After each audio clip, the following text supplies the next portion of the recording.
Good morning, ladies, gentlemen, boys and girls, and welcome to the event we have been anticipating since the moment of its inception. This is the Positive Perception 24 Hours of Spa in association with the SiMBA charity. Now, it's commonly mentioned that losing a child is the most difficult thing anyone can ever experience. SiMBA offer their support to parents across the UK and those close to them whose baby has died at any stage of the pregnancy or around the time of birth. They started by gifting memory boxes, and due to the increasing awareness of this service, the demand for them has never been greater. They donate these to maternity and gynecology wards, neonatal units and hospices so that families can, where possible, create memories of that precious time spent together. They refurbish family rooms in hospitals to create a peaceful and private space for families. Alongside this, SiMBA install memorial trees of tranquility and hold events such as butterfly releases during the summer and wave of light services during Baby Loss Awareness Week in October. SiMBA also work to enhance the care bereaved families receive by delivering healthcare professional training, as well as offering support to bereaved families through their closed Facebook support groups and collaborations with other bereavement care charities. Now, before we get stuck into the racing this weekend, let's hear a story from someone personally supported by the charity, Alicia, with the late story of the story of her late daughter, Aliana. I heard that there was something wrong with her heart and something wrong with her brain. She just started listing like all these things that were wrong with my baby. There was so many things that I couldn't bear to hear them. I remember shouting at her to stop. Me and my mum went to the 20-week scan at the hospital. We went in absolutely happy. We walked out after really upset. That was it. Like, I knew in that minute that like I'm not gonna get to have my baby, not this baby. It broke my husband's heart. You know, it broke everyone's heart.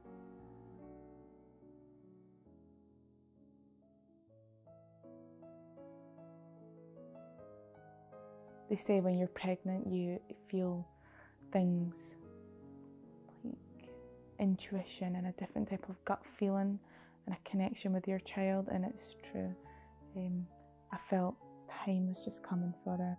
Peacefully, she slipped away, and you're already in so much emotional pain, and now you've got to go through one of the most painful physical things, which is the birth. Like, have I not been through enough already?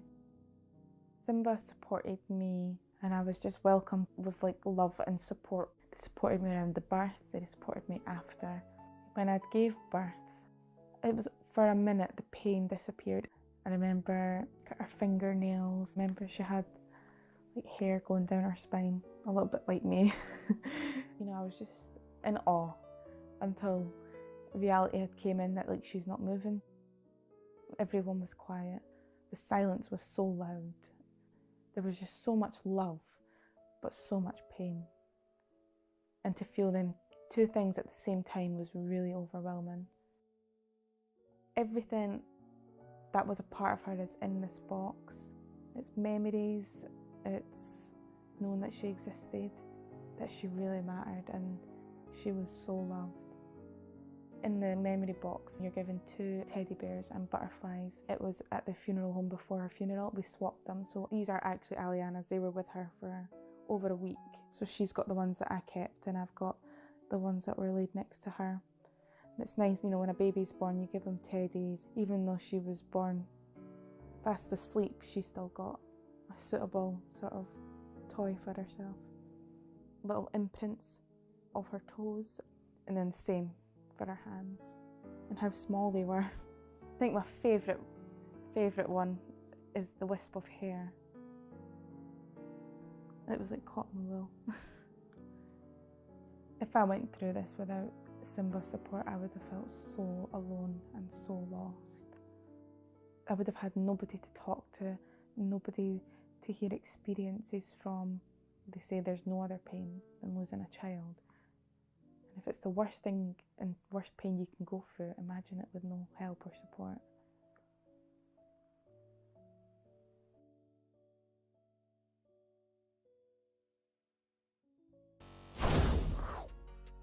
So thank you to SiMBA for providing that content, and I'm sure I can speak on behalf of everyone involved in this event that we send our best wishes and ongoing support to Alicia and Freddie, and thank you for sharing your story with us. It's a really moving thing.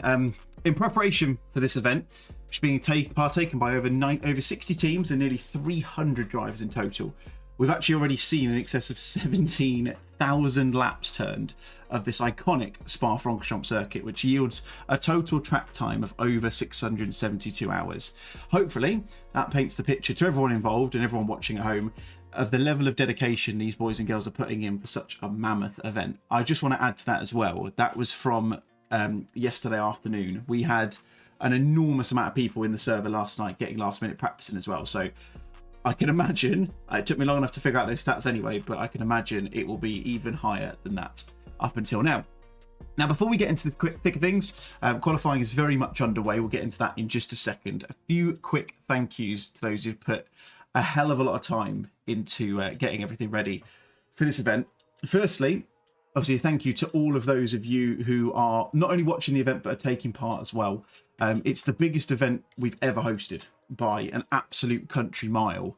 And to see the level of participation we've had up until this point is incredible. And I just want to say we are massively thankful for that. And hopefully you guys have the best experience possible. To Colin Dunn and Ash Coupland, who have been burning the midnight oil to ensure this event is live stewarded throughout, and to all of the rest of the stewarding team as well. There are loads of you whose names I cannot even possibly remember, so thank you to those of you taking the time out to do it. Also, Colin is driving in the race as well for the Positive Perception team, so he's going to be super duper busy. You guys probably got the most contentious job of the event, but I have no doubt, and I'm sure everyone in the chat will agree, your efforts will definitely not be going unnoticed for sure. Alongside Colin and Ash, I've kind of mentioned them briefly already, but our massive thank yous go to the rest of the POSPER back office team. Everyone who's been involved, whether it's those racing for the teams, whether they're doing anything in the server itself, whatever it might be, they've all worked like literally night and day. So the effort that's going in is massive, and we can't thank you guys enough for it.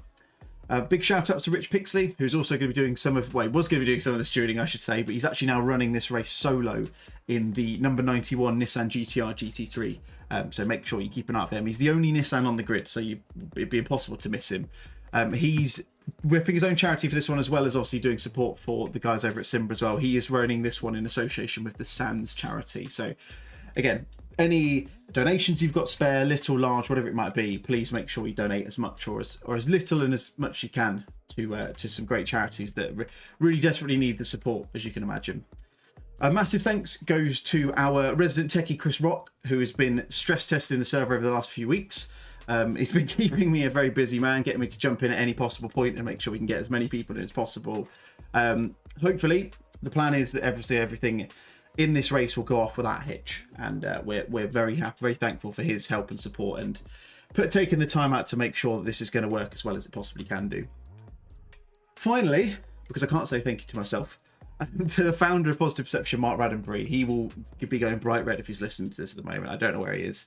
It was his grand idea to do this event, and it was his idea alongside Nick Carianis, who I'm sure won't mind me saying has been touched rather closely with the work of SiMBA over the last year or so. It was their ideas to do the event, and not only do the event but partner with the guys over at SiMBA. Mark frequently deals with all sorts of nonsense, and for those of you in the know, you'll know last night was a fun one for him as well.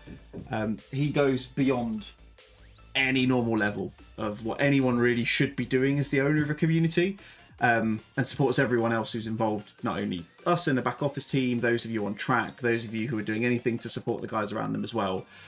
He supports them unequivocally. So you're awesome, mate. We love you, and everyone else. You guys are absolutely top brass, and we love you all. But anyway, we've done the soppy bits now. I have managed to get through that without getting choked up at any point, which I literally did when I went through it all yesterday. So thank you to those of you who've listened for the last 15 minutes I've gone through that. But now let's get stuck into the thick of things and get ready for what we've got in store for the next 24 hours, starting with the qualifying session, which is very much underway. So track is live, qualifying very much underway at the moment. We're actually pretty much 25 minutes into this. So yeah, so I can't even figure out what to talk about now. We're looking super close. We have got, I'll tell you in total, 62 teams in the server at this moment in time. And as you can see, even with 5 minutes left to go, we're still seeing times getting quicker and quicker and quicker. Purple laps coming all over the show. I mean, that's probably just Pitwall trying to catch up. That's what it does. If you want to see the live timings, Pitwall Live is available. Hopefully you can see the pinned message in the chat. Also, if you do want to get the link to donate at any point to SiMBA, then please hit !donate in the chat, as you may, and you'll see it comes up every now and again as well. And you'll be able to get an update in terms of how much we've donated so far, which will keep you guys in the loop on, and you can donate as much or as little as you like throughout the race as well. That link's going to be live for the entirety of the race. So yeah, 4 minutes left to go. Let's turn off the auto camera for this one. So this man is currently, as in literally just become your pole position sitter. I was actually going to go to another driver, but Leonardo Baccarini is currently a pole sitter. He's 1/10 of a second ahead of Perry in second place. So it's already looking very close. I know we've got 62 teams in the server anyway, but the fact that we've got the top, the top 25 within 2 seconds of each other across a lap of this length is seriously impressive, and it's going to mean that we've got a very competitive server, I think, ready for us. All 62 teams are separated by 5.3 seconds from first down to 60 seconds, so plenty of action ready to come, and hopefully you guys will be around to watch as much of it as possible. Thank you to those of you, everyone in the chat. I'm going to really struggle to keep up with everyone throughout this session. I'm just going to go through and mention the names who've been in here so far. Firstly, Ben Brown. He was in before the stream even started, so welcome, Ben. Nice to see you and the Onid guys here. I know you've got a couple of teams ready to go in this one. That one F1 fan, thank you to you for dropping in. Delusion Khan, Sergeant Glibberclon, who I believe is Joran, who is going to be helping out in the stewarding for today as well, and I think he's doing some racing as well. The Only Racing chat themselves, thank you to those guys. Thomas, Kruken6 Kinnell, and a few more people. Jodor, Dart, Draft, A-Crab, and then again, yeah, Joran is in there as well. So thank you to all of you who are in the chat. Thank you to so many people who are actually watching this as well. The stats already are absolutely through the roof, and the Stalkhawk as well. We're seeing lots of support for different people in the chat as well, which is exactly what you want to see. You've got 62 teams. I want to see people being repped. I'm expecting to see family members in the session as well, in the chat, serving their support. Just a quick update before we do get into the race in a couple of minutes time. Let's just give you a real-time donation update. £1,350 has been donated, since we set this live. I can't even remember when we even put this one live anyway, but we actually had an original target of £1,000. So to go to that level is absolutely obscene. This chat is absolutely kicking off. This is ridiculous. Rick the Gamer, go 336, go Black Bulls. Lovely to see some support for those guys in there. Thank you for doing the event for Thomas there. No problem at all. Thank you to those of you who are actually in the event. That's the important thing. Don't worry about us doing the event. Worry about you guys who actually partake in it. This would only be the level it is with you guys being involved. So thank you to all of you. And White, we are the sole Ferrari in the top 20. Yes, I'm looking at it now. Let's have a quick look. So I've got one through to the top 20. There are 17 McLarens. We are a McLaren heavy server. They are everywhere. I mean, there you go. Oh, there's a Ferrari in the middle there. Even so, out of the 4 cars that we literally just saw through that very small camera shot going through the back end of the lap at Spa, 4 of them, 3 were McLarens. So, yeah, it's enough to keep us busy. That much is certain. Just a quick sit rep for everyone. I am sat in the broadcast chat in the endurance server that we've hosted for this event. So, I would encourage any one of you, if you've got a chance and you're welcome to have a chat. I'm not going to really, don't worry, but if you do want to have a chat with us, please do drop in. There is a waiting room channel in the Discord server that I will try and keep an eye out for throughout the session. I'm going to be dropping in and out of commentary, but there'll be people in hopefully for as much as possible, except for, I would expect, the night shift, because as you can imagine, that's going to be a little bit quieter. But yeah, we're going to have loads of people involved, so if you want to come in, you want to have a chat, and you can't see the broadcast chat either, jump into the waiting room, or if anything, drop me a DM on Discord, and I'll drag you in, and we can have a nice little chat throughout the race as well, because we've got a long old way ahead of us. What is the organisation's social media accounts? If you mean, Thomas, if you mean our ones and SiMBA's ones, I actually know SiMBA's ones off the top of my head, but I can always find them for you at some point. For us, it is, if you want to look at Twitter, it is at PosperTweets. If you want to look at the Instagram, I think it's just at Positive Perception. I can't remember half of them, I'm not going to lie to you, but if you go onto the YouTube channel profile, all of our social media links are there. And if you want them for SiMBA, I'm sure we can find them. Hopefully, we will get a chance to actually speak to them at some point over the race. Maybe. And this is lovely because I was actually just hearing everyone in the chat talking about the V12. And there you go. Look what we get to see on the chat. I'm not running the cameras for this one. I've literally just left it on auto cam. So the fact that we get to see Mr. Dan Bernard in the Aston Martin V12 is simply lovely. So good about, yeah, I knew that, Ben, you would enjoy that one because I know that you are a massive fan of the Aston Martin. There's not many people still putting a qualifying lap in. Dan is one of them. Let's see. It takes me so long to scroll through this. He is going to get one more lap in, I think. Oh, no, he's not. Of course he's not. So that's going to be them 60th on the grid. Let's just see. We've got a few other people who are putting lap times in. Daryl Young is one of them. I have now obviously turned off the auto cam. So he's going to be one of the last of the top running cars. You can see everyone in the top 10, barring Daryl, is in the pit lane. So he's going to put a final lap time on the board. He is improving, so we'll see where it puts him. Puts him... Doesn't put him up anywhere. It's lost a lot of time coming out the final corner, so that's not going to have any benefit to him. We've got Emmanuel Imputato for the Phoenix Racing Team, the 839 car. There are so many names I don't recognise here, so I will apologise on behalf of all of you in the first instance if I butcher your name at any point. We've still got Thomas van der Strauss putting a lap time in. He's down in 32nd. He's gaining a little bit of time at the moment, so he might potentially go up a couple of positions. We've got Blues a bit further down there as well. You can just see him at the bottom end of your timing tower now. We've got Cefoso on there as well. Let's see what Imputato puts on the board. Cefoso's the one I want to watch because he's looking like he's got some serious improvement.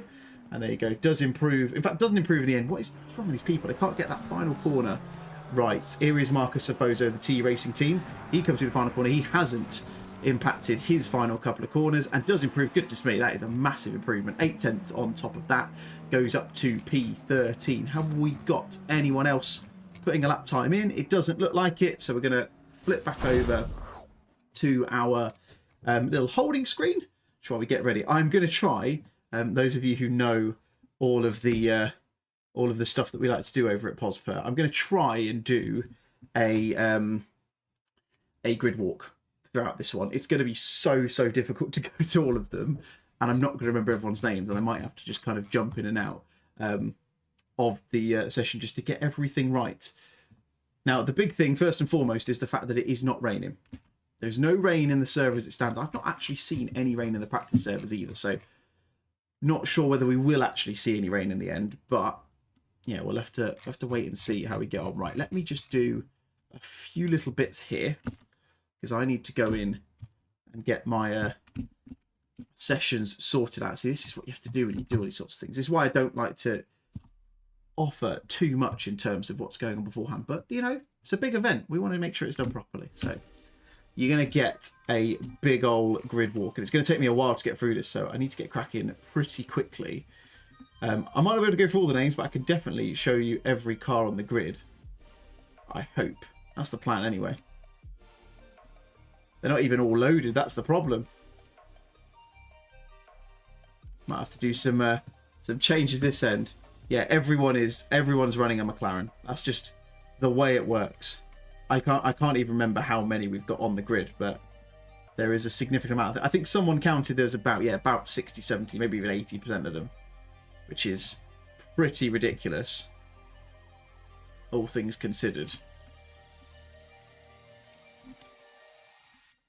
I'm not going to do a grid walk because I can't get everything to work properly, and I feel like that's not the most important thing at the end of the day. So we'll come back onto Decision. Plus, I can see cars that are inside of the cars. It all looks rather incestual, so it's probably better not to cause too much. Let's see what's going on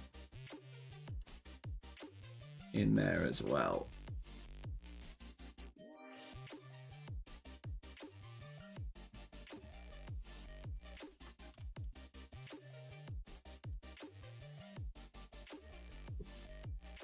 it's definitely going to rain in this race. I think it will. The plan, I say the plan is, I don't think there was ever really a plan for it to rain, but I'm very aware that the plan was to have some sort of randomization and stuff in the session as well. So I have no doubt we will see some sort of adverse weather conditions throughout. I hope so, because yeah, rain is always good fun, as Joran has just decided to agree with me in the chat on as well. Literally as I said it, which is always good timing. I'm here for it. See, people are here for the rain. I've just going back through the chat messages. I've just seen McLaren Cup in there as well, which is so true. It is very much a McLaren. It's very much the McLaren Cup here with a smattering of other cars. We have got a Ferrari in the top 10 though. I can see on there. So yeah, it's going to be James Perry who will lead us off from pole position in the end. It's going to be Saetti in the 11 McLaren, who was previously on pole. It was his teammate Galliani, I think it was. Sorry, I'm going to forget names all the way through this. Who was originally on pole when we obviously first came into the session as well. So yeah, there you go. Show the car incest. It's what everyone wants to see. All right, fine. If you want to see car incest, there you go. That is car incest for P1 as well, I think. If I go to Saetti on here, yes, that is car incest for P1. So there you go. That is P3 being born, I suppose, is probably the better way to put it. The V12 hoping not to finish last from Dan Crinson. You'll be absolutely fine, Dan. Don't worry. You're not last on the grid at the moment, so still plenty of chance that to happen. Just are in the rain. Give the people what they want. You know how ACC works, people. We can't pick the weather. We can pick how it'll work. We can't. But there's more incest there as well. Look at that. Goodness me. I thought it was only Owner that loved the rain. No. I don't know who's managing the Owner chat in there at the moment, but I am all for rain. I have seen many sessions, and I've done many broadcasts of Positive Perception in the past year or so on our normal series that we do, and I have seen rain about 2 times, and I desperately want more. Pretty sure there's no difference between our race pace and our quali pace. That's pretty much how my life tends to work, Dan, to be fair. I cannot drive any faster in qualifying than I can in the race. So it always means I either do really well in the race or do really badly in qualifying, and then kind of level expectations at some point. Some absolutely rapid times being set. There really is. There really is. I think the fastest lap time in qualifying, can I tell you what it was? Oh, it's disappeared now. I think it was a 2:15 something. Absolutely insane. With 62 teams this race, yes, we do Mel Sim Racing. We did actually have 82 signed up in the end, but of course, as you can imagine, things come up with people. Still seeing 62. It is by far the biggest event we've ever done. So we are very much appreciative for everyone who has jumped in. And very exciting. There we go. So here we go. So James Perry is going to set us off and underway for this formation lap. I think we're seeing people in the chatter as well. Yeah, it's all kicking off in the chat. 2:15.1 in qualifying. Bloody hell. That is obscene. I mean, I've not driven Spa since the new Kunos update came out, but I think the fastest I ever did was a 2:17.8. And that was before, obviously, 1.9, and that meant that I literally couldn't ever do a good lap again because I just can't drive on the sim nowadays. 2:15.1. That is insane. Also, is that a Mercedes in P2? That doesn't seem right at all. That's not the right Mercedes, I don't think. This is where the auto cam becomes a little bit fiddly because it doesn't like me to change. Just decides to go back to where it was before. Not really sure how this is going to play out. We've got P31 in P2 on the grid apparently, which is a little bit strange. Dan Lindblom's in the pit lane for the Fry Guys Motorsport with Owned Racing Team. Now that's not ideal. Fast, I've seen a 2:48. Bloody hell. That is insane. How do people do that? I don't get it at all. So yeah, we've got a Mercedes on the front row apparently, which we don't actually have. Because that definitely wasn't where they ended up. Although now they've got through the first sector on the formation lap, it does suggest that they are for second. I don't know. For those of you who don't know, this is the first time we've done a race of this significant size. So it's not beyond the realms of possibility we might see some slightly quirky things happening throughout this race. My main hope and expectation and desire is the fact that we get a race that doesn't drop at any point. is a horrible ping as well. Yeah, that is one of the spicier pings that I've ever seen in this in any time that I've done any commentator. I mean, look how big this grid is. So you've got, right, let's just have a look at this. So James Perry is going through Puon, and he is P1. And if I slowly but surely scroll my way down to the back of the grid, that's Limblom, that's not him. That is Alexander Zaitsev. Again, apologies, not screwing that one up. He's in P61 and has just gone through Les Combes and Malmedy. So that is showing you how many people are on this. Gotto VODs, that one is not on us. Oh, don't worry, I'm assuming you guys are from Car 615.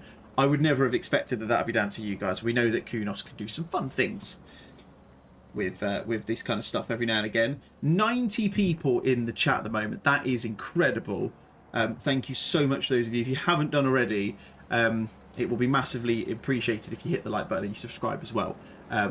Because we this is not the only broadcast we do. We do lots of them. There is lots of chances to get on the grid. So if you weren't able to get a spot on the grid, or you weren't able to get into this race for one reason or another, then there's plenty of other opportunities coming in the future. I can promise you that. T1 Carnage incoming, says Craig Hewlett. I am desperately hoping that won't be the case. I'm kind of expecting it. We do have, what's the word? We've got contingency plans in place if anything is to go completely pear-shaped. We will restart the server if that does happen. Beyond that point, there will be no server restarts, etc., etc. Blah, blah, blah, blah, blah. ABL P5, yeah, good shout, Yor. Yeah, Rob Besson doing bits in the BMW, getting them guys up into P5. Fantastic display from them. But support from Vit Ising in the chat for car number 26. Let's go and see who that is. If you want to see a car, by the way, just let me know, and we can go and see them on the grid at least once everything starts to settle down. Anyway, there is the 444 car of Rob Besson in the ABL machine. Here you can see they're starting to get things ready now. So who's going to win turn one? Dan Quinton asks. Oh, I mean, I don't even wonder. Anything could happen in the next few minutes. All that you guys have done is all you guys can do is just sit, watch, and enjoy. We are aware, so we are aware that the weirdness in terms of grid ordering, unfortunately, is a Kunos thing. So there is nothing we can do about it. So if anyone is in the chat wondering why it is a little bit out of order, sadly, that's why. There is nothing we can do about it, and if we restarted it, we'd have to manually go through and do it. So unless there is a reason to, we're gonna power on as planned. What it does mean, though, is that James Perry gets a nice run with someone who is not actually as fast as him, according to qualifying anyway, in there as well. We've got a request to see car 336. Once we get underway, Rick the Gamer, we will go and have a look at some cars properly and get very much underway. But beforehand, we've got a race to kick off, and once we get everything settled down in a few minutes' time, we'll start going around and seeing all the other cars of all the beautiful liveries that we've got on display. There was a few naughty boys who haven't got the liveries loaded, which disappoints me greatly. But anyway, waiting for the green light to run, and we're here. We're ready to go for the Positive Perception 24 hours of Spa here with SiMBA, the charity. And it's James Perry who does get through Les Combes, through Eau Rouge and Radion, nice and clean to kick things off. It looks like to me at the moment everybody's getting through clean. We've got Carnage at the start. We've got big Carnage at the start. We'll see what the guys elect to do in a second. At the front of the grid, though, it looks like the top 25 or so have gotten away cleanly, and everyone looks to be slowing down. I wonder if we have. Yes, we have seen a restart. I am not entirely surprised. That looks very, very mad indeed. Sadly, the restart of the session hasn't proved to resort the order, which is a bit of a shame. But now it gives me a chance to go find car 336. I'm going to have to scroll through my list. There they are. The McLaren, Daniel Adams in the Phoenix Racing Team car. This is one of them that sadly the livery didn't work for. I don't know why. I know it's there. I've reloaded it myself. However, for one reason or another, it hasn't loaded properly. Also, it says that you are Ben Shalal, not Daniel Adams, which is always good fun. That was something. Yeah, that was something indeed. Sadly, I can't go back on the replays because the server got reset. Otherwise, I would have loved to have seen it. I don't think I can anyway. Oh, actually. No, if I click replay, it decides it wants to have a bit of a moment. Don't know. It won't. No, it just replays the same thing. Oh, that's a shame. No, sadly, I can't get your replay unless someone has loaded it through and they can save it remotely and I can reload it through here. I can't show you, sadly, which is a bit of a shame because that would have been good fun to watch. And ideally, see whose fault it was, realistically. Where's car number 11? I don't actually know where car number 11 is. So I go to the free cam and we'll see if I can actually spot where they are, because it looks like they've been engorged by someone else by the looks of it. Yes, here they are.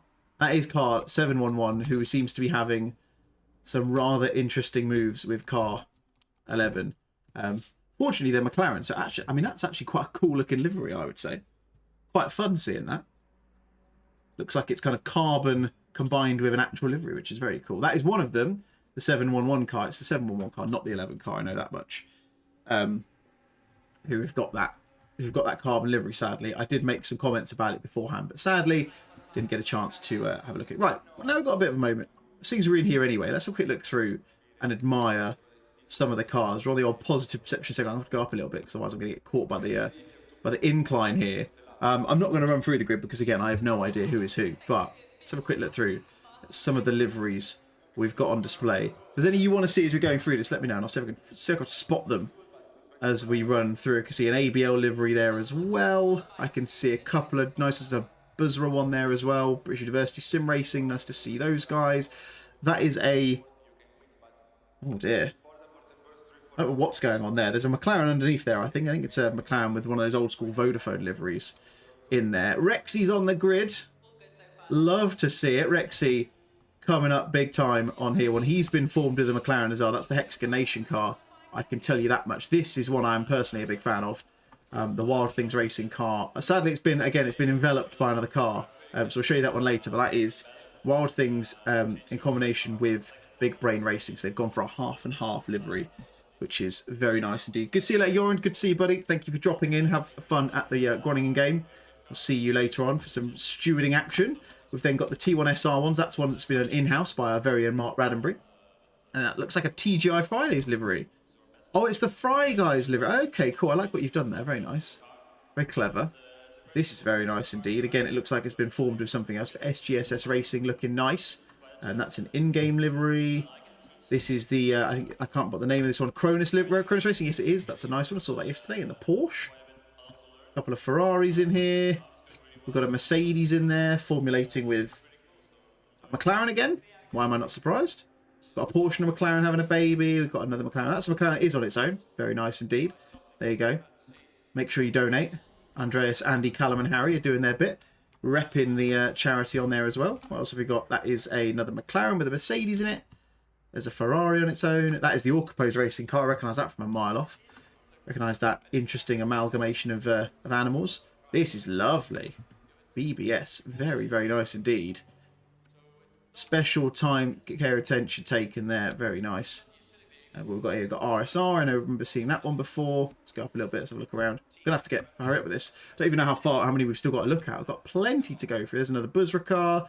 Another one of the RSR guys. Got a Lamborghini in there. That is nice. Nice little fade on there. That looks like a SiMBA car, doesn't it? That's great. Oh, look at this one. I saw this the other day. That is beautiful. Look at that bad boy. The old school McLaren livery on that one. Seeing lots of them in here. Another one repping SiMBA there. We're gonna have to disappear. There's a Pro GT one in there as well.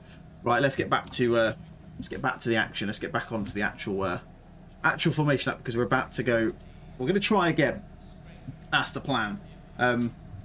Was about to do the donate command. Yes, thank you, Stream Elements, for doing that bit. You might not even need to. I have told everyone in the admin chat on our server to do that when possible. But yeah, hopefully you won't actually need to. The plan is that won't be necessary if I've set up everything as I should have done anyway, which so far seems to be the case. So, should we try again? Shall we try again?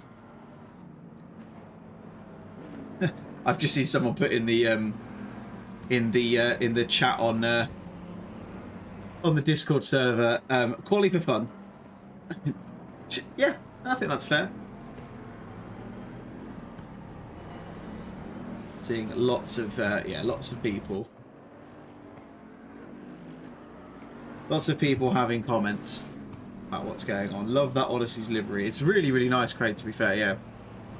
Can't go wrong. If you want to have a look at it again, just let me know a car number and a people to look at. I can go and find them for you and have a look through some liveries. We might actually be able to see some more now that we're actually in the session. There you go. So that's Matt High in the Fry Guy's car, which we saw a moment ago. What number are you in the Odyssey Racing car, guys? I want to show everyone else. I can't remember where you are. Oh, so it's Hoxer in the SGSS car. That's the one. I've seen a lot of mentions for him in the chat. That is a really nice livery, to be fair. This is what we like to see. Lots of custom liveries, lots of people looking very, very nice indeed. Oh, it's this one. It's the guy in second. That's why we kept seeing it. Philip Proyothios. I assume I pronounced that correctly. And I'm hoping that eventually it will start to... things will start to sort themselves out in terms of the names on there as well. Tion SR livery is so bright at night time we don't need lights. I have got a massive amount of time for the liveries that you guys tend to run. They always look really, really nice. This Payne and the Team Albacar. Scottish flag repping above the border. 177 Aston Police. That is the V12. It's Celtic Bromance car. Looking very, very nice at the back end of that. You can see we've got a few people who have dropped into the pit lane. I would imagine that's probably due to the differences we've seen on the grid. I have seen a lot of people kind of jumping in and out of the chat on the Discord server, having some thoughts about that. Like I say, we're already a little bit behind anyway, so we're not going to go ahead and reset everything for that. Yeah, Odyssey are getting loads of shout-outs in the chat today. It's lovely to see. Got the Botcher car, or the Fly Racing car, piloted by Tim Botcher. That's an in-game livery. It's a nice in-game livery, to be fair. Don't normally get many of those. And we couldn't go through this without having a look at...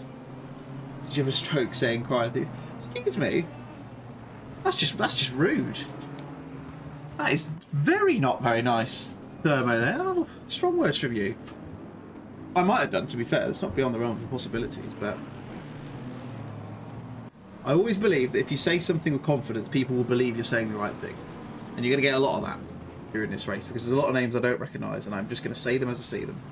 Hope they're right. If they're not right, tell me. Only rookies number 17, please. Where are you? There's so many. There you are. Ah, Nick Manders, my man. There you go. That's a very nice car, of course. I'm assuming that's been one from Ben. I know it was sarcasm, Thermo. Don't worry, it's fine. There's going to be plenty more where that came from. I have absolutely no doubt at all. Who else have we got up here? We've got Joe Scher in the British University Sim Racing team. This is the well, I can't even remember where they all are now. Got to tell, there's so many of them. This is the Omega in Motorsport Italia car. That is the Vodafone one. You can just about see from here. Uploaded that one myself last night. Looking very, very nice. It's a Ben special though. All the only ones are. He does a good job of them, to be fair. We'll stop the compliments now, because otherwise they'll end up getting a big head. I know he's somewhere in this chat. Or he'll pop up. Be like, oh yeah, I did them earlier. Oh, is that a watch on the back of that car? Nice. Very cool.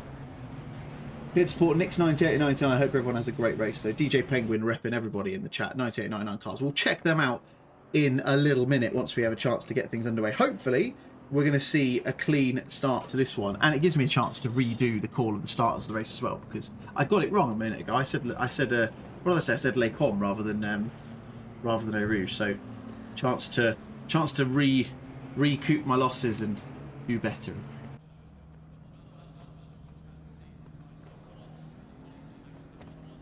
So here we go then. James Perry is going to take us down towards Eau Rouge for the final time, hopefully on the formation lap. We'll be going green any second now, and here we go for the second time today. Here we go again. It's the Positive Perception 24 Hours of Spa in association with SiMBA. Are we going to get through cleanly this time? James Perry does almost a rinse repeat of what we saw at the start of last one, and it looks to me like we have pretty much gotten through relatively cleanly. We've got a car off on the inside, we've got a couple of cars up there. Oh no, we've seen it again. We've not had as much this time. It doesn't look like we have seen a lot of yellow flags though back there. We've had a big old incident at the start again. We'll see whether we're going to see a repeat of what happened this time. I will be honest, I'm not sure if we will, but there is lots of stuff going on. Stewards are going to be very, very busy indeed. James Perry, though, has had the start that he would have dreamt for. He is off and underway. Sebastian Erdmann in the Phoenix Racing Team car is behind him. And it looks like, despite those incidents, it looks like everyone appears to be back up and underway. At least I can tell. Let's have a quick look through back down the grid. Yeah, it looks like everyone's back up and running again. A few yellow flags kicking around every now and again. I'm sure that will be the case. Of course, that's why and you have an event like this, we do a bit of live stewarding so that everybody get a chance to keep an eye and report problems and things like that if they need to as well. Always good fun. Keeps you on your toes at the end of the day. Goodness me, let's have a look back up at the top of the grid. So this is Simone Alessandro Casciaro. So there you go, told you, just got to run with it. Just got to do it as quickly as you can and just speak with confidence. He's currently in P3. He's got a big old train of cars behind him. I mean, obviously it's first lap, so it's not unlikely. People for real racing like this the last lap, yes. Well, I'm sure the stewards will be kept very busy over the next probably hour or so whilst they ream through all of those, and we'll start to see penalties, I'm sure, thrown out as we go through this as well. Always good fun. Keeps you on your toes. Can never win it in the first corner. You're absolutely right. Just gonna...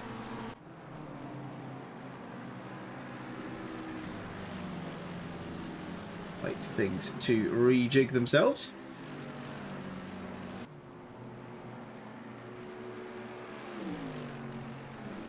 My broadcast app has decided to do some rather strange things. I might need to reset that one. Let's close that bad boy and get it back open again. Can never win in the first corners. That is true words.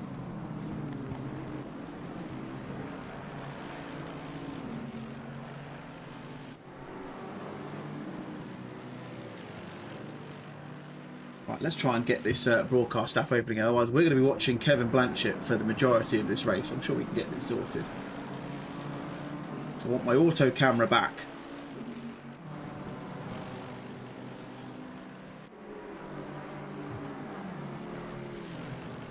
There we go. Right, let's do this again. Let's go again, shall we? Oh, we've seen the spin for Kevin Blanchett. There you go. He's spun off. There we go. Right, we're back up and ready. Now I can sit here and just watch the accidents happen. I was about to say action. I'll change that to accidents instead. Hop on with 6:15. Oh, goodness me. Why did I tell people I'd start looking at all their cars?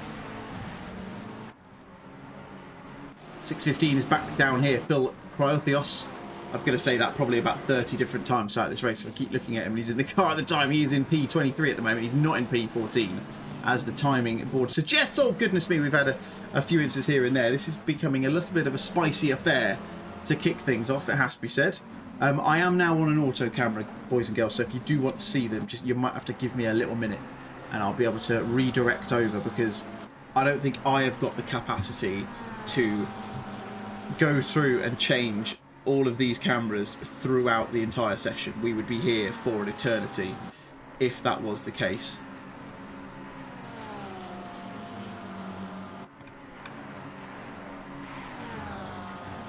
Some hard racing already if they've forgotten it. Honestly, Craig, it really does feel like it is. Like I say, stewards will have their words. It's a shame that that kind of stuff has to happen as Joe Perry sets the fastest lap of the race early doors. Unsurprisingly, he's got a nice little gap of, what, 2 seconds off the start at the moment, ahead of Sebastian Erdmann. Darrell Young has had a very good start. Pretty sure they started sort of back end of the top 10. Let's have a quick look. Oh no, it's actually, oh man, I can't tell you where they started because I had to restart the server. Was that Fry Guy's car I just saw? It might well have been. Could be anywhere. Here is Conor McCulloch in the Buzzra BMW. He's in P24 at the moment. He's got Gottsmeister behind him and Dan Hearn of the Only Racing team just ahead of him. There's been a big old spread of cars early doors, obviously partly because of all of the incidents that we've seen up until this point. I am going to try my best to keep an eye on the incident outcomes as we go through this, because we'll start to see, I'm sure, a lot of stuff come into that chat. So keep an eye on that. I will bring you updates as soon as I get them if I can. Here's Russell Matthewson in the Hexagon Nation McLaren. Seen a little bit of repping for these guys so far. Who's he got? Brogan Dyer in the Phoenix Racing car just behind him. He's got Kovacs, Hyde, Bacalini, Ben Brown, Chernikov, all within that mix as well. So it's all super, super close, apart from in the top 5. Aside from that, everybody else is looking very, very close indeed. Apparently, I have had a message. Hard to say, it keeps cutting away. Yeah, it's the automated cameras. It tries to avoid, I think, stuff like that. I think the guy who's built it has elected to do that. I'm very cautious not to keep kind of turning it on and off because I don't want to have to keep resetting it if it causes that problem. It's an experimental feature, but it feels necessary for a race of this length. It's starting to see a bit of sun come out of Spa, it looks like here. It's nice. Well, so we can see, hopefully, as we start to... Oh, what's happened here? Oh, it's just sorting itself out. Come on. Deary me. What is going on? Apologies for the technical difficulties, boys and girls. There we go. We're back up and running again. Not sure what happened there. See that Brogan hasn't sorted it. Oh, God, it's doing it again. What's it doing? Hopefully we're back up and sorted now. God knows what's going on. Right, we're going to go back to the intro screen for just a little minute, just while the game sorts itself out. It says it's searching for a replay time, which is a little bit weird. I don't know why it's decided to start doing that. Oh, I think we might be sorted now. I'm going to give it a couple of seconds just to figure out what's happening. Technical difficulties, Craig, is the go-to response. It's always the safest thing to do. Just confirm that there's technical difficulties and you'll be absolutely fine.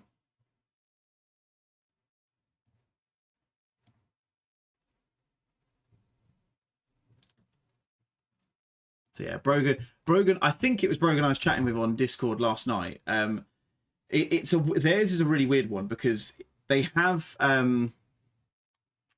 actually given me the livery. It's been loaded into the game. I've got it on my side. They're using it, but for whatever reason, it doesn't want to show it, which is very annoying. But yeah, very strange that theirs is one that's decided to do that. I don't really know why that's happened.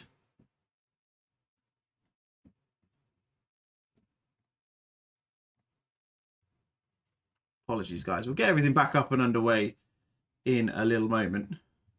Decided that it doesn't want to just I have a connection to the server anymore, which is always helpful. Don't you just love modern technology? Don't you just love it? I bet you guys can all imagine I'm sweating my tits off trying to sort this out. It's never ideal when something like this happens. Gonna try a couple of things. Hopefully get this sorted. Let's do a little leave of the server and we'll go back in.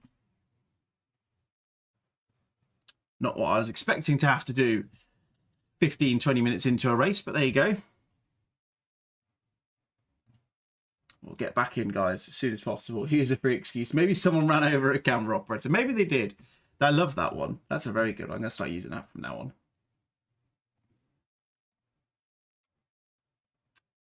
Hopefully. Come on, ACC. Do what you need to do.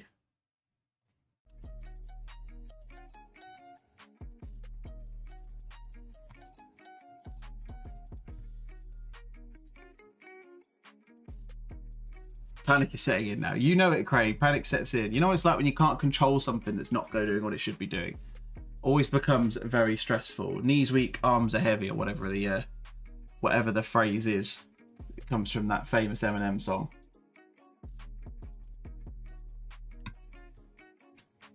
Now my cup of tea's gone cold as well. Lukewarm tea is not the one. Too much happening. Right, just rejoining the server now. So hopefully we can get back in. We can reset everything. Let's go through the motions.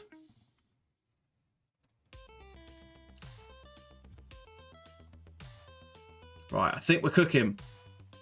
Let me just get quote of that day. You're gonna have to remind me. I think I've said a lot of quotes so far. I'm sure it's a recent one. I've already forgotten what I've said for half today. Ridiculous. Right, we are back up and running, so let's go back to the action. My sincerest apologies, everybody, for those technical difficulties, but we should be back up and underway. Message from Gato Mods. Is this a multi-class race, McLaren and GT Series? It certainly feels like that. It really does. We're starting to see some instant outcomes coming through. Nothing major just yet.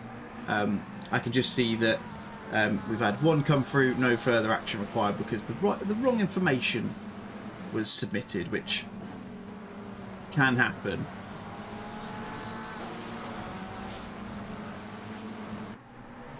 happens to the best of us, not submitting the right information. Right, let's actually focus on the race instead, shall we? So this is the battle for P13. We've got we've got Lucas and Casciaro who are battling. I'm trying to figure out whether it was P13 or 14. It's very difficult to see. Wasn't there a Mercedes on P3? There wasn't Reaper Silence. It was Kunos doing Kunos things and deciding that they should, for some reason, start much higher up on the grid, which they weren't meant to. So the grid has been a little bit shuffled as a result. Qualifying was done, and then it just decided it didn't fancy doing anything properly, which is very annoying. 3-second gap within the first 4 laps. Yes, James Perry has started a big old gap at the start of things. He's got 3 seconds back to Sebastian Erdmann 10 minutes in. Daryl Young still sitting in P3. Heaven is in P4. Imputato in P5, and then that's when it starts to get a little bit spicy again. Imputato's got Sofoso close behind. Matheson was in P8 a few laps ago. He's obviously dropped down, so must have been caught up in something. Look at them steaming through Eau Rouge and up through Radion. This is a nice little train of cars here. This is a train of cars from high up in 8th. That is high as in up high, not hello. Down to Baker down in P18. So it's a 10-car train, keeping us very, very busy. Keeping them very, very busy, I should say. Guessing Abe Santema is also in James Perry's team. I think I can tell you. I can't see that he's on there. On their team, I can see 4 of them. It's James Perry, David Sparks, Maximilian Grossagesser, I think, and Peter Wolfschlenner. See? It's all about the pronunciation. You've got to do it with confidence.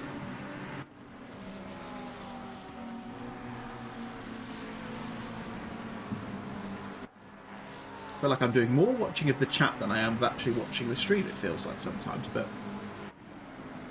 so let's go back and see what's actually going on. Sanchez Lucas is behind Baccalini now. Casciaro just ahead of him as well. It's really difficult to actually keep on track of what's going on with all of this, to be fair, because they're all so close to each other, and it seems like they're all changing positions rather quickly. Baccalini has dropped back off Kovac a little bit, so there's a little bit of a gap forming for them.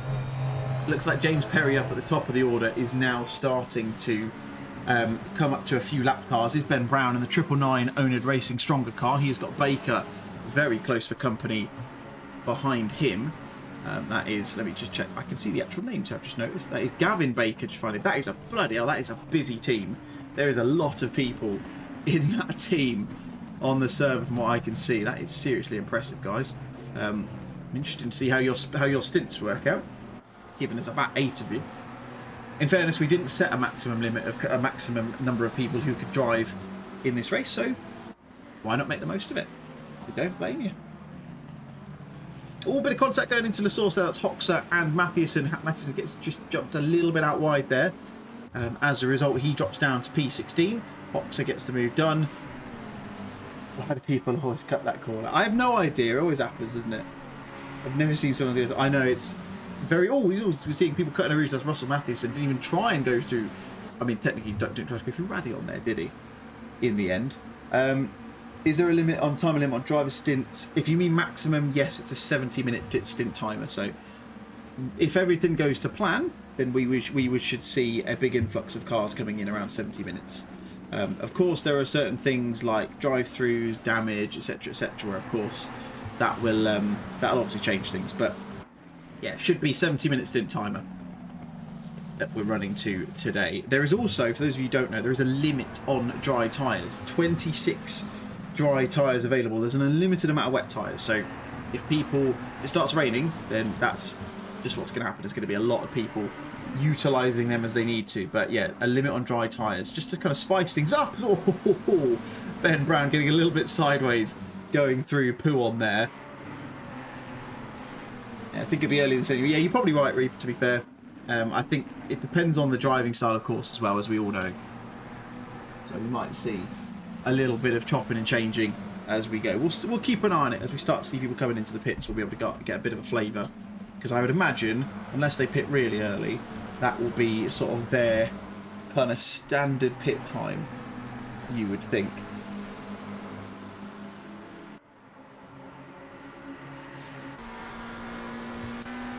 Looking out from the cockpit of Irvin Hoxer, I don't think that is where he actually is on track. I think he is actually in P15, not P17, unless he's dropped back with a mistake. No, he's P14. So the ATC, sort out your timing tower, please. So now it's just he's in P19. I've got no idea what's going on here, but there you go. I think what we'll do, I'll tell you what we'll do, we'll turn off the auto cam for now, whilst I'm actually watching the race properly, and we'll have a look around and see what's going on. So as I said before, I'm going to go massively contradictory against what I said before, but if you want to see a certain car, let me know in the chat. I'm actually going to go back to these two because these are the two positive perception cars. It would be rude of me and remiss of me not to mention these two because they are driving front and back at the moment. Mark Raddenberry leading the way in the 751 car ahead of Colin Dunn. There is a Mercedes of Kevin Blanchett in there behind them as well. Potentially looking for a move into into the bus stop. Not going to happen though. And they have got Harry Witter just ahead of them as well. So a little bit of a train forming towards the back end of the grid. Now, this is a little bit of a tidbit of information that I've been told to mention. So Colin, who is in the second of the two POSPER BMWs, the Shell Tic Tac combination livery, his friend Leo, I think it is, let me just get the name. Yeah, Colin's friend Leo has offered to donate £1 for every position the 750 car finishes above last place, which is 62nd at the moment. So as it stands, it could be going up to £21. It'd be £20 at the moment. I wonder if we're going to see any team orders between these two. We'll cut to car 7 in just a second, just to make sure I recognise that little chat message popped up. And yes, it will be. It's £21 that Leo will be donating as it currently stands. Here is the number 7 car, Gavin Baker of the SNR Enduro Knights team. Sturm asking for that one, currently sitting on P15. So he's back up in that kind of gaggle of cars that the autocam was particularly keen to look at. That's a very nice livery, it has to be said. And again, repping the charity. Oh, this is all we saw earlier. Okay, so it's Andreas, Andy, Callum, and... oh, I didn't see it was Gavin. Gavin's obviously the other name. Although there's Harry on there as well. I'm assuming someone's not available. They've had a last minute change, maybe. Oh no, there's just a lot of them. Oh, there's names on the other side of the car as well. That's why. There we go. This is the team with about 30 million people who are driving for them. So that's why we've got two sides of the coin there. Just to remind everyone, I know we're going to mention this a lot of the time, and I apologise. In fact, I'm not even going to apologise for probably driving you guys mad with all of this. But please remember that we are doing this race. See it on the bottom right-hand corner of the screen. We are doing this race in aid of the SiMBA charity. So any money you have spare, little or large, any donation counts. These guys do need donations to keep everything going. The work they're doing is, those of you who saw the intro will know, and we'll probably jump back to that video every now and again, just a reminder for those of you who joined in late of some of the great stuff that the guys at SiMBA do. We're currently at its current stage. Let's just do a quick refresh on the page. We're up to £1,360 of the target of 2,000. I want to smash that target, to be completely honest, and with 23 hours 40 minutes and 40 seconds left to go, I don't see any reason why we can't do that. So yeah, links are in the chat. If it doesn't pop up at any time, hit !donate in the chat as well, and that will give you a link to the Just Giving page. Like I say, anything you can give, no matter how much the value, does go a very, very long way. Right, we've been asked to go and see the 720 car from Reaper Silence Twitch. I'm assuming TV is Twitch TV, I would assume. Currently sitting in P2, the Phoenix Racing Team car. He's got Daryl Young close for company though. So this is a battle for P2. It's definitely not a battle for... yeah, it's definitely not a battle for P1 at the moment, because James Perry has decided he doesn't really fancy a fun race for the stream to watch. He just wants to disappear off and have his own little race. Plus 23 and a bit hours to go. Still plenty of time. Like, things will change. If you can go through a 24-hour race and have no one involved with you, then you have done something very, very, very impressive.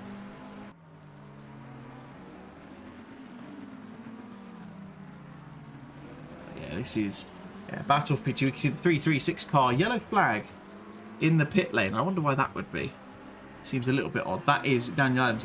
Initially, he's not suggesting he's in the pits, which screams disconnect to me. I don't know why that would be the case, but I'm entirely sure why. There's Tim Botcher in the Fly Racing car. He is just behind Kevin Blanchett. Colin Dunn has had it coming together with someone as well by the looks of it, because I can just see he's dropped back a small amount. Unfortunately, can't see. Replays aren't fully... Oh, no, I think he might have spun because there's no suggestion of contact on the replay form that I've got here. So keep an eye out for that. The Mercedes that was at the top of the grid, Phil Cryothios, is currently down in P50 with one of the more sizable pings that we ever will see. We've got come on 999 in the car. Joe Share is in the pit lane. I'm not entirely sure why he'd be pitting this early in the race. Rather interesting move from the British University Sim Racing team. Go 999. Why can't I see car 999? Am I completely blind? I can see... Oh, there it is. Ben Bratt, right there he is. Yeah, it's me. I couldn't see him. There he is. Here is car 999. I didn't actually want to see it. I know you didn't ask for it, but we'll give it you anyway. Give the people what they want. There's tons of you in here, whether you're in the chat or whether you're just lurking in the background. Like I say, your support is massively appreciated. Oh, apparently P2 has gotten hit by a back marker and has got quite a bit of damage. I feel like, Reaper, you are my man on the ground, it feels like, and I'm very appreciative of it. I can't see a huge amount of damage, but look at this. This is Daryl Young all over the back, and look how close they are. As they go through Blanchimont. Is he going to make the move into the bus stop chicane? He's on the inside. Could be a change for P2 early doors. Daryl Young gets the move in the books, gets past, and gets that Wild Things, a Big Brain Racing team car, up into P2. We'll see what Daryl can do with a bit of clear air. And yes, Craig Hewlett, very early pit from Joe Share. Interesting move from him. He is still in the pit lane, so that suggests to me that might be some damage that he has suffered. He's been in the pit lane for 40 seconds stationary at the moment. Adams is still in the pit lane. I have no idea what's going on with him, I have to say. That's a very strange one. Don't know why that's happening. We've got a little bit of a battle forming at the back end of the top 20. This is Simone Alessandro Casciaro. You've got to do it with the accent. He's got Nordell, Satsiev, and Van der Strauss all behind him. Look at that train, bloody hell. That is I think it's a lapped car in behind them, because that is one of the T1SR Turn 1 Sim Racing cars behind them, but they're not anywhere I can see on the timing board near them. I can't see who that is. I think it's one of the guys towards the back end of it, so yeah. Adams is disconnected. I think you're right, Reaper, to be fair, because there's be no other reason why he's just sat in the server. Seems very strange indeed. There we go. He's officially in the pit lane now, so I'm hoping that means that everything for them is sorted, and yeah, hopefully they can just get on with the race. Look at this, 3 wide going down the Kemmel Straight. See who's going to come out of this one in the best possible position. Oh, it's very close between them. Casciaro, you can see he's got a fair bit of damage on the front end of that one. In the end, Zatsiev gets the move done. He gets himself 2 positions down there, and Carl Johan Nordell in the Atomic Underpants car, beginning to understand. Oh, it's an Oppenheimer tribute livery. Love that. Power stays in the shadows. I've seen the film. I don't ever remember seeing that, hearing that quote at any point. Brogan Dyer a bit further up in the top 10. He has got Kovac right behind him in the Rexy Mobile. It's one of those cars that is really not the kind of thing you want to have following you, is it? Because if we look through, look at that. You just see that ridiculous set of teeth following you. That is terrifying. Jamie Buchanan wants a 751 car. I wonder why you might want that one. Good sir. Where is the Ragen Blagen Mobile? Oh, we've got a car off on the infield there. It's one of the BMWs. That is Robinson off. Interestingly, we've got McLarens up at the top, but this is just like a sea of BMWs back here, which is quite interesting to look at. We've got a 30-second penalty for Cryothios in the session. What have we got here? So we've actually got 2 penalties that have been applied. I wonder if we'll see the other one in a minute. Car 336 labouring on the racing line during quali. So it's a 10-second penalty for them, causing an incident, and a 30-second penalty for the 615 for car for spinning a car and not waiting. So there you go. There's 2 incidents in the books so far. Porsche has 0 problems. Yeah, I know, it seems that way. It's so quick. I saw it in a race the other night, and it's just so quick in a straight line. Even when it's, yeah, got people in front of them. So, lovely stuff. Here is, oh my word, the V12 is in 31st position, everybody. This is not a drill. It's actually P30. They're holding on to P30 just about. Dan Barnard doing a fantastic job in the oldest and what seems like the slowest car in the books, excusing the writer. Is he going to hold on to it as he goes into the bus stop chicane? He's got the Mercedes at the inside of Guzman. That's Van der Kijkbeek. Someone who is, I would imagine, Belgian or Dutch is going to need to explain that one to me at some point. But somehow, the Celtic Bromance Aston Martin V12 is up into 30th position, which is absolutely ridiculous. That link doesn't work for me. Oh, for goodness, I'm so glad you said something. Let me go into Stream Elements. Thank you for the notification on that one. I will fix that right away. In the meantime, I'll do you one better. This link is the right link. If you do want to jump in and, yeah, you want to put something out to the guys, you want to support SiMBA in any way, then that is the link you want to be doing. And now what I will do is I will fix up the links in Stream Elements. So I'm not watching the race at this moment in time. Oh, that one looks okay. Right, let's have a look. Have I just done the wrong one somewhere else?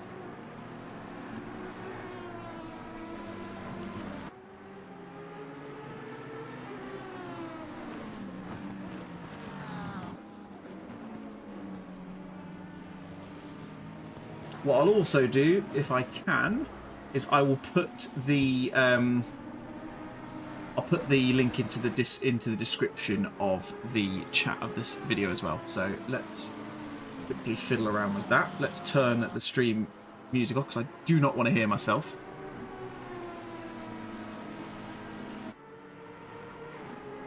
I'm just fixing that up now. So if you all want to refresh your screens in just a sec.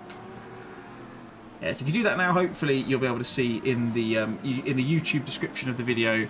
Hopefully, you'll be able to see there is a link to the donation link in there. It is the right link, but for some reason, Stream Elements has decided it doesn't really want to give us the right thing. So, hopefully, the link I posted now works. Hopefully, throughout the rest of the day, it will work. I've just reset everything and reloaded the link. So, fingers crossed, we get it sorted. Failing that, hit the description right at the top of it. If you refresh the page, it is in there now. So. Go and have a look, and like I say, little or large, whatever you can donate will go a very long way indeed. Did P2 get murdered? Now that's a very good question. It doesn't look. I mean, I think so. Yeah, I'm seeing a lot of the comments in chatter from the 615 car. I will tell you for the instant outcomes of what that was. So it's the can't sit out of the way. The 888 car was the one that the 615 car did spin. So. Where's the 888 car? That is the car of Joe Share. So I wonder if that's why. Well, that must explain why Joe was in the pits then, because that's why. Brian Holmes, thank you for the subscribe as well. Just quickly drop that in there. Lovely to see though that we're seeing some apologies in the chat. Thank you. I'm sure that will go a long way from those guys. These things happen, of course. It's unfortunate, but these things do happen. But yeah. Accepting some responsibility is always a nice thing to see. What a crazy race this has been already, and now for the 47 more times. I know, it's ridiculous. How many are left after lap 1 in Believes? Everybody is still left after lap 1, so nobody has disappeared, which I think is probably the right way to do it, because in theory, yes, it's annoying getting caught up in stuff like that, but also, why would you leave with 23 hours and 58 minutes left of a race? Like, anything can happen in that time. Like, I've seen ridiculous updates happen over the course of a 24-hour race. So, yeah, there you go. We've got another penalty. Car number 11 will be getting a penalty shortly. Hit car 526, spinning them and didn't wait for them. So, got another 30-second penalty coming their way. Well, I say another one. They have got a penalty coming their way in a second. In fact, it has already been applied for the Sietti Corsa team, currently being driven by Leonardo Baccaglini. Yeah, bit of an incident for them as well. I'd love to have the opportunity to put all that into the stream as well, but sadly I can't. If you do want to have a look and you're not in the Discord, then if you do type exclamation Enduro into the chat, you will actually get a link to our Endurance Discord. So if you do actually go see it, there is an incident outcomes channel that you can see. V12 dropping positions, Craig Hewlett says. It is indeed, sadly, the V12 is not having the same run that it had before. That the lack of pace, I think we can probably say, is starting to fall foul for Dan Bernard. This is going to be the meme car of the race, isn't it? Go. Oh, been hit by the Porsche. Oh, no, he's been spun. That is so unfortunate from him. Hopefully the Porsche will wait. We'll have to wait and see. Dan Bernard does get spun by the Porsche. I can't see the Porsche is waiting, so that'll be a slam dunk penalty, you would argue, in just a minute. One thing I didn't do, I think we did very briefly go to this man, Mark Radbury, but I don't think we ever really kind of spent too much time actually looking at him, who of course is the owner of the Positive Perception Community, the founder. So he's currently sitting in P40. Colin Dunn, the sister team P42. So still £20 for his friend Leo to donate so far. I was going to look at something else a moment ago. I was going to go find Mr. Pixley. Where is Rich Pixley in the session at the moment? I can't see him. He's not that far up, surely. Sorry, Rich, that wasn't very nice of me to say. There he is, P58 in the Soul Nissan. This guy is driving all on his own, just to be clear. So he is driving all on his own, and he's doing his own donations and his own fundraising for the Sands charity as well. So fantastic to see from him. If you get a chance, let's set some thanks in the chat for him, because he is going to have a very, very long race indeed. We're hopefully going to try and get him into the chat a few times over there. Quick update.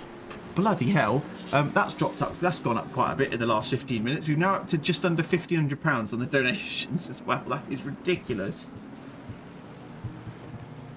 Car 17 is up 20 places from the start. See, this is the kind of intel I need from you guys. This is what I need. I can't get over across all of this. There will be other people coming in and commentating at points as well. So everyone is more than welcome to jump in. If you do want to drop in, have a quick chat with me, like I say, drop me a message on Discord and I will drag you around a little natter about how the race is going for you so far.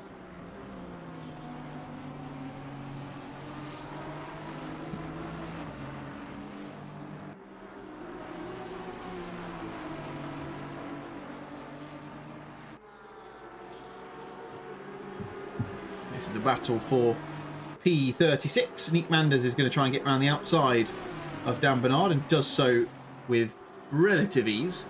Car 98 is up 23 places from the start as well. I mean, this is what happens when you don't get caught up in the incidents that come on the first up on the first couple of laps. Jeffrey Van XL, interesting choice of name for that one. I'm sensing serious spreadsheet vibes from him. He's just behind Stewart, and that is I think that is one of the front runners. I think that's Erdman. Oh, no, it's not Erdman, just behind them. My apologies. I don't know who that is. Directly behind him. It's one of the Phoenix Racing Team cars. You can't quite see who it is. Might be Gottsmeister. It is. No, I'm so confused. There's so many McLarens. There's too many McLarens, and I can't tell who is who. Kima Stewart in the Podium Hunters car in the Lamborghini.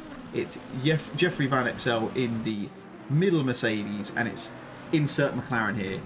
One of about 1,000 of them. It feels like they're in this race. Let's have a look back. This is James Fletcher in the Pro GT sim racing car. He's got Rust for company behind him, which is weird because it's not started raining yet. Insert dad joke there.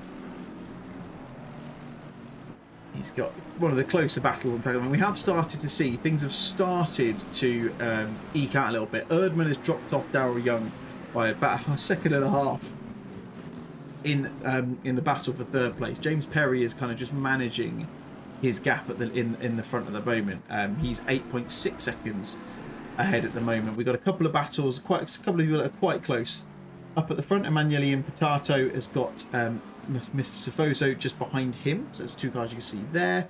We've got Brogan Dyer, who is one of the other Phoenix Race Team cars. They've got so many cars in this race. He's got Chernikov and Hoxha for company just behind him. That's an Audi just escaping out of the way. That'll be a back marker dropping out of the way there.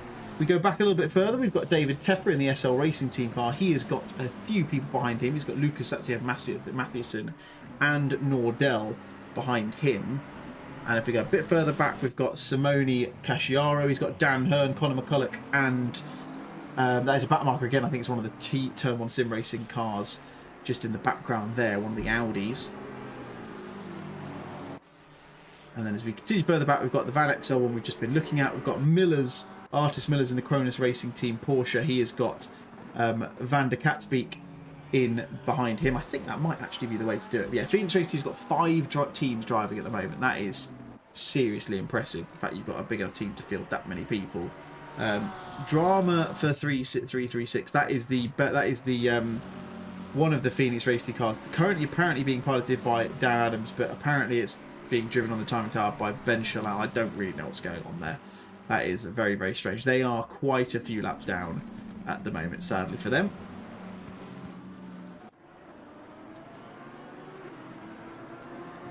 Well done, Richard. Hope you don't need a number 2. I think he's. I'd be lying if he hadn't told me that he wouldn't mind if he got caught up in an incident and had some damage, so that he had a little bit more time to get out of the way, to get things sorted. And so, speaking of which, in fact, he's right behind him on the screen. This is Vincent Pun, the KFC Sport. I don't know where KFC's come from there.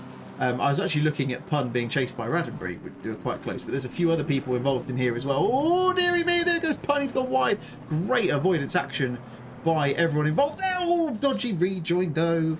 Goodness me, that's going to be some big damage. Oh, it's going to happen again. Oh my lordy lord, that was not what you wanted to see. The Simlight racing car of Harry Witter is looking very worse for wear now. Unfortunately, Blanchett has in fact, no, sorry, he's not retired. He's not returned to the pit lane. He's just driven into the pit lane. So that is another early stop, you would argue, unless he's got some sort of damage. You might think. Dan Hearn is off. He's gone wide. And we see what may have potentially happened there. I don't think so. I think he's lost that on his own. No slowing down for red flag, for yellow flags. I know. I know. It was a very, very bad rejoin, it has to be said. I'm sure we'll be seeing a penalty issued there as well. We've got a few more penalties that have come in. In fact, we've got a few more no further actions. We've got a 10-second penalty for car number 11. I know we've seen that one for causing incident. A few more that have come through, but no action required, just because apparently they're not giving us enough information, which is why. Back up to the upper part of the grid. This is battle for P5. Emanuele Imputato has got Sifoso very much behind him. Craig's suggesting it's got to be a penalty in the chat. I think it probably will be. Again, it all depends on whether people decide to raise it or not. I think the guys will be keeping an eye on some stuff, and they'll probably be reviewing things that they do maybe see, but I don't think they're going to be reviewing everything as a whole. You have to submit the protest in order for it to be reviewed, so which is understandable.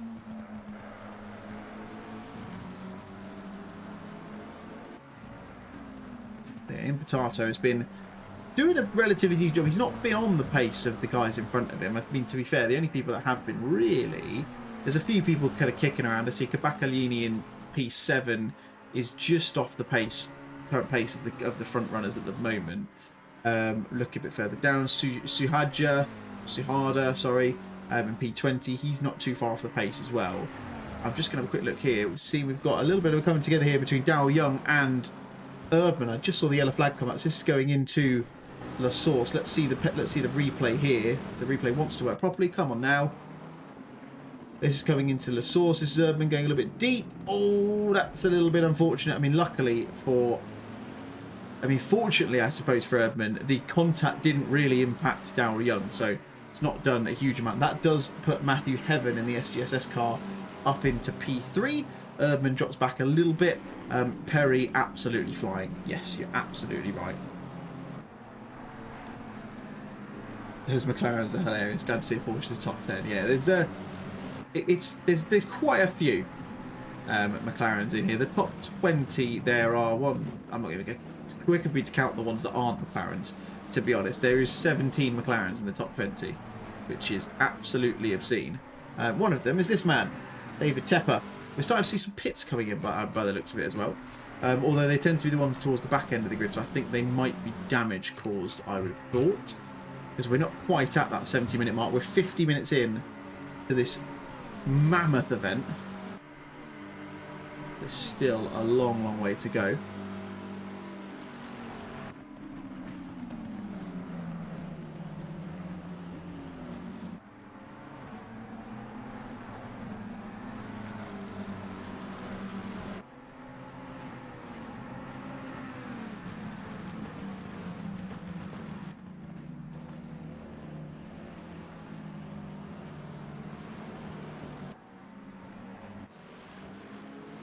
Let's have a look back to a non-McLaren car now. This is Carl Johan Nordell of the Atomic Underpants team. He's sitting in P18. He's got Suhadja, who is apparently the god. Unless GOD like that stands for something else that I'm not aware of. I'm clearly not down with you lot. And he's got, I think that's Lucas just in the background there as well. Bit of a gap back to Van der Strauss. So they've got a few seconds back to him. So these guys can have a little bit of a battle of their own if they fancy. I'm now going to turn back on the old auto camera, assuming it wants to work, which it doesn't, which is great. Oh, goodness me. I think once I turn this on, it's never turning off again. Because it's being a pain.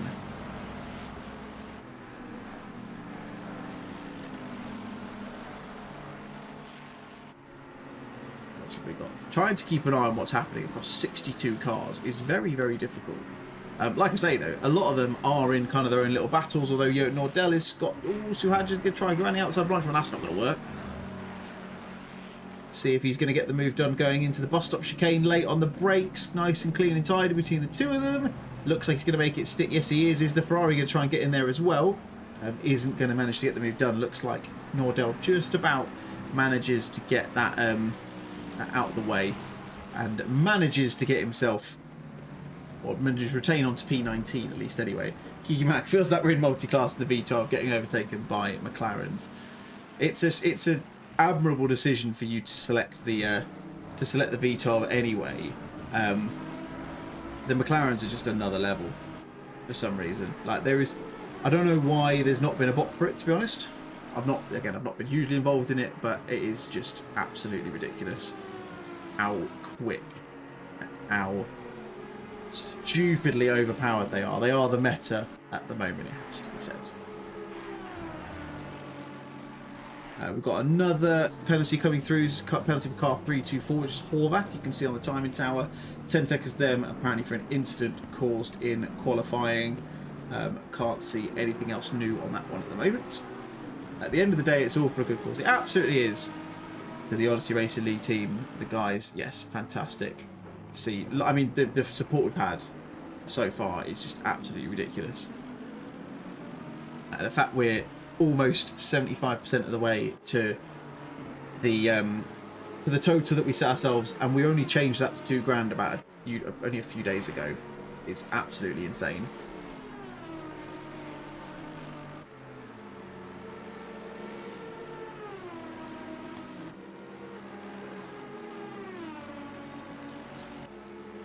Oh, it's what the I didn't realise it was what the real life bot was. I had no idea. I mean, it kind of makes sense because it's normally how it works, isn't it? You build a new car, it tends to be quicker than all the rest of them anyway, doesn't it? So I guess that makes sense. We didn't pick the V12 to win the race. Only the hearts of the viewers. I think, to be honest, Kiki, you've done that already by quite a comfortable margin. You are definitely the car of choice that everybody seems to be very much keeping an eye on. We see a change in the poles per team. Colin Dunn gets up into P38. Raddenberry drops back to P39. So that is now up to, what's the difference there? It's going to be £24 that Colin's friend Leo owes the charity at the moment. Just a heads up as well, for those of you who don't know, anyone who hasn't yet donated for their entry is going to be, if they haven't done it, then they will have to serve a Stock Go 30 if they've not done it by the 23rd hour of the race. Hopefully not something we'll need to worry too much about, but it is something we've put that in place.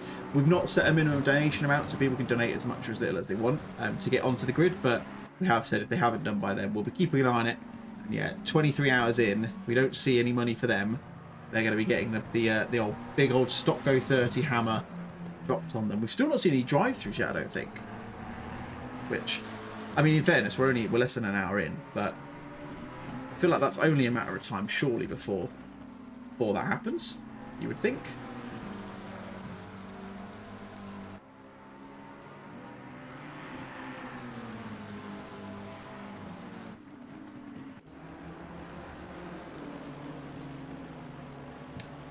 There we go. So we put the auto cam back on now, so I don't have to sit here and keep madly clicking like no one has clicked before. As we get towards the first pit stop cycle, you would argue. the moment, James Perry has got a rather comfortable lead. He's just set... Oh, no, he hasn't just set the fastest lap. Of course he hasn't. He has set the fastest lap of everyone. And he set the fastest lap in the race as well. Yeah, he's been a very, very quick boy indeed. Was an penalty for the 979 car. Let's see what that's been for. Hasn't been typed out yet. I think it's been applied, but yet to put that into the actual chapter itself. So we'll see what that will be in just a second.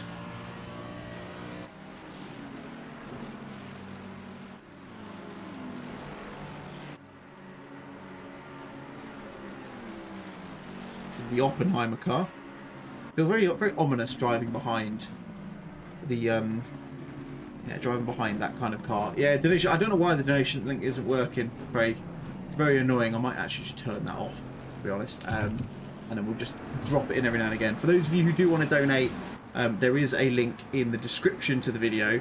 If you've been on here since the start of it, or at least within the last sort of 15-20 minutes or so, then you'll just need to refresh the page, and it should come up again properly. That is the hope and the plan. I'm just going to go and turn them off, because they're not working, they're being very annoying, and all they're doing is cluttering up the chat. So I've turned them off now, so yeah, hopefully if you do want to donate, which of course you're more than welcome to do, then just hop into the description of the stream, and you can donate from there. We're looking at the 42 car of Max Chernikov at the moment. He's just behind Nordell, who we've been keeping an eye out for so far. This is realistically one of, if not the closest battle on track at the moment. We see a pit stop now for Simone Casciaro, so he's coming in for a pit stop. I'm just waiting to see what the penalty will be for, or what the reason for the penalty will be for Conor McCulloch.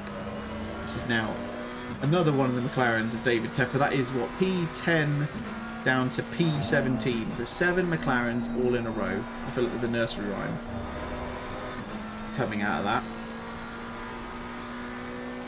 Still yet to see what that will be, but we'll get an idea from this steward link as well.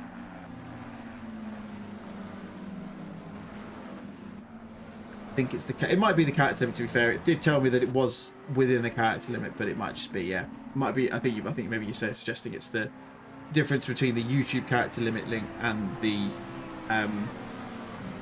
stream elements one. I'll tell you what I'll do. Let's test it.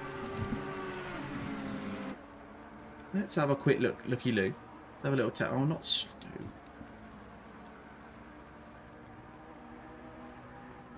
Let's have a look and see what we can do to get it working, because it would make life a lot easier. I'm sure you'll all agree.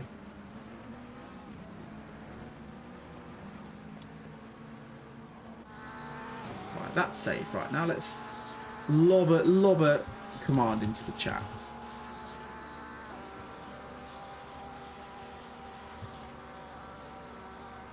There we go. I've fixed it. Kiki, thank you for the suggestion as well, by the way. That's not all me. It's not all me at all. So what we'll do, there we go. Saved it. So now all's going to happen is every now and again, it's just going to drop that link into the chat, and we're all good. That also explains, I mean, now you've said it, Kiki, it's kind of blatantly obvious as to what's happened. That explains why it was coming up with SiMBA hyphen in the chat as well. So see, that's part of the way through the back end of the link, which does make sense. So thank you. Much appreciated, everybody. Thank you for doing tech support in the YouTube chat.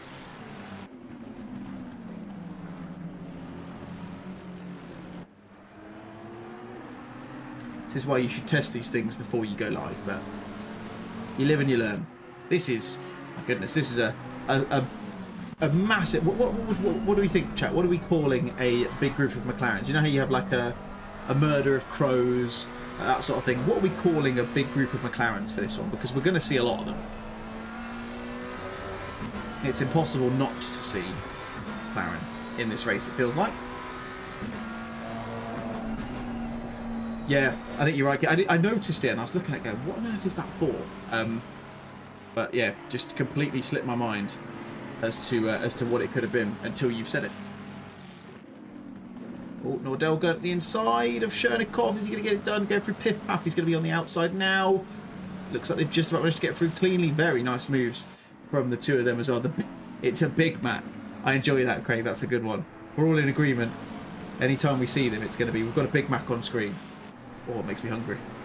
Lunchtime now, isn't it? Just to clarify everyone as well, like I said before, we will be seeing people kind of dropping in and out of the comms box as we go through the day. Sadly, we don't have the resource available to do the full 24 hours with live comms, but the stream will be up. So, give you a bit of housekeeping. This is obviously part 1 of the stream, as you can see by the name of it. We will revert over to part 2 around about 9:30 in the evening, is the plan. And that is very likely going to be without any commentary to go into the night, because people have to sleep. And then the final stream, so part 3, will go live at 9:30 tomorrow morning, and that will be the end of the race, and will be pretty much fully commentated on for the last few. Insert meme. Yeah, we all know what that meme is, Jan. We all know what it is. If someone wants to do it and put it somewhere, I'd be all over that. I'd love to put that somewhere, and I'll bring it up on the stream as well. If someone sends it to me, I will put it on the stream, and everyone can revel in the amusement of.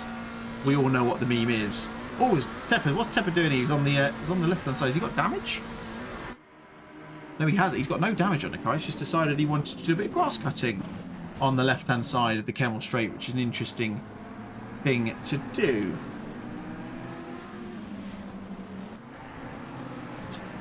I'm waiting to see what the penalty is for car 979. I haven't had an incident outcome on there, which is a bit of a shame. 20 seconds for Conor McCulloch. Yeah, see, Jan knows what he's doing. He wants the jokes in the chat. I think it's a great shout. Like I cannot stress this enough. Please, if you can make that meme, please make it, and I'll put it on there. But it is, if you can do that with the other entity in the meme as the V12, we'll get it all over socials, and we'll say, yeah, it's the Big Mac coming for you. Here's Ben Brown, the 999 owned a racing stronger car, one of the many Big Mac on this. In fact, he's in the middle of a Big Mac. He is, what would he be if he's the back end? He's the bottom bun of the Big Mac. In this one, he's not going to be for long though, because that's him getting past Russell Matthewson. So Matthewson forms the bottom of the who forms the bun. Ben Brown is now, I want to say he's the burger, or he's the first burger anyway. Comes through Blanchimont. Oh my word, that was nearly very spicy indeed. Oh, but it coming together between the Max Shernikov. That looked like it was just two people going into one. Oh god, the rejoin. Oh, it was going to happen. It was going to happen. I'm now almost all the more convinced that this auto camera is set up to ignore any kind of major incidents, because that was very unfortunate for them. It looked like just kind of just racing incidents. I'll leave the stewards to figure all that out. That's not my job today. I'm not part of the stewarding team. I am heading up the broadcast team for this one. Let me find. I'm not sure why you need to find trousers, Jan, for that. I'm a little bit worried, but you do you, mate. You do what you need to do. Here is Roy Blues in the Simtech racing car. That's a lovely livery, to be fair. The 474. That is someone at my front door. Before that came up on the mic, I heard it through my headphones anyway, so I'm sure you'd have heard it as well. We now go back up to P10, P6, sorry, Liano Baccaglini. He has dropped, in fact, no, I was going to say he's dropped back off. He hasn't dropped back off in Putato. He's actually replaced Safoso in P6. Of course, he'll drop back off of them with the penalty he's currently got that he'll serve at his pit stop. And I'm assuming the car they're coming past, which is one of the BMWs, can't quite see the car number on there. Who's it going to be? 273, I think that was, or 173. It's a back marker, whoever it is. I'm assuming that is one of the 473. My apologies. That they've gone past. That is going to be one of those. Going to be presumably a sister team to the Porsche that we just saw a moment ago of Roy Blues.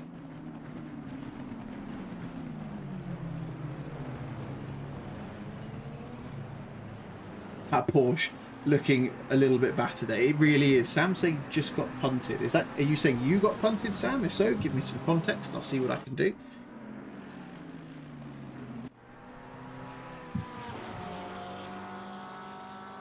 Here's Martin Kovac in the Rexy Porsche. Still looking... his teeth look a little bit wonky from the angle I just got there, I think.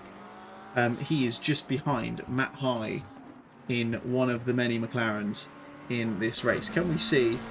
Let's see if it stays on this. This is the Fry Guys teams. This is one of the owned teams that are working with these guys. I want to see if we'll get a chance, gets close enough to see whether those teeth are looking a little bit battered and bruised. See, that Porsche is so quick in a straight line. Taking so much slipstream off the back of the McLaren. I thought the McLaren was quick. It looks a little bit dirty, if anything. I don't think it looks... No, it looks like it's not wonky at all. It just looks like it's a little bit dirty. Needs a clean. Does Rex? He needs to brush his teeth. It feels like.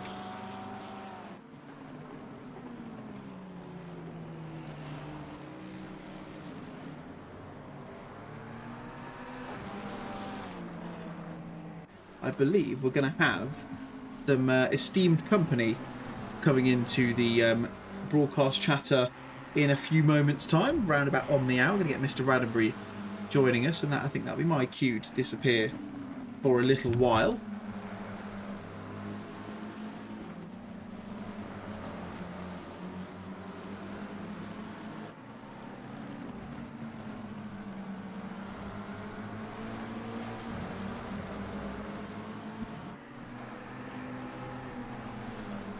Love the Rexy Porsche. Ah, we all love the Rexy Porsche. JP, car 474 got caught up in the... Yeah, that is the Porsche we've been talking about, isn't it? You've been...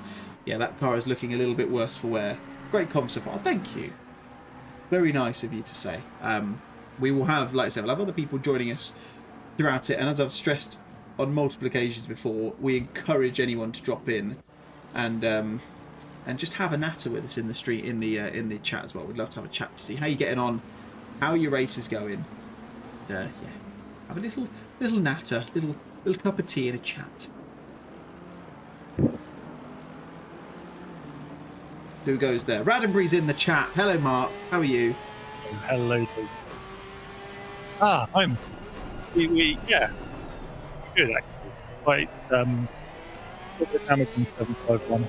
I had to hand it over to Mr. Neuterlings a little bit early because going through Eau Rouge and Radion was a bit, shall we say, sketchy. Bit of back end damage, so Mark's now in the car. But yeah, so far so good. I wanted to update everyone on how much we've raised. Yeah, I've been doing that, but please give me a latest update. We are on £1,458. That is absolutely insane. So we're 75% or pretty much in, and we're less than an hour into the race. And I've not donated yet.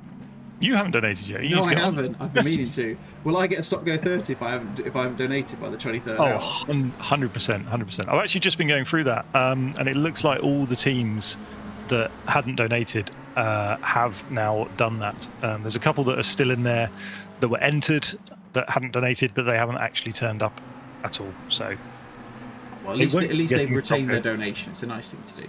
What they'll do is they'll get that at the next charity event we run. Nice. We have long memories here. Good idea.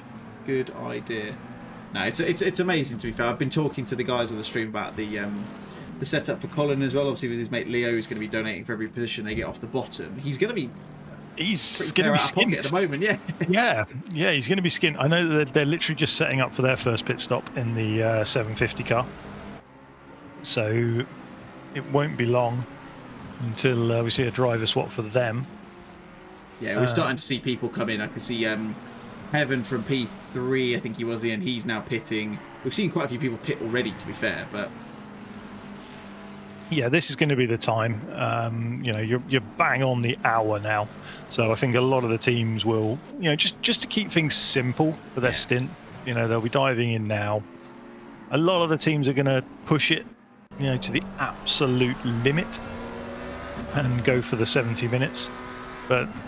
Yeah, I think in fact, there we are. P4 has just dived into the pits by the looks of things. Exactly. JP suggested let's have a quick rip round and get to 2K. I think that's fair. I think it's absolutely fair. Yeah. I've already got to put £1 in a pot for a drive for a track cut. You plum. In standard Raddenbury fashion, I've got the 751 car track cut already. in the first hour. I mean, that doesn't come as any surprise whatsoever. It really doesn't. I mean, I think it was Spa the last time I did it, where I got 3 track cuts in the first hour of a 8-hour race. Mark Roddenberry, ladies and gentlemen. Well, the way I see it, David, is I'm pushing the limit. That's very true. There's no point in half-arsing it, is there? Exactly. And welcome to Mr. Alex as well, who's just popped in. How's it going in the ABL camp? Well, we can't hear him. Why can't we hear him yet? Oh, for God's sake. There he is. Hello. Yeah, How's it going in the ABL? 56. Oh, wow. Yeah. Oh, have you had...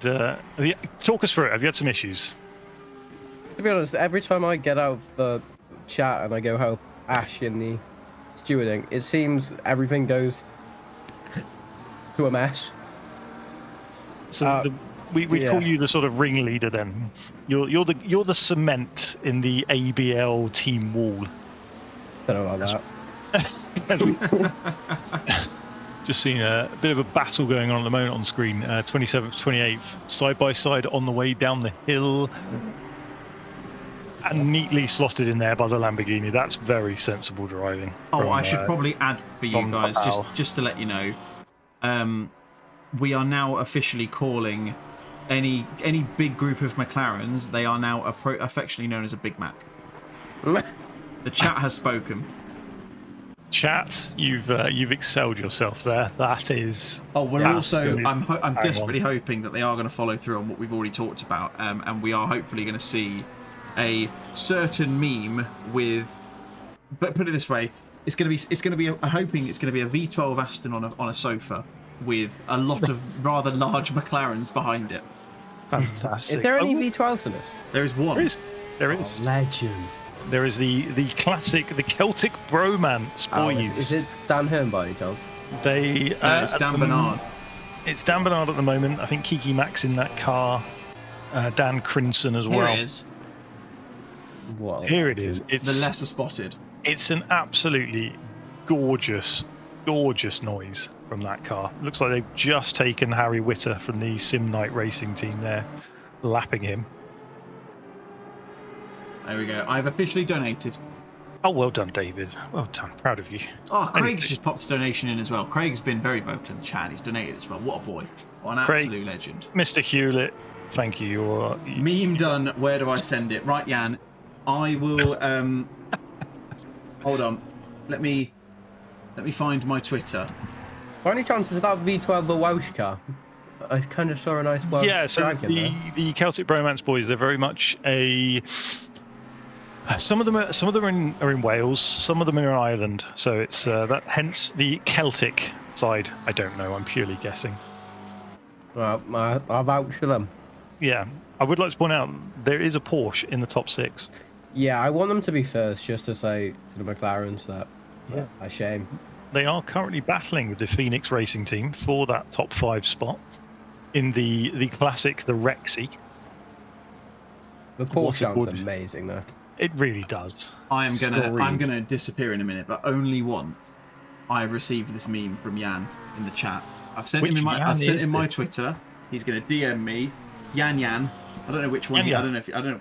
Yeah, it sounds like something a child would say in fairness, but I'm hoping he's gonna send me this picture, and then I'm gonna grab it for everyone on the stream to appreciate.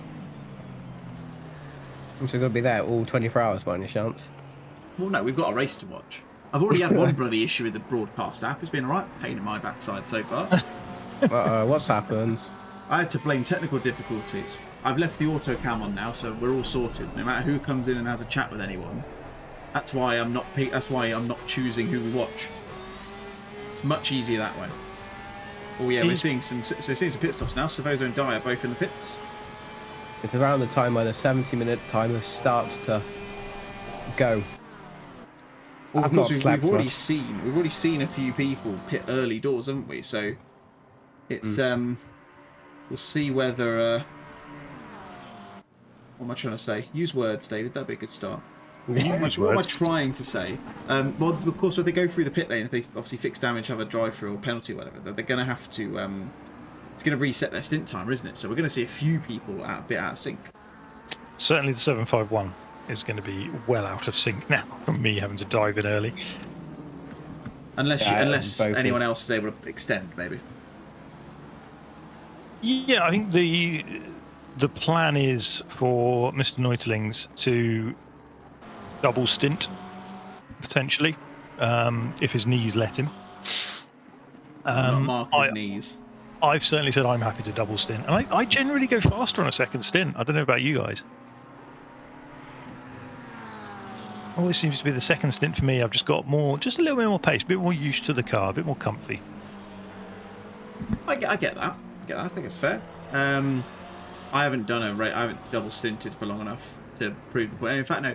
When I did the RCI 2.4 at Suzuka, my second stint was way quicker than my first. But I think that's probably also because of the fact that I had a very terrible first stint and ended up ruining the tyres about 10 minutes in. So.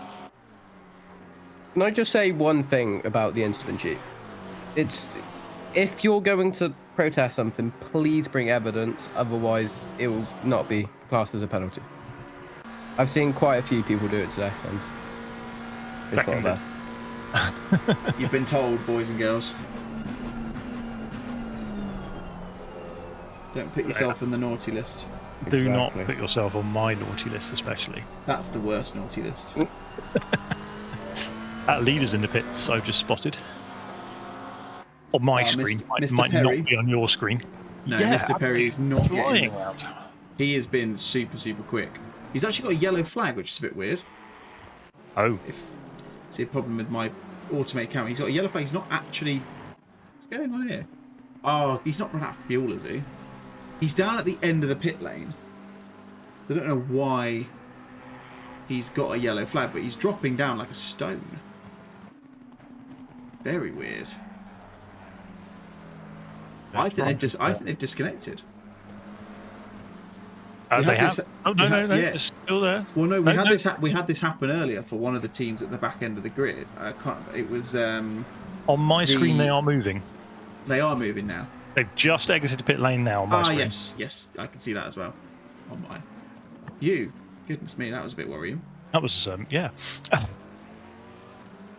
Absolutely incredible.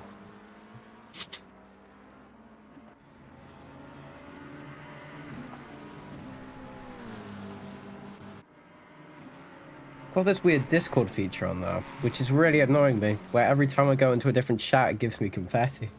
It's really annoying. Oh dear. Oh look, drive through car 40. I'm giving you the information before you see it on the stream.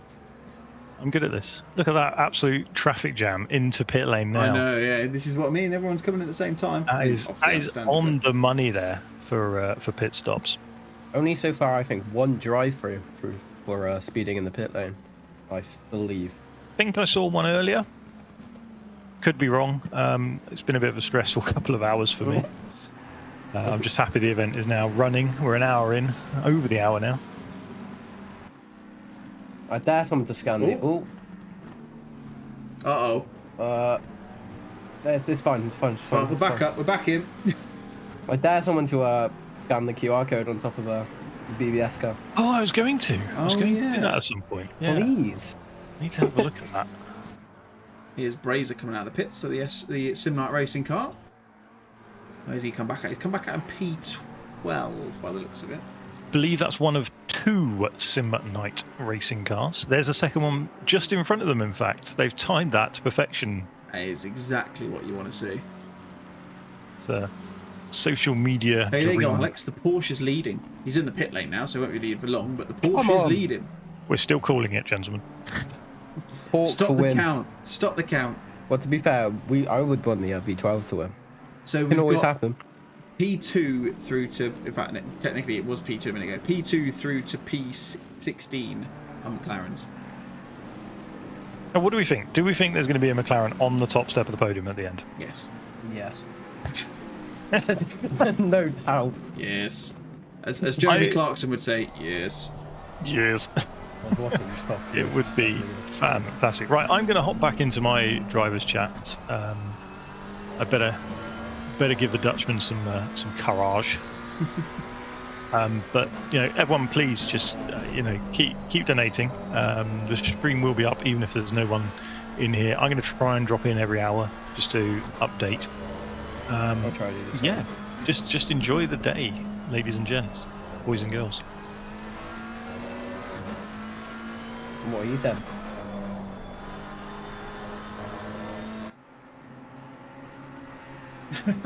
Seen a message in the Discord. We've got some fuel. Anyone want to borrow? Someone's over fuel. They're clearly doing some good jobs in terms of fuel saving. Then, if that's the case. Well, what's weird is our BMW seems that it can't do the entire 70 minutes. We don't know why. I've been meaning to ask. Was your, in the nicest way possible, was your... Yes, we did run out of fuel and qualify. No. I was going to ask. You guys were P5. Was that... Because I know we had the issue where it mixed up the grid. Was that where you qualified, or were you one of those ones who got kind of shifted around? We got lucky. Let's say that. But no. We did surprisingly well for qualifying for only 2 days of practice. But I think we were like P40 something, which isn't too bad with setups we don't know and how we don't know that well. But it's not been too bad. At the moment we're called Team Comic Relief because our goal is not last. The old not last challenge. Apparently the car 974 ran out of fuel. Oh, heartbreaking. I'll surprise him because well, that was P2 as well.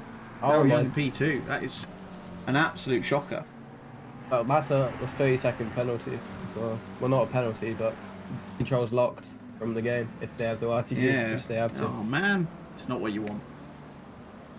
Not what you want. Not at all.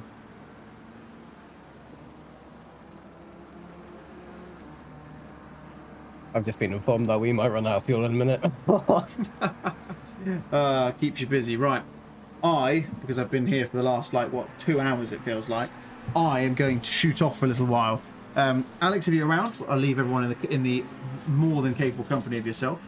If not, we will have people, as I said before, to run in the chat. People dropping in every now and again. Rest assured, the stream broadcast will be live for the entire race, and we'll have people in every possible moment that we can. But I will see you guys a little bit later. Goodbye, Mr. David.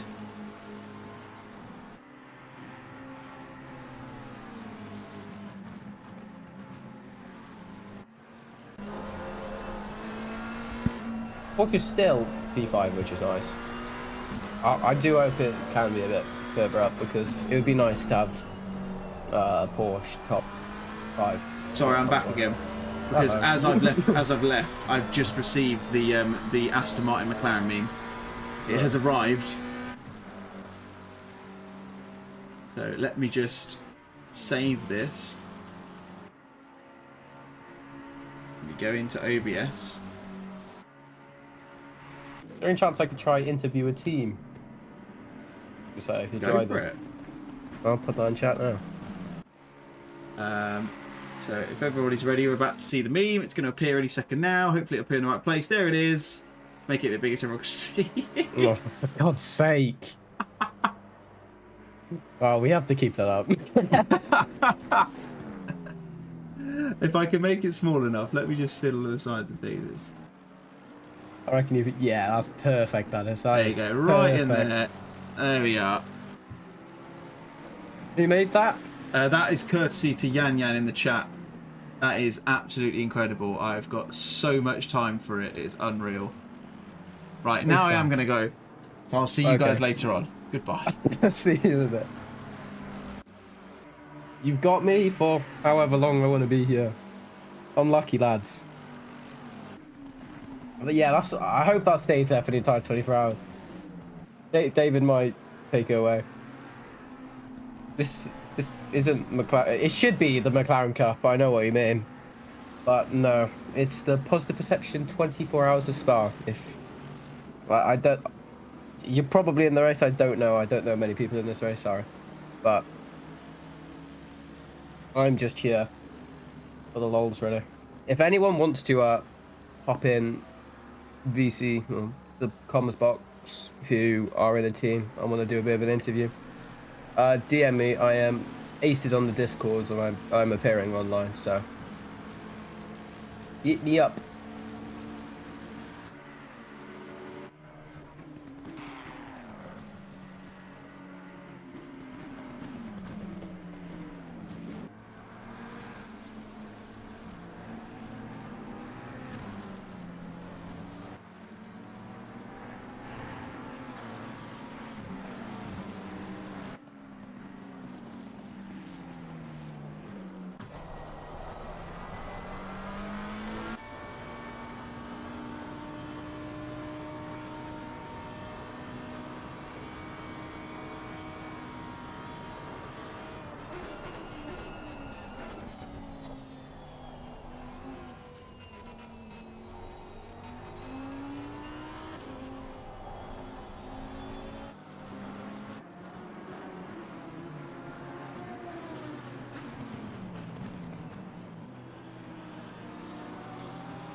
A bit, Craig.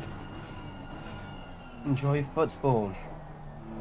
Hope that is normal football or not.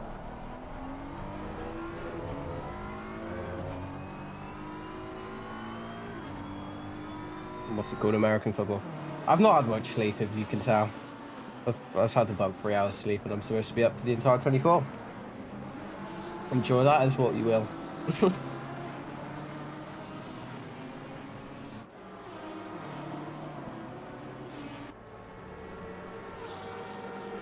But yes, Craig is right. If you want to donate, it's not necessary, obviously, but it's definitely a good thing to do.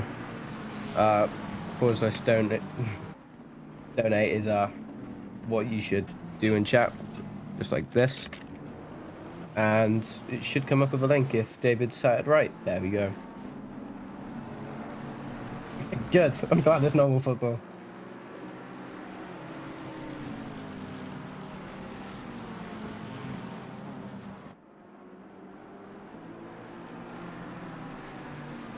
I'm bored with Michael Lawson now, the Broken Bones sim racing team. Probably one a really nice livery. It's up there with one of my favourites, but obviously the positive perception ones have to be up there as number one. It was, yeah. If you haven't seen it already, the barcode on the QR code on the top it's not a rickroll at all. I reckon you should just scan it and find for yourself.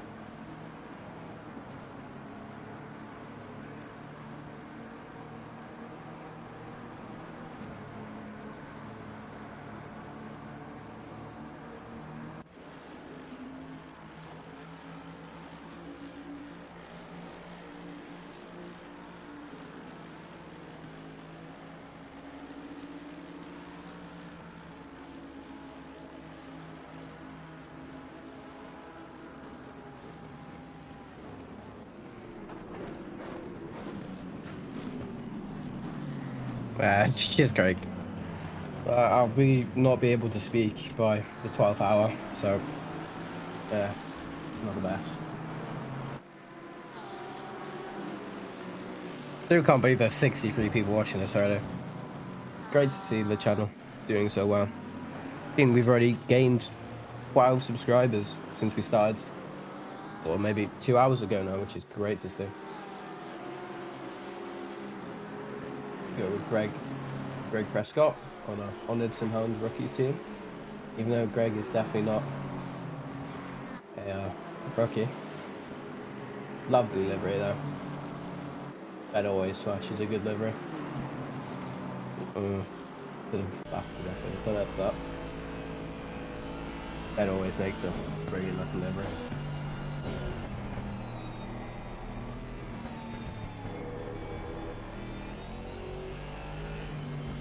What's happened to the car 336? I would change cameras, but it's on auto camera, so I haven't seen anything in the incident form. So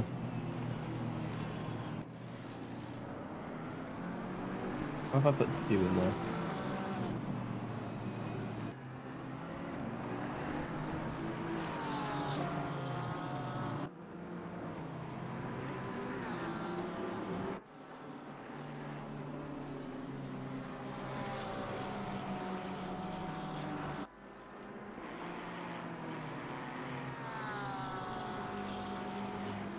Yeah. Oh, hello, Mercy. He's not Rocky. He's good. Is Ben racing this? I saw him in the list. I don't know if he still is, but I haven't seen him. But then again, it's only just not even a second hour yet, so.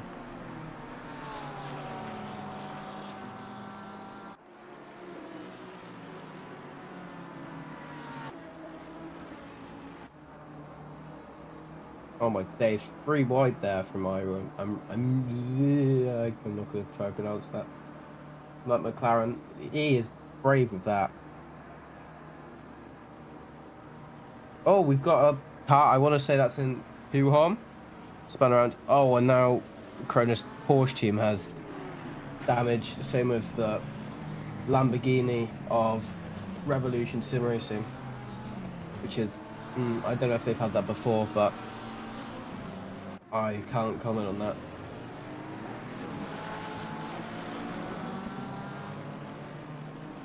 Seems a lot of cars have damage now, which is I don't know if they haven't repaired it from lap 1 incidents or if it's through the incident spreadsheet, which there seems not to be too many.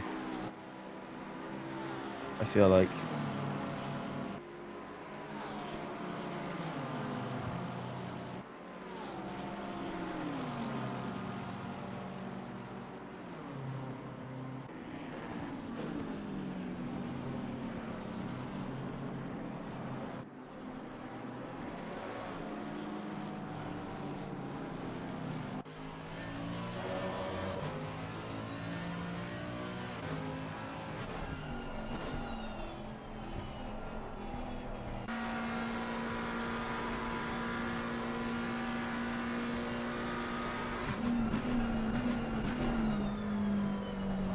R17 had a disconnect. Who's that? I can't see who that is. I would look on the pit wall, but that requires me moving stuff about, which I've got stuff pretty much perfectly laid out.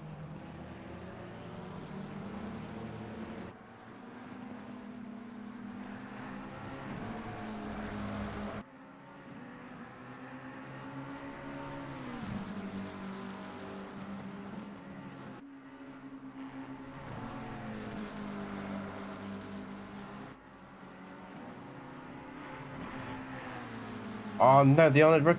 Who was in the car? That was Dan Hearn, wasn't it? No, that was Prescott. Oh, that's not good. They were doing pretty well as well. I wonder if they're gonna recover from that. We've got some teams out rating for interviews. So first we've got Gav Baker from, what team are you from, sorry? Got Mike. Hello?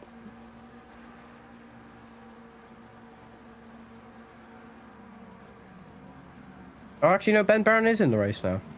I see Ben Brown in the McLaren. I thought he didn't like the McLaren. Glad to see they're doing well in 14th.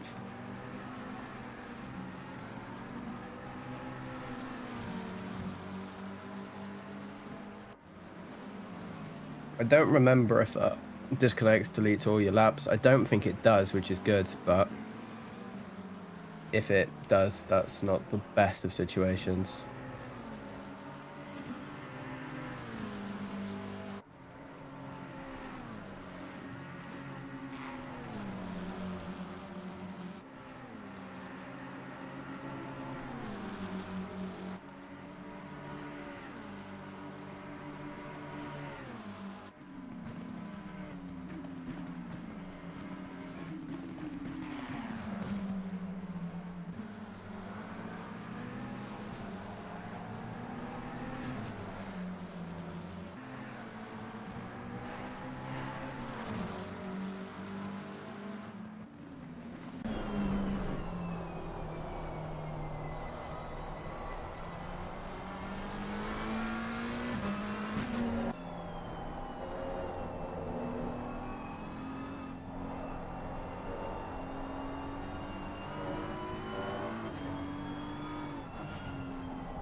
Hello, Mr. Rick.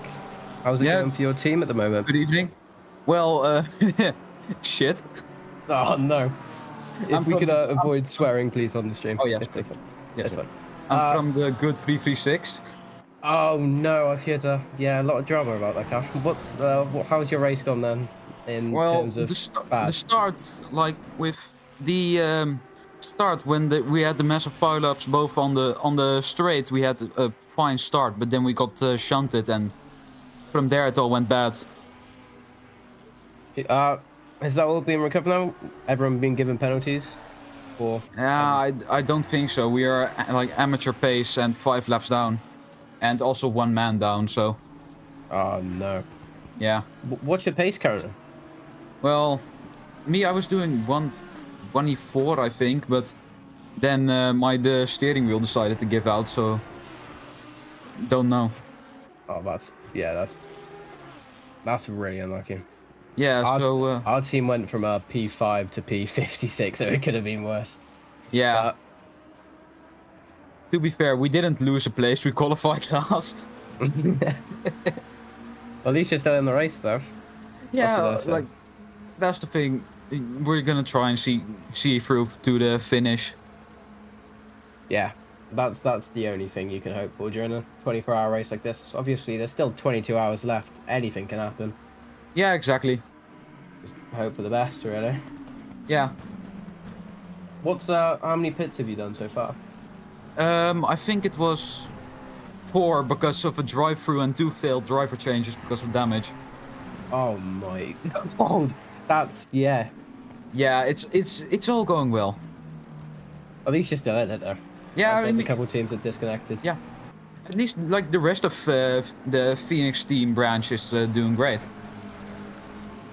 What's the other Phoenix teams in, Ernie? Let's see.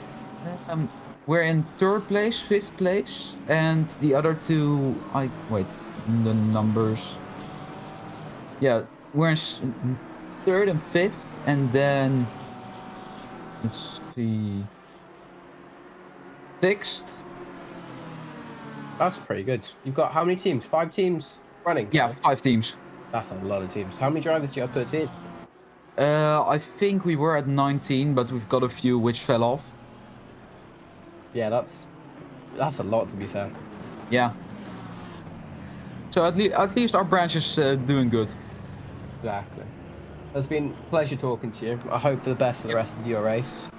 And thank you. Maybe see you again in a bit. Yeah, we'll see. Bye. Bye. Good to hear from one of the drivers from Phoenix Racing Team. So it's a shame the 366 team isn't doing too well. If anyone else wants to join into an interview, please go into the waiting room chat and I'll do it in order of name, I guess. I don't know how many people are going to be in. But that's all from that team as we currently see. I saw Mark getting a little slidey through last corner, which was pretty interesting to see last lap, but I'm glad everything's going well there for them now. They're still P29, Mr. Mark Cooper, and Positive Perception Team 750. Whereas we've got Pro GT Sim Racing here with Steve Derrick in 43rd place. Very nice looking livery. Here's one of the Phoenix Racing teams currently in P9. I don't know if they've just done a stop or I think it's that prime time where people are starting to do maybe a second stop or repairing for damage. Not too many cars currently that have large penalties, which is good to see. That's after the second attempt, it's all somewhat being clean now, but only time will tell.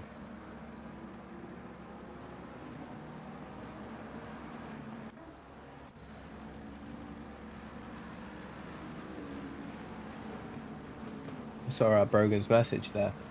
38 seconds and you're still in P9. Fair play.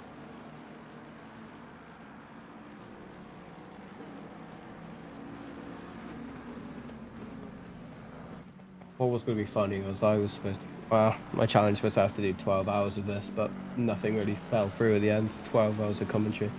But now, I've been given every single role. Got stewarding, commentary, and then also race. It's brilliant to see.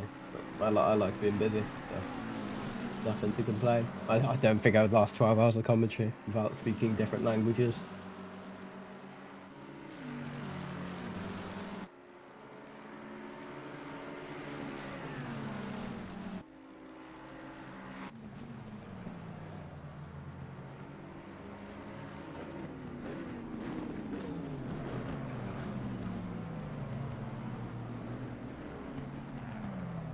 What I've seen is a couple of the EOS teams are sadly quite far down, which I think they might have been caught up in major damage at the start. But here we're on with Nick's Racing Team, which is, again, I really like orange cars. Orange cars look really nice. I don't know why. I've used orange McLarens in the past, but that's before McLarens were a bit on the OP side, but we won't get into that. Oh, sorry, McLaren. That is definitely a track cut for that Sky Tempest McLaren there.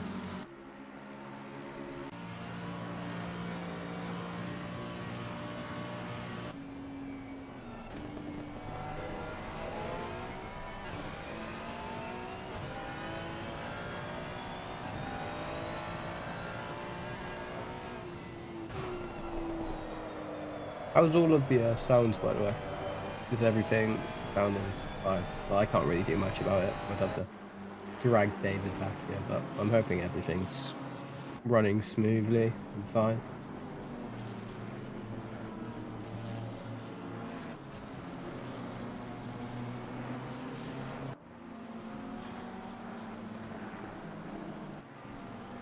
Oh gosh, I've just seen...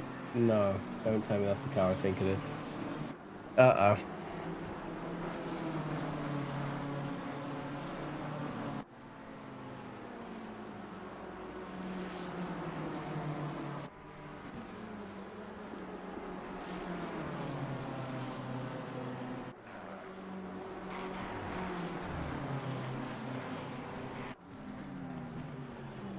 Well, I think we might have another team wanting to do.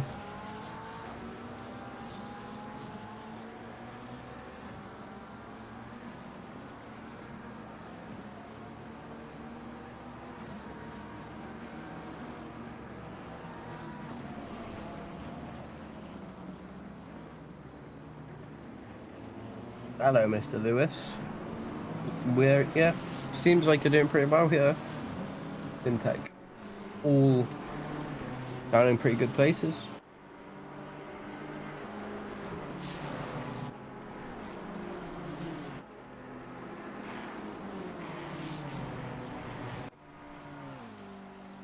How's your race gone then, Lewis?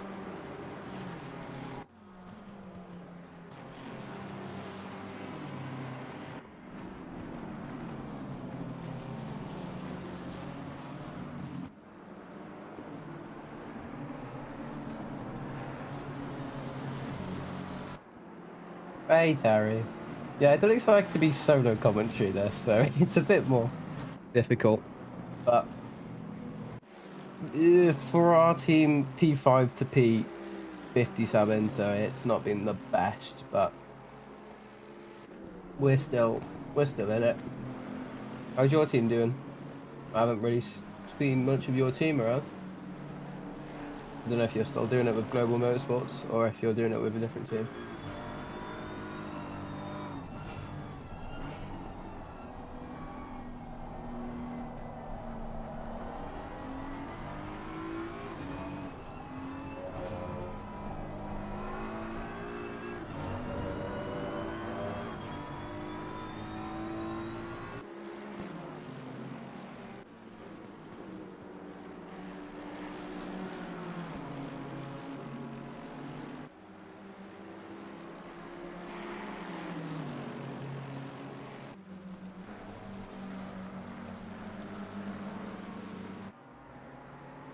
I think everyone had an encounter with at least a barrier at one point, because there's been some quite hefty crashes at the start of the race, but everything's starting to settle down now, luckily.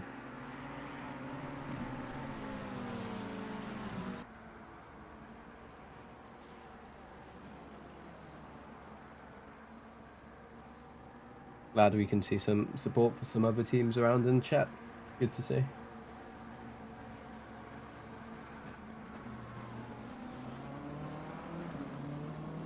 What's great is here is the first time in ages it's fully sunny. Quite nice here, but you know, I'm trapped inside. Yeah,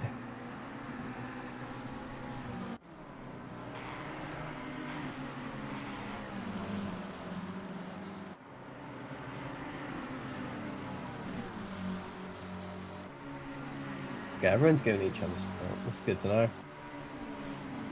Again, there seems to be a lot of people in chat. If anyone wants a stream comments box or like a stream interview, hop onto the Positive Perception Endurance Discord and go into waiting room, and I'll drag you in one by one. One thing though, no swearing please.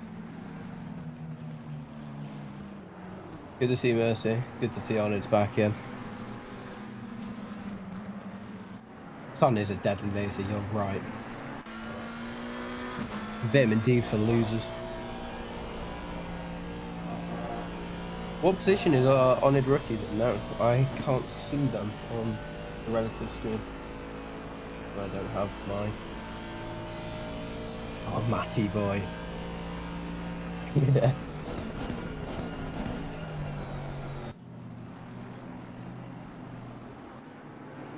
Few penalties being given out left, right and centre, but nothing too bad at the moment. See a 10-second and a 20-second. One for Ben Brown. Oh no, what's he done?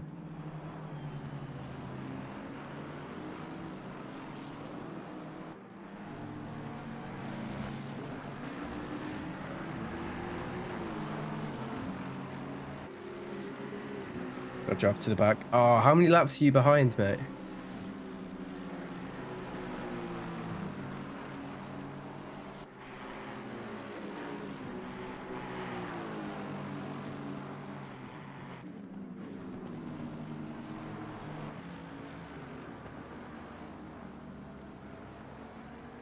Here we are with Daniel Hearn back on the Arnold racing car.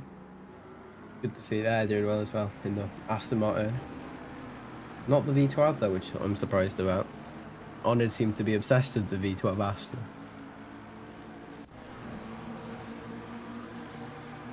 Yeah, with Positive Perception Team 751, Mark. Oh, was that a speed token? That seemed a bit edgy, that did.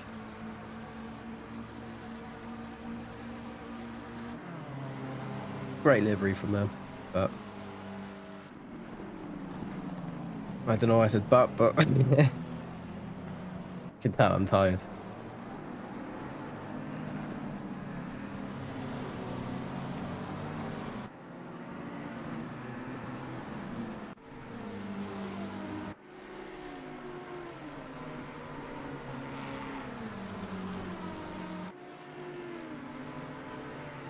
I think I see.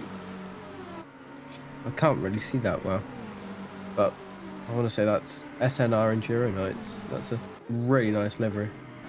As he's battling with what seems to be the car 771, 711 even. Starting to get a bit feisty there. shame they didn't get up.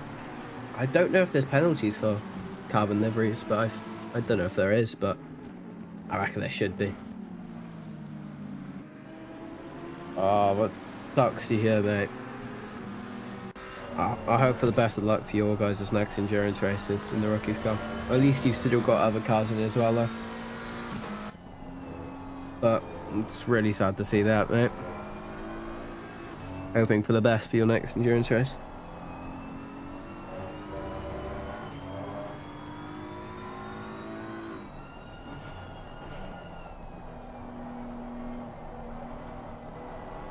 Diet today has been sweet. Not the best diet.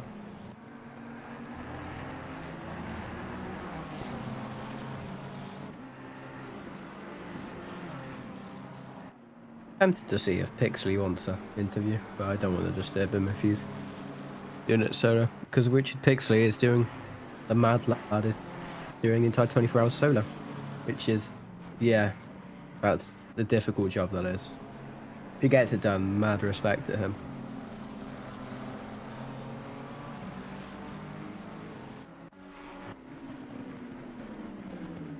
I'm going to say this one more time because even though we don't have many incident reports, if you are going to submit an incident report, please bring evidence, provide evidence through clips, both one chase cam and one cockpit cam, so we can investigate it. Otherwise, it's automatically given as a no penalty. See, Celtic Racing going against the SNR Knights.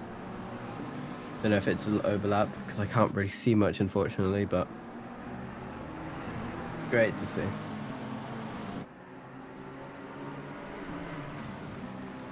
One question I'd love to know is how many viewers there are in total of everyone's streams.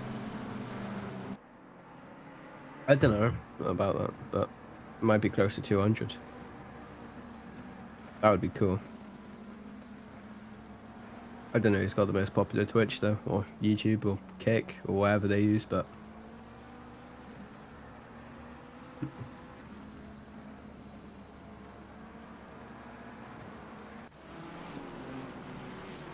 oh shoot. Hello, Mr. Gav Baker. Hello. How's it going? All right. Self? Yeah, no, really good, yeah. How's your car going then? Currently sat in 14th. We were in 12th, just had a few sketchy moments. 13th, 12th and 13th got past us, but yeah, not bad. We've had no severe accidents. Nothing. We haven't run out of fuel like some, so yeah, it's been all right. Yeah, we've been very close to running out of fuel quite a few times now, but Easily done. very risky. Yeah, I've seen, I think, 2 cars quite high up that ran out of fuel. I think P2 at one point did. Nuts to see, but what car number are you? We're number 7.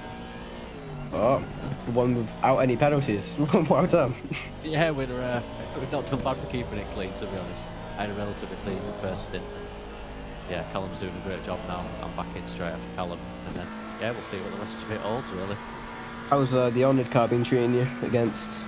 Because I see you're battling against them currently. Yeah, not too bad, to be honest. Everyone's keeping it clean. Everyone's been nice and courteous, giving lots and lots of space. So yeah, it's good. It's good to have people racing close by all throughout the field, to be honest. What's your latest stint then? What's the what? Sorry. What's the latest stint you have to do? Myself, I think I'm back on at 7 o'clock, and that's me done. Oh wow! How many drivers do you have in the team? That's a very good question. Is it 7, 8? Oh wow, that's actually, yeah, quite a few then. I think there's a few of overseas fellas who are going to run the night stint, so Yeah, that's good. yeah, we'll just have to wait and see how the rest of it pans out. We're only one accident away from a massive disaster, aren't we? So How many track cuts are you on currently? 0. That's a surprise because our team's currently on 2, I think, which isn't the best for 2 hours, but Yeah, I it is didn't what get it is. any during mine. I don't think Callum's got any so far in his. So yeah, so far so good. For the only team that's got that's not received a penalty yet, that's encouraging. At the end of the race, where do you aim you want to be? Just finishing, really, to be honest. I like that. Yeah. It doesn't really well. the whole thing's for charity, isn't it? So it's not about who wins and loses. It's just about finishing and having a good time during the process, really. Exactly. I 100% agree. Been great chatting with you, Gav. No, it's been great to come along. Thank you. Cheers. I'll see you in a bit then. No worries. Take care, mate. Bye. Did you hear from Gav in car number 7, currently in P14? Brilliant to see. I think we've got another one.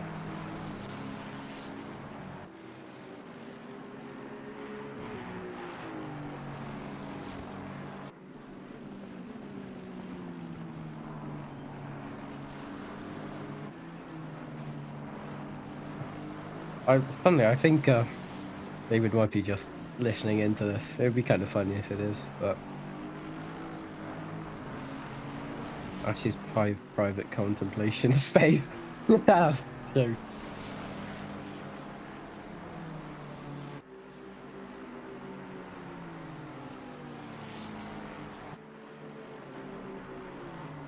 I think interviews for now are pretty much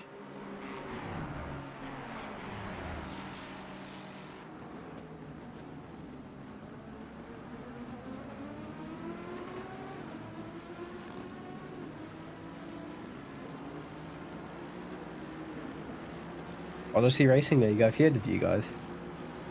Glad to see you in chat. Welcome in if you've not been in already.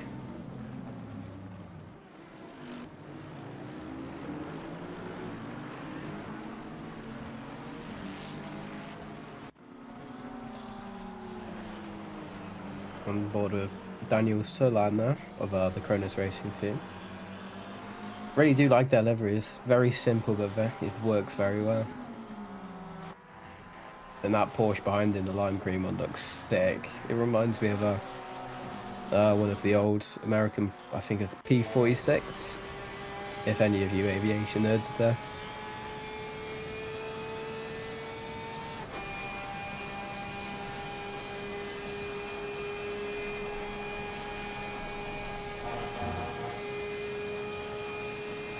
Great sounding Porsche. The Porsche sounds so good. Now on board with P1SR of Jay Brooker. I don't think I've ever heard of these guys before, but it's great to see them in quite a high place as well. They're in a very good place where they've got quite a big gap to the car behind them, which is quite good, so less pressure of just gaining, and you can try to tyre save a bit then if you ever need to use the tyre set again, because obviously we've only got 26 tyre sets, which is perfect amount if you're smart with it. If you're not very smart with it, there's a chance you can have to run double stints and tyres, which isn't great. But seeing these guys, just quite a nice livery as well. The fluoro yellow and purple. Back onto Cronus, attacking, I want to say that is the Fry Guys car, and yeah, the Fry Guys car. I don't know who's in it. It might be Daniel Lindblom. I don't know what racing number they are, but love the Fry Guys cars. They look so nice. There was Zebra, the race. Big up Jonathan Earl. Great guy. Looks like a three-way battle here. 2 McLarens and 1 Porsche. Porsche being in 25th, and I guess it must be, yeah, must be. I think that's Matt High. I think it's Matt. I'm sorry if I got the wrong name, but great to see attacking still happening. Good amount of what's it called? Oh, you can see my brain isn't working anymore. Car 95. Okay, thank you for that, mate. I can now see on the relative boards, so it makes sense. Great. Don't know if David just changed that, but I can now see pretty good. I've only still got my SI course open. I should probably close that because I'm not using it.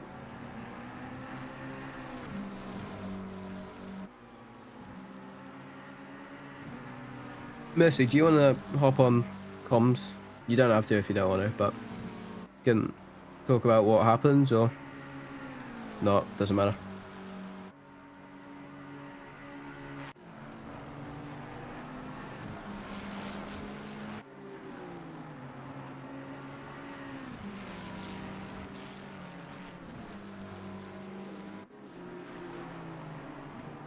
It's great to still see 67 people still watching it.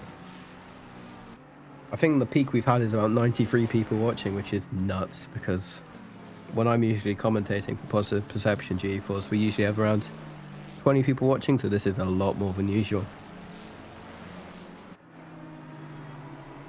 But then again, it is the biggest race of the year. I'm going to do my daily, well, not my daily, my hourly thing where I say for you guys to donate if you can. Doesn't matter if you can't, but most of the donations are very much appreciated towards the charity, which we'll get on to when one of the drivers comes on later on. If you see the link I have put below, if it works, Dream Elements, hello. I think it might be bugging again. Uh-oh. Dream Elements has died. It's not the best. Oh no, it's just a very laggy machine. Fine, all good. Now what was mental was we had, I think it was 80 cars or something, grids, but then sadly had to go down to I think it was 66, but it's still nuts how many cars there are, which is 66 cars is around 400 people, which is mental. And it's been great to see so many people joining, Positive Perception and everything like that. I've just seen a new subscriber. Thank you, Carlos, for subscribing to the YouTube channel. This is closer to getting to our 300 subscribers. Great to see.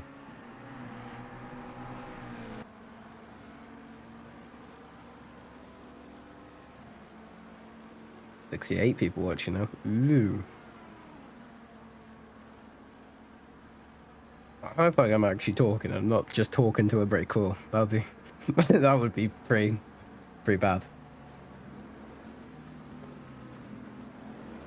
See, there's another battle happening here of Thomas Juriga. I think I want to say that right. And oh, never mind. Nathan Drufage here with the French Motorsport Championships going side by side with which seems to be, I don't know what team that is. It looks like the EMI McLaren, but I know it's not. Still going, which is great, but I hope battling at these times is just going to wear out the tyres. I don't know how long they have left of their stints, but if you're doing that very early on in your stint, that is a bad idea.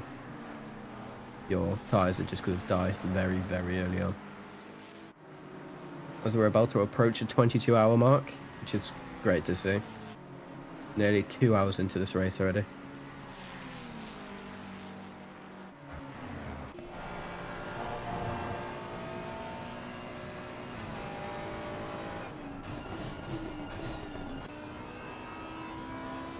Back on with the T1 SR with the Jay Brucker in his Audi. Yeah, with fluoro yellow and purple. Great looking livery. Kind of reminds me of, I don't know if you guys watch him, but the Stradman's cars with his chrome purple. Looks brilliant. I know you can't see it currently, but there we go. Great looking livery. With the Sky Tempest, it looks like about to start attacking them, along with, I want to say, if that's car 196 is also in the battle, or unless that's a lapped car, but no, it's definitely a lapped car. But it's great to see so many close battles still happening on track. For a very long time. And if I remember, there was another endurance race on the Indy 24 hours. I think it was May time, and I think it was P1 and P2 after 24 hours was separated by like less than a lap, which is still nuts. Crazy to think how the pace difference isn't that much and you're still having to push after 24 hours. Nuts. That was a really good race though. I enjoyed the Indy 24 hours. I know there's quite a couple of the honoured boys in here today. Great to see.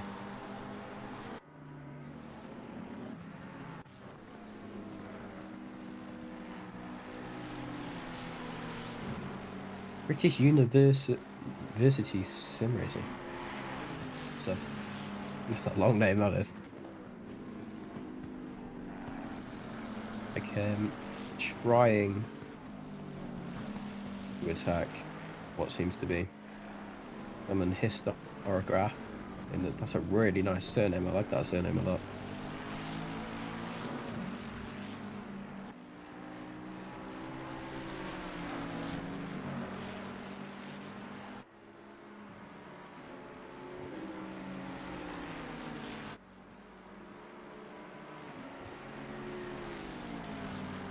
Out of all the cars, if you were to pick, this is just a question for people here in chat.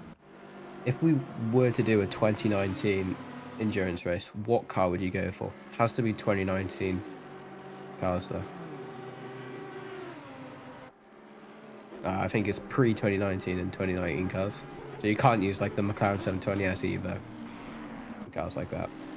But I think I'd either go Lexus or V12. The Jag. Those are my three options.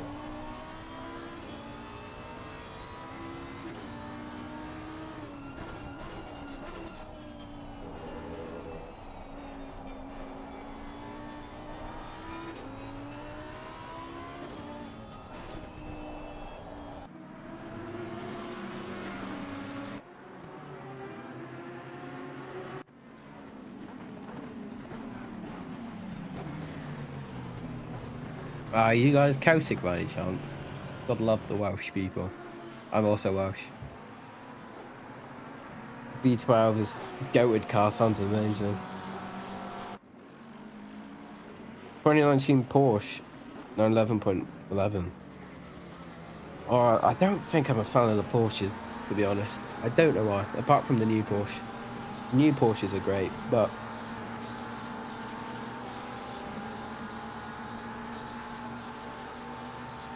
I don't have control of the screen, but I can tell you who the top 20 is, if that makes you feel any better. Current top 20 are, if you use the pit wall, yes, I don't live that far away from Mark. Love the Welsh. If you go into the positive perception endurance chat and look for, and go to the announcements channel, I think. Scroll up a bit and you'll see the pit wall. You'll get to see everyone's live timings and stuff. Can't you? Yeah, no, I'm not interviewing anyone at the moment, Mercy. It's just me on my own. But thanks for looking at it, mate.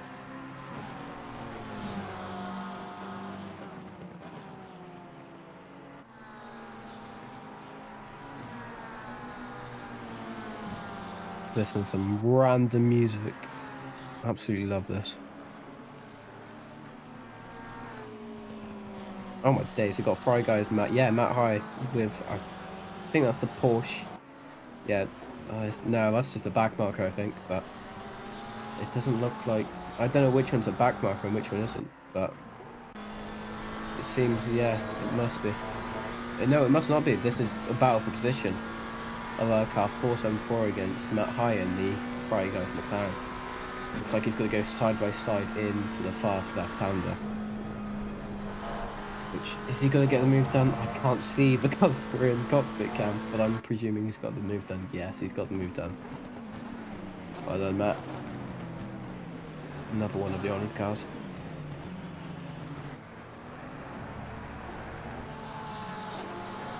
Well, Roy Bluesdow in the SimTech Racing make a comeback on Matt High in the Fry Guys. Ugh.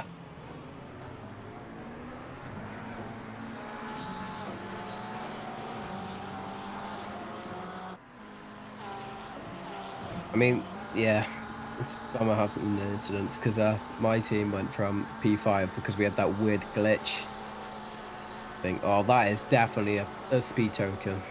That is definitely a speed token. But yeah, we had we went from P5 to what was it, I think we're now in P52 or something. We're not giving up though because it's all just for laughs and giggles at the moment. I see there is car 330 stopped on track. Has there been another incident? Again, I don't have control over the cameras, but it seems there has been an incident. But they find front runner racing of Thomas again being in close combat. Hello, Mark.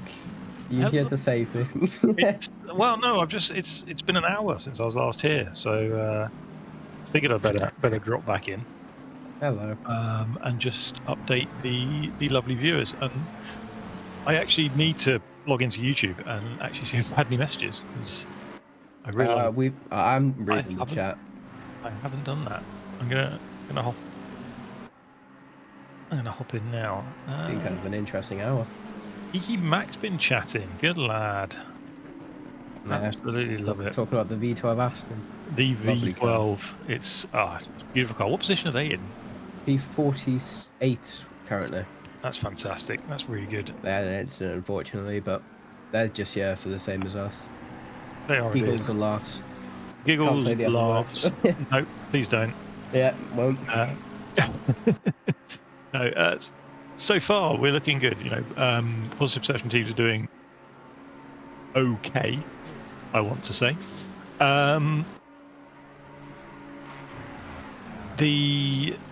It's looking like it's everything's settling down, shall we say now? It's come to that things time. Are calming. Yeah, things are calming down. The racing is still absolutely fantastic. I'm waving to you, Mr. Kiki. I'm waving to the north, I think you are of me, roughly. He's in North Wales. No, he's not North Wales. He's to the Well, north of me. I think he's Herefordshire, that sort of area. Oh, he's very close to me then. Very close, yes. That's scary. Yeah, the steward's been a bit busy. They're diligent working through all the protests that we've had. There's been a few. It's certainly cooling down now. There is an absolute heck of a battlefield for P20. It's been happening for a while. I've got to say, you know, the cars up and down the grid, there is battles everywhere you look. Yeah, I was just mentioning it. Yeah. It's it's brilliant to see. I was talking about the Indianapolis 24 hours and how P1 and P2 after 24 hours was separated by less than a lap.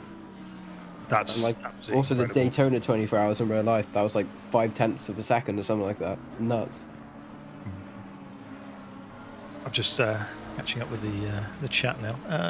P60 has got to P31. Yeah, you were just behind us, Kiki. I seem to remember at the start. I've got to be honest, the start was a bit of a blur. Yeah. I was going to say I've slept since then, but I really haven't. I won't be sleeping. 4 laps came across an AMG parts across the start. I think I remember where that was actually. We nearly collided with it. Brogan, 3 of our teams in the top 10. I'm assuming you're all in Macca's, Big Macs, as it's known. There is a humongous Big Mac on the top. It's like a double layered one. It really is. Absolutely incredible performance from your team, Brogan. You can't have one. I hope you're donating lots as well, Brogan, if you end up on the top step of the podium, to really sell this event. Don't worry, I've been mentioning it a lot. Good man. Been all over that. Battle for P19 rages on the screen right now. It's been going for a lot of laps. It's Lambo versus Macaron. Is that a Lambo just Sorry. Oh, it might happen. Another McLaren lurking in the background. Oh. I want to say it. Yes, it is. Yep. Staffordshire, but grew up in Mid Wales. Yes, I was half right at least, Kiki. Sometimes I surprise even myself. Isn't it? Just like the Jonathan Seville moment. I mean, Jonathan Seville. What can we say about Jonathan turning up Legend. on Thursday? Raystar GT3 series, as we see Michael Lawson on the outside heading towards the end of. Thank you. I'm glad somebody knows the effects. It's long been a thing with me, unless it's Bathurst. I don't know a corner name. Oh, Bathurst is just. I think they're literally named after animals. No, they're not. They're not. You're all good. Okay. I know them all. I thought you said you didn't know them all. I know. Well, I know Bathurst. I don't know any other circuit in the world that they're actually. Well, there's a couple I know the corner names of. but it's After this, it's not many. After this stint, I'll give a steward one. We'll call him a bit of a break, and I'll step in for him because he's been doing it for about 2.5 hours. He's really going for it. Anyway, I'm going to love you and leave you all. I'll be back in a bit. I'll be back in an hour for the next bit. Keep on trucking, ladies and gents. Where did the trucking come from? That's just the same. Okay. In a bit. I'm back on my own. Hey, Clay.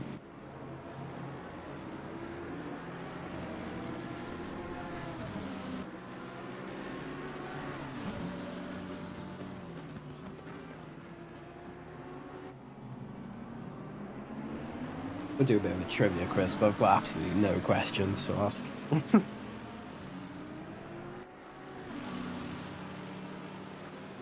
Starting to run out of ideas though. But again, this battle's still going on between the Lambo and the McLaren. It's nuts. Oh, now we've changed over again. Back to the McLaren of, I want to say that's Irvin. I might have got that wrong, of SG SS. I recognise that name. Oh, again, a bit wide of the other McLaren. Seems like there's about to be a three-way battle here of McLarens. Ironically, the big leg to make you guys feel better.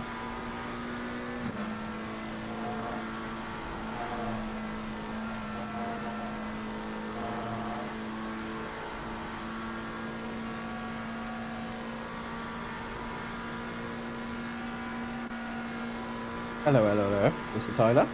Hello. How you guys doing? We're all good here. How's the race been for you so far? Oh, you know, typical spa lap 1 stuff. Yeah, that was awful, to be fair. Yeah, we were down in P60 now, we're back up to P49, so At least see you're what back. yeah, we'll see what happens. How's everything been on this end? Yeah, a lot of chatting, but Yeah. nothing too bad. We've had a couple server glitches there, here and then, but nothing too Good. Nice. bad. How's the how many drive-throughs or no drive-throughs yet? No drive-throughs. That's a surprise. Not many people have got drive-throughs yet. Me and Yeah, Mark. we only have one cut, one track cut, so it's not too There's bad. a couple on the edge now, but good to see. Yeah, man. Well, I don't know if it's good to see, but Yeah. Love what you guys are doing here. Wanted to hop in the booth and tell you guys kind of, you know, why you should be donating to this. From a personal standpoint, if you would allow me to do so, that'd be awesome. go for it. Yeah, man. So SiMBA, obviously, we all know is, you know, a charity that helps mothers that have lost babies. Really solid, you know, really solid charity in what they do. It means a lot to me personally because, you know, back in, let me introduce myself before I start the story. My name's Tyler. I'm the owner of Odyssey Racing League, an American-based ACC league, and then also own Odyssey Esports, who's currently in P49 in the 615 Mercedes. So, yeah. So, yeah, been owner of Odyssey since January of 2022. So, but basically, my story is, I love the charity that you guys are doing. As soon as I saw this, I hate 24-hour races because I'm an engineer. I don't drive. But I saw the charity and what it, you know, portrayed. So I immediately got the team on it and wanted to do it. Basically, back in 2006, my sister passed away of SIDS, which, if people don't know, it's sudden infant death syndrome at the age of 6 months. She's an identical twin of my sister that's currently still living. She's now 16. So charity definitely means a lot to me, and from a personal standpoint, just because of that, seeing my mother go through what she had to go through, and you know, it was painful to watch because I was 12 at the time, 12 years of age at the time when that happened. So for any of you guys watching, always just think about, you know, donating and helping these mothers that are going through it. It's probably one of the worst pains you can feel as a mother, I would assume.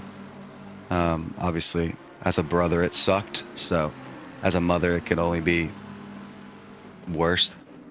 So, for those of you watching, you know, $5, $10 goes a long way. I saw right now, I have it pulled up. We're at $1,400, $1,493 euros. Trying to reach pounds.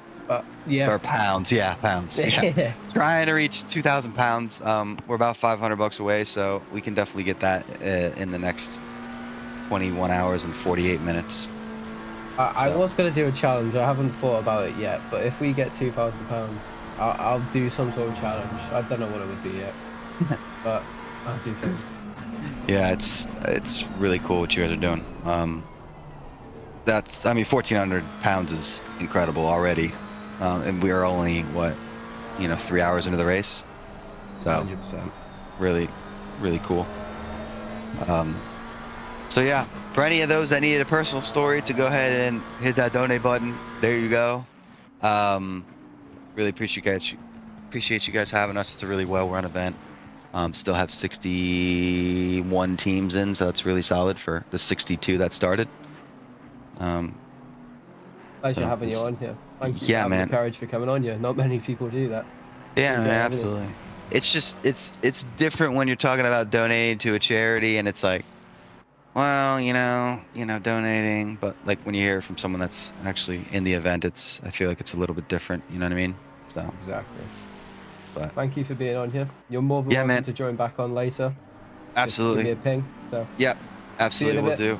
Yep, Bye. absolutely. Thanks for having me, and best of luck for the rest of the stream. Yeah, thank you. Bye. That's it. That was Ida from ORL. If that's not a way to donate and helping more people out, I don't know what would be. It's great to see people who have the courage to come up here and tell their personal stories about it. Brilliant cause, SiMBA.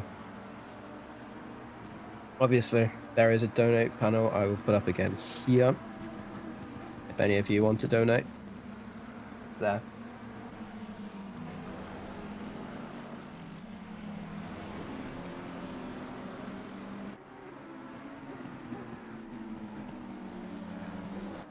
Of course, if there's more people who want to do interviews, then obviously go ahead and ping me in the thing. I highly recommend. I know I shouldn't be promoting you. I highly recommend subscribing to the Odyssey Racing League channel. I've seen a couple of their stuff before. I've heard of them quite a lot. Great people. I hope they stay in the race the entire time and hopefully have a great rest of their race. They might be back in later. You don't know yet. Back on track of the race now. We've got Omega Motorsport Italia with a very Italian name. I'm not going to pronounce it because otherwise I'm bad with names that aren't English. Apparently I can't read. But it seems that there's another little few battles here with SGSS with Matthew Evan. Great name, though, to be fair. I'll start rating people's names. Double McLarens, obviously. Pulling through. Both in P6 and P7. Very, very close battle. I think it's about to start. I wonder if no, he's not going to go defensive. But then again, I wouldn't dive bomb that much. That's a bit of a trek that would be.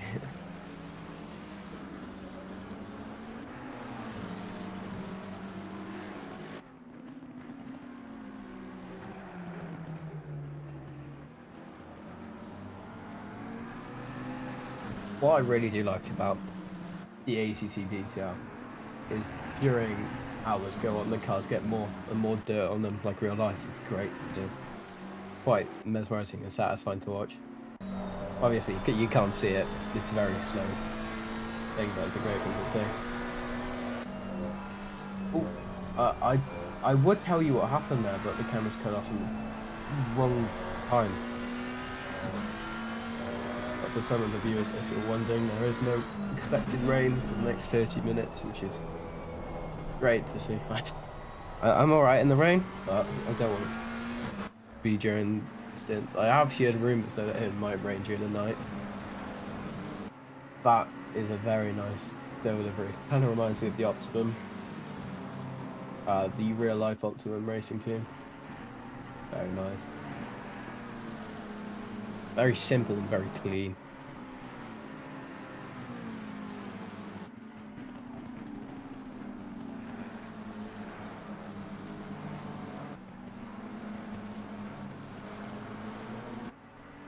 Obviously a bit more about Positive Perception if you haven't been here before.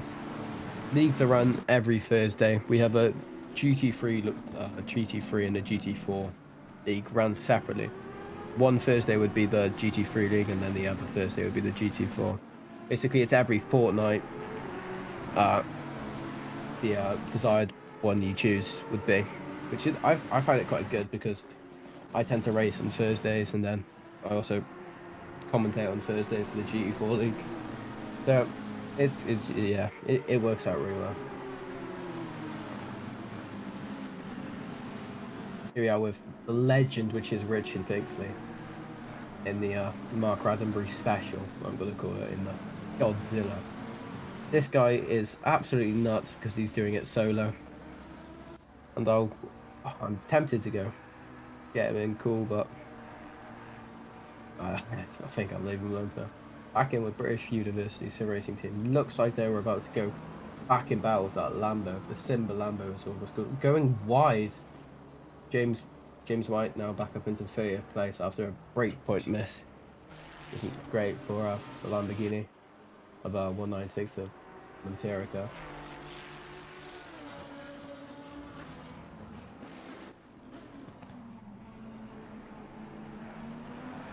You never know what you're going to hear in my street, and I'll hear cows mooing, which I don't know anymore.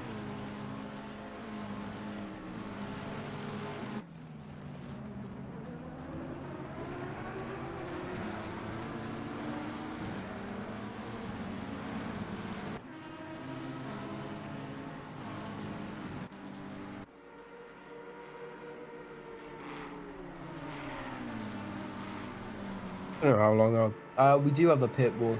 If you're on the, I don't know if I can send it in. I don't know if there is the pit wall link, but I hope there is.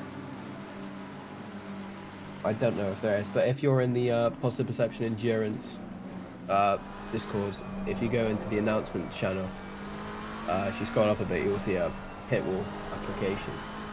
Click on that and you'll have all of the live timings, and I'm hoping it still works. It does tend to break after a few hours, but I've got faith in them. Great piece of software that is. Yeah, I don't think there's a command for it. I'm not very good with commands here. But if you go into the Positive Perception Discord, if you don't have that, I can link it to you. But if you're in it, go into the announcements. No worries, mate.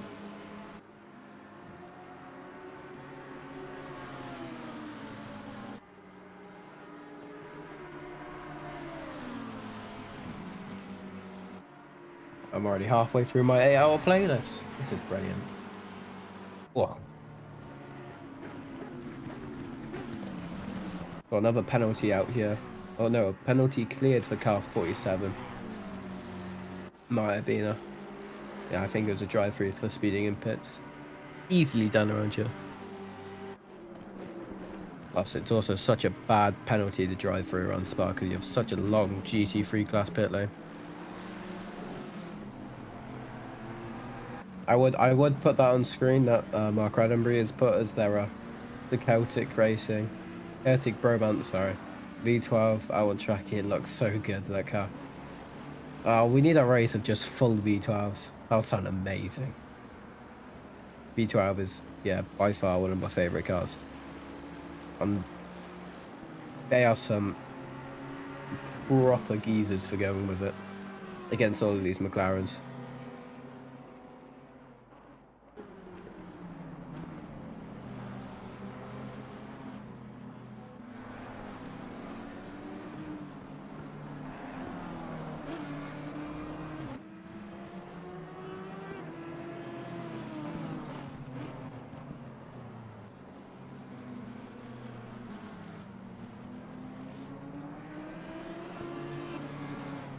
Oh my days, I'm starting to lose my voice a bit.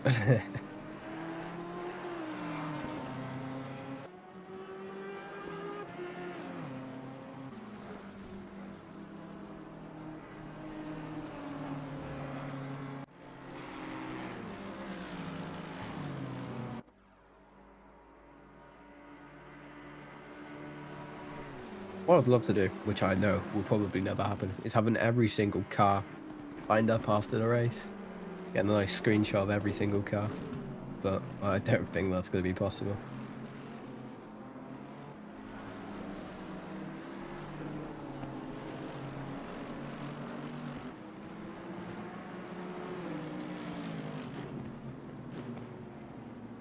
Alright, another question for you guys who are still in chat. What's your favourite sim?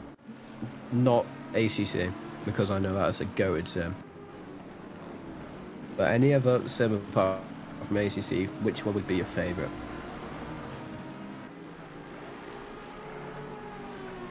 Oh, back on with the V12. What a lad car.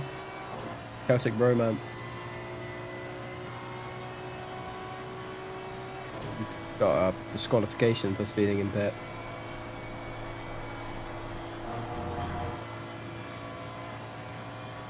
But dude, there's nothing we really can do about that. Looks like Richard Pixley's now going to go head on with Mr. Celtic Romance and Kiki. Oh, of course, flipping flight. I agree, flight sims are the best. I've got too many hours on that. Need for Speed Nitro. I don't think I've ever played that, to be fair. Circle also, yeah, that's fair. Roblox. Of course Artist says Roblox. Of course it's you, mate. Good to see you.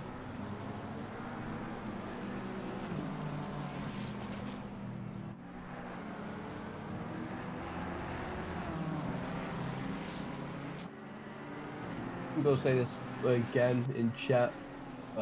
If anyone wants to do mid-race interviews, ping me in the Positive Perception Endurance chat, and I'll pop you into the waiting room. Hang on, Artist. I thought you were with Roblox. DCS, yes. Rick, you're right with that. DCS all the way. Brilliant. Oh wow, we're getting drive-throughs in. Card 273 and 94 both having drive-throughs, probably from Tracklet that's out for you.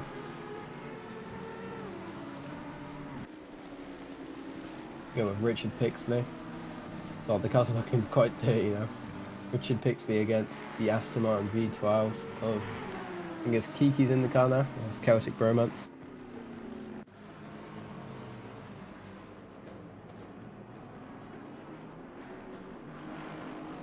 Sounds good, Click.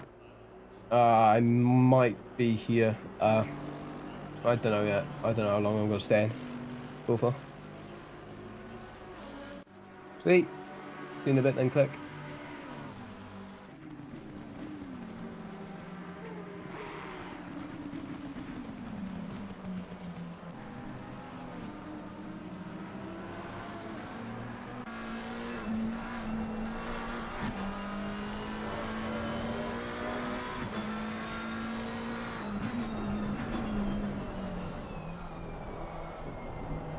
I'll probably be back in. I'll be in the comms box for probably another hour or so.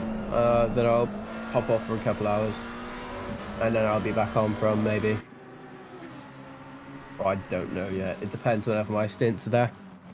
But I will probably message you if I'm back available, because I don't know if David's going to do them as well. Only David's just sitting there and listening to me. He's probably not there, but. It's not deafened, so he can hear every single word I say.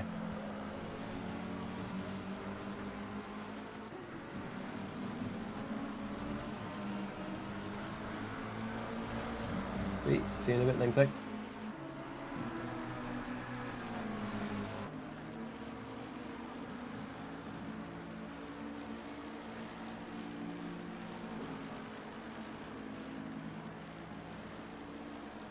God, this race has actually flown by. We're already 2 hours and 30-ish into the race.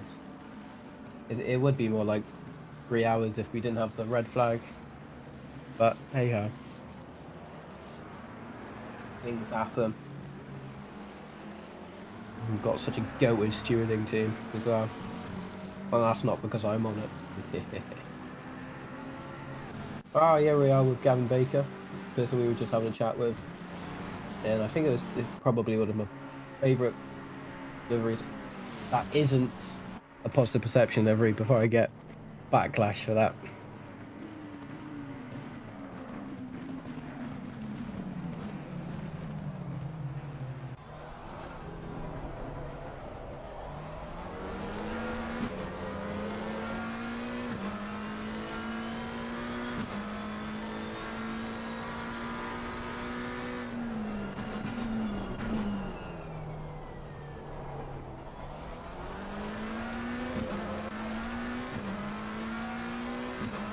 We've got another thing with wild things. You can see them back in. Oh, it's kind of close from that 296.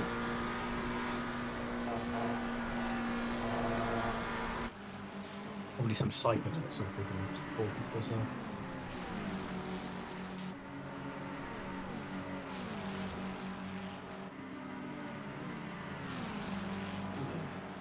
Okay, I'm just looking at stuff I shouldn't be looking at now. Don't take that out of context. Cheers.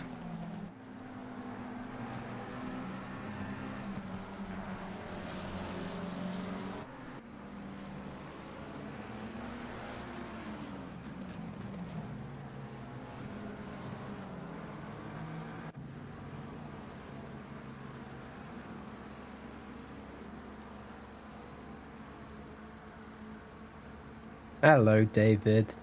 Hello. How are Welcome back. Good. Thank you for welcoming me back. What have I missed? I've just been asking the chat random questions.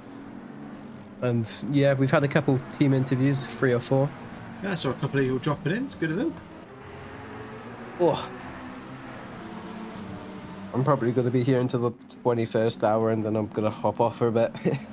That is absolutely fine. You do you. I've seen you've been keeping everybody entertained, which is nice to see. You've had there was a qualification at one point. I've just seen that in the Discord. Are we still at 62? We've lost one. Yeah, I think that's because of the disqualification. I don't think they've came back. I see. Even though the penalty was cleared, but That's a shame. hey ho. And you'll be surprised that I don't even think you were there, but there was a battle with Broken Bone Sim Racing in the Lamborghini. I forgot what Lambo it was. Right. The one that you called the SiMBA car. They were battling for at least an hour. Nice. Great to see. Oh wow, Matt Redfern down in 33rd. I mean, him and Darryl were up in P2 at one point, so they've had a I was trying to bit of a shame. put links in the chat for the pit wall because people were asking for it. I've only just noticed that there is a live timing pin. I was going to say it's pinned, yeah. I got timed out. I figured it was easier for me to pin that one than it was to pin the charity one and then have people ask for that. So flipped it around. Yeah. It'd been good if it was a what's it called thingy as well. Yeah, I might do it at some point. To be fair, have a little. I'm glad you understood that. I knew what you meant. Don't worry, it's fine. Just gonna. Oh, that the McLaren turned left into a right-hander. I'm confused. See if we can get a replay and see what's happened. I'm back. Oh yeah, I've been missing that replay, Tom. Let's see. Oh, it's been a bit difficult. Oh, I think yeah. So oversteer. Redfern missed Lecom. Had a bit of And an oversteer then- moment. Yeah. Interesting.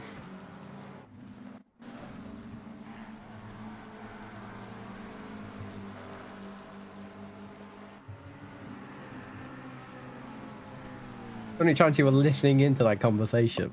Which conversation? Because you weren't deafened, so I was just wondering if you just had your headphones on, just listening. No. I reappeared in the chat. Well, when I messaged you on in the Discord saying I'm back now, I'd literally been in there for about 2 seconds. Fair enough. So don't worry. You're safe. No, nothing bad happens. I should hope not, because you're worrying me now. Alright. I'm just gonna stop speaking. It's fine. You'd be good to know that I've said positive perception liveries are my favourite at the moment. Good. You've been glad to know that. I am glad to know that. All I've really seen is that you've been very busy getting interviews up and ready and sorted out. So strong from you. I like to see that. And like I say, anyone else wants an interview, then we're around. Either drop us a message in the YouTube chat and we'll tell you how to get there, or just drop us a message, or sorry, drop into the waiting room in the Discord server and we can pull you in for an natter.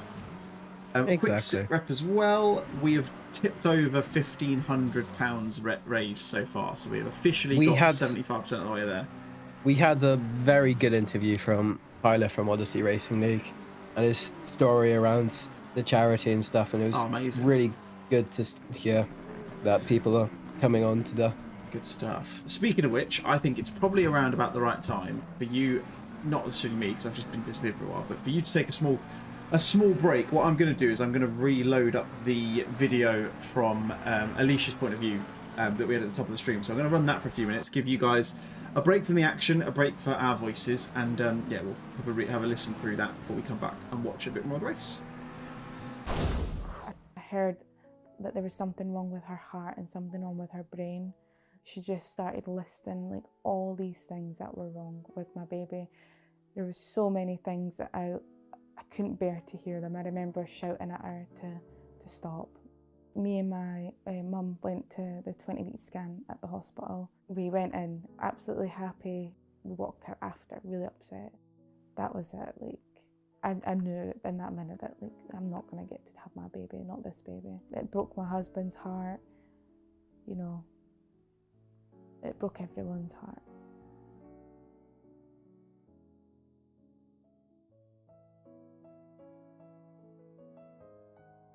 They say when you're pregnant, you feel things like intuition and a different type of gut feeling and a connection with your child, and it's true. I felt time was just coming for her. Peacefully, she slipped away, and you're already in so much emotional pain, and now you've got to go through one of the most painful physical things, which is the birth. Like, have I not been through enough already? SiMBA supported me, and I was just welcomed with like love and support. They supported me around the birth, they supported me after. When I gave birth, it was for a minute the pain disappeared. I remember her fingernails, I remember she had like hair going down her spine, a little bit like me. You know, I was just in awe until reality had came in that like she's not moving. Everyone was quiet, the silence was so loud. There was just so much love, but so much pain. And to feel them two things at the same time was really overwhelming. Everything that was a part of her is in this box. It's memories, it's knowing that she existed, that she really mattered, and she was so loved. In the memory box, you're given 2 teddy bears and butterflies. It was at the funeral home before her funeral. We swapped them. So these are actually Aliana's. They were with her for over a week. So she's got the ones that I kept, and I've got the ones that were laid next to her. And it's nice, you know, when a baby's born, you give them teddies. Even though she was born fast asleep, she still got a suitable sort of toy for herself. Little imprints of her toes, and then the same for her hands, and how small they were. I think my favourite one is the wisp of hair. It was like cotton wool. If I went through this without SiMBA support, I would have felt so alone and so lost. I would have had nobody to talk to, nobody to hear experiences from. They say there's no other pain than losing a child. And if it's the worst thing and worst pain you can go through, imagine it with no help or support.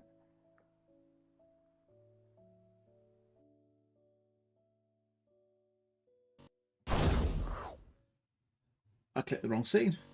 Nice one.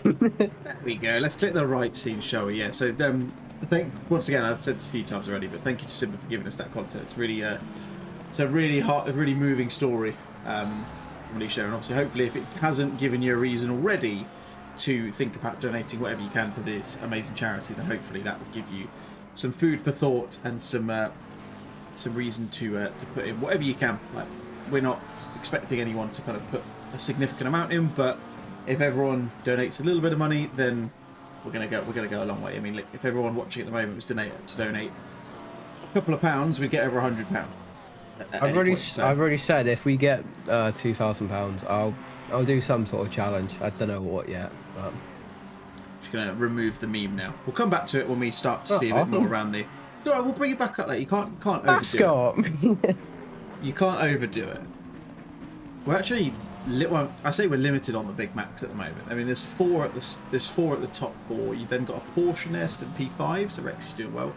McLaren's all the way down to P9. Then we've got a Merc, and then we've got McLaren's from 11th down to 16th.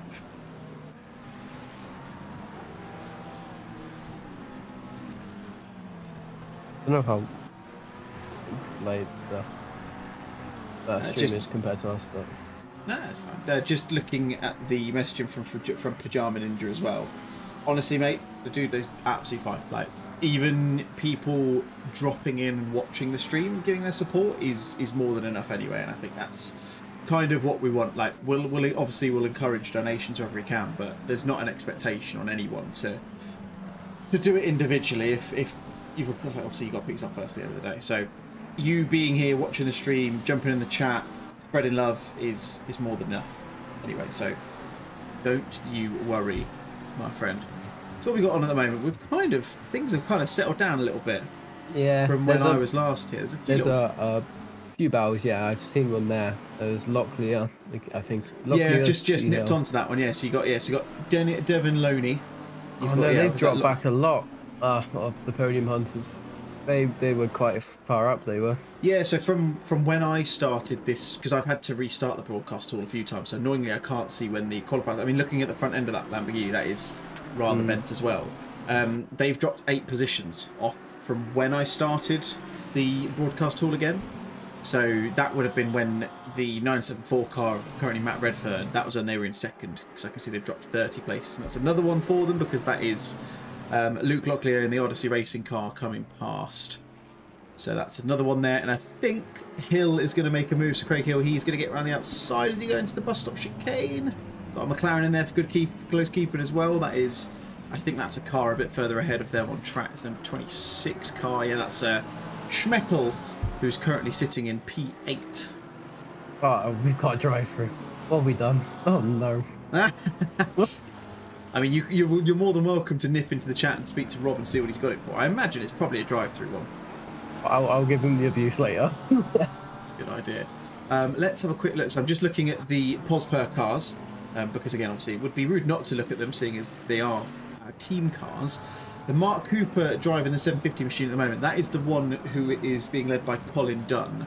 For those of you who don't know, I don't know if I said this while you were around, Alex, as well, but Colin's friend Leo has promised to donate £1 for every position this car finishes above 62nd place. So they're now P24. It's not P28. Trust the number on the bottom right corner, not the one on the top left or middle left. So they is what they're going to have. He's going to have to donate £38 at the moment, which is great to see. And then the 751 car, that's the Raddenbury Mobile. That's currently being driven by Mr. Neutelings, our resident Dutchman. Now we've got some support from John Bogayev in the chat. Let's go 618. Who is car 618? That's a number I've not seen yet. I don't think. There's too many numbers. Honestly, I'm scrolling through this on my broadcast app, and it's so difficult to see the numbers. I can't even see a 618. John, if you let me know who it is who's driving at the moment, I'll be more than happy to jump on and have a look and see how they're getting on. Got to see if Onid wants to do a little interview as well. 100%. We've got to get some of the guys who've promoted into there. They'll appear. Don't you worry. Yeah. Still a long way to go, mate. You know, we're not even 3 minutes in. 3 minutes? We're not even 3 hours in. It's 3 minutes. I was going to cry. Could you imagine? Yeah, could you imagine if I was actually 3 minutes into the race, we still had what's that? 23 hours, 57 minutes left. Whoa. Right, That yeah. would be very, very busy indeed. I'm desperate to find out who car 618 is. I think they might have made a different car number if they can't I find think they it. must be because I can't see them anywhere. Anyway, back to... Go on. Carry on, sorry. Could have been the one that DNF'd. Could well have been. Could well have been. Oh, 650. 650, There we go. Do you know what? I had a feeling that might have been the case. That is currently being driven by Luke Locklear, the Odyssey Esports Evo Mercedes. It's one of those... Oh, my goodness. There we go. It's fine. Little spike there. So where are they now? They're going to be going up into... I think they'll go up into P34 with this because they're, just coming past the driver of Bagliani in the pit lane. Now, Alex, have we had a chat with Richard Pixley yet? Or have we not dragged him into the chat just yet? Ooh, sorry for the late response. We haven't. I've wanted to for a while, but Can you do me a favour? Can you do me a favour? Just drop on into this, because I'm assuming you can see the chat he's in this Discord.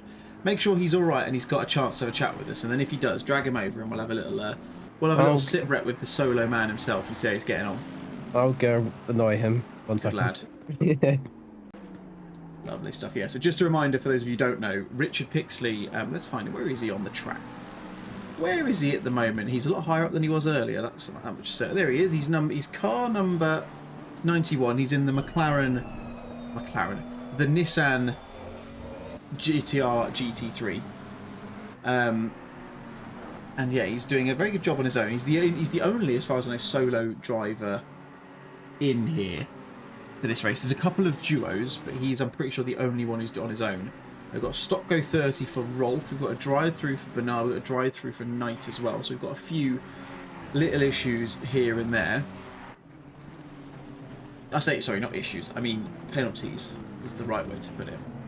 I do interrupt, but we've now got Mr. Pixley in the chat. Hey, Rich, how's it going? You are on the screen as well, so you're getting all of the attention now. How's the race been for you so far?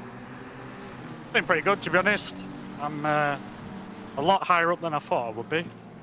I see there's quite a few incidents with people.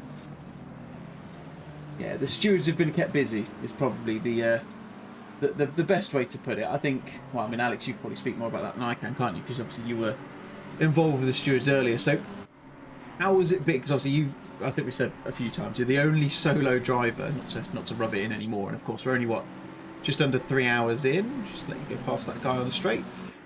How is it so far? How's the body feeling? You getting stiffness? Are you kind of all right at the moment? I'm pretty relaxed, to be honest. It's just when other drivers probably make it less relaxed when they come up barreling behind you, but I'm fine. Good.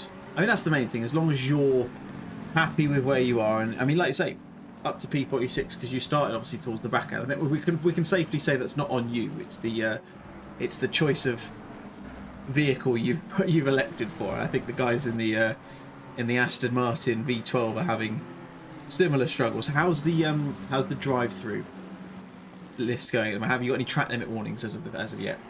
I have one. That's it. Just one track cut. That's not too bad. Which I'm very surprised at because I nearly spun and gained it, but that's just typical Assetto Corsa things. Yeah, absolutely. Oh, good stuff. I mean, to be fair, I think Mark Raddenbury had one within his first stint as well, so you're not alone, and I've seen there's a few people getting drive-thrus here and there as well, so I don't think you were the only one who is having to manage it, although one within the first few hours when you're on your own and is pretty impressive anyway. Just a reminder to everyone, on behalf of Rich, he is racing, although he's obviously racing with us and putting his support in for SiMBA, he's also racing for his own charity, which is SANS. He's got a special livery on the car. I'm going to see if I can actually get into the livery and show everyone a little bit more so we can see what the car looks like. Rich, why SANS? What's the kind of background there, just for those who don't know? Oh, what? Oh, sorry. I'll take its curse there.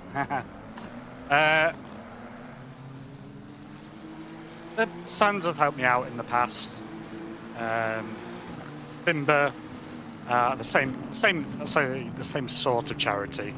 SANS have helped me out in the past with same sort of help towards. Yeah, losing words here. Concentrating too much. That's fine, mate. Don't worry. It's a great charity. They've helped me out massively over the last few years. Well, I say over the last few years, last 10 years. Yeah. They do amazing things for people. They help everyone they can. So yeah, and it's the same as SiMBA. I know about SiMBA, but the charity what got in touch with me first was SANS.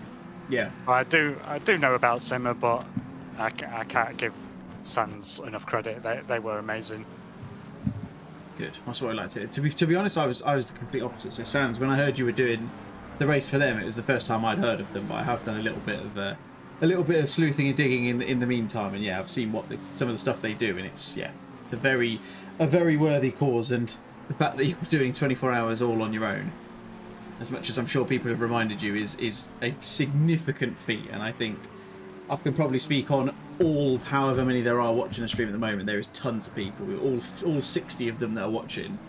I'm sure sending you all the support, not only because of the time you're doing it, but also because you're doing it in the Nissan as well, which is a feat in itself. I'm sure we can agree.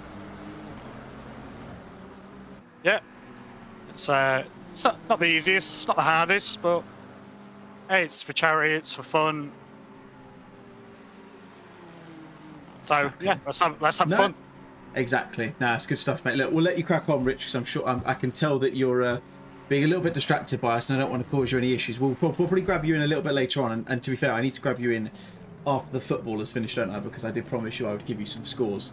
I maybe have to do a live stream video printer style run through of all the football scores at sort of 5 o'clock this evening. So good luck with the next few hours, mate. And yeah, we're all behind you.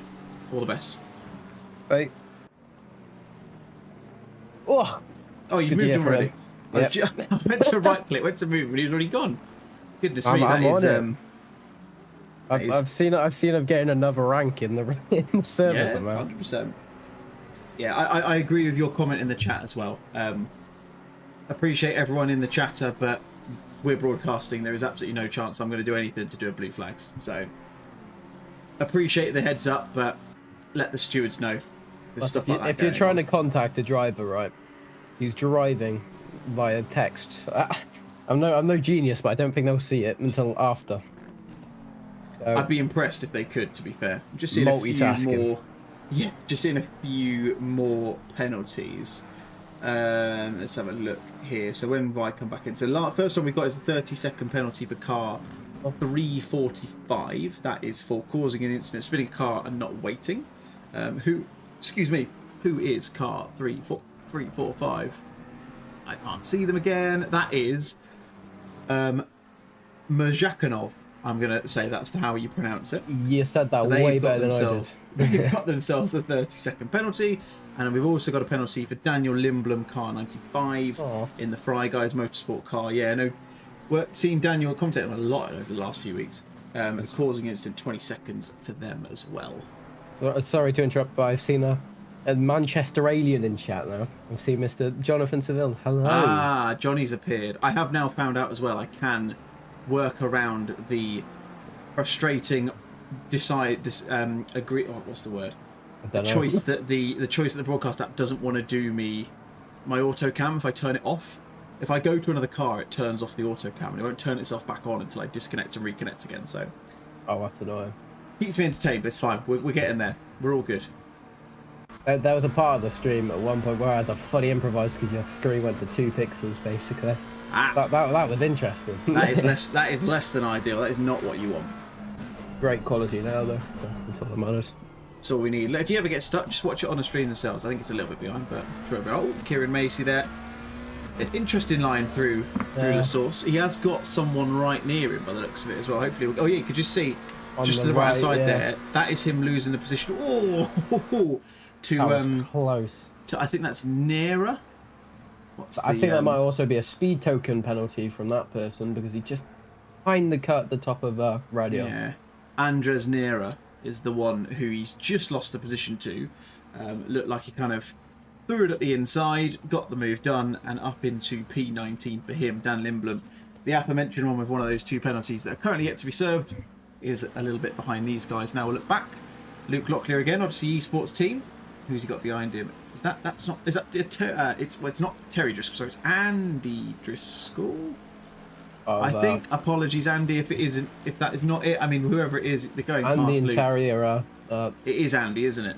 One Sure of the two, because they're both yes, relatives. So it is Andy. Yeah, I knew they're relatives. I immediately went to say Terry because I'm used to seeing Terry on streams and stuff. But no, that was Andy getting a move done. Oh, dearie me! Oh, he's got a little bit sideways there. That is the leader, I think, the 84 car, which is currently being driven by Sparks. Luke Locklear getting the move done again, though, gets himself up the inside into Bruxelles. I would say something about that sweet in my mouth. Might be a biscuit. The thing keeping me alive right now. we couldn't have planned that any worse. So this is Tom Seipelt in the Exordium racing car. That is just above, or just ahead, sorry, of Trinket de Tass in the treble 9 only racing stronger McLaren. It's nice to see Trinket driving actually, because I've commentated with him so much in the last 2 months or so. It's quite rare to see him on track rather than in the comms box. Great to see Racing Stronger in the team. Great to see them back. Great bunch of lads.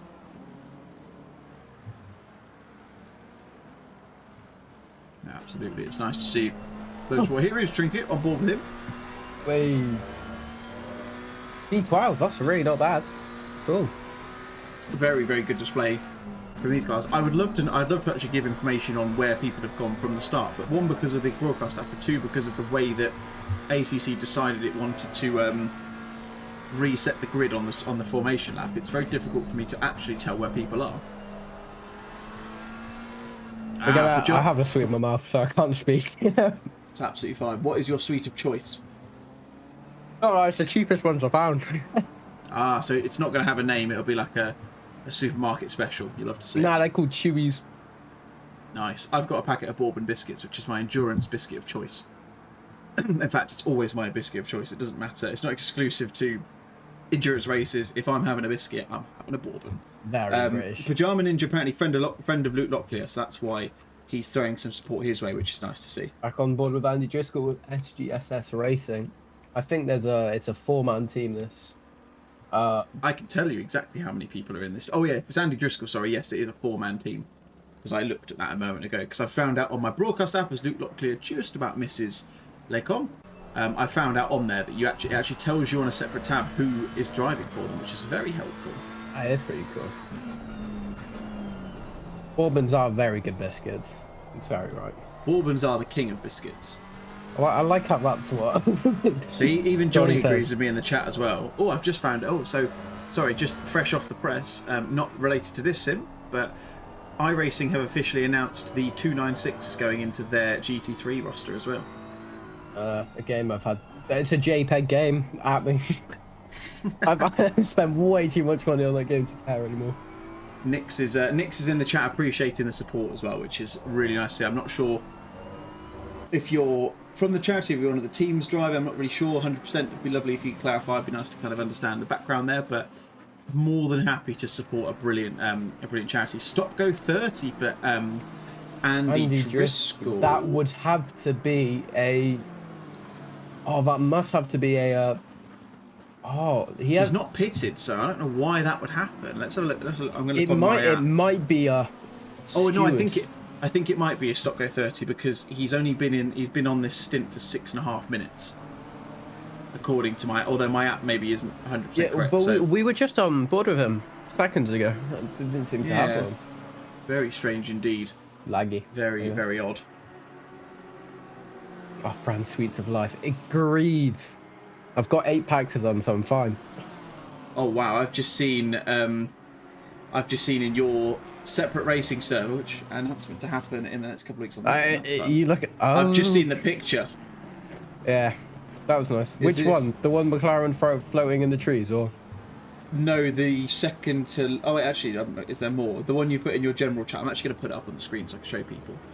Let me just save the image. It's the one with it's what I think was the incident from the start of the race, like before we did the first restart. Oh yeah.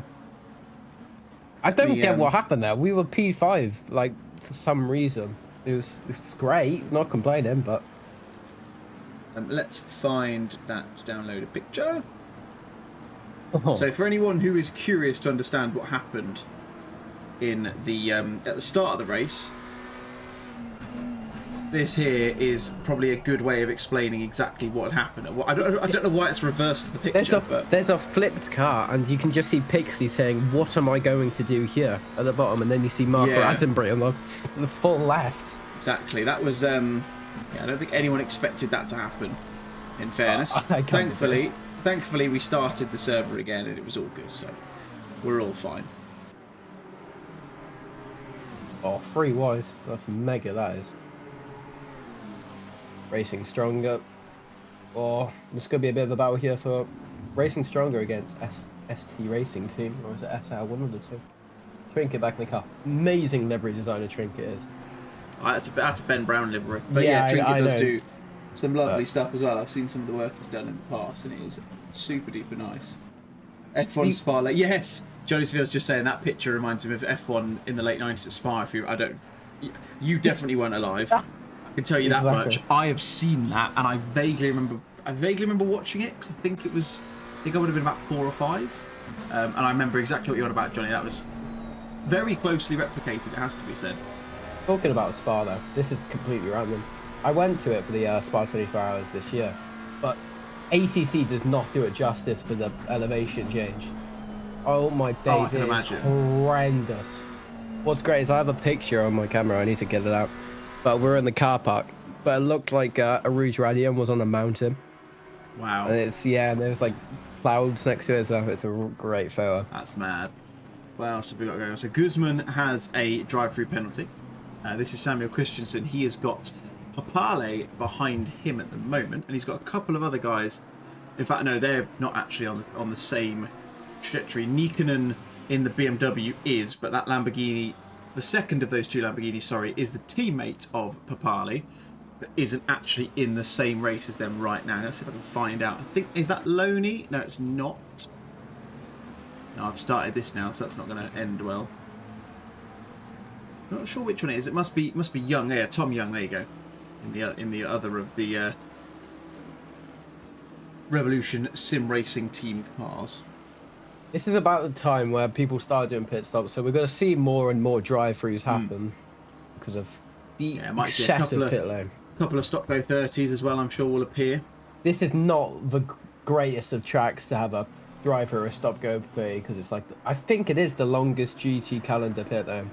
It must be. Yeah, it must be. And half of it's not even a real pit lane. We've got anyone who's... I think Guzman's actually just served a...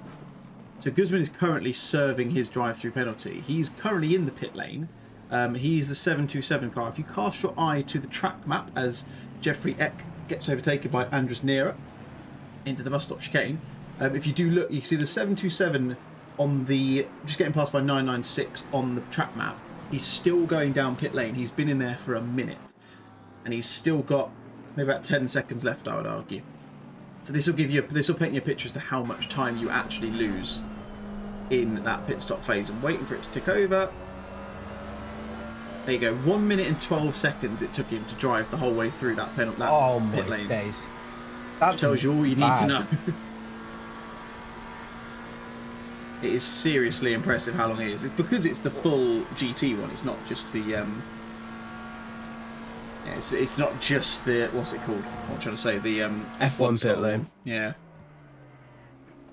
Which is still mental how many cars can actually fit on this track, and it's not even the biggest. Hang on, it must not be the biggest pit lane because of Suzuka being able to carry 100 cars. Ooh, but I don't know. Oh, got a car spun round. I'd like someone to know that. Sorry, I've distracted myself very poorly by looking at the actual YouTube stream and then realised it was about 10 seconds behind and saw someone got spun at La Source and then it disappeared. I was like, hold on a minute, what have I missed? You can see there's barely any real gap on track, to be honest, is there? pretty much people everywhere. The biggest gap anyone's really got is that 22 car. Just trying to see who that is. All on their own at the back end of the Kemmel Straight. That is Lee, who's down in 60th place. So they've got a pretty hefty gap in front of them. I'm sure they'll probably get caught over the next few laps though, because they've got a couple of cars coming up on the back of them. One of them is Col Antoni, who's currently in P9. Here's Wojciech Dvorak on the back of Trinket Tatas. So Tatas has dropped back off the back end of Peel, and he's kind of falling back into the clutches of Dvorak at the moment.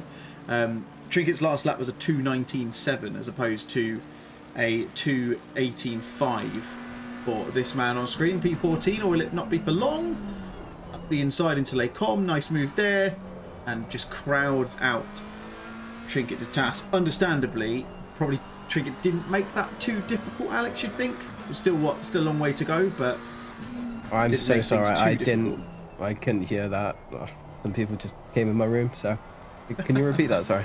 I was going to say, well, it might not make a difference if you didn't see it, but I was going to say what was I going to say? The move on Trinket Tatas there. Trinket didn't really make it that difficult for Wojciech to get past. I wonder if that's just I think it might be a smart thinking, strategic. given how Yeah, exactly. Given how long they've still got in the race. I've just seen Clickbait's or Artis's message saying Just longest seen that as pit well, lane compared to lap time is ACC Misano, which I don't. It is pretty it's long. because to be you've fair. got that enormous Yeah, exit, you've got that isn't it? Yeah. weird exit part that you could have easily let go. Here comes. Sorry, Built and Robert coming at the inside of Colin Tony. Is he going to get the move done? Looks like they're side by side through the bus stop chicane. It's going to go right the way up to La Source, you would think. Oh, it's going to be a bit is there gonna be crowding enough out. room? Just about got enough room, didn't they? That was very, very close indeed. Is he going to send it up the inside? He's going to get there. There's the Oppenheimer car, of course. Oh, goodness me. I mean, he made the move in fairness, but Indy's pit lane is horrendous. You just go straight on to turn one. I think the thing is, it's horrible. the time that it takes to get out of the pit lane, which is the bit you notice, isn't it? Because you've done what you need to do, and you sat there like, oh, come on, like, let me out of here now. Please, let me go. Yeah, that race was fun. The Indy 24 hours. I don't know if you guys did it though. No, you we must have didn't, not. no. Couldn't field a team for that one, sadly. Hopefully Oh, that'll all change soon. Oh, great. Thanks for leaving hints. It's alright, we'll leave it for them to ponder more. Something Confirm things big in coming due soon. course. To be fair, Mark loosely mentioned it on Thursday night as well, so not the only one. It's Tom Seipelt. Who's he backing off? Backing up Peel just behind him. They're so close going through Eau Rouge. That is proper commit for both of them. And Stephen Bain now being overtaken. Andres Nero. Oh, dearie me! That didn't look like there was any that's contact gonna there. be damage. I don't think that was. I have a feeling that might be netcode. Let's have a look from. Let's have a look at. This is the bumper of Stephen Bain. We'll get a really clear picture here as to anything happening. No, just loses it on his own. That's Just gets a bit- netcode. That is netcode. Yeah. Deary me. It's unfortunate. I don't think. Well, there's a clear. I mean, I know Steve well enough. There's no way there was anything untoward happening there. Just a shame that had to happen because that was Nera. He was doing a really good job of continuing to make some positions back. Those guys started relatively high up the field and then dropped back as a result. But good showing from them to keep on doing that. Yeah, I mean, at least on Spa you are entering on a straight, which isn't the worst, but Indy is up there with one of the worst pit lanes. Yeah, you're not. It's not wrong really there. even a pit lane; it's just some combs. Yeah, it's frustrating. I mean, all of them are when you, like I say, when you've got that big gap at the end of it, it's just very annoying. I'm not really sure why Driscoll's got this stop go 30 because it's still there, and he's not. It's been a while since it's been against them, so I wonder if you need to. Is there a lap? I don't know anymore. I haven't been on ACC in ages. But is there a 3 lap maximum? Sorry. yeah, there is. Yeah, so you should have to serve it within 3, or you get. I think you get DQ'd. Yeah, it must be a DSQ. So yeah. So I mean, I don't know why that must be. If that's the case, that must be a steward applied penalty. Oh, That was close there. Nearly involved in the wars again. That was a close Johnny row. suggests it looks like a lift mid corner. I'm inclined to agree, just simply because they were so close going into the corner as well. And I've done that before, and it's very easy to do. Luckily, though, it doesn't seem to have impacted him too much. He's lost a few seconds back to Stephen Bain. He's lost about 7 seconds to them in total. He's alongside Macy now, and he's looking like he got the position done. I think we'll just see him appear here. Yep, hopefully we'll have a rinse and repeat of what happened last time. He is ahead of Macy this time, which is the important thing.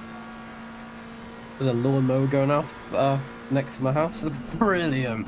If you can hear that, I apologise. No, you're all good from me. Oh, the legendary Go XLR.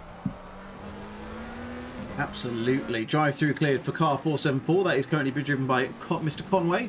Mark Neutelings of the 751 Posper team currently in the pit, so they are tracking to pretty much on the hour stop times, which I imagine most people will do. We do have a 70-minute maximum stint timer, but it's still realistically probably the smartest thing to do is, if you can, either do it on the hour unless you're guaranteed to go right up to the 70 minutes. Because I think over 70 minutes, well, yeah, you'd lose a stop, or you'd miss a stop if you could do it, but it'd be very difficult to keep extending that many times, I think. Rambling again.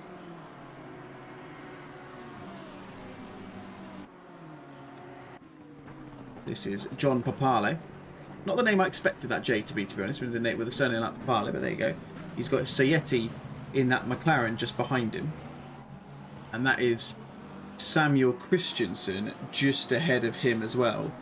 So it's a little bit of a 3-car battle at the moment, a bit of a three-way, so to speak. Yeah, Christensen from Papale from Sayeti, and then a big old gap back to Kevin Blanchett, who is a car that I've seen quite a lot of today. Not necessarily always in the best light, unfortunately.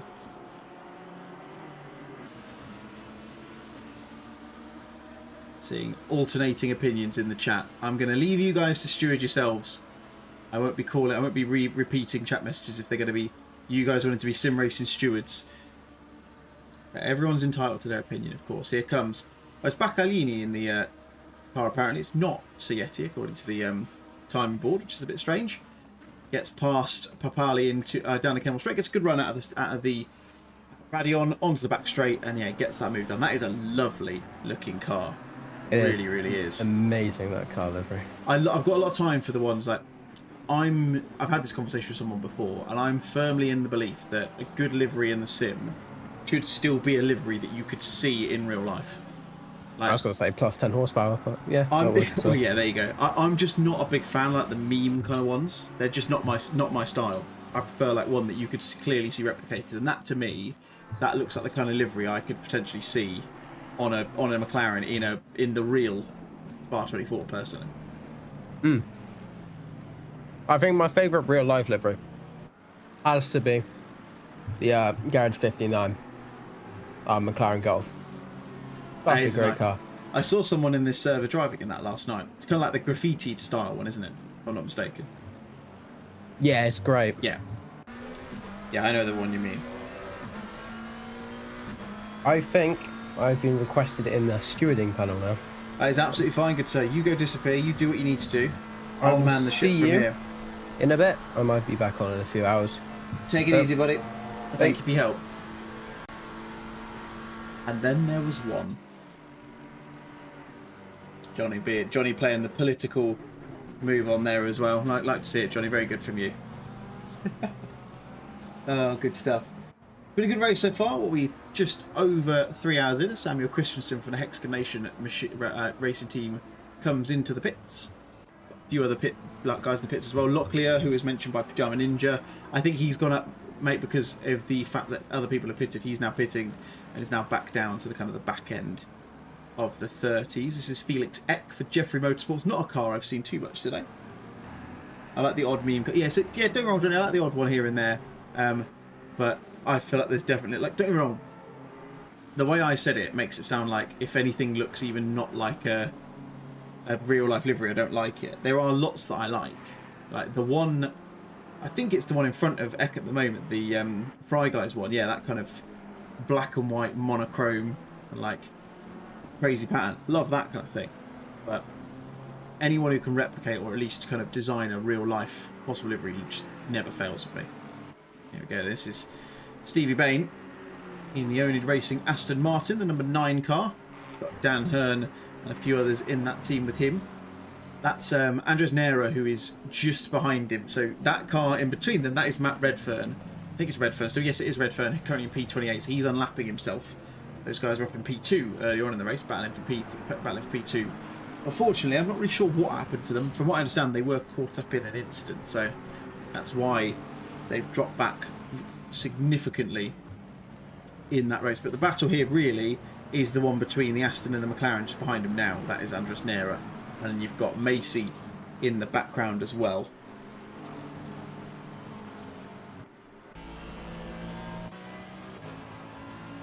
Let's see, Carlos Guzman, the Crazy Rabbits Racing Machine. That's a very strong choice of team name like that. Who's he got behind him? He's got, I'm gonna say Tim Allen behind him. It's clearly not Tim Allen. Very impressive it was. He's got Allen behind him. Pretty close. You see the, in fact, you can see how much closer he is. You can just see him in the rearview mirror there. He's going to try and make a move up into Lake Com. He's going to be alongside into the braking zone, so it looks like he will. That's SiMBA's racing team. Oh, good move from them. Although is Guzman going to try and get the cut back? It looks like he's going to try at least as a McLaren in the background as well. Doesn't look like that move's done. As Nera gets up the inside into Bruxelles, just pushes Bain a little bit wide. Macy's in the groove there as well. He's going to try and get himself up into that position also, but doesn't manage it. Nera gets up into P16. Bain drops to 17. Macy stays in 18th at this moment in time.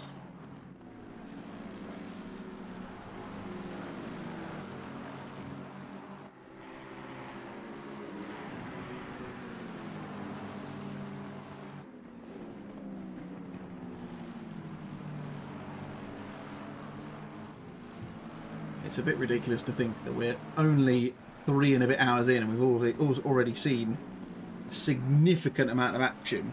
Oh, they're boxing. Yeah, they are certainly having a good fight between these guys at the moment. It's good to see. Who else have we got on here? Let's have a look at the ABL racing car. Rob Best started P5.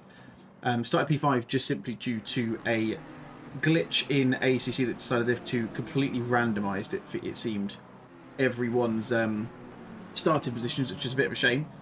Those guys, unfortunately, I think got caught up at the start of the race in a couple of instances as well, so that's why they've dropped down to where they are. It's a bit of a shame, but good to see them carrying on as ever. That is Alex's team, the one who we've just been talking to. Livery designed by Justin Welberlove, if I'm not mistaken. Now we're back up to the battle between Bain and Macy this time. Macy up the inside. Good move from him into La Source. Gets the move done. Bain dropping down a couple of positions there. He's down into P18 now. Luckily got a bit of a gap behind him. Back to Dan Lindblom, who's another one of the Onid cars, or half Onid cars, I suppose you'd call it. And there you go, yeah, Bain dropping down a few positions, but as we say, can't stress it enough. Long old way to go before anything is really going to be in the books.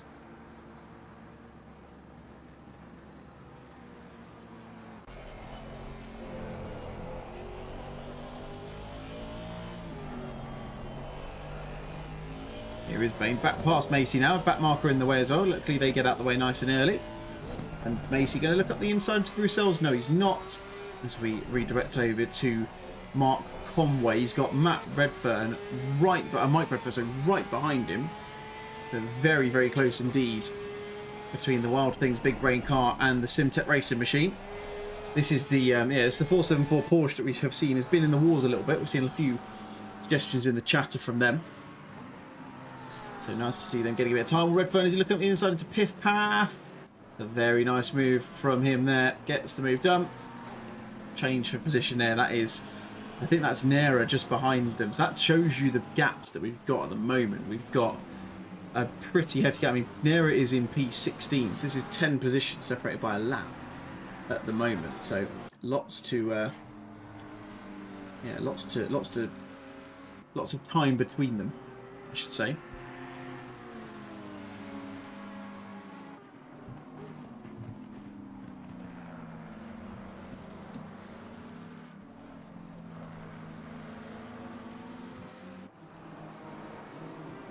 This is Milan Halmas in the short racing car. He's just got past Mooka, I think. Who are the leaders? What's their pace? I can tell you that, Johnny. Leader is currently 84. Machine. This man is David Sparks, the RR team. Don't know what RR stands for. And they are 50 seconds to the good right now. They have had a very nice and clean race, in fairness. They've not really been involved in too much.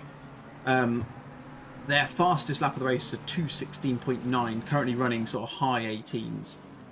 So not the pace, considering we were having sort of 15s in qualifying as well. It's kind of dropped off a little bit, in fairness, but still plenty of time for that to change. Like I say, a 50-second lead can be completely wiped out with just getting a drive-through penalty. For example, here we go again. Kieran Macy getting past Stephen Bain once more. Will Bain look for the move up into Lecom to kind of hold the position? They're along side by side. Helicam's doing a great job of capturing this. Bain's going around the outside, he's going to get inside for Malmedy. He will continue to maintain that position. Not quite sure who the McLaren is that's involved with them as well. I think it's one of the front runners, I believe. That's a lovely livery for this team as well, the FGTRL.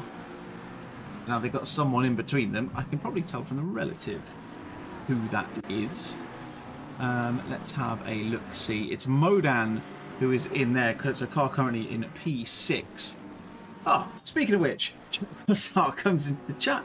Car number 6 here, how's it going? That's very good timing from you. It's going well. Everything is good so far.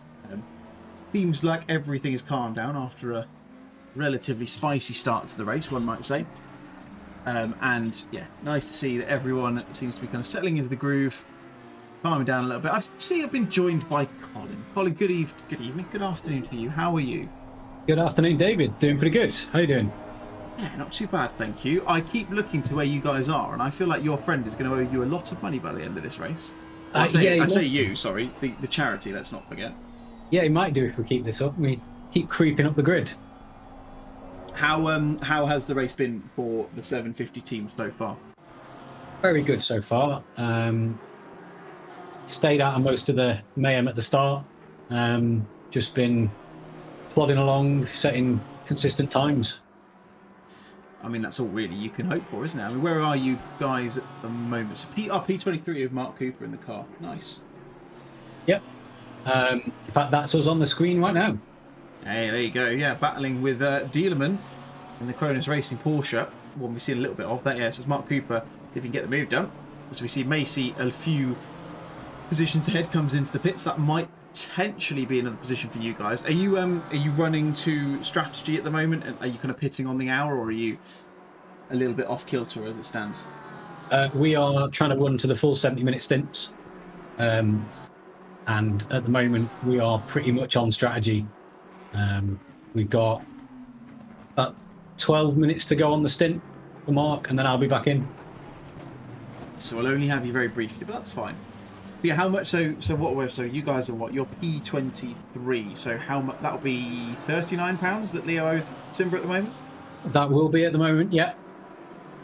I mean, that would be amazing if you guys get that. Considering, I know the pos per mantra, of course, we always know is finish higher than you started. I mean, that is significantly higher than where you started at the moment. Yeah, from a 57th grid slot, that's a big step up so far. But just goes to show, staying out of trouble and not making some of the silly mistakes of running out of fuel that I know someone already has done. I've seen a few people make that mistake too far. I've actually seen a few people kind of sat in pit lane causing yellow flags as well. Yeah, so you are up into P22 now. Let's see if you can get the move done on the inside. He's up the inside, yeah, coming to Lecom, gets the inside. Lovely work that, nice and clean from Mark. As annoyingly, the sim decides it wants to change back to someone else.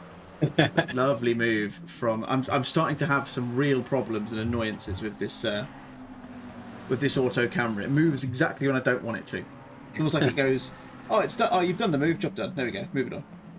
Oh, well, good to catch up. I'll head back, get ready for my stint.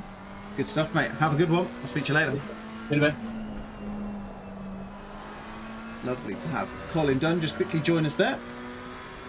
Said from the 750 car. Always good to get people jump in. What have we got in the chat? Schmidt is flying in the back. Let's find him. What's his lap time saying? So Schmidt, yeah, 2:19s at the moment in the 526 car. So here he is, Toby Schmidt. He's currently behind Stephen Bain. Also a few laps adrift of him. He's a minute and just under 2 minutes behind Kiki Maka Schmidt. I mean, he keeps those lap times going. We'll certainly catch them up in the Soul Aston Martin V12.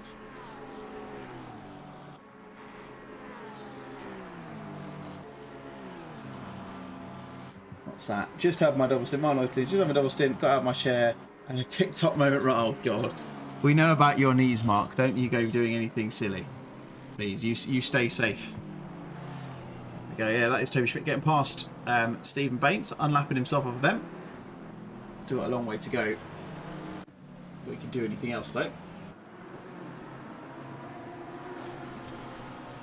Here is Patrick Peel of the SL Racing Team car. 526 quali, P15, P16 got hit on lap 1. Oh, so that is Schmidt, sorry.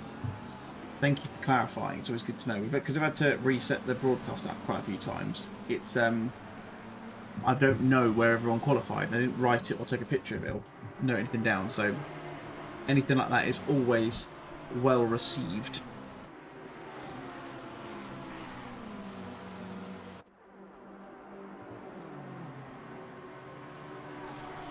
Let's do a donation check. I think we've had a little bit more since we last mentioned. So in the last half an hour or so, we've had a little bit more. So £1,553 raised thus far. Again, I can't stress this enough. This is not a demand. It's an encouragement. If you have any money spare, even if it's just a couple of pounds, then please do what you can to support the guys over at SiMBA. It's a fantastic charity. They do amazing stuff. A few little facts, I suppose, about them. If we go back to so for those of you at the top of the stream, you might remember that I mentioned things about the memory boxes that they do. They're little boxes of kind of little trinkets and things that they will put together for parents and family members who have sadly lost a baby in either pregnancy or the very early stages of life, and they put these memory boxes together to essentially, as it says in the tin, to remind them of the good memories, albeit briefly, that they would have shared with the child. They've actually gifted over 55,000 of them since 2005 in the UK. To give you a picture in terms of what the money we're raising does, every £15 that gets raised will help fund a small memory box. That's for babies lost up to 14 weeks through the pregnancy cycle. Every £40 raised will help fund a medium memory box. That's for babies from 14 to 24 weeks in gestation. And then it's £55 will help fund a large one. So they're the ones. So they're for babies that are lost after 24 weeks, stillborns, neonatal deficits, things like that. So just hopefully gives you a picture as to what that does. So, like we say, talking about Leo, for example, Colin's friend, who's going to be donating £1 for every position they finish off the back. He's pretty much on his way to funding a medium memory box for the guys at SiMBA as well, which is incredible stuff. The other one you can do is £5 would help fund a family pack of mini toiletries and for parents staying in a family room. So they'll do that to. Those of you don't know, I've got little children. I was in the hospital a lot because they came very early, so they were in intensive care for a little while. I was very aware of what the family rooms did. Essentially gives, as you can suggest, families the chance to be in the hospital, be near their children, but whilst the kids get the help and care that they need, deserve as well. So that'll give them a little something just to keep them going. Again, you can imagine it's a stressful time going through all of that as well. So anything that these guys do, it goes to making that process as painless and as, well, not painless, but as sort of undisturbed as possible. So you can spend time doing what you want to do at the end of the day. So yeah, over £1,500 was 76% of the way to the £2,000 total. I would absolutely love it if we could smash that out of the park. If not by the end of the race, or I'm sorry, if not by the end of the day, but hopefully by the end of the race as well, because SiMBA needs £50,000 a month to ensure it can reach all the bereaved families who need their support. So we're not even a blot on the surface in terms of what they're doing, but yeah, fantastic stuff and very worthwhile cause. I'm sure you'll all agree. So SitRep, 3.5 hours in, 20.5 hours still to go. Sparks is still leading the way, as Martin Oitings mentions in the chat. It's not Peter Sparks in there. going to say that's a D Sparks, not a P Sparks. It's David Sparks. Peter Wolfschlener is the one that Mark's referring to. My apologies. They have been in the lead since the start. They have led from start to finish. They qualified on pole. They are still in the lead. I think coming towards the end of their stint now. They have got Kovac in the AO Racing, the Rexy Porsche behind them, but they're about about a minute and 3/4 behind them. So plenty of work to do for anyone to really catch those guys right now. Merjakanov is in 3rd place, and then it's McLaren's all the way down to what was P7 is now was now P7, now P6. Because we've got pit stops coming in. We've got Heaven, Verhulst, Modan, Schmeckel, Robert Jr. and Siepelt is the current top 10.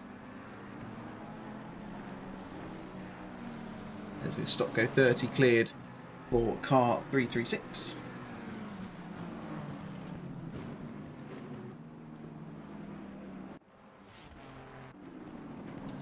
Just seeing some penalties coming in. We've got another one come through, so a 10-second penalty for car 336 for causing an incident with car 99.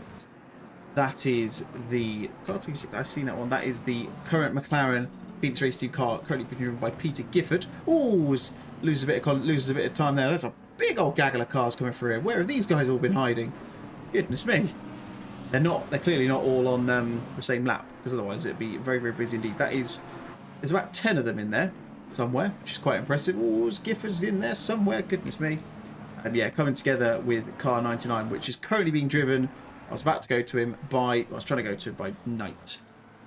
Currently causing a yellow flag though, but in the pit lanes, it's just the server doing some weirdness, as it likes to do.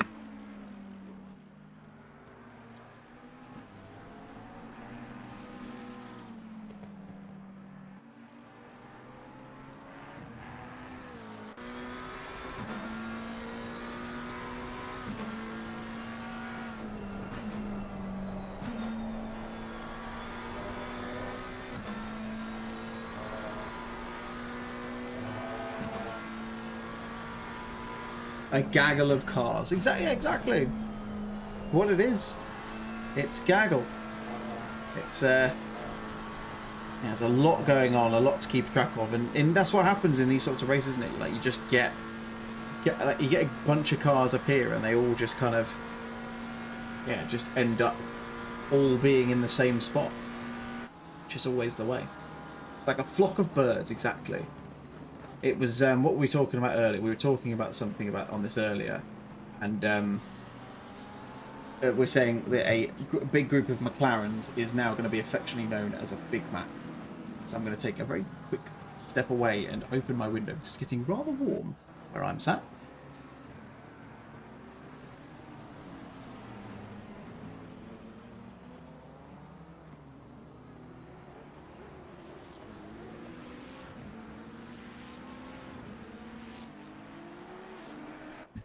Let's get a bit of air into the room. Otherwise, I'm going to be struggling before too long. It's Maxime Houston just getting the position. Whoa. That was very close indeed. Not quite sure who he's battling with right now. I think it's Dielerman. Oh, it can't be Dielerman in the Porsche. I'm not really sure. The time tower's not quite telling me some proper information about now. There's a bit of a gap between. In fact, it was Dielerman. Dielerman came off. That's why we can't see what's going on with them. Because he's come off, though. That's why. There was a battle, that's why it went to it, but sadly not going to be carrying on any longer.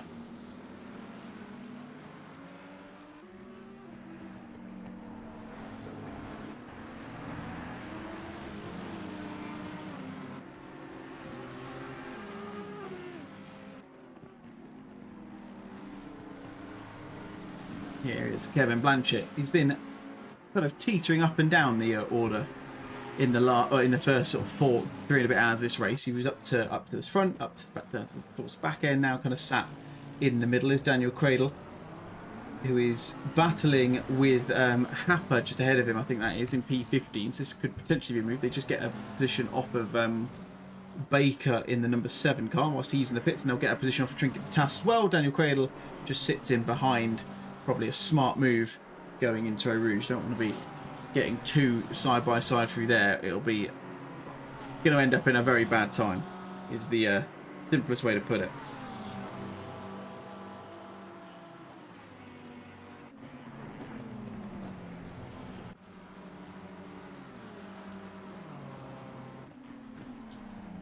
Here is Frederick first in the 711 Exordium Racing McLaren, just behind Van Croix, I would assume that would be.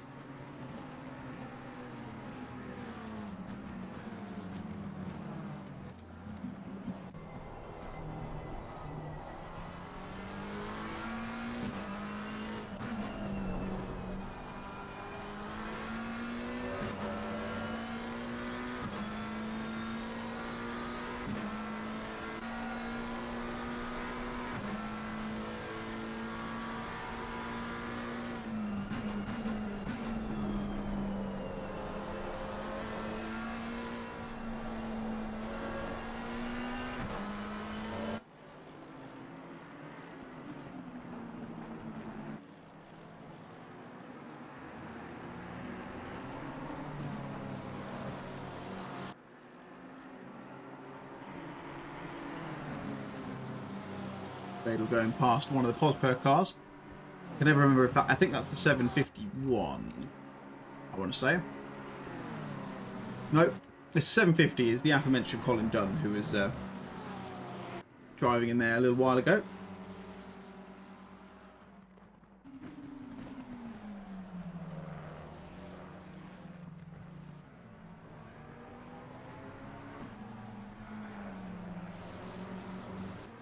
Oh, got a couple of cars on. That's Macy's, one of them. Couldn't quite see who the other one was. Kovac pits from P2, so that's going to give an even bigger gap to David Sparks up in the lead of this race right now. Although actually no, it's actually just, it's going to reset the gap there, because I could just see that Sparks has just pitted, so he's going to be double stinting at least for this one. This is Zatsiev, and who is that behind? That's Raymond just behind him. So it's a McLaren 7, 8, and it's also a McLaren 1, 2, 3, and a McLaren 5, 6, 7, 8, 9 as well, and then everything else. There's a lot of them. There be a lot of McLarens in this race. Pajama Ninja's got to disappear. No worries, buddy. Thank you for stopping by. If you come back again, feel free to come and say hello. It's been lovely to have you. Enjoy whatever you have got on this afternoon.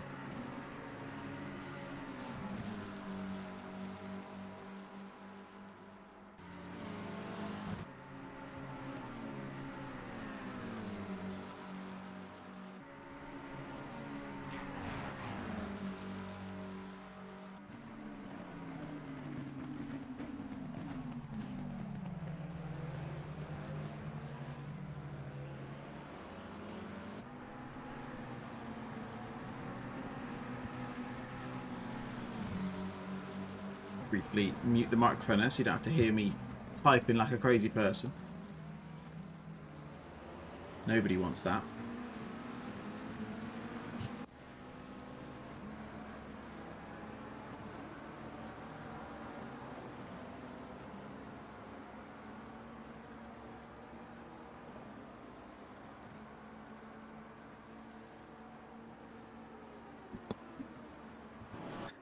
So what have we got? I mean, this is Colin Dunn with Artis Miller's. I think it's Artis Miller's just behind him in the Cronus Racing Porsche.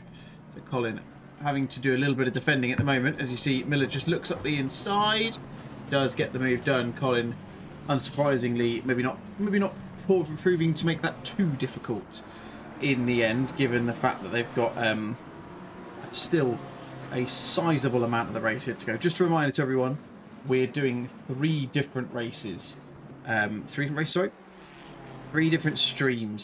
for this race, so that we can archive all of them, so that you can see everything if you want to watch it back. So this one is going to run for the majority of the race. We're going to run until around probably about 9:30 tonight.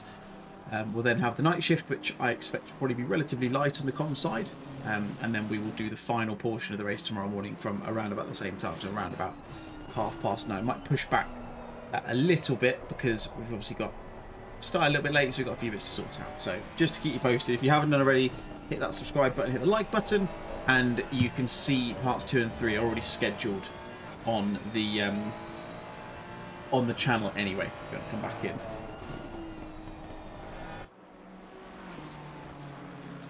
This is Josh Lodge in the British University Sim Race. I'm sure it's pronounced Buzzra. Could be wrong. If anyone knows, I would like to confirm. That'd be lovely. So I see James Fletcher in the Pro GT car, sitting in P40, just made a couple of positions up in the pit stop phase. So I can see Mr. Pixley is in the pits alongside Guzman, who's just a couple of positions ahead. So Pixley's still running solo, of course. So he's going to be that'll be his 3rd pit stop so far.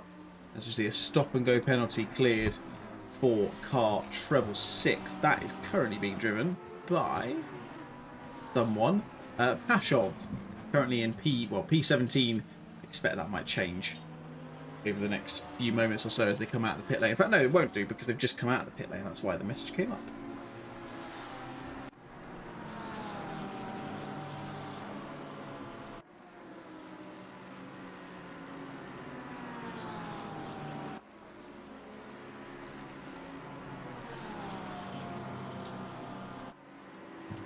Here's Artis Miller's on the back of... He's not on the back of someone he's racing with at the moment. He's got Colin Dunn pretty close behind him. But he's going to be trying to, I think, unlap himself. I can't quite see the number of the car, so I can't quite tell you which one that is. But Miller's is showing some pretty impressive pace at the moment. Putting some good lap times in. Here's Baptiste Van Croix. Here is the 555 car. So this is where it's all getting a little bit... Yes, the 555 car is Happer. And they've both just been overtaken, I think, by Miller. Did Miller get past both of them? Yes, he did, so he's in front of them now. He's just doing something clever there, just putting a few spaces between himself and Colin Dunn, which just gives him a little bit of breathing room, which is always nice. It's a smart thing to do when you're in a situation such as this, but this is interesting because this is obviously a battle for themselves anyway. So, cars 10th, 11th, Van Croix and Happer. The other way around rather. Van Croix now back into 11th. So we've got a Lamborghini going a little bit sideways there. That's one of the one of the few Lamborghinis we've got on the grid. That's going to give Van Croix a chance to go on the outside. Malmedy is it? He's going to try and hang it around. I think he just about made it. We're going to have a look at what's going on with Thomas Allen instead. The Sim Night Racing car. One of 2, I think, or at least 2 that are on the grid for this.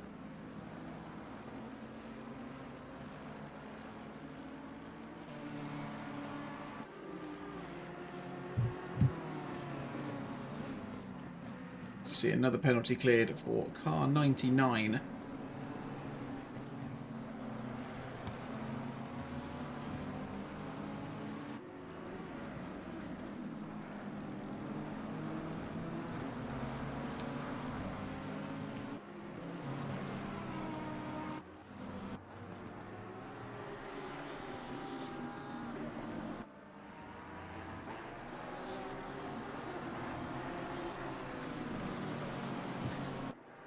Fabian Hacker, that's the name I was looking for.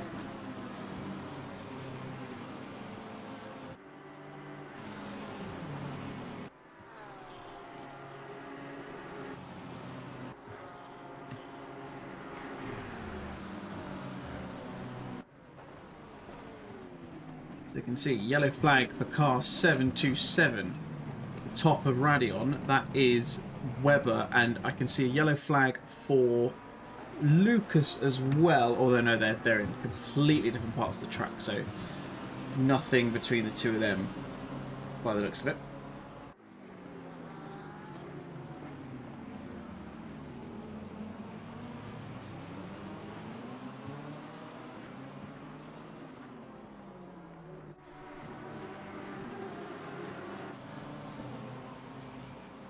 Just a reminder to everyone, if you want to hop in and have a chat with us, we have got an open waiting room in the Discord Endurance server, so if you do want to come in and have a quick chat, let us know how your race is going, or you just want to say anything, doesn't matter what it is, as long as it's nice.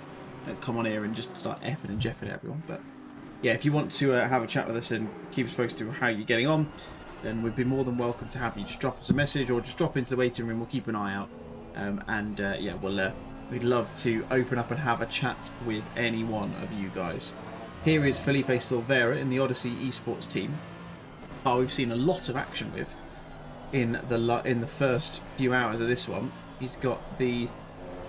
I don't think that's one of the cars. We've got 666 cars off as well. We've got a drive-through for Ben. We've still got that stock day 30 for Andy Driscoll, so I'm not sure what that's been applied for.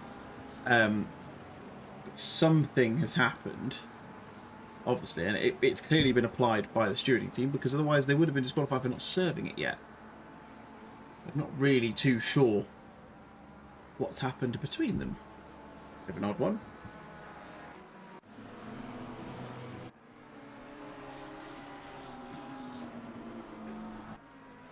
So sorry, I've missed this in the chat. Nice car, number 6 and in P6. Let's have a look at car number 6 and in P6. Assuming they're still in P6, they are. Ah, I know who you are. Mr. Dyer. Shame the livery's not loaded through properly. I honestly have no idea why it has. Why it hasn't, sorry. It's been the only one that I have seen in there, and I've loaded it. I have the livery. I could select it in my sim, but it won't work for anyone else, which is very annoying.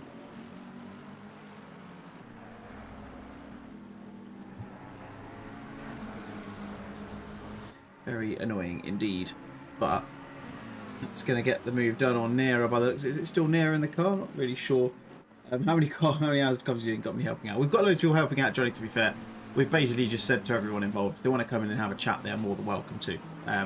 We've not really committed to doing any certain amount of hours of comms, but the stream will be live for the full race, and then, yeah, anyone who wants to come in and call the shots is more than welcome. So we'll have people kind of dropping in and out. I think the only difference will be overnight is it's very unlikely we'll probably have too much going on in the comms, because I imagine people are going to get some sleep. It's fair enough. Terry Driscoll, good racing so far. It's been a good race so far, mate. It really has. The fact that we're 4 hours in nearly and we've had a lot of action and seemingly mostly some good overtakes. A few kind of contentious ones and a few dodgy ones here and there, but mostly it's been okay. Thank you for your kind words about the commentary as well. It's all something we always strive to do. It can be difficult to do a full 24-hour race where the comms. It can be difficult to find too much to talk about, especially when you're on your own. But like I say, we're encouraging people, if they want to jump in, they can do. As we see the 992 car as their drive-through cleared. That is the car currently being driven by Byrne, who's down in 40th position. See, we've got a stopped car outside the pit lane as well. That is Nabi, who from the ABL Racing car. They're back and up and going now. We've lost. Oh, excuse me. We've lost 2 cars now from the circuit. So see, we skipped from car 59 to car 61. So I'm not sure if we've had a random disconnect, which would be a massive shame if we have.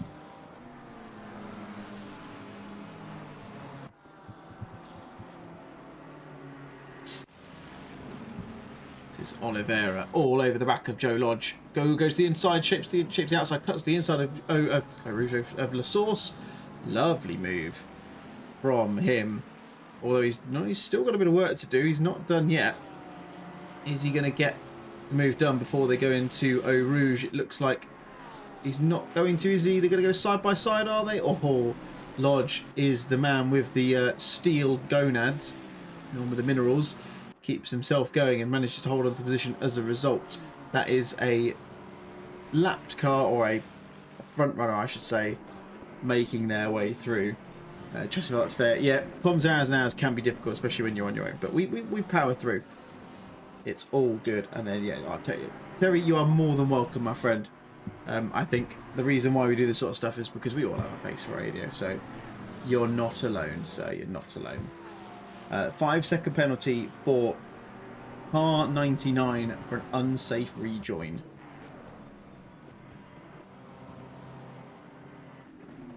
There you go.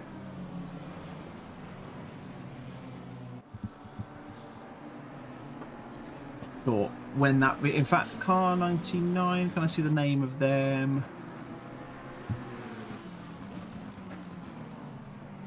I can't know. Can't see who they are off the top of my head. Unless they're right near the top and I've just not seen them. No. It doesn't matter. We'll figure it out at some point. We'll get back to it later. It's a future commentary problem. I spy a broken Macca. Where do you spy a broken Macca? See, Devon Loney is off in the 240 Lamborghini. He's off at Lake Com. We can see a car 34 going slowly on the coming out of Bruxelles as well. This is Fabien Happer still holding on, still battling with Van Qua.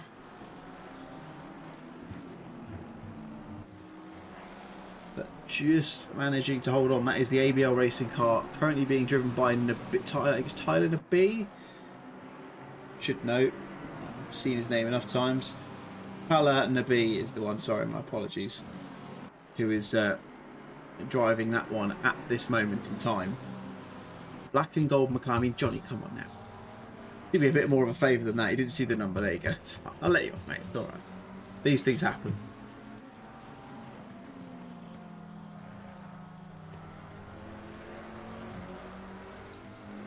If we come back across that car, then we'll be sure to have a look.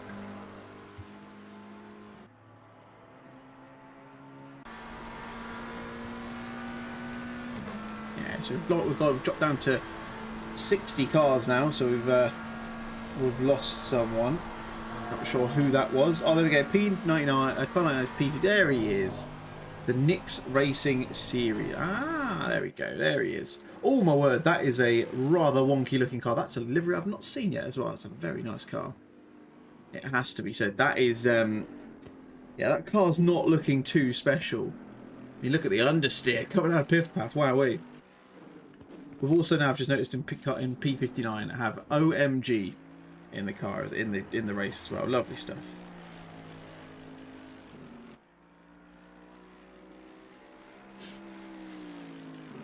Looks like you guys may potentially gain a position. I can see Oliveira in front of you is in the pits at the moment, so might be that you get a position back. Car 34 going slowly. I've seen that car number before.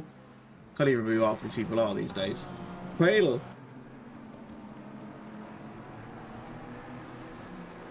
And here is someone that we all know and love. It's Rexy, of course, driven by Simon Beeg at the moment, on the back of Junior in front of him. So this is the highest of the actual battles right now. Looks like he just went a little bit sideways going through Bruxelles there. Why would a commentator be useless? Nah, it's a fine art, mate. Anyone can do it. You just got to say what you see. That catchphrase. The car may have seen a large amount. I mean, yeah, the car's definitely seen a lot of action. Shout out to Crispy Flanker who's done the livery for that one as well, because it does look, although it looked rather wonky, it looked very, very nice. Must be said. So this is the highest non-McLaren. McLaren's form 12 of the top 13. We are seeing a little bit of change in that one. Why is the stream elements decided to start running again? That's odd.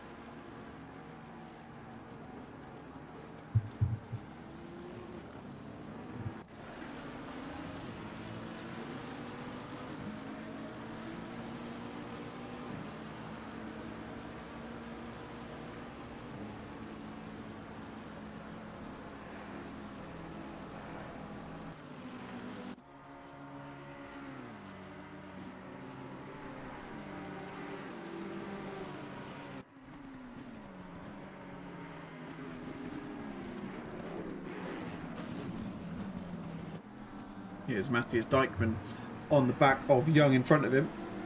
Pixley, I think, is close in this battle as well. Just see him. Oh no, it's not as well. It's not Pixley. It was a similar car. 3 PRT cars in the top 10 still. Yes, very good display from you guys so far, which is impressive. I just wish I could show you them the livery that you've done. Very annoying that's not worked. Maybe later on. Maybe if we get the chance to, I'll reload it all to see if we get it to work. There is Tom Young. Just getting... Oh my goodness. Oh, bloody hell. That was very, very, very spicy. I was a little bit concerned for Tom Young then, because he just caught the front of that McLaren, and that looked like it would have been very, very bad indeed had that had they actually come together. Jay Brooker, my God, that T1 SR Audi looks good. It does, and I'm not going to tell. Well, I'm going to say why. It's because it's a positive perception design, of course, which is why it always looks really nice. However, I don't want to say that in front of Mark Roddenberry, because he will come out and he will he'll comment on it, and he won't stop talking about it. It's all good fun. Seen a few floppy bonnets around. There's been quite a few. There has been a lot of floppy bonnets kicking about.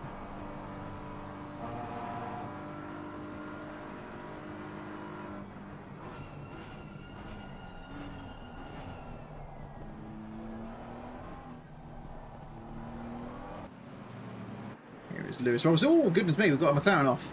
How has that happened? That was a really weird incident there. I'm not sure what happened. Just kind of lost the back end of the car as it came out of the bus stop chicane.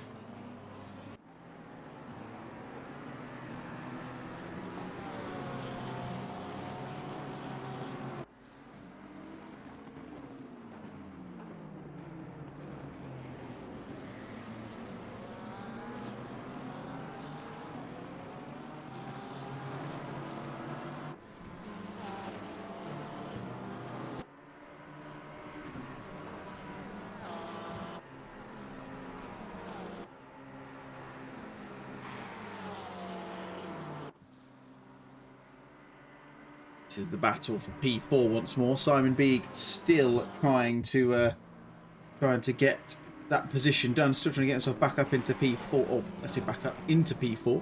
Get himself past Dave Jr. What are my livery designer P24? There it is. Martin's in the chat. Mark Roddenberry, yes, as you mentioned, sitting in P24. A good display from both of the Pospo cars. They've stayed very, very close together. Their pace is very similar, in fairness. It's not hugely unsurprising to see them close together on track. And again, just a reminder, for every position the 750 car places beyond the last place, which is counting those who haven't finished, so it's going to be 62 people in total. Collins Friendlio will donate £1 per position above 62nd place. They're currently P23. They're not P22, they are P23, despite what the time board there says. There it goes, updates. So that will be 39 of your finest English pounds going towards a fantastic cause in the form of the SiMBA charity. Speaking of which, current total 533 pounds. So 76% of the way to the £2,000 target, and we've only had 99 people submit any money, which is amazing. So that's not very good averages, but that's probably around about £15 each, which is fantastic. So thank you guys so much for everyone who has already donated. Thank you in advance to those people who will donate. You are all fantastic.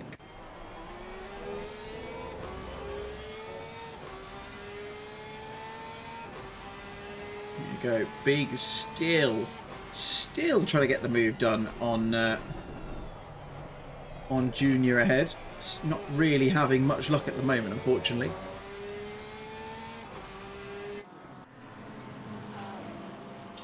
Just waiting to see if we're going to get any weather coming in at some point. It's lovely clear skies at Spa at the moment, so nothing for anyone to worry about. But I do have it on good authority that there is rain around.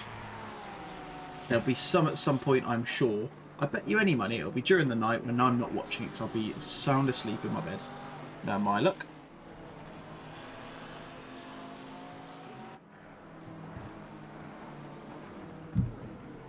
It's the battle for P28. There's 3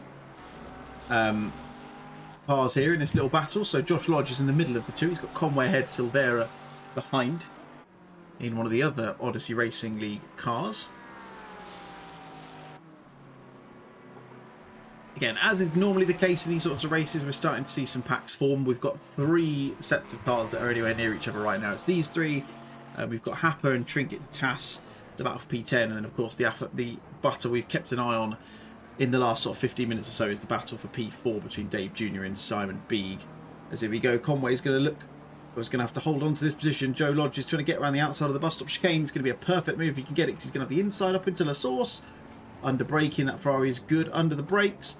Goes in nice and early, gets a nice line through there. Conway actually goes really wide in the end, and that's going to give Silvera the chance to get the move done, although he's alongside as it stands.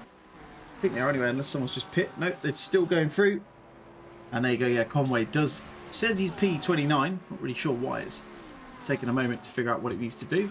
But yeah, in that sense, or in that instance there, see a change of position. Not really what Mark Conway would have wanted, losing 2 positions in the space of a corner.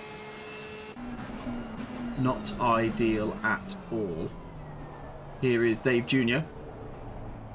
Still, like I say, still just about holding on to the P. Oh, in fact, no, he's not. Sorry, he's not. He's lost the position. My apologies.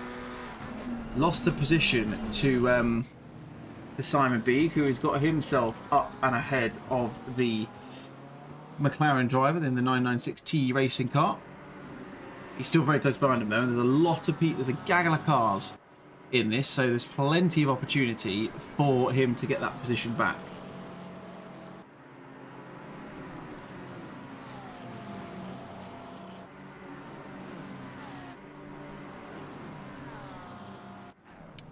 You see, look at this big old group of cars, like a gaggle of birds, whatever we were saying about it earlier. Here's Trinket to Tass on the back end of Fabian Happer.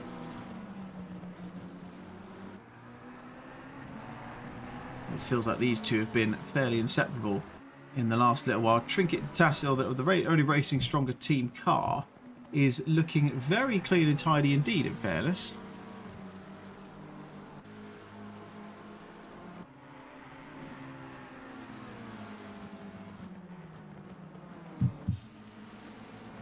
Keeping close. We've got a penalty for car number 90, which is currently being driven by Blatty.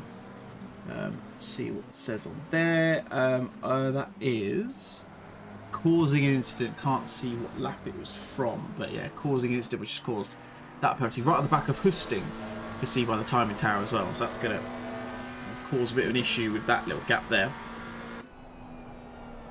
Here is the aforementioned Maxime Hustin in the French Motorsport Championship car, and the BMW, Ferrari, sorry. He's got Blatty all over the back of him at the moment, so a little bit of work to do. Got some full mirrors. You can just, you could just about see on that kind of virtual mirror in the car that he was there, but now you can see him anyway. That McLaren looking very fast, going through Pouhon there.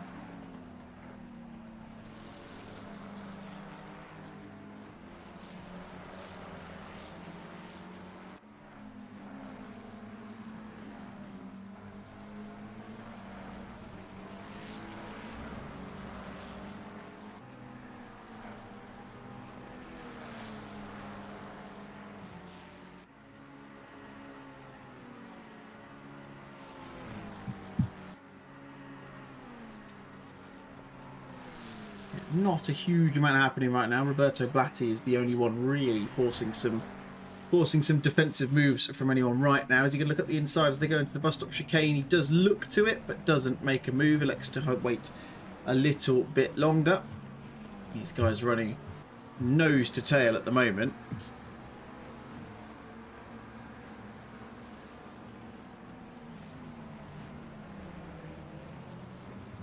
Interestingly, you just see there was a second difference in their lap time on the last time round. So Hustin did a 2:21.1, Blatty a 2:20.1. So it feels like this could be a case of when rather than if this move is going to get done. We'll have to keep our eye out on this one, knowing that, oh my goodness, Blatty's lost it there. Let's go back to that one quickly before we see what's happened. No, go back to it, you stupid automated camera. Let's go back and see if we can spot what happened there. Where is Blatty? There he is. Just coming back on now. We'll go back and see what happened. They come down towards Eau Rouge. Just look like, in fact, we'll go from the helicam view so we can see exactly what happened. I don't know if there was any contact between them. Doesn't look like it. No, just loses it. Holds on to it. Oh, and then big shunt into the wall. Double hit into the wall. He's got to be careful with the rejoin as well. We'll see if in the replay he gets back on the track. Sensibly waiting. Really good to see that. We don't see him get the rejoin. Now he's back up and running. That car is going to be looking much worse for wear. Now, that is a big incident for them. And a horrible moment, because it's not what you want to see happen, obviously. I don't think there's anyone at fault there. No one's done anything wrong. Just a shame that's coming together. Here is a battle for the ages. Posper cars against each other. 750 versus 751. Colin Dunn in the 750. Raddenbury in the 751. Very close between them. We've seen someone drop down. Joe Lodge has been a lot of change in this one. That's because I've just reloaded the broadcast app, I think. Hello, David. Hello, Mr. Cooper. How are you? Greetings. Yeah, I'm all right, thank you. Yourself? Yeah, not too bad, thanks. You guys are going well at the moment?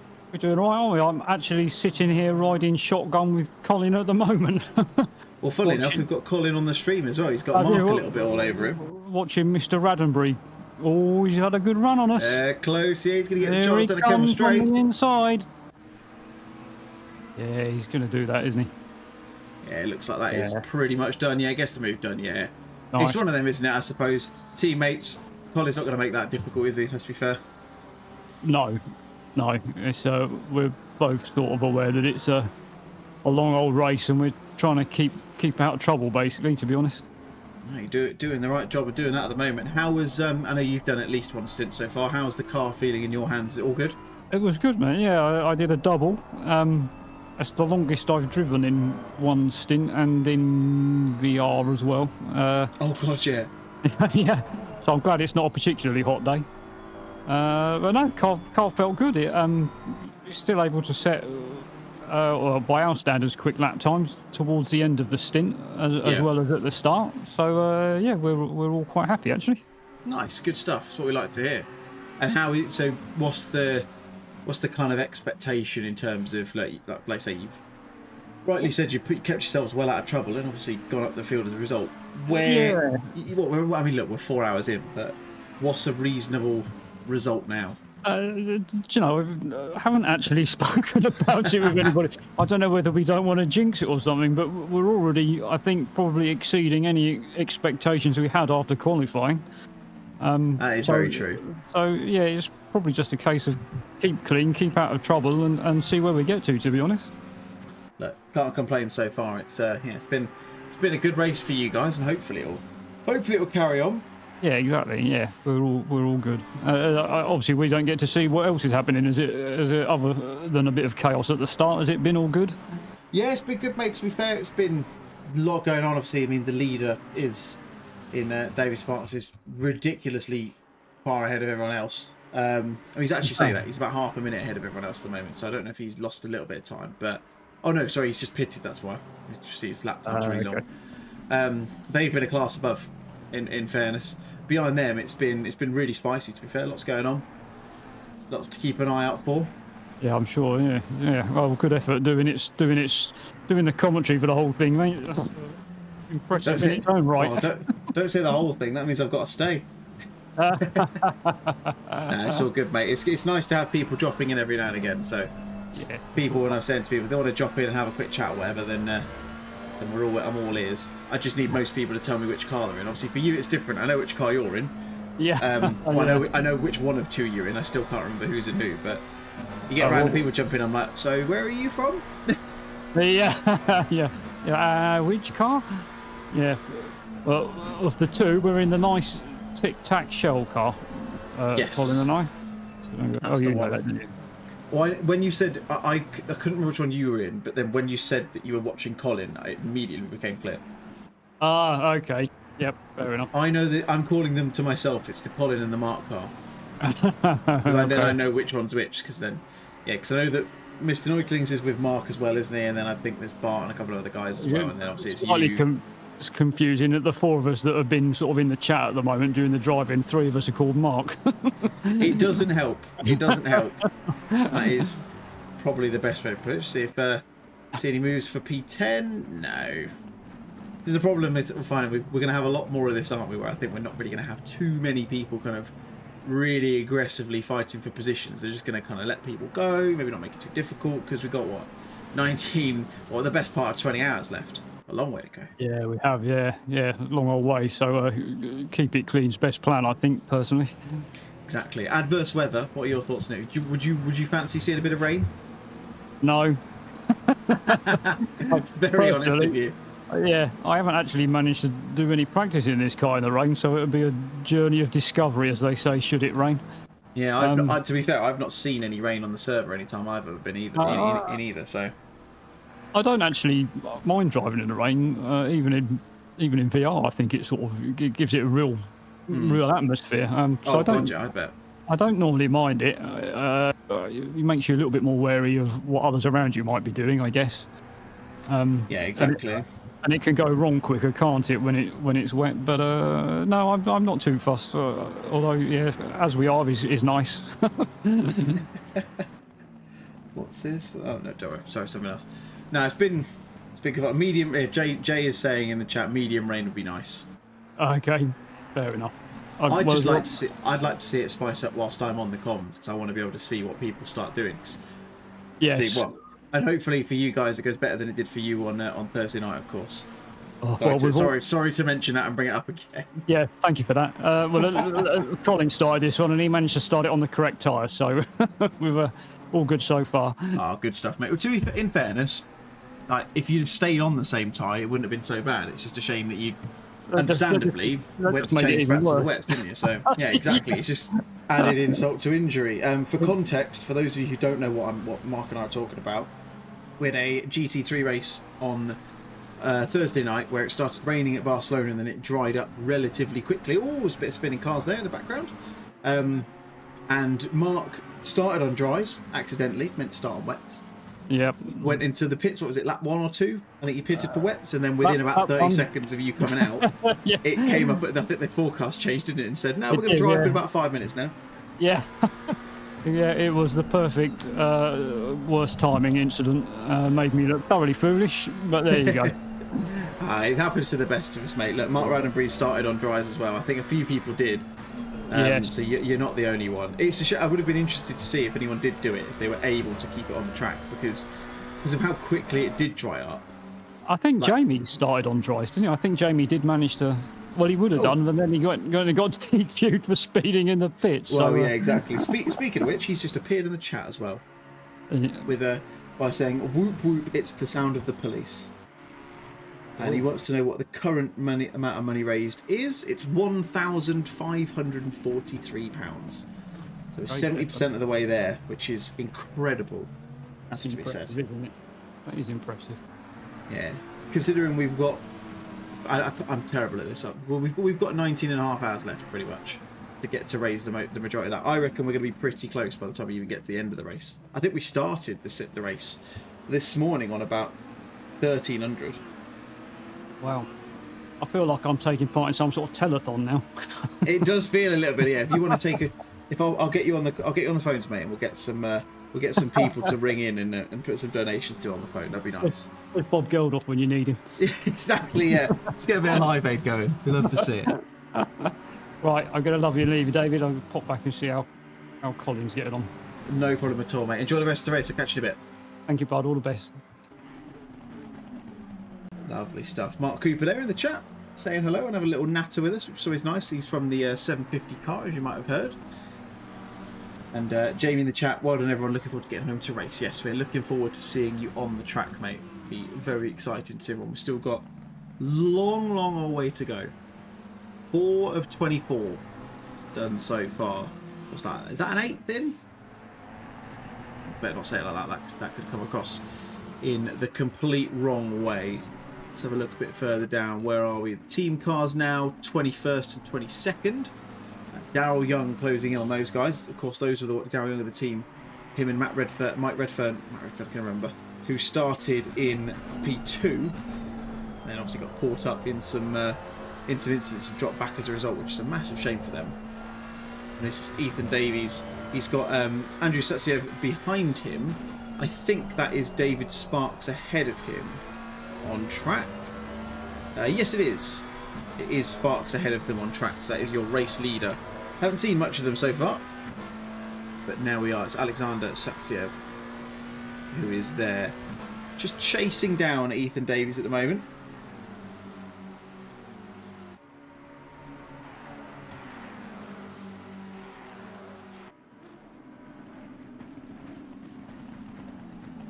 There he goes, looks to be close up the back of him into the bus stop. No, nothing going there. We want to see car 615.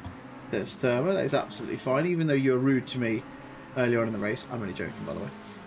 Let's go and have a look. Where is 615? There we are. Mr. Silvera, Felipe Silvera, currently sitting P25. So considering how the start of that race went for you guys, certainly pulling up some pace. It looks like Felipe's got some good pace in him as well. Last lap of 2:19.5.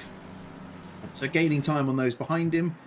Not quite gaining too much on the guys ahead of him, although compared to the 750 and the 751 cars of the Posper team, he's catching them. So, and he's catching, to be fair, he's faster than everyone apart from Sigeti and Young ahead of him. He's faster than everyone up until, up until Ethan Davies in P7. So good pace from the, I want to say, Brazilian. I think I saw come up on the screen a moment ago. There he is, trying to get past a back marker McLaren, I believe that is. Yeah, that is Lucas. Just ahead of him, goes at the inside into La Source.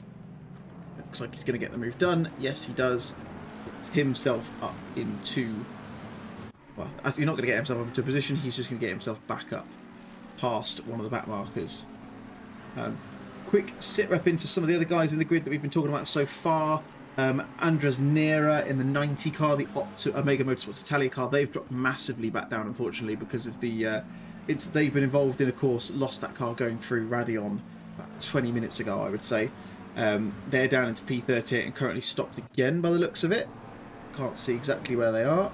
No, yeah, they are, I think. The yellow flag on track. Oh no, yellow flag in the pit lane, so it's one of them happening again, which is always good fun. Server doing some funniness at the moment, because some of the names don't quite tally up. It's always a little bit strange.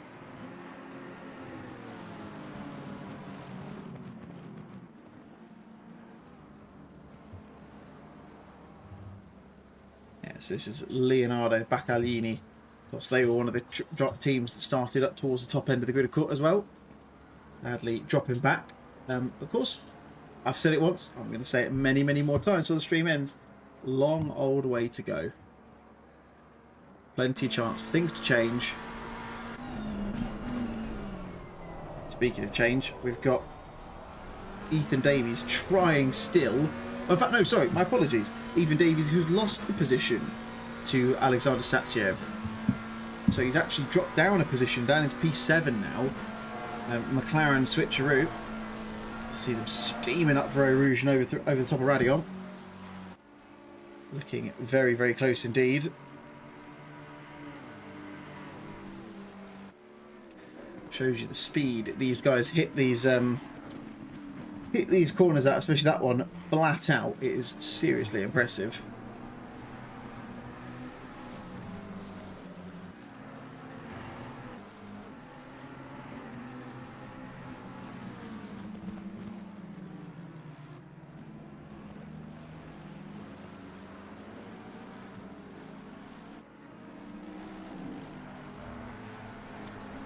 So these guys actually staying with Sparks just ahead, so clearly benefiting from being just behind the race leader at the moment, which is good for them. Keeping that gap around about a couple of seconds at the moment, and then you got, yeah, so Sparks leading away. Heaven is currently 24 seconds behind. A further 23 back goes to Verhulst, and then it's just over a minute back to Dave Jr. Simon Beek, of course, who did get past Junior in the end, has actually, I think he made a mistake. Didn't see the incident, sadly. But, yeah, as a result, has dropped back.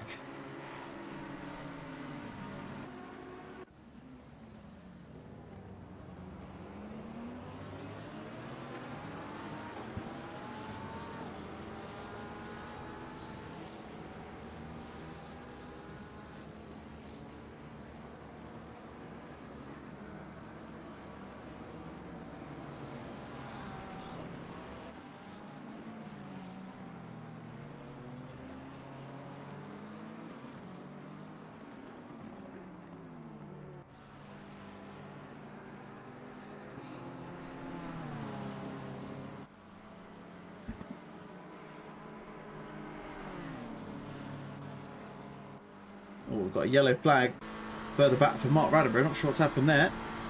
In the pit lane, perhaps? Yeah, he's in the pit lane. Sorry, and this is Daryl Young trying to get the move done on done. Gonna get the inside. Colin looks like he doesn't make that too difficult in the end and lets that move happen. Now we're on board with Josh Lodge, who is just behind Mike Matson in the number 70 Lamborghini.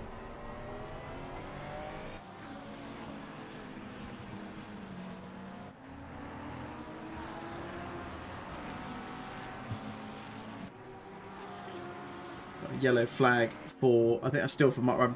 Seems to be just generating yellow flags when people are in the pit lane, which is a little bit strange. I'm not entirely sure why that is the case. It's ACC doing ACC things as P3 pit, P2 pit, sorry. Heaven pits from P2, so that promotes Verhulst up into P2. Or probably promote, in fact it might promote Junior, depending on how long obviously they stay in that position for, but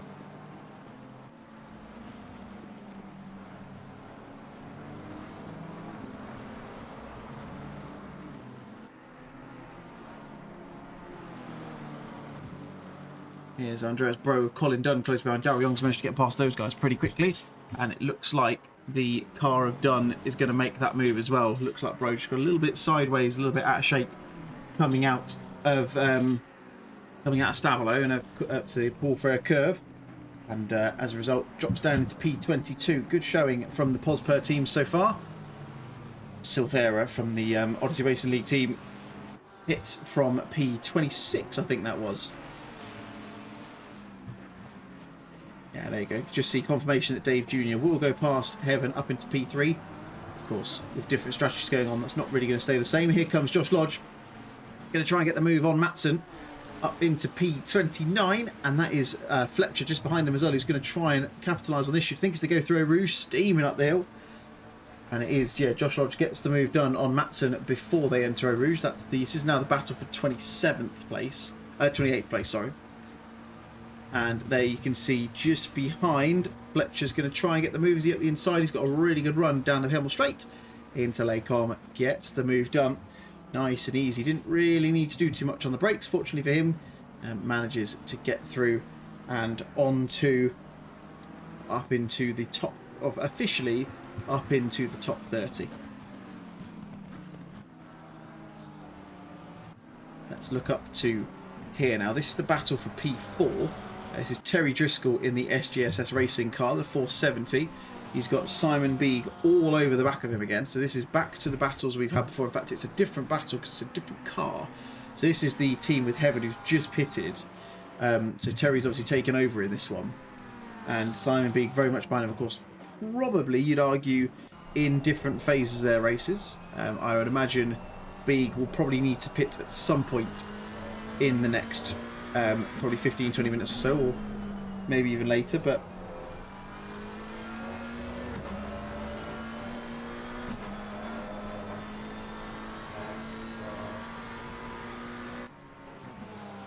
Terry just managing at the moment, keeping himself clear. We've got a car off to the inside there. There's a 727 and the 47 just saw off in the background. That is Webber, who has been caught up in that one. Let's see if we can find a replay of that one. Will we get one? I don't think we will, which is a bit annoying. So don't know whether they've actually had it coming together or they're just causing their own little incidents, it seems.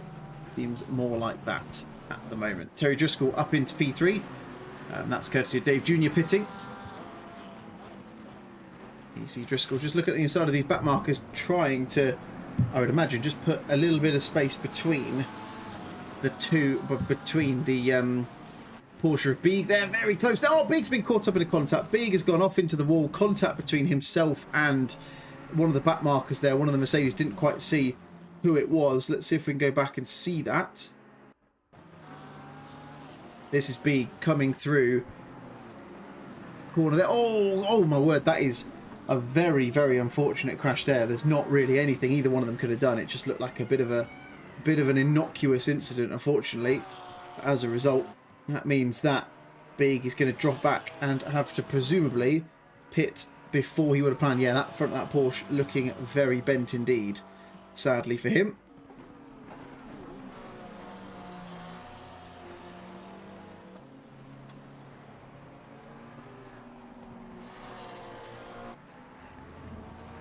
Yeah, there you go. That is the car of SiMBA, not looking particularly special.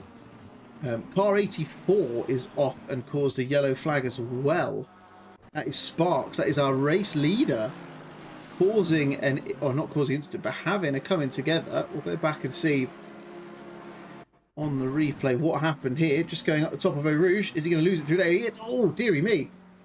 That is unfortunate. Look at that. That is a wonky car. And that's another car who's followed him off in the background as well. So very unfortunate moment there for our race leader. And you look at how long he's going to have to wait. He's going to lose a lot of time coming through here. Just about managed to get the rejoin done. That is a scary point when you want to do that. You don't really want to ever have to do any rejoin like that, to be honest. But back up and running, and that is going to be a big moment for those guys. Still leading as it stands. That car is looking very wonky indeed. Look at that. You can see it's all looking very bad indeed. Goodness me. I'm seeing Rip Server in the chat. I'm not sure why. It's absolutely fine from my perspective at the moment. If some ridiculously stupid person wants to come in and hack the server, then they can do, but that is just pathetic. And if they want to do it, then, well, there's sadly, because of the security around this sort of thing, there's not really a huge amount we can do about it. So hopefully, well, keep an eye on it. It won't happen. But there is going to be a change for the lead. Dries Verhulst to the Phoenix Racing Team. Number 720 is going to get into the lead of this one. It's not really in the fashion that we were expecting it to be. But he has get up into the lead. And David Sparks and the 84 team have been pretty much untouchable up until that point. And as I said before, that's what happens. Any incident like that, and it will completely ruin your race.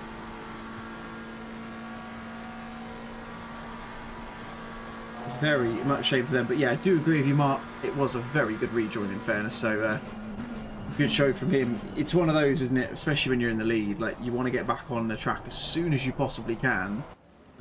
Luckily nothing happened. Got on safely.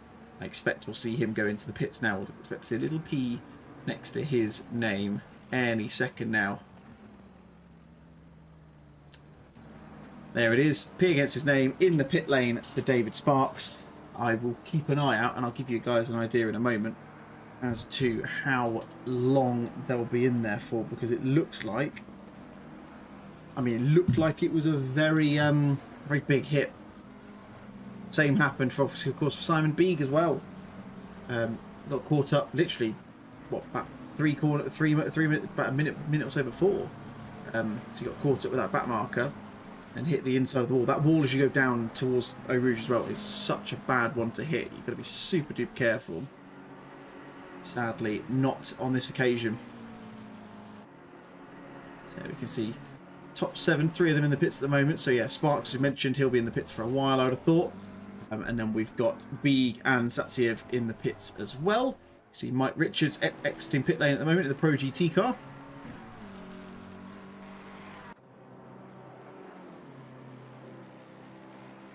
And there's some apologies going into the chat from Crispy Flank as well. Nice to see that, Crispy.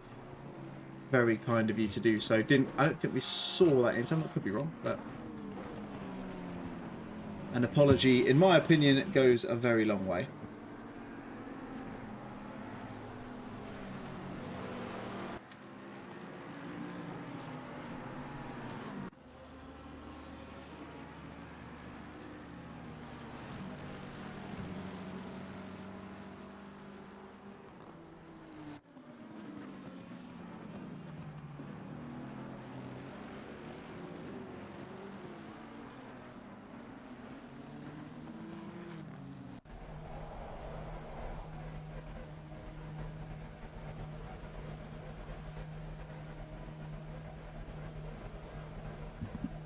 Here's Josh Lodge pitting from P29.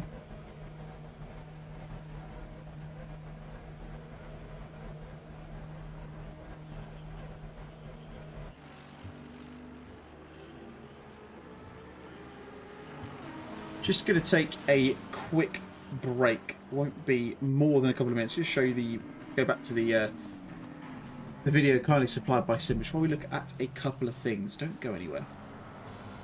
Heard that there was something wrong with her heart and something wrong with her brain. She just started listing like all these things that were wrong with my baby. There was so many things that I couldn't bear to hear them. I remember shouting at her to stop. Me and my mum went to the 20-week scan at the hospital. We went in absolutely happy. We walked out after really upset. That was it. Like, I knew in that minute that like I'm not gonna get to have my baby, not this baby. It broke my husband's heart, you know. It broke everyone's heart.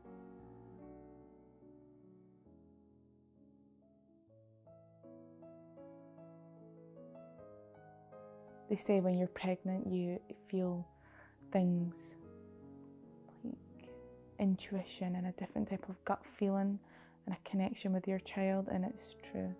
I felt time was just coming for her. Peacefully, she slipped away, and you're already in so much emotional pain, and now you've got to go through one of the most painful physical things, which is the birth. Like, have I not been through enough already? SiMBA supported me, and I was just welcomed with like love and support. They supported me around the birth, they supported me after. When I gave birth, it was for a minute the pain disappeared. I remember her fingernails. I remember she had like hair going down her spine, a little bit like me. You know, I was just in awe until reality had came in that like she's not moving. Everyone was quiet. The silence was so loud. There was just so much love, but so much pain. And to feel them two things at the same time was really overwhelming. Everything that was a part of her is in this box. It's memories, it's knowing that she existed, that she really mattered, and she was so loved. In the memory box, you're given 2 teddy bears and butterflies. It was at the funeral home before her funeral. We swapped them. So these are actually Aliana's. They were with her for over a week. So she's got the ones that I kept, and I've got the ones that were laid next to her. And it's nice, you know, when a baby's born, you give them teddies. Even though she was born fast asleep, she still got a suitable sort of toy for herself. Little imprints of her toes, and then the same for her hands, and how small they were. I think my favourite one is the wisp of hair. It was like cotton wool. If I went through this without SiMBA support, I would have felt so alone and so lost. I would have had nobody to talk to, nobody to hear experiences from. They say there's no other pain than losing a child. And if it's the worst thing and worst pain you can go through, imagine it with no help or support.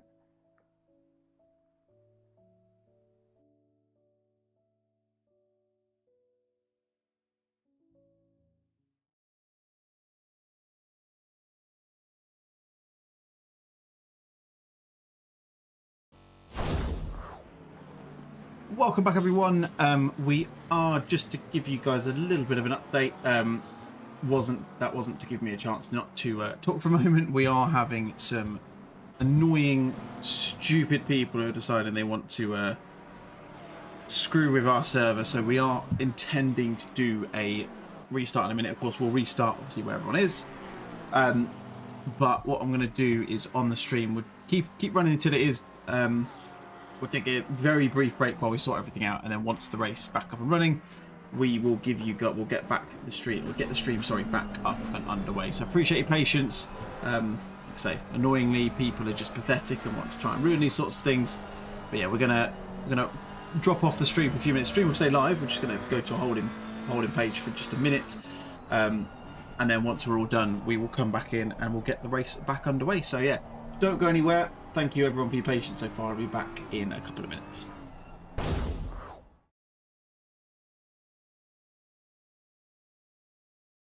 The female, and she's seen that.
Hello, everybody. Welcome back. Oh my word, it's been a... I couldn't even tell you. I genuinely couldn't tell you when the stream dropped off. I cannot also stress how amazing you guys all are. There's still so many people in this stream. Look, long story short, those of you, you're probably already aware of what's happened, but some cretin has decided to attack the server during a charity event. It's rubbish. I try not to swear for obvious reasons, but yeah, it's rubbish. It's really annoying. We're absolutely raging at them for doing it, but for some reason we have people like that who think that's an acceptable thing to do. The server is back up and running, so we are just at the end of the free practice session we've given the guys to get them a chance to take everything over. So we will be going back into the race within the next probably about 5-10 minutes. I can't remember how long the wait time is at the start of the session. So yeah, waiting for everyone to kind of finish their laps. We've given them 10 minutes just to get driver swaps, etc. done. It's been an absolute pain, as you can imagine. Getting everything squared away on the entry list, getting back to what everyone looked like before, answering all the questions. If you've been in the Discord chat, you will know exactly what and all the questions and stuff that we've been dealing with. It's been a fun one. It really has. So yeah, massive thank you to those of you who have been sticking around and all that good stuff as well. So yeah, massive kudos to you guys. So yeah, getting ready, go in a minute. There will be 18 hours left of the race. I think we were just under, I think about 19 and a half when everything kind of dropped off. So yeah, we'll have 18 hours left. It'll be starting 5 p.m. in game time, so as close to now as we possibly could. So yeah, and of course, what it also means we get another race start, which everyone likes. I mean, like you watch the F1 and you think, oh, there's a new race start, restart the race. That's always good fun. So it's going to be good to see everyone kind of jump back in again. Hopefully we get a nice clean start. That would be nice.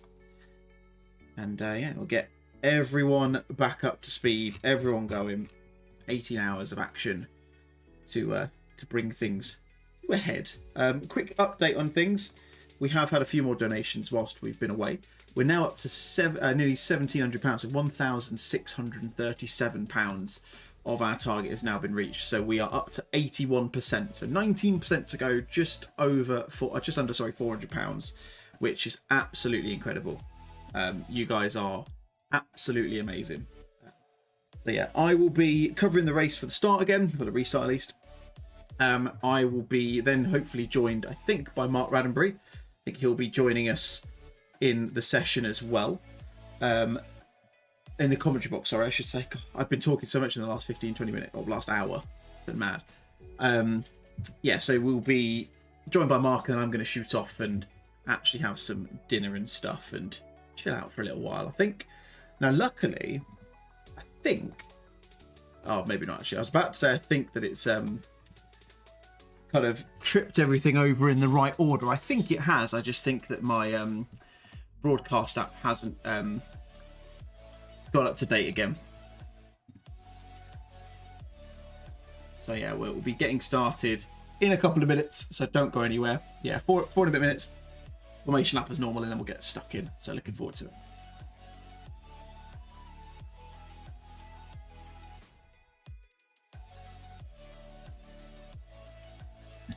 Let's have a look back through the chat. The Stalkhawk legends the admins are, mate, honestly. I've done barely any of the job. I've just been trying to answer as many questions and things as I can in there. So it's all the other guys, Mark, Chris, Colin, Rich, Ash, everyone. They've all been fantastic during that time, keeping everyone entertained, company, sorting everything out. Chris Rock in particular has been an absolute legend. Like he's had to go back through the entire entry list and refill with all of it and make quite a few changes to the leading, the first drivers as well, because people have disappeared off. So, been all good fun. Izzy, welcome back into the chat. Chris Blank, here we go. Adam Salovich is in there as well. Hello from the 992 car. From Ellie Brock. See, that's the thing, it's been so long, I've forgotten who everyone is now as well. It's currently got Elias Muka in the car, which is nice to see. And top job for getting this up and running again. Thank you, Dan. We have got a contingency plan in place if the unthinkable does happen again, which hopefully it won't. But if something does go awry, we have got a plan in place, which we'll go to should we need it. But yeah, not much to do with that. It looks like Kunos has done all of its fun in terms of rejigging the grid again. So I can see a few people talking about the fact that it's not quite right once more, which is a bit annoying, but what are you going to do? At least we're back up and running. Let's hop into the server now. I know we've got a couple of minutes, but let's have a look. It's still sunny, importantly. It's cooling down a little bit. We're down to 25 degrees tracking. We were up about 28 earlier, I think, if I remember correctly. And yeah, 18 hours will be the remainder of this one. We've actually had the fortunate position where a couple of you have been able to rejoin again as well, which is always nice. So some people who dropped out for one reason or other have come back in, which is always nice. But yeah, dearie me, what an afternoon! It's not how I expected this afternoon to go. Whew.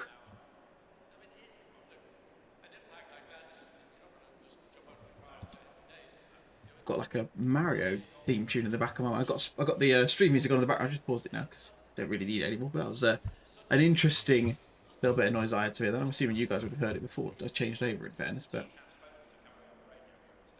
Dan Crits and Kunis random. I think you're right, Dan, because I'm looking at it. I mean, my because we forced the entry list, my broadcast app hasn't quite figured out where we are anyway. It thinks that Elias Mucker is in 57th when I don't think that's the case.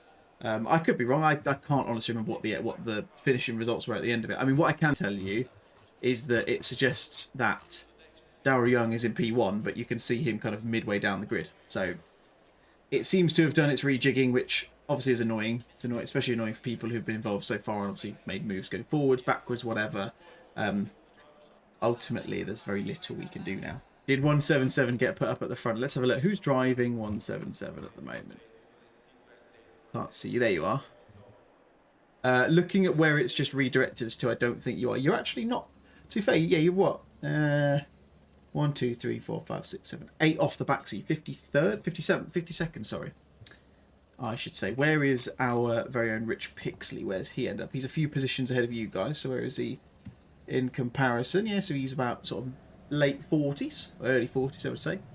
And then where are the two Posper cars? They were sort of mid-pack. So Mark Whitlings says P23. Well, hopefully once we get through the first sector, we'll know where everyone actually is. And then Mark Cooper a few positions ahead as well. It will be the 84 car of James Perry, who should apparently lead us away, but that's not the case. Again, Kunos doing Kunos things.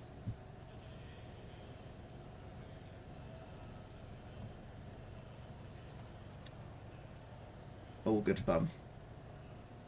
Just to clarify as well, just so that everyone is aware, we have reset all of the penalties. So all the penalties have been reset from the start, because obviously we can't, as you can imagine, expect people to receive penalties when they were potentially on a completely different lap to someone else. So we have reset that. Tyre sets have been reset as well. So I think I mentioned on the stream earlier, 26 tyre set, or 26 dry tyre sets, I should say, in total to begin with. That's now still 26 for the whole thing. So that's going to have an impact on it as well. So there's been a few changes. See, with that coming through, would have been too much of a faff to try and do some sort of mental arithmetic and figure out how many we would actually need. I think as a result of this change, it looks like Sebastian Urban will be starting from the front of the grid. I know he's got a few people in between him. I can see one driver in the pits at the moment, which is Dina Tale. Yeah, you can just see it's starting to figure itself out now. It looks like, to be fair, mostly think they've stayed in similar places. I think if people have changed, annoyingly, it's been quite big changes, which is a bit of a shame. But I think in the most part, it does appear as though it has kind of leveled itself out a bit, which could have been a lot worse. So all good fun. Lots of suggestions in the Discord chat to say, please be careful. I hope we do.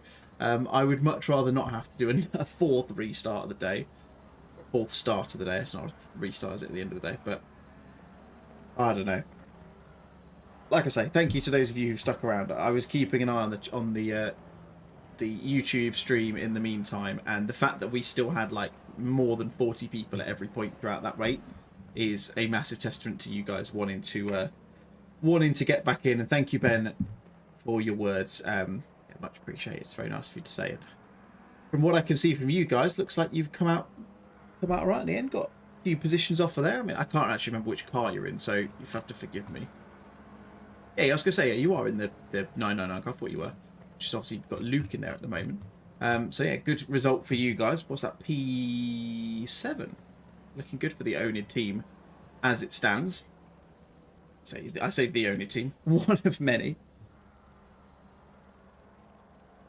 There we go then. Round the final few corners, you can see just how enormous the grid is. There's still 60 on there. So as I said before, we've had a few people join back in, which has been fortunate for them.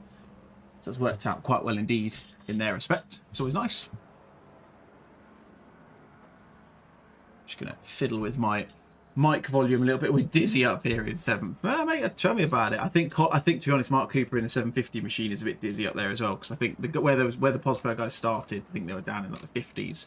To get up to where they are now is seriously impressive. So all good to see. Seems to have benefited some and not others. Of course, one thing to mention, I think I've mentioned this before, but I'll mention it again. Everyone's on the lead lap. So no one will be a lap down or anything for now. Everyone will kind of start from zero. What it has meant is that Rich Pickley, of course, the man who's driving on his own, has had a nice little break, to be fair. So it's kind of benefited him to an extent. So I think he's pretty happy with himself. I can see he's got Mark with him and then in his little Discord chat in our server, just helping with spotting, you would imagine. So here we go. So Sebastian Erdmann will lead us off. He will start this restart from P1. Matthew Heaven in the SGSS car will be alongside him. Brogan Dyer will be in the second row.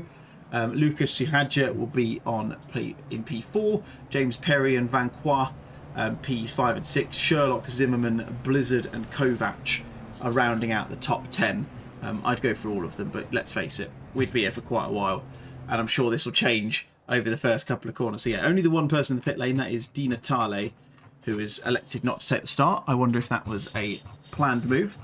The good thing is there's no gaps on the start this time, so everyone has actually started in the right way. Support for Matthew Heaven in the chat from the Stalk Hawk. Name's got a good ring to it. Rolls off the tongue very nicely as well. I'm very pleased with that. So we come down towards Eau Rouge for the 4th time at slow speed, hoping this will be the last green flag of the event.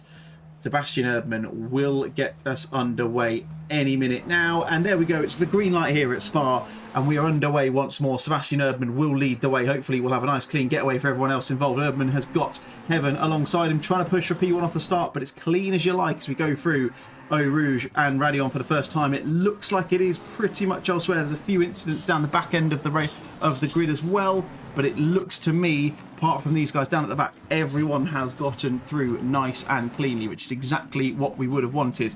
Sebastian Erdmann comes into Les Combes first. James Perry has had an absolutely almighty start at the top end of this one. He got himself up into P3. I think he's just dropped back there to P4. I'm trying desperately to click on his name, but the bloody broadcast app keeps updating. Don't get to him. There we go. There he is. He's P4. Got inside into Bruxelles, though. He's going to take P3 by the looks of it, but the top two have checked out. They've got about a second worth of a lead ahead of the guys behind them at the moment, whilst they all battle as we come steaming down the hill. We've got a yellow flag for car 420, 70 and 196 back here. All bit of contact going through Bruxelles. There's a little bit of a car part there. Luckily, it looks like everyone is just about back up and running.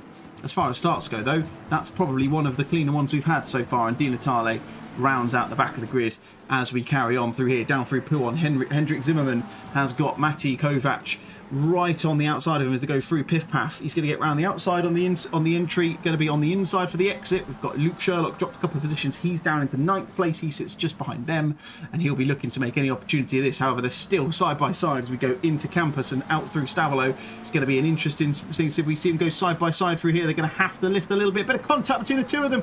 Kovac goes wide. Luckily, just misses the tyre barrier on the outside on the exit as they come through the back straight down towards Blanchimont for the first time on this restart. 17 hours, 58 minutes and about 10 seconds left to go. Sebastian Erdmann will lead this one as they go into the bus stop chicane for the first time. Matthew Heaven will sit in behind him. He won't look for a move there. We'll have a look back to see if there's any other moves that are going on. Lucas Sahadja is in P5 in the front runner racing car. And looks like Luke Sherlock did make that move. He is up into P7.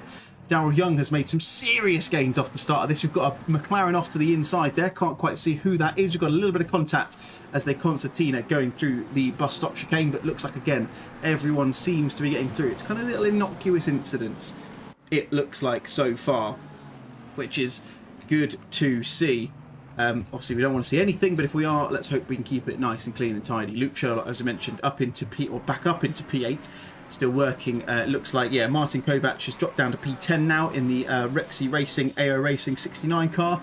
And then that is Darryl Young, who has had an absolute barnstormer of a start off of this one. He has gained 8 positions off the start of this race, or start of this restart, I should say. And we can see a few people dropping back. The 727 car is adrift at the back end of the field. That is Carlos Guzman in the Crazy Rabbits car. And we've got Elias Muka and John Papale, who are both in the pit lane. Only Rookie's car is up 12 positions. See, this is what I need. I need people giving me these stats. Let's have a look. Let's see if we can find them. It's Neat Manders, of course, and we've got a BMW pointed the wrong way. That is the Buzra car. That is the Buzra car of Owen Goldsmith, sorry, which is pointing very much the wrong way. But lovely to see the rejoin from him. Very, very safe indeed. Let's see if we can spot. As they come up here, we'll get a replay. We'll try and get a replay once it eventually decides that it wants to run one. It doesn't fancy showing us, which is very annoying. We've not connected. We lost connection to this. Goodness me. What's going on? Waiting for it. Oh, goodness me. Apologies, guys. A few little tech diffs. Hopefully this will sort itself out in just a minute. There is the replay. Yeah, so just missed the start of it, unfortunately, so I couldn't quite see what had happened there, but just gets caught up in a few little incidents there. And once we've seen this through... Oh, we're sinking into the ground. Oh, no, we're not. Fine. We're all good. Right, let's close this off. Let's reopen the broadcast app. And we'll go again. Oh. because that is unfortunate for him that he's got caught up in there. But luckily, back up and running, of course, lost a load of time. But thankful, as we said, that it was a safe and clever rejoin from Owen Goldsmith in the end. Wade took his time, waited a few little minutes, and then got himself back up and running. Quite a few in the pit lane early doors. Papari, Maciera, Lee, Oliveira, Guzman, Botcher in the pit lane as well. I'll get you a full list in just a second.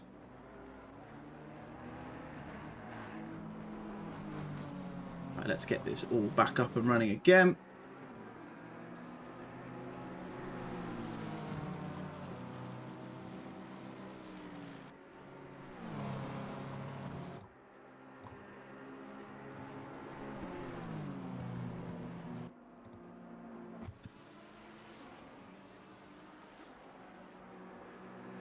Sorry guys, just having a few tech diffs at the moment, not allowing us to connect to the broadcast app. So we'll keep you on the focus of Owen Goldsmith just for the time being while we work our way through those. Shame I didn't have it broken when the auto cam was on. That would have been a nice little extra to have. There are a lot of people in the pits. Yeah, you're absolutely right. There are a lot of people in the pits. Steve Derrick looks to be one of the latest ones to join that one. What I think we're going to have to do is quickly take a very, very short break, reset into the server, and we'll get that back open again. So let me redirect back over to here so you don't lose us entirely. Let's go into there. Let's leave the server and we'll rejoin it. And then we'll get back in again and we'll hopefully be able to see all of the action once more. Yeah, quite a few people with damage. You're absolutely right, Stalkhawk. It is. It looked like a nice clean start to one. But it's not, yeah, it's not quite worked out that way.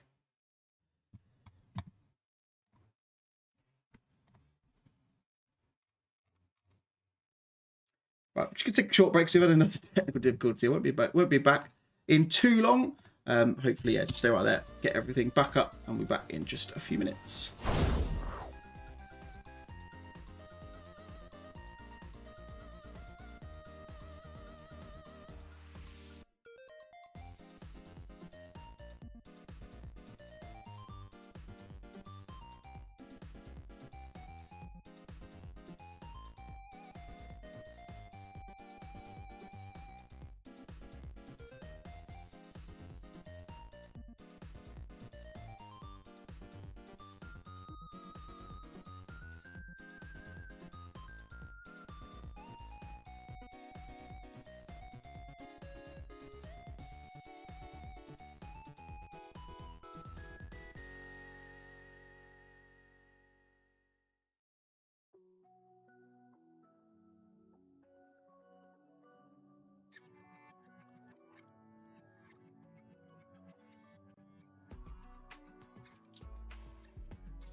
Welcome back, guys. Sorry for the very brief delay there. Not exactly how we had that planned.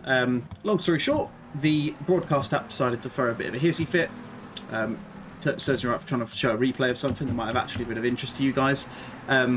Decided to want to break, and then it wouldn't let me back in the server for a little minute. So we're back in now. We're all back up to speed, and yeah, we're back into server. I'm not touching it anymore. Auto cam is enabled. We will let the camera do what it needs to do. So back up into the swing of things. Matthew Heaven is leading this race. So he has gotten past Sebastian Erdmann off the first couple of laps, as the Stalkhawk has rightly pointed out in the chat anyway. The Pokemon music is back. Yeah, I know. That classic Harris Heller stream beats. First thing I could find ahead of this stream. I used to love using the Twitch soundtrack one, but they binned it off, so very disappointing indeed. James Perry is in P3 at the moment. He is just on the back of Sebastian Erdmann, so he'll be looking to push and get him and the team back into P1 over the next few laps or so, I'm sure. Making some pushes for that. Suhadja, Van Qua, Zimmerman is in 6th place. Brogan Dyer is in 7th. Daryl Young, Blizzard and Kovac round out your top 10. We're currently on board with Andy Thorpe in the Onid Racing car, the number 9 machine. He's got Sayeti alongside up the inside and past him as they go towards Blanchimont, flat out through there. Sieti, sorry, goes a little bit far wide there. Here is the battle for P6. Brogan Dyer is going up the inside until a source could try and get the move done on Van Qua. Looks like he's got it. Has he got the move done though? Looks like he has at the moment. Still sitting in P6. Darryl Young on the back of these guys as well. So it's all very close. Look at this. It's a very big battle. 4-car battle. It is there for P6. And Brogan Dyer has at the moment. Look at that. Darryl Young just skips over Eau Rouge and through Radion. He's going to get a track cut warning for that one, surely. You have to imagine. And in the background, Rexy just lying in wait, waiting for anything that might happen.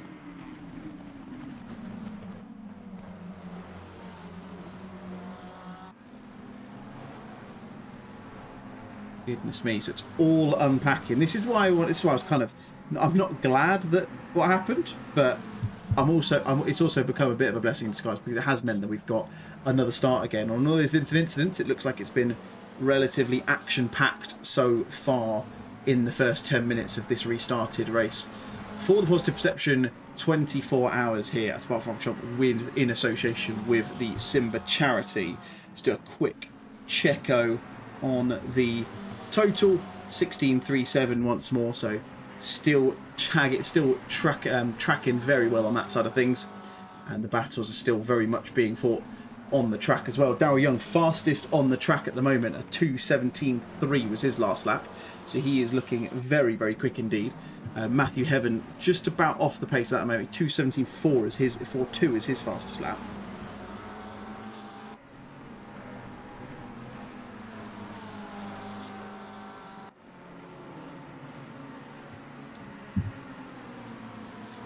There we go. Darryl Young going behind Brogan Dyer, gets up the inside as they go towards Blanchimont. Hopefully they can get 2 through here without any issue. Looks like they're side by side. Dyer goes a little bit wide. He's going to have to yield that position, and he does.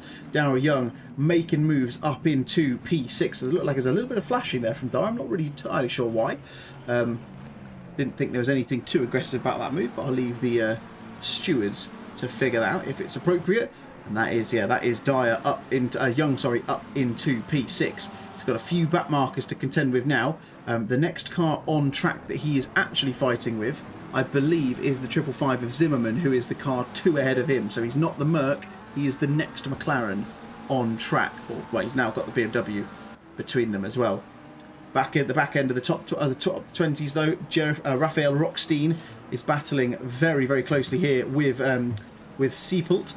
I think there's some brothers next. I'm sure we saw an F Seipelt earlier. Goes at the inside of 2 of them. Can he get the move done? Fantastic stuff. In fact, that wasn't Rockstein who's made the move. That was Seipelt who's made the move on Robinson as well, by the looks of it. So brilliant move from him. No more 336. That's heartbreaking. That is not what we wanted to see. And sadly, I think we have had a few people unable to rejoin. I think it was some cretin trying to get in again, which is very annoying.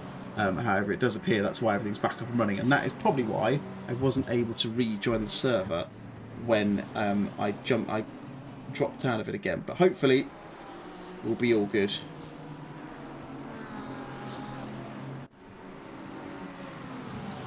Here is the battle for P9. I mean, look at all of this. This is absolute carnage going on here. There is people all over the place. We're already seeing lap cars getting into the thick of things. There's Jacob Blizzard in the TE racing car. He's got Martin Kovac just in behind him, and he's got Baptiste Vanquois ahead of him.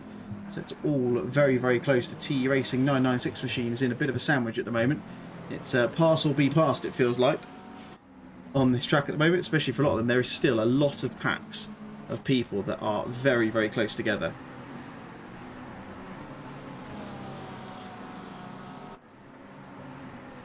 As we see, just going past one of the back markers, that is the 47 car, currently being driven by Tim Botcher. He's down in P56, hence getting out of the way and yielding that position. Smart move from him. You can see on the relative just ahead, I think you see Brogan Dyer and Darryl Young battling again. They side by side as they go into the bus stop chicane. There he is. Brogan Dyer just appeared on the left-hand side. Looks like they're going to get through here, and it looks like Dyer's going to take the position back off him. Yes, he is. Good move there from Dyer. Manages to hold on to the position as he goes around the outside, then forms the inside of that bus stop chicane. So fantastic work from him. So that is another change back down to P7, I should say, for the Wild Things Big Brain Racing car.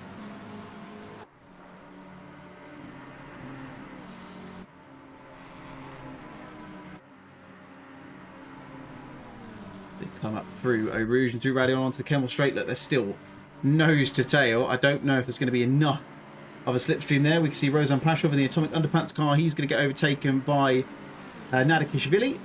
Sorry, Naskadashvili. My apologies. Drops down into P13, and that is, I don't know if that is Buckley's behind him. It's not. That is a back marker just behind them, that gold and red McLaren. I think that was one that someone pointed out earlier, if I'm not mistaken. Matthew Heaven at the front of the grid, though, is continuing to extend that gap to just put in the fastest lap of the race so far, a 2:17.1. I expect, though, James Perry, given his pace at the start of the race, when we first jumped in, I expect he'll have something to say about it. He is less than a second behind Sebastian Erdmann as it stands, and is still a super quick driver. So I think if he can get that move done, I'm sure he will centre his attention on trying to get that move, get that position back. There was some interesting defending there. It has to be said. I think that is Van Quaa in. No, it's not Van Quaa in the Sky McLaren. So I think that's a back marker, I believe. Yeah, 55th place that car is. I can't quite see who that is.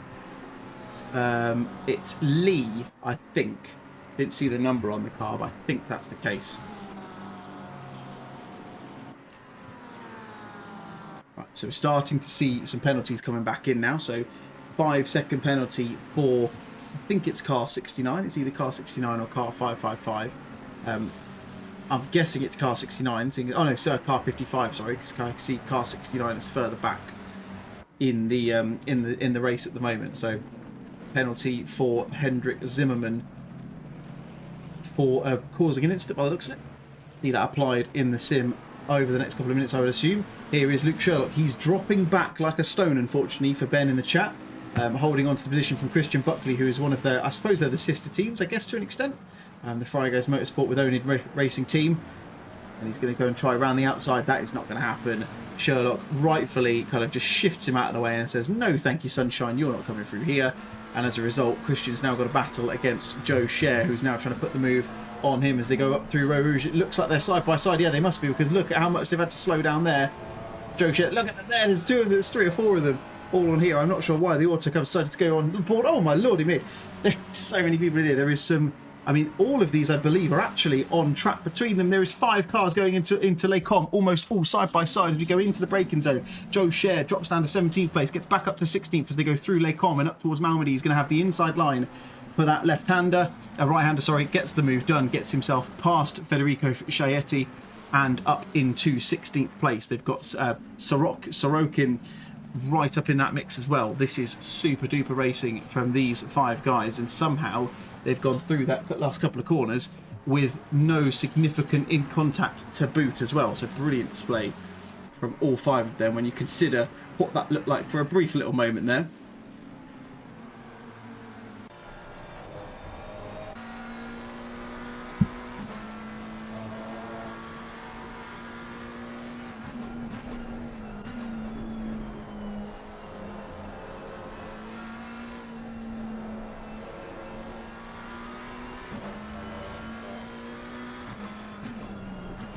We are on board with Francesco Chaetti in the Sietti Corsa car. He's currently sitting in 15th place, just ahead of Joe Scher and just behind, I think it's Kyle Buckley, I believe. I'm going to actually check that car right, to be fair. Christian Buckley, my apologies, Christian, for making that mistake. It's an easy one to make. Got a bad habit of just seeing an initial on a name and just going, I think it'll be that, and just running with it. As they come into the bus stop chicane, there's a couple of back markers involved as well. That's a little bit of contact for, I think that is Christian Buckley just coming together with that Mercedes, and that's going to give Chaetti a chance to get up the inside. It's not going to be the inside line for La Source, and that's going to give Joe Scher a chance to get involved. And then we've got Francesina in the mix as well. As we go into La Source, Francesina's surely going to send one up the inside into La Source here. He's going to get alongside Joe Scher, is he? There's not going to be any contact between them. They're just about side by side. It's 2 by 2 as we go through La Source and down towards Eau Rouge for another time. This is absolutely incredible racing from these guys. I would love to go and see what else is going on track, but I just don't want to leave this because I don't know what's going to happen next. Joe Scher now up into 15th place. So all sorts happening at the moment. He's got one of the back markers, can't quite remember who that is in there. He's got Buckley alongside him. It's going to be 3 wide potentially as they go up towards Lecom. He's going to be just about alongside the McLaren of Buckley. Is he going to try and send one around the outside? No!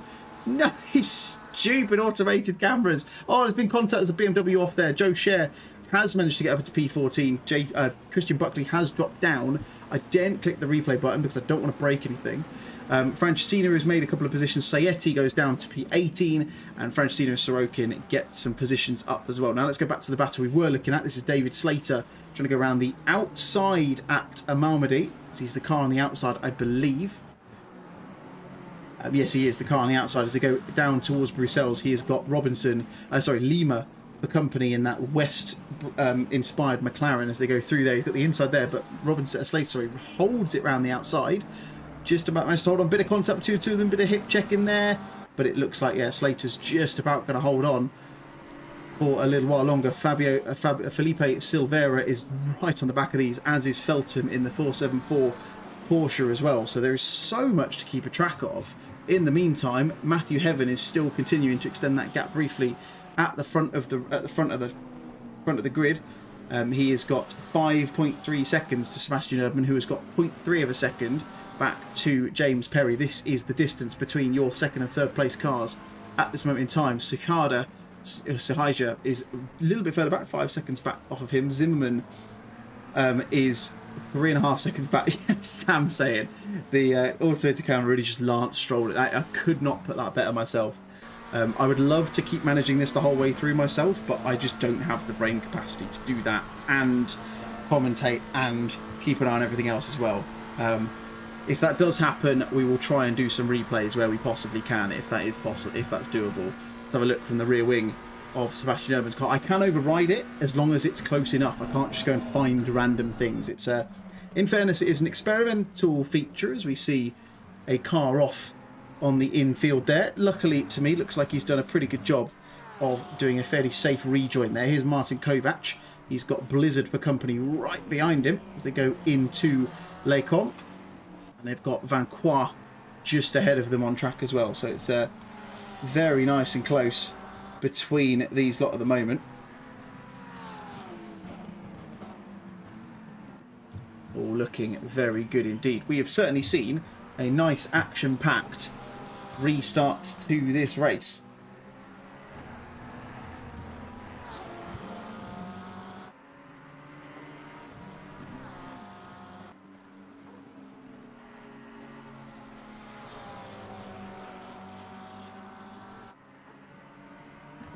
So come through Pouon through that very fast double right-hander. I can see there's a yellow flag for car 188 at the top of Lecom. It looks like there's been a few comings together up here. Nick Manders is involved. I can see that yellow flag on there. It won't let me see it, annoyingly. It's being a little bit fiddly.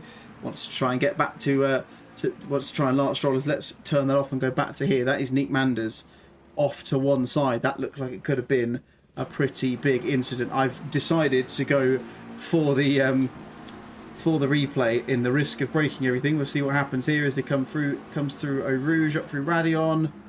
All those cars off for the infield. That's why there's a car coming off there, and oh, Nick's just, I mean, managed to avoid that.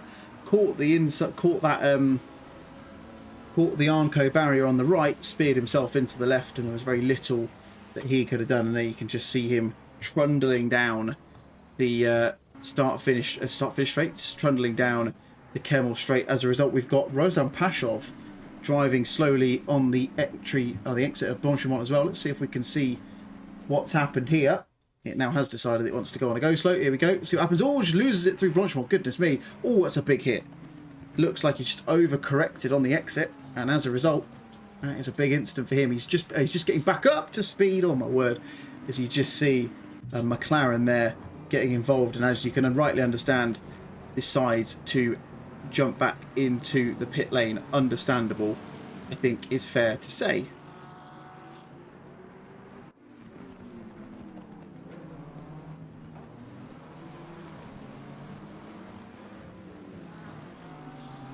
Right, so it's decided that the server wants to disconnect on me again. So let's redo this. We're just going to have to watch Rozan Pashov serve his pit stop now, which is exactly what we want. ACC broadcast control app really Lance Strolling me at the moment, which is what you love to see.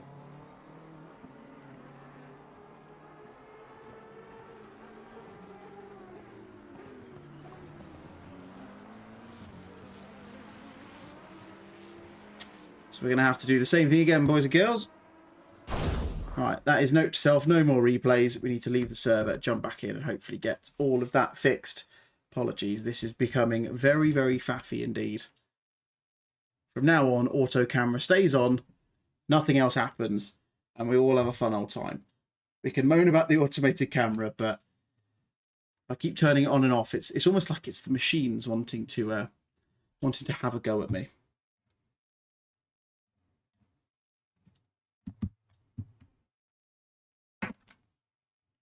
Right, load back the server, load back the broadcast app. Be back with you in just a second, kiddies.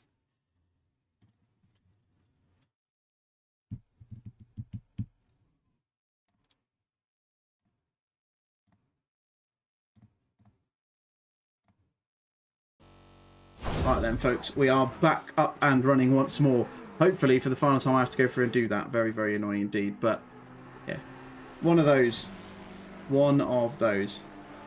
Keeps you entertained, at least, if anything else. Getting some support for Daz in the chat. That is Daryl Young, currently sitting in P6 at the moment, very close to the back of Hendrik Zimmerman. So he's still got a chance to make those moves back. Of course, started pretty much from the start of the race. I think he might have even qualified P2. In the end, there he is, in the Wild Things and Big Brain Racing car. Of course, he will eventually go up to P5 because of Hendrik Zimmerman having that penalty. Questions in the chat. Where is car 720? Let's have a look and see where they are. I can't see them. Hold on a sec. No, but you can hear me. Hey, there he is. There's my boy. Car 720 is in third position. LKZ. I don't know why I couldn't see that. It was right in front of me. You know when you get something right in your face and you just don't see it? All the time. All the time. It's all been good fun. All good fun. It's actually been a really busy start to this race, and I've thoroughly enjoyed it.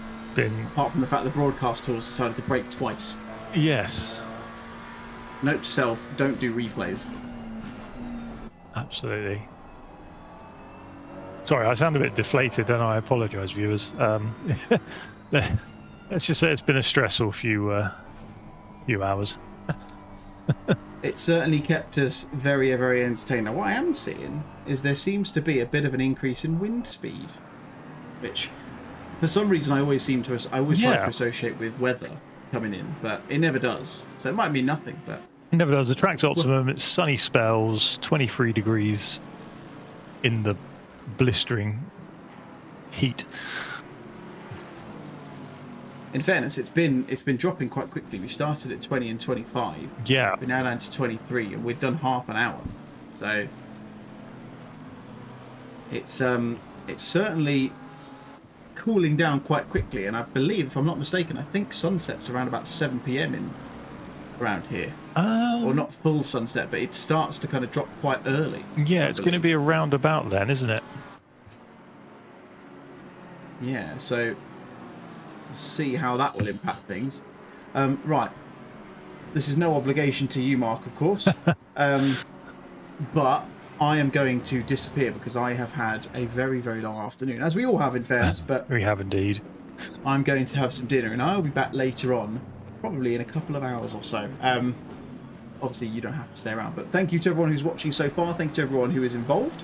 I will leave you for the foreseeable future in the very capable hands of Posper, Bossman, Mark Randlebury. Mark, just to let you know, there's 55 people listening to you now. Fantastic. Make of that what you will. Not as many as we had in the brief this morning. No, right? That was quite a few. That was shocking. If you could do me one favour, though, David, before you depart for your lovely home-cooked dinner, could you possibly share the stream so I can see what's going on?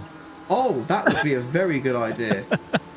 I forgot that I'd been dropping in and out of these sessions. I mean, I forgot even to put Pitbull back up again. Yeah.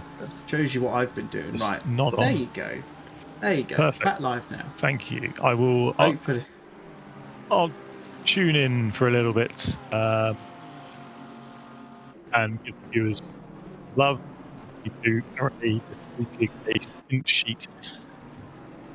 The 751 car. I've changed. Dear me. All good fun. Right. I am going to shoot off and I'll catch you all later on. Have fun. Thank you very much.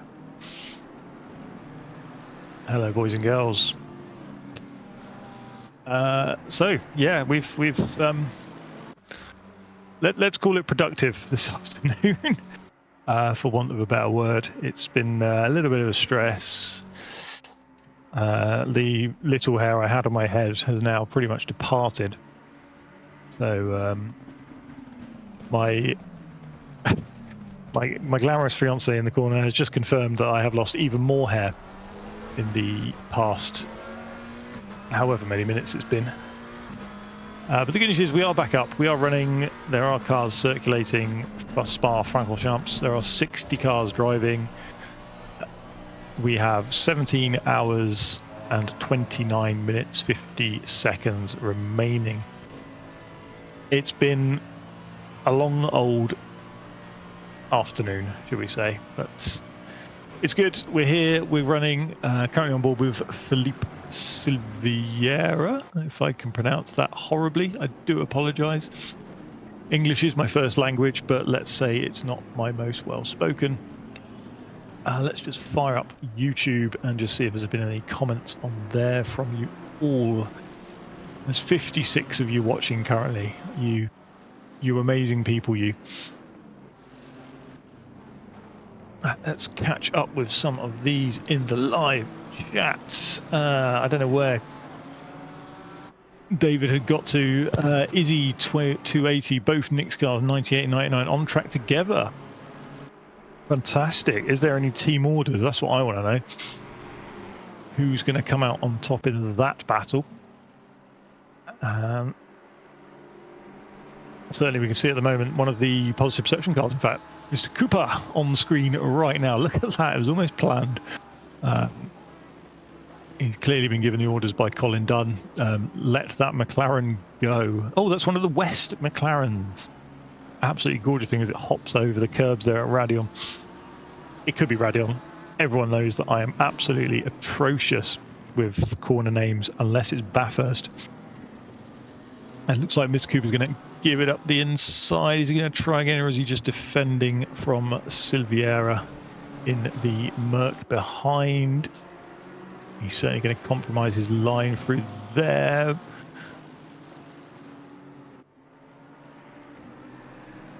Very close racing going on all through the field. Jack Noller, let's go. The lone Porsche Ferrari in the top 15. Yeah, that, I'm sure there's a Porsche slightly higher, but I'd have to hop on board with my my teammates to find out. Currently, you get to listen to my dreary voice. I'd like to point out one of the cars in there, Langdon, that we're on board with now, the T1 SR. Absolutely gorgeously painted. I'm sure you guys can guess who painted that one. Who is top 5? I'll tell you what, I will find out for you if I can remember the right keyboard commands. Just bear with and we will get there. It's taking me a bit to scroll through. We have Heaven in the 470 McLaren leading the pack from Perry in the 84 McLaren. Sebastian Erdmann in the 720 McLaren is in third. Suhadja in the 26 McLaren. Are you seeing a pattern here, viewers? Because I am. Is in fourth. Daryl Young is in fifth for the 974 McLaren. I believe that's Wild Things, that one. Zimmerman in the 555 McLaren. Now, I really hope they've gone with the 555 livery because it would be absolutely appropriate. Dyer is in seventh in another McLaren, and the Porsche up the front is Kovacs 69. I believe that's the Rexy. If you follow any GT racing in real life, that would be the Rexy car out there. Behind him, Van Coyle in the 839 McLaren, and then Blizzard in a 996 McLaren. So as you can see, it is the positive perception McLaren 24 hours at present, with other viewers welcome to join in. And certainly we do have other cars out there. We have there's a smattering of BMWs, quite a few Ferraris, a few Audis as well. Audi seems to be making a bit of a comeback to the ACC world. definitely a lot of Mercedes. They're always quick here. A handful of Lamborghinis. They are also quite handy here. And there is a solitary Nissan. Yes, you heard me right, viewers. A Nissan driven by one of the Positive Perception admins, Richard Pixley. Now, if you tuned in earlier, it's important to know that Pixley is on his own. Genuinely on his own, completely solo, running it on his own. He's in our chat, so we are dropping in every once in a while, just to, make sure he's all right. Unfortunately, none of us can take him any cups of tea or any biscuits, but he is running around rather beautifully in the Nissan car. Go Team Phoenix, yes. Pit wall is dead. Yes, we know we're having issues with it. I don't know why. I do apologise to any of those watching. If I just keep tagging David, it might ping him to come back and turn pit wall back on. But yeah, boys and girls, so far this event has been a wild ride. But we've enjoyed every single second of the... When did we start this event? It was like half 11 this morning. And currently we have raised £1,637 for SiMBA, Simpsons Memory Box Appeal. Now that is not going to be our final figure. We need more. Come on, guys. Dig deep. Stick your hands down the back of the sofa. Dig out that change. Let's far exceed that £2,000 at least. Now, I'm probably going to shoot off and let the auto camera whistle through everyone whilst we see this battle here with Baptiste Vacor. This is for 10th place, 9th place actually. That's Blizzard right up behind him. And I think I can see, I'm not going to pronounce this, car number 7 just in the back of shot, or is that a back marker? Really hard to tell, to be honest, looking where I was looking. The incidents are certainly piling up now as I'm seeing a few crop up. I just realised I was actually commentating on the YouTube stream and I should have been watching the stream that I've got in front of me. This has been a very long day, boys and girls. What happened to the Team Alba 43 car? And I did see them with a fair chunk of damage from lap 1 of this restart. I have a feeling they've dived into pit lane to fix it all. Let me see if I can find out what sort of position they're in for you. Just hold on. They are certainly below 31st, I can tell you that much. Might take me a little bit of scrolling on my own screen, but I am looking. What are they in? They're in a blue Ferrari, aren't they? I am looking. We are, as Ferrari say, we are checking. Struggling to find them, actually. I'm sure they're still out there. They must be still out there. 43, there we go, found them. Oh, sorry, they're in a McLaren, aren't they? Got that completely wrong. They're currently in 51st, so I have a sneaking suspicion that damage they got on the first couple of laps, they've had to dive into the pits, get that checked. So obviously the aero on the McLaren, very delicate. But they are currently running around with pretty quick lap times. 2:19.7 on their last go round. So they're certainly going to chase down the opposition. And obviously with this restart, there's certainly going to be a lot of scope for teams that have had an incident to claw some time back now. As messages are pinging in thick and fast. The chat is going weird again. It's not on my screen, Rick. I don't know where you're seeing that. You're allowing tobacco ads on the cars. I'm not sure which car it is, Michael. I've got to be honest, I haven't even looked through the livery pack. I've been a tad busy in the background organising this entire event.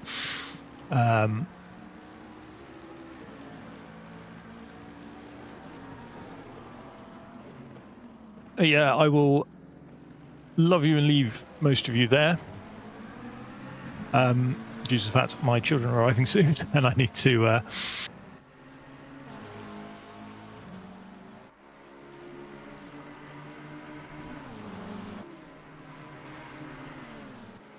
Yeah, so yeah, I'm gonna leave you now and keep watching. We'll drop in every hour or so and just update you all and see what's going on. Enjoy the racing.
Guess who's back? A weirdo, which is me. Can't believe it's already been 17. Wait, hang on, maths. 5, 6, 7. 7 hours. I think half of that is a bit cut down though because of the, of course, stupid incident from a stupid person who we don't know who it is. It's still nice 44 people watching. Quite nice. Hello, Frank. Always good to see you. What's happened to Pixley? Pixley taking the grass, whereas Joe Share here with British University with Sim Racing going head on with what seems to be Global Motorsports. 2 great liveries.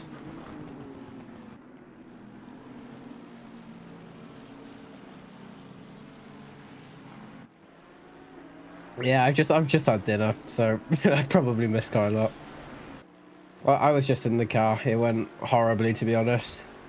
I had a full lock on, and to do first corner, I had to rotate my wheel twice. Hello, Harry. Good to see you're still all here. Oh. If any teams want to do mid-race interviews again, it is open. Just ping me in chatter and perception endurance. Hop in waiting room and I'll drag you in at some point. Just bear with if there's quite a few people, so just be patient.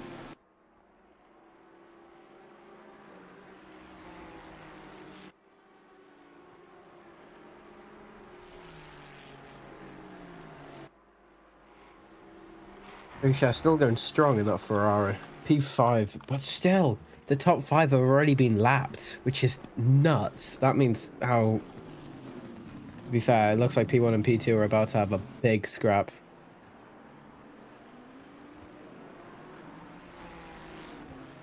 No worries, Alicia still here, mate.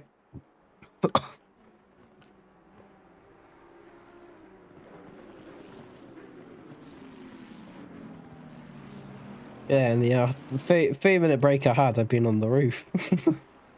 I had to help get some ladders down, so that's what I've been doing in my break.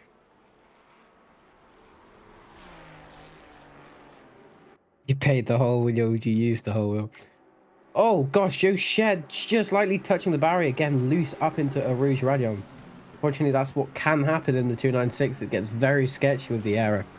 There we go. Rouge Radion.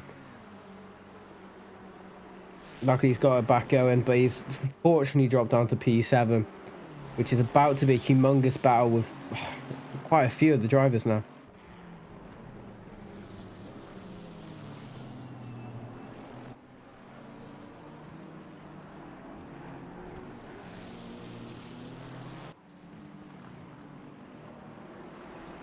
How's everyone else's race been then? Good to catch up with you guys. You're stuck with me for at least an hour. So unlucky.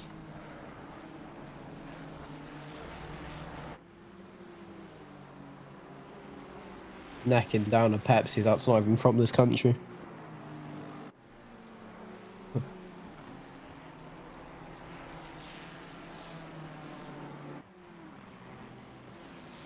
Doesn't seem Joe Share from British University Sim Racing has that much damage still, which is good to see.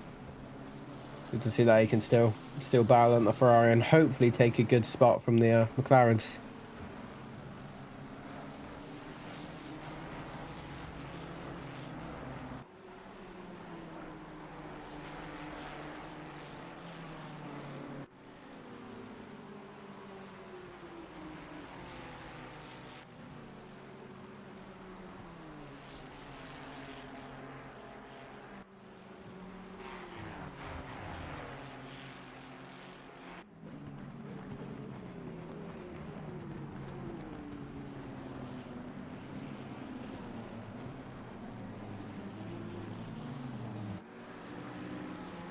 Definitely has been a roller coaster for us, Frank. But at the end of the day, this race is just for fun for us. Well, I hope it is for everyone. Just get a little chill out 24-hour race before a lot of the fast teams go into the SRO Championship again. I know Johnny Seville's definitely doing that. I know he's not on the race, but great to see he's back in Positive Perception now, racing.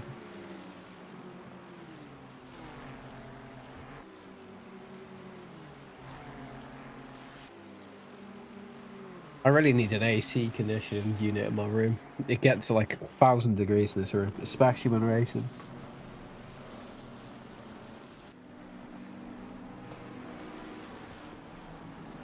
Oh,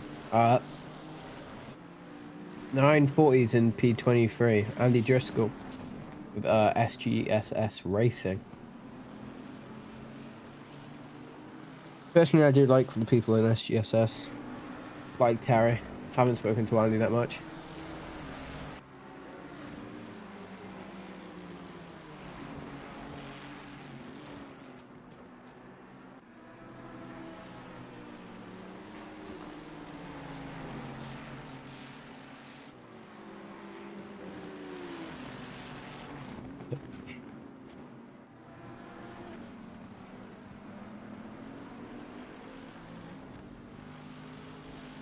I don't know if anyone's in the stewarding thing. All right, yeah, no, Mr. Steward is in the stewarding thing right now, which is right. Oh, actually, I need to stop chugging Pepsis.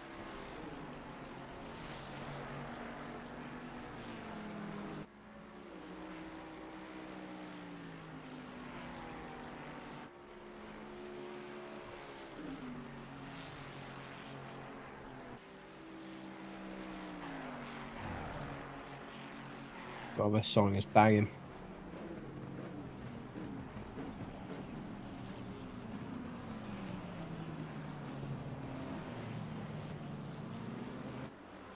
I'm gonna do my what's it called, hourly-ish thing where I tell you guys about donating to SiMBA.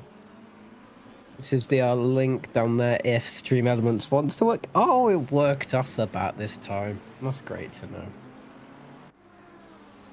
I've not been in the comms box in a while. I'm very rusty.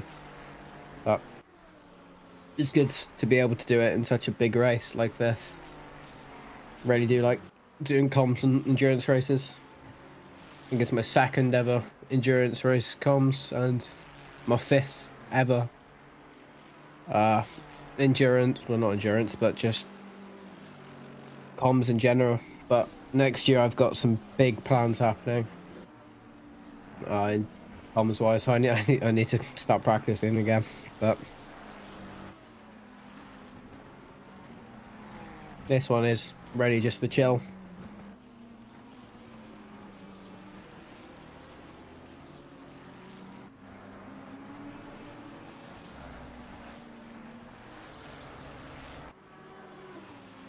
In fact, there's still 49 people watching after that humongous,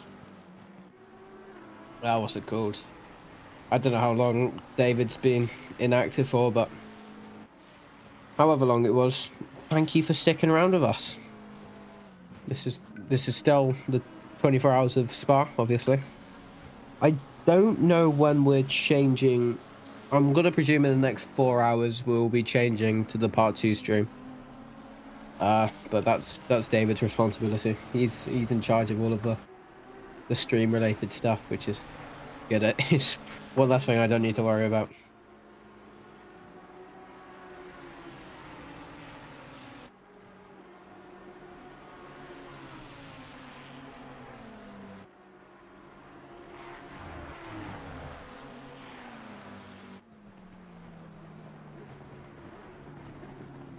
Oh, thanks, Jam.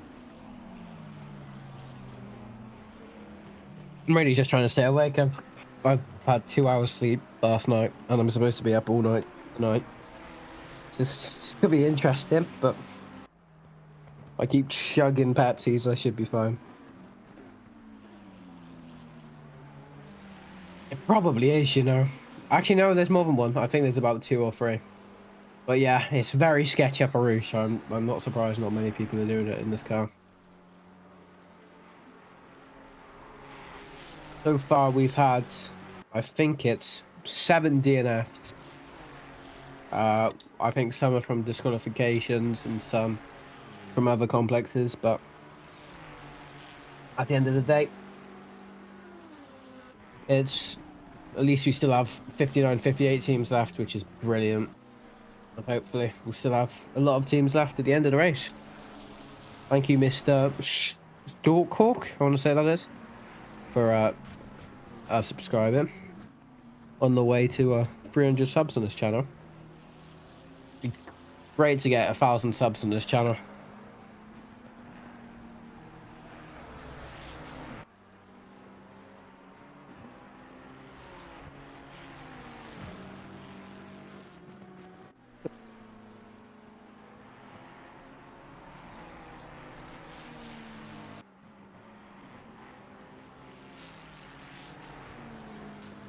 These two Ferraris are actually, I think, they're not in battle with each other, but a very similar pace. So I wonder if one of the Ferraris have had a bit of an incident, maybe at the start of the race, because there's a lot of faster drivers that are currently being lapsed because of damage and stuff from the start of the race.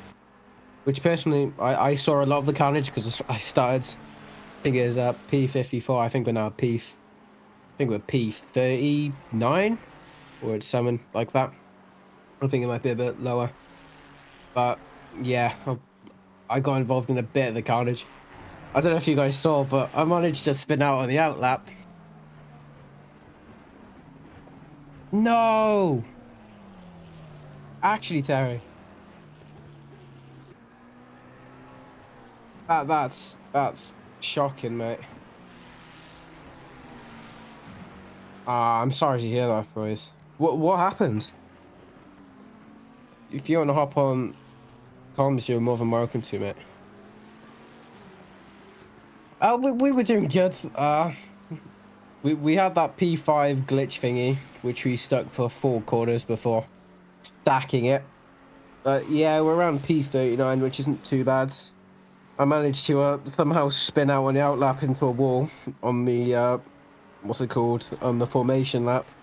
I don't know if stream managed to caught that, but that wasn't my finest of moments.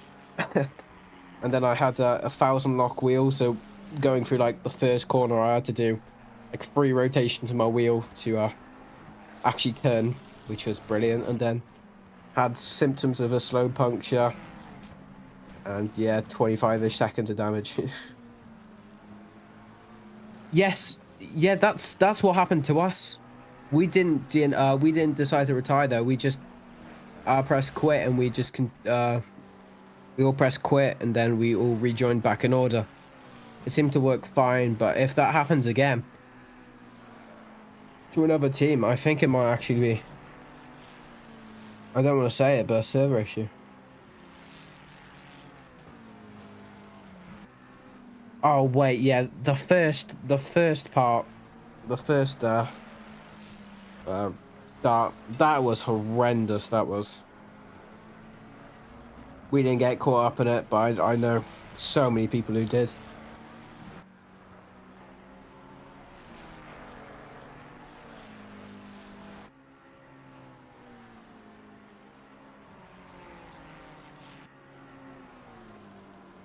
So is that you fully out then, Terry? Or are you going to try rejoin?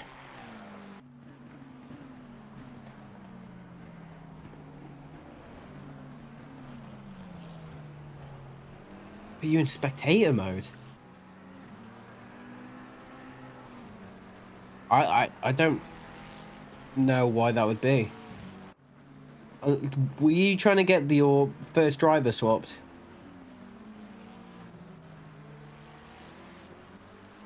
Oh, you saw that? That's brilliant. V12 on top off the field. Let's go. I agree with your excitement. We had a bit of a good battle, but I was too scared to do anything because I was on 1,000 lock, which wasn't good. Unfortunately, I can't change the cameras, but it should automatically change the cameras in a minute to the battle because how we've got the cameras set. I have a feeling it might have been a join issue. I wonder if the Steam IDs were put in correctly. I feel like that might have been the issue then for you guys.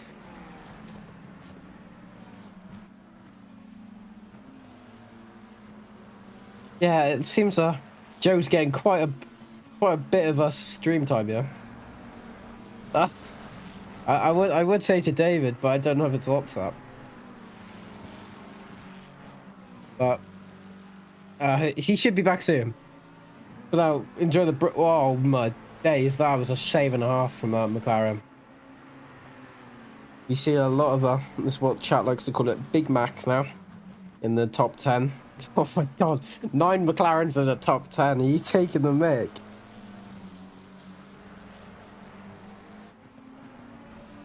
I think I was the only person to ever spin out. I did the Johnny Ash moment. He's gonna hate me for saying that. But yeah, I think it's the same track as well.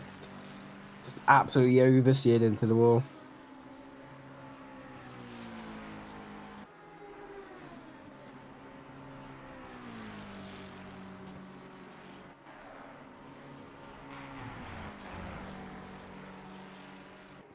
Yeah, it's almost concerning how much he's getting now. David, are you secretly there? David. David.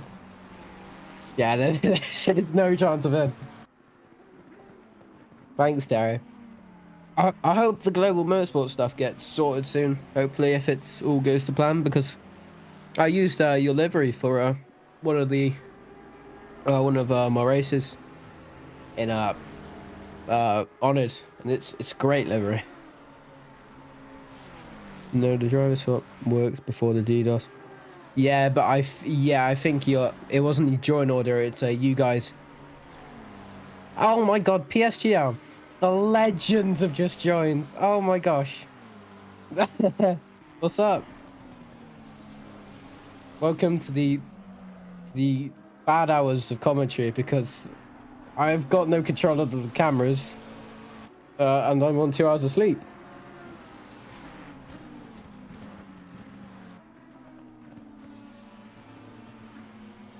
Currently, we're looking at Joe Share, and we have been for the last half an hour because I've got no access to the camera system.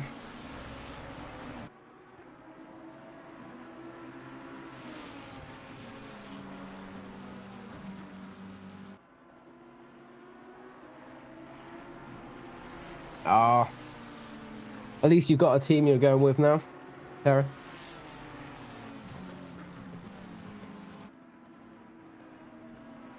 I'll do my hourly thing again, where I say you should totally donate to the amazing cause which Stream Elements coincidentally just put in chat, which is great to see. I need David back.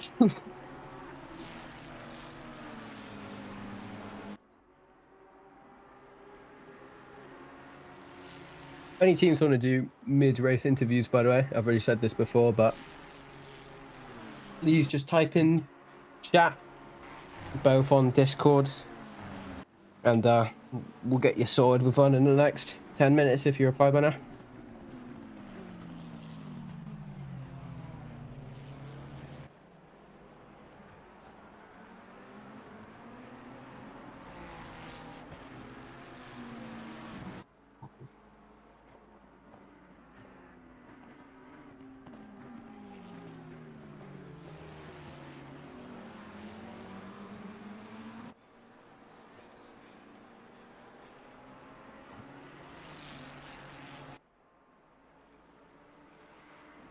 I need David back. David needs to change the cameras.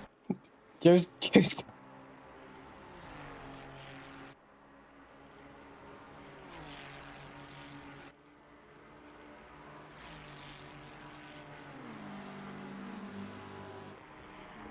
We would usually have a auto camera system, but at the moment.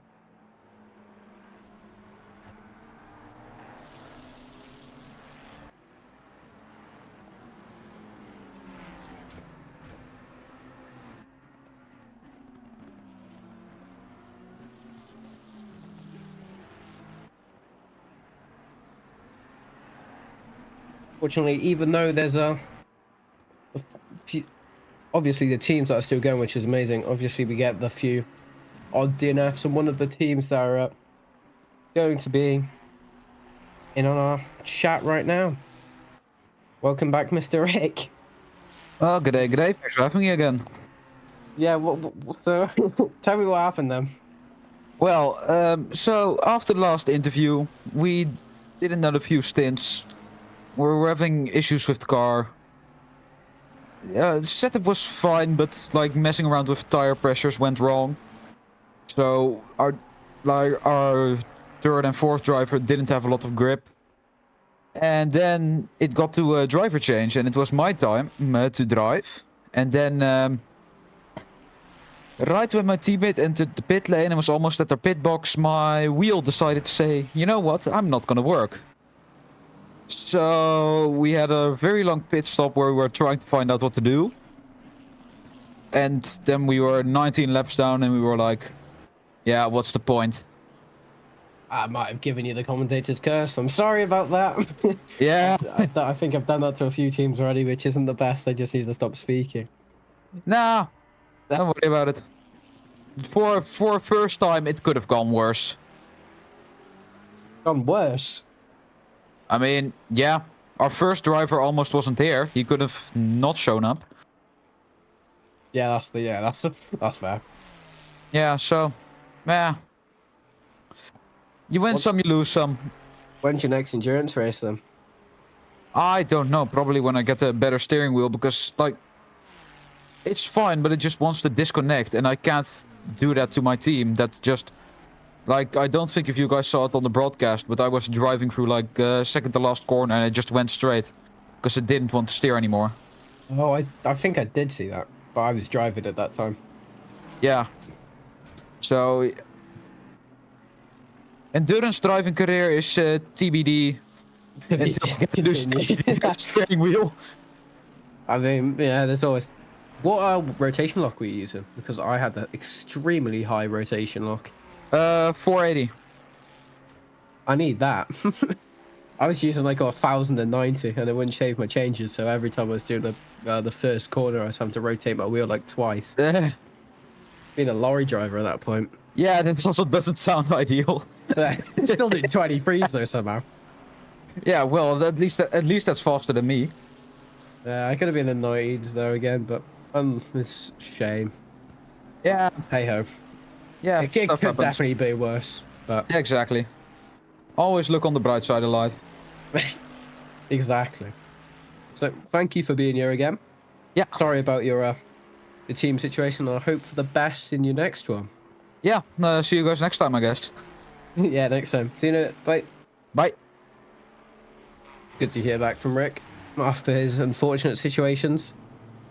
I really need a person back.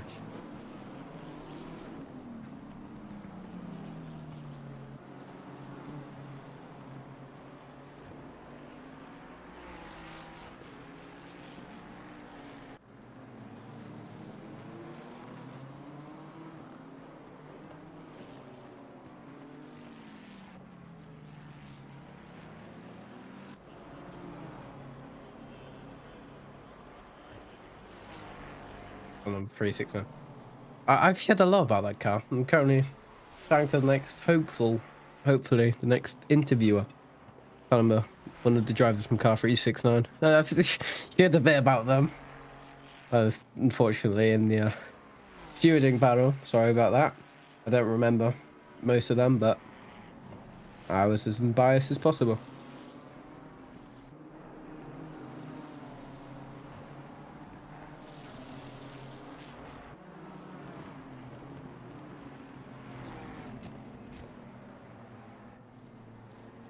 Nissan, I think, is still running. I think he's a bit lower down there. The legend, which is Richard Pixley. I think he is still running. Yeah, he's in the private chat called Pixley Hero Chat. Absolute legends. I see him there actually. There's a few cars in front of Joe Share and British University, which I think we've seen enough of them.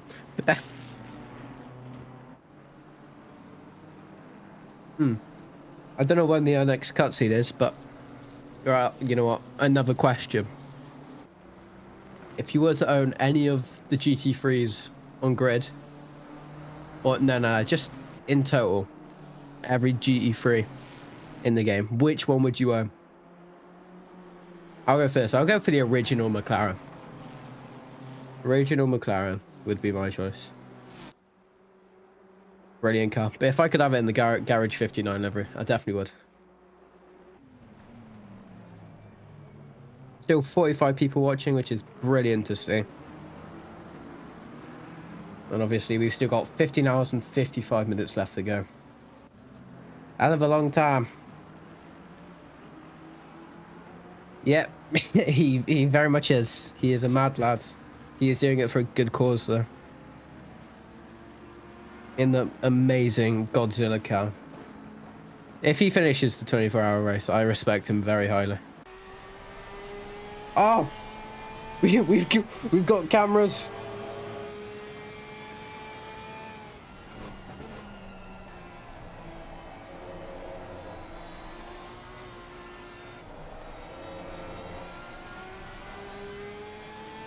Oh, what happened? I heard amazing and then sad ending. What happened, mate? You can come into the voice call if you want.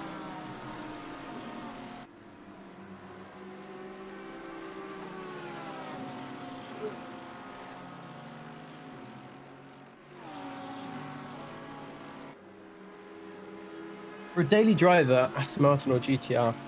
For a weekend warrior, McLaren. I agree. It has to be in a GT3 spec, though. You can't just have the road cars. I'm about to put a sweet in my mouth, so I'm going to have an extreme lit. So don't mind me.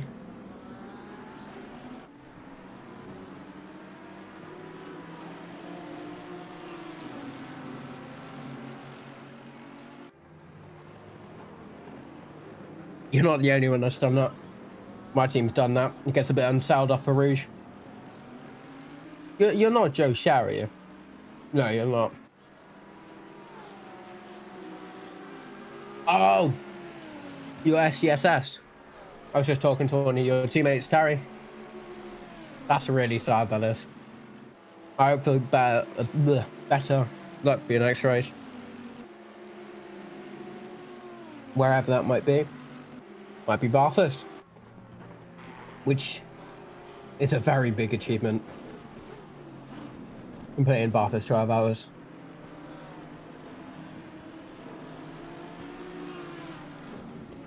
I don't think you'd be. I don't think I've been in comms at the time. Again, Danny Montero down in 46th place. I don't know what happened to him. Looks like he's fighting it back though. The god.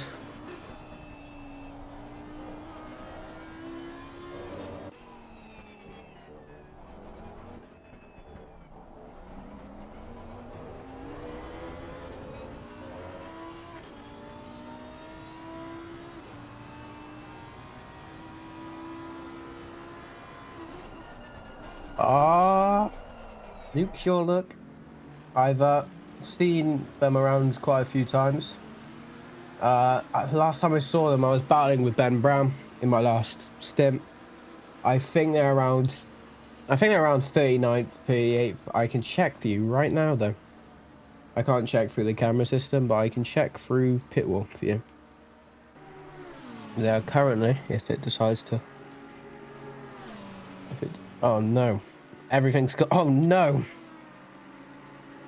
Uh-oh.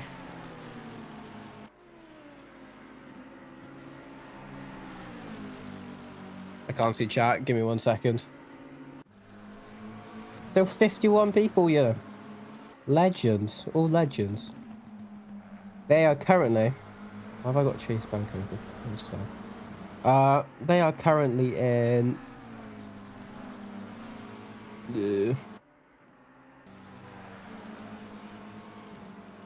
Can't see them. Oh, they're in 29th, mate. Which is really good, to be fair, as they were overtaking me. I think Ben put in quite a good shift. I think it is a 27, not a 27, 17. It's a bit too cold for a 16th at the moment. It's only going to get colder. And at this rate, we'll probably see low, maybe 9-degree track, which will be horrendous. That's where you're going to start seeing incidents, especially how it might even rain during the night. That will be bad. But yeah, it's just all to happen. We can't predict anything at the moment. Next 30 minutes supposed to be dry still, and there's no real sign of any rain clouds coming in. Bit of overcast, but at the moment seems fine.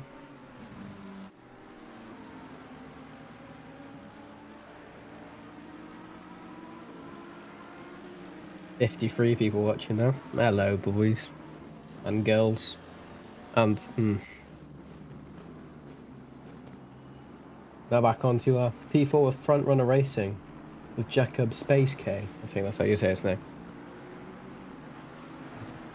I don't think I've seen this car today. I probably have. I just tend to be. Oh, I'm getting DMs after I'd said it. This isn't good.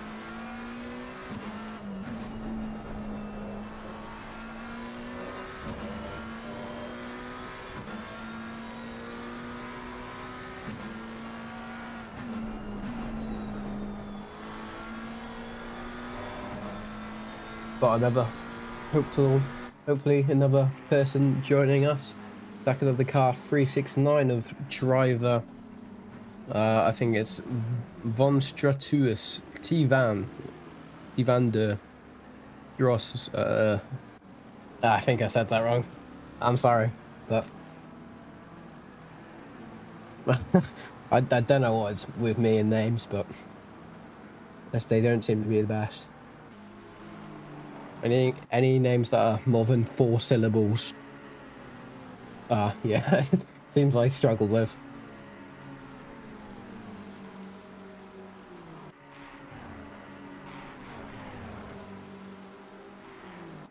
Hello, Mr. Von. How's your race been so far in 369? Well, the race has been quite atrocious to say the least. I've seen a couple of the incident reports. Yeah, we have had a couple of unfortunate events with wheels disconnecting, pit stop which went horribly wrong, and just now being knocked off in a Rouge isn't helping either. The pace is there, to be honest, in all the drivers.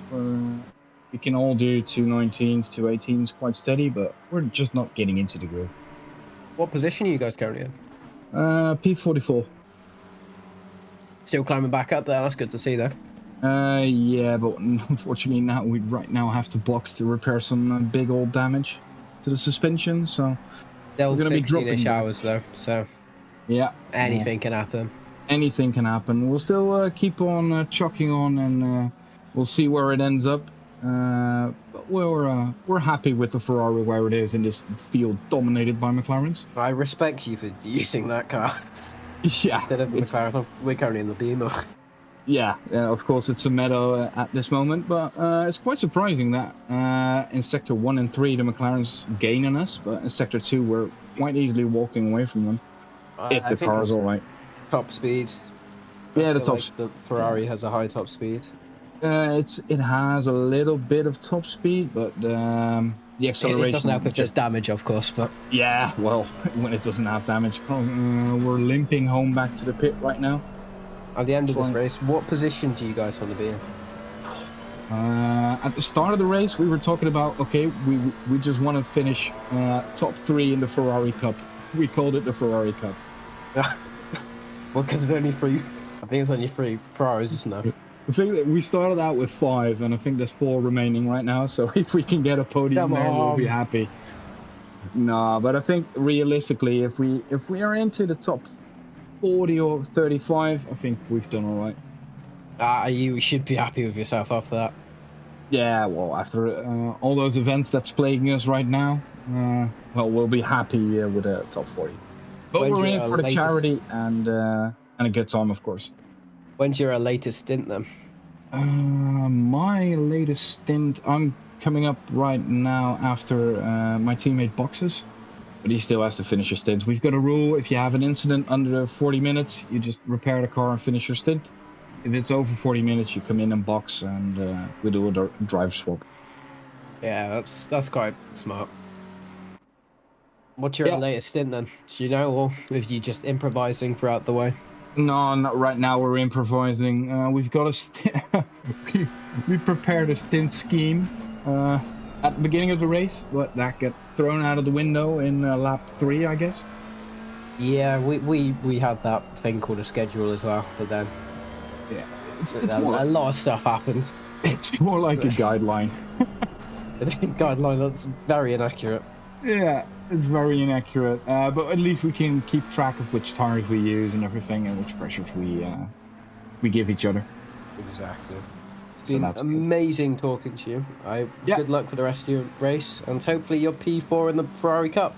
Let's get that Ferrari Cup. Let's do it. Yeah, I'll see you in a bit. Right, cheers, mate. Bye. Good speaking to another team. If you're wanting to do interviews, I'm going for a longer-ish time. I don't know how long I'm going to be in comms. I'm enjoying comms right now, so I might be in a bit longer. Here we are with Daniel Montero in the Broken Bones sim racing. I'm going to call it the QR code livery. And if you don't know what that means, just look at the roof. I don't know how good the roof idea was, because I don't think you'll actually be able to see it. We don't usually go in helicopter cam, and this is probably the closest you'll actually see it. I don't think it's scannable. Oh no, it's definitely not scannable. 51 people still watching, about 9 and a bit hours in. That's brilliant to see.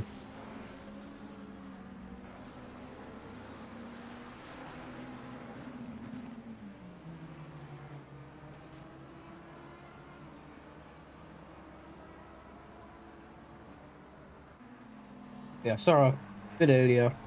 British University, Sim Sports Car, John Share, got his name there, even I think it's Joe. In the car, the Ferrari 888 of British University, going back up to P3, but then being rewarded a 30-second penalty, presuming for the incident and incident outcomes. Which, yeah, I'm hoping that is that and nothing else.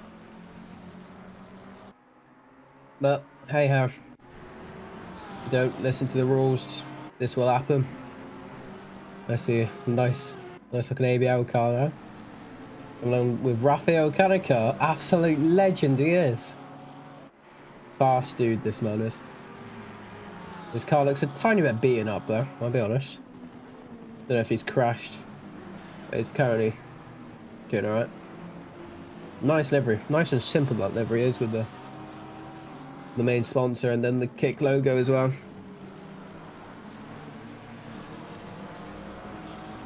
Visual damage owner. Hello, Click. Good to see you back. Just came out of the pit. Oh, it's glitch damage, is it? I really need to fix that, really. I think they need to fix the McLaren issue first.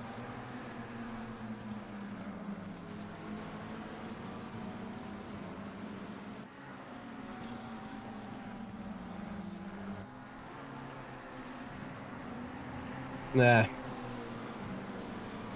Running out of stuff to say now. Gone past that point, but...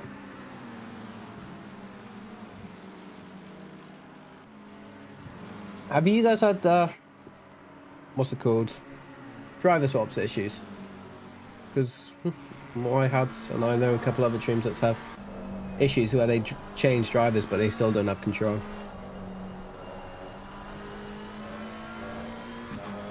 Well, that was 720S Evo livery. The wheel looks really good. I need one of those for my sim. Sweet. You can do an interview if you want. If you go into the waiting room in the broadcast thingy, happily see you there.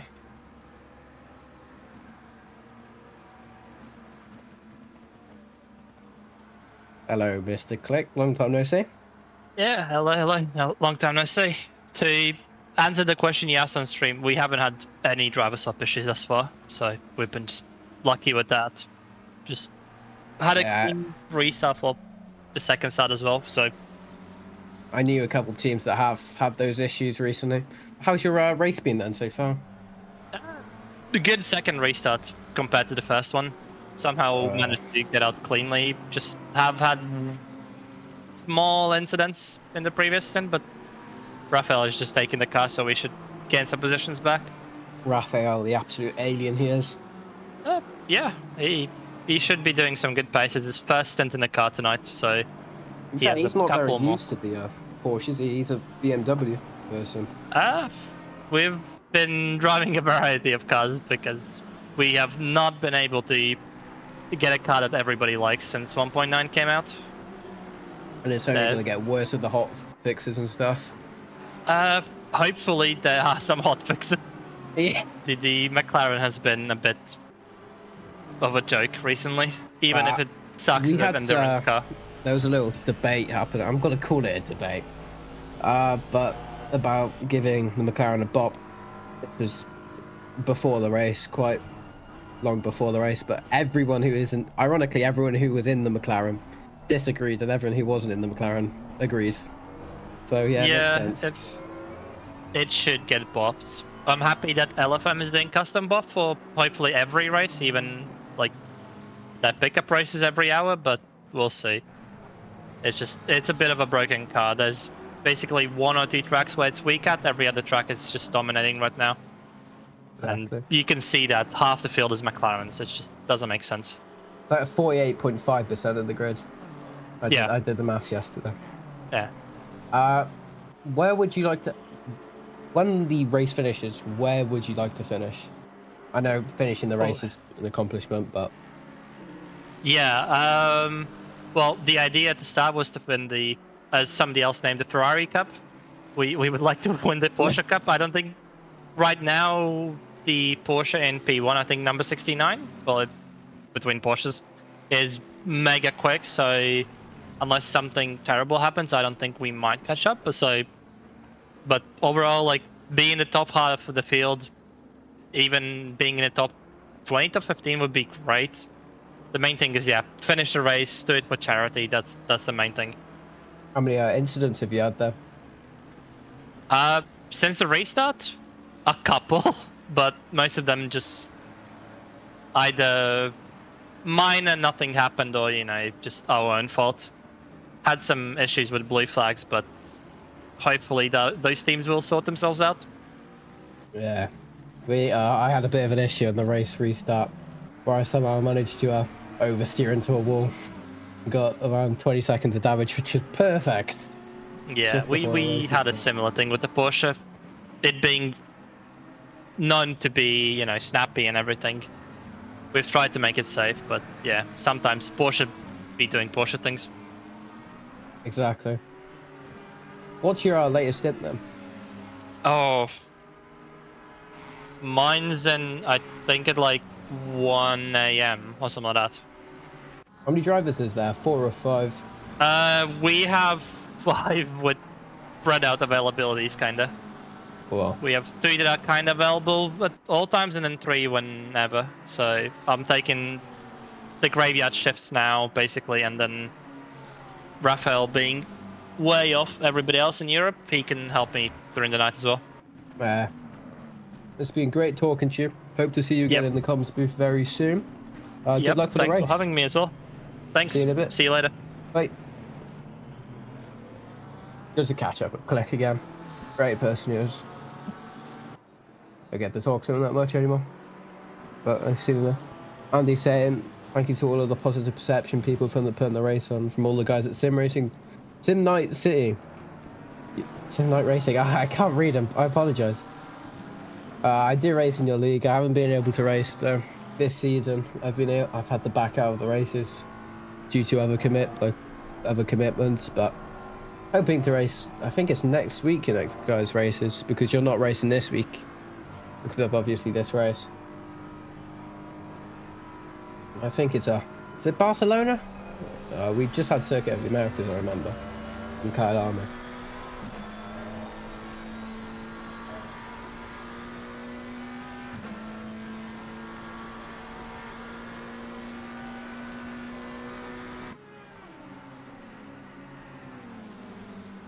I'm with Brogan, Aya. No, P3 now. Seems like oh yeah, it's Phoenix Racing Team. One of the PRT teams. One of the many they have. I think there's like 5 or 6 of these teams in. There's a lot of liveries aren't synced, it looks like, which isn't the best, but yeah, I think that is just a plain blue livery though, which is fair enough. I don't know if it's supposed to be like that or if it is. I've gone back down in your Atomic team here. The Mercedes, one of my favourite cars, to be honest. Not around this track though, but around other tracks.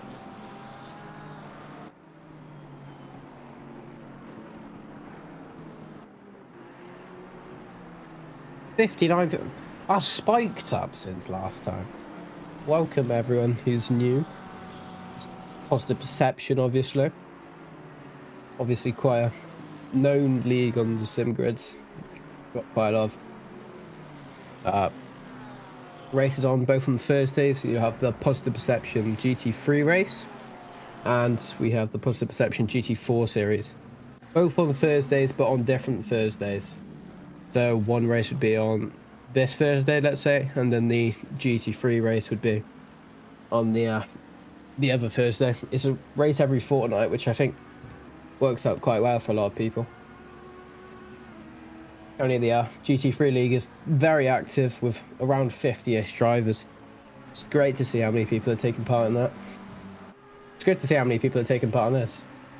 I haven't done the full out calculations on this, but it's, I think over 400 drivers are taking part in this race, which is nuts.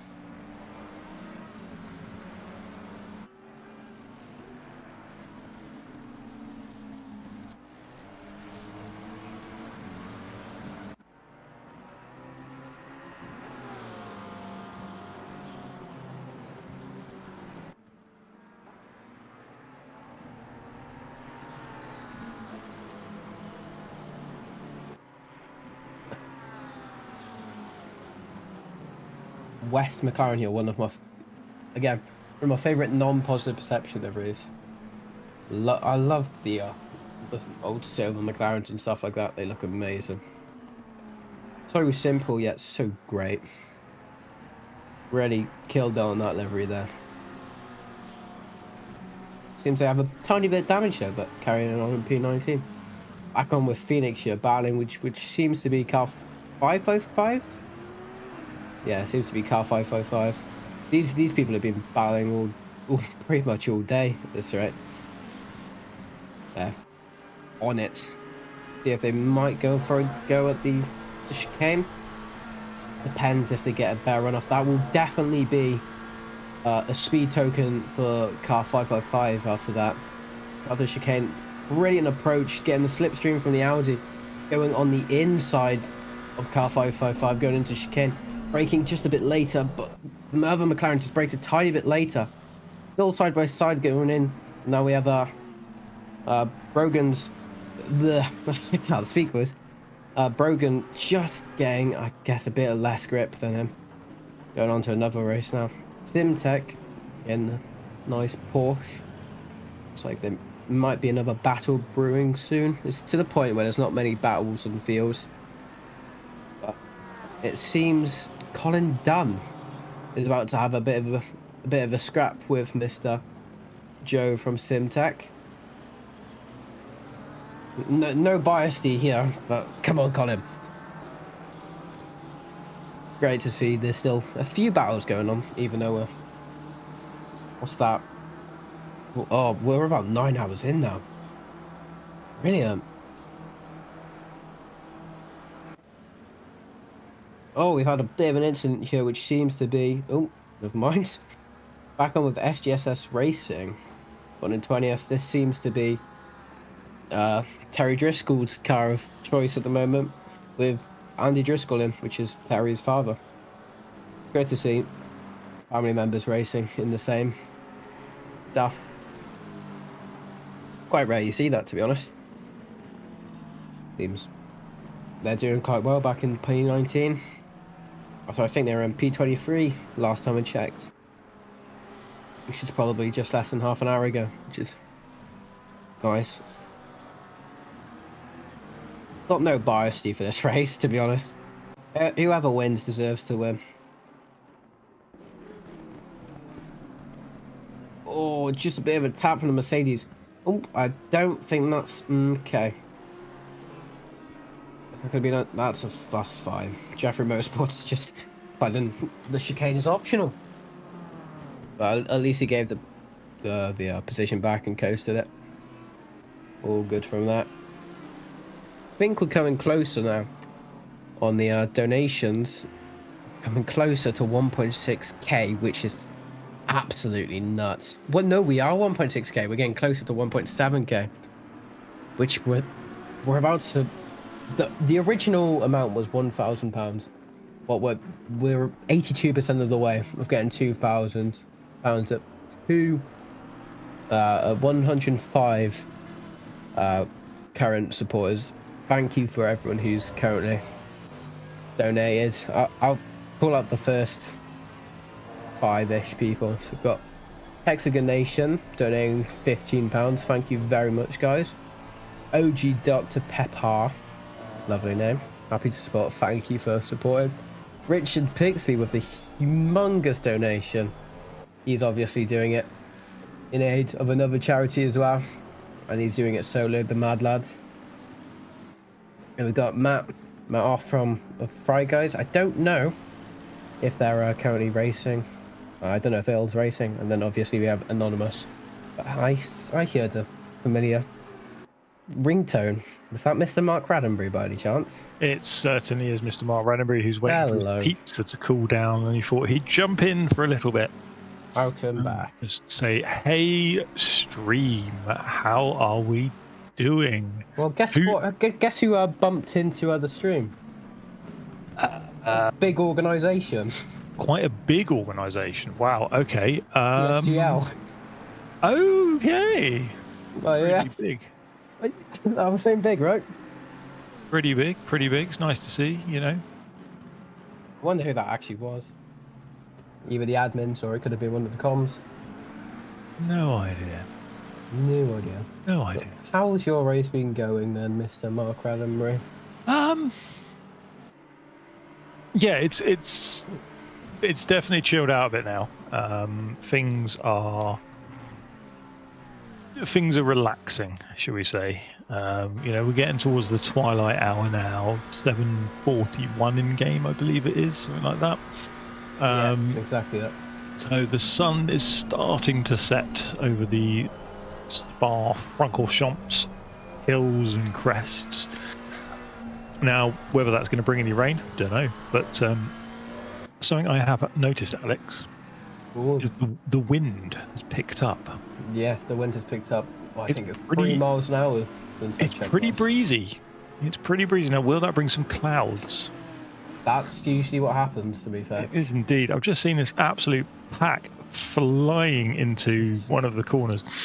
It's all back markers as well, which is scary. It's Liam. T1SR. Great looking livery. Yeah. Kudos to the designer of that one, isn't it, Alex? Isn't it? Wait, was it you who made it? Yep. God's sake. I've made many for this one. I've actually been quite busy, and I haven't been able to do many liveries for this one. Well, that was a send. That was an absolute send. Exordium Racing now. Some of those guys, I think, race in the GT3 League. I could be wrong. I've got a couple people too, actually. Seen a few about. There'll certainly be a lot of names I've been recognising. Yeah. Had a few interviews there and then. But excellent. It's all chilled out now. Somebody's asking how 720 are doing. 720. They seem to be in P2, so I think they're doing pretty well. They have been lapped though, which means 26 seconds. That's not bad. But whoever's in first is quick. They've just gone, haven't they? Gone up the road. And I'm gonna presume it's a McLaren.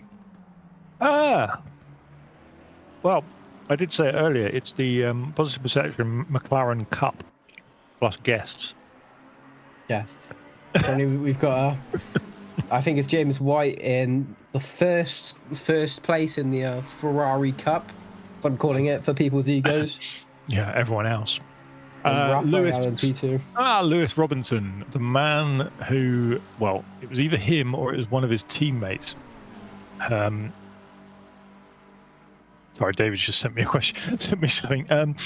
It was either him or it was one of his teammates during what I'm going to call the intermission, when the server was attacked. One of his teammates popped out and did the unthinkable. You got a shark costume? He went to the shops, and this is no lie because I've seen the pictures. He went to the shops and he bought more RAM for his PC. Oh, I saw that. That was hilarious. Now, everyone out there, who would consider that a priority during a 24-hour race? Apparently him. I was By any chance, absolutely gobsmacked when I heard did you that. see my little mistake I did on the on the formation map? No. Absolutely stacked into the wall. No, I was on board with Mr. Pixley. He's doing great. To give him a bit of a sort of a heads up. I just spotted. Now, does David want that?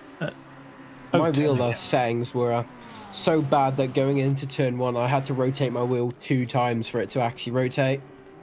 Oh, wow. So yeah. And I was still doing 23 somehow, but... I've just done the wrong stream. David's asking me to update stream times. He really shouldn't trust me with stuff like this. Yeah, he really shouldn't. I'm going to have another sweep. I've got a sort of... Oh, it's that one there. It's that button there. Part 2. Where's part 2? It's that button there. Part 2's there. Right. Part 2 for the charity stream has a like already. Now, kudos to whoever has liked that in preparation for it going live. You have my utmost respect. Only on 52 people watching still, which is nuts. I think that's incredible. I hope you've all, dug down the back of the sofa. And, I'm to the point where I want to put on my Twitter the comment of PSGO coming in saying, "Mum, I'm famous." Yeah. Come on, guys. We are. Where are we? We are 1,652. So, come on. Let's get it to 2 round. Let's do it. I've just said that. Have you? Right. Sorry. Yeah. Through the night, we need to get there. In fact, there's somebody. I've just spotted somebody in the waiting room. I'm going to drag him in. It's Westy. Here's Westy. Hello, Westy. How's your team doing currently while I eat a sweet? Yeah, man. We're doing all right. Excellent.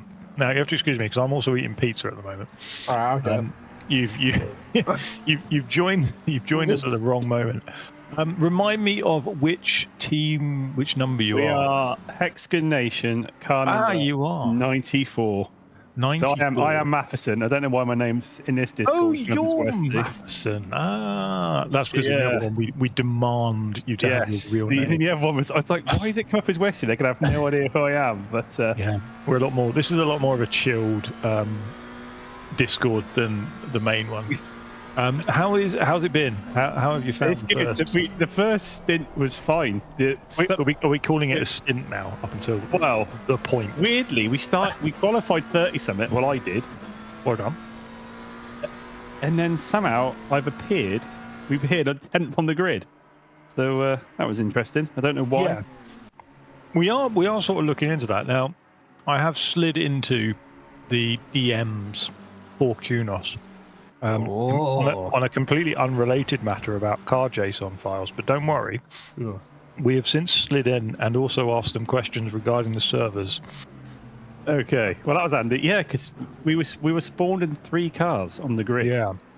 So we had a good start on. I'm going to say stint, but the first part. Of it, let's call it a stint. Let's call it a stint. First stint was fine. The driver change was a nightmare. So even though we were selected, we had the right driver, everything was good to go. When they took control of the car, it gave us a 1 minute 50 delay. Yeah, that happened to us as well. Oh wow! So that dropped us down into the low, I suppose 30s and 40s, and then we had the restart. Then we were back in 30th, and now I think we're running 20 something, 25, 26. Oh wow! So yeah, we're doing all right. We're doing all right. This race, where would you want to be? Sorry, I'm eating a sweet, so I've got a list. We had a little chat, the 4 of us. There's 4 drivers. We want to be top 20. I think. That's a goal. Yeah, I think we can do it. As long as we don't have any stupid incidents. The drive-throughs have been our biggest problem. Right, yeah. Absolute nightmare. You don't get any for what feels like 20, 25 laps, and then suddenly you can pick up 2 in a single lap, and you're like, why? Why? A question I've asked a lot of teams now is, what's your latest stint? Or have you got international drivers? Well, the spreadsheet, as we all have, I'm assuming we've all got a spreadsheet of stints, has gone right out the window. Working for us, yeah. It's had about 3 iterations in the last 4 hours, so I'm driving again at approximately 9:30, 10 o'clock-ish, and then I'm back on at 4 o'clock in the morning, so right, I get a 4-hour sleep. That's not too bad. I'm just going to check my stints. When am I back? I'm back in the car at 1:10. I'm not supposed to be in the car till next tomorrow. And then about 3:30, I'm back in. I might see you 3:30. Me and you, we're gonna go nose to tail. Where's your team? Where are you running? So just to confuse everyone out there, I'm not in the 750 car, which everyone knows is my number. I didn't know that. It was a very last-minute late change for myself to go into the 751. I had basically an hour this morning trying to learn the setup that they've been using, because it's wildly different to what I've been practicing with for the past 2 months. So not only have I run this event, ladies and gentlemen, I've also gone in at the deep end. Excellent. I'm just grateful it wasn't a different car. Well, there's not too many BMWs, so I'm assuming if we see one, it's a good chance it's probably yourselves. There is 1, 2, 3, 4, 5, I think, roughly on track. There's a bit of love for you going on YouTube at the moment. Yeah, Hexagon Nation giving you Westy our king. Yeah. Now, who is that? Who's going to be watching it on the let's have a look in the live Hexagon Nation Discord? I've battled a few of the Hex people before, but they do not make it easy. That'll be Thomas, who got, the legendary guy who set us up many years ago. Probably be him. Amazing. But no, well-organised event. Shame about the events earlier, but hey-ho. I know. We've got there in the end. It's all sorted now. You all saw the selfie of me. Yes, looked rather stressed. And yeah. It looked like it was sunny, so I'm guessing you're in England. I am. Just over the border of Wales at the moment. About a mile from it. Yeah, that was an absolute nightmare. But apart from that, it's been all right. We've had like you say, the driver change was the only one, but we weren't the only ones by the sounds of it then. Yeah, it's a bizarre bug. Ash said he has witnessed it before. Right. I've certainly seen it. I think I saw it at I think it was no, it wasn't Onid. Wild Things event. At Bathurst, I saw it. Okay. Yeah, it hasn't happened to me personally. Yeah, one of those things.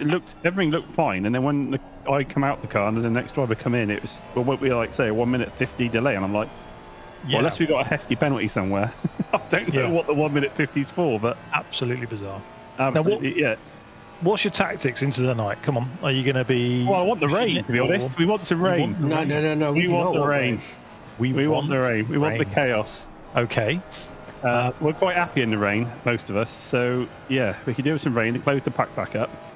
Well, then I haven't practiced in the rain, so neither have we.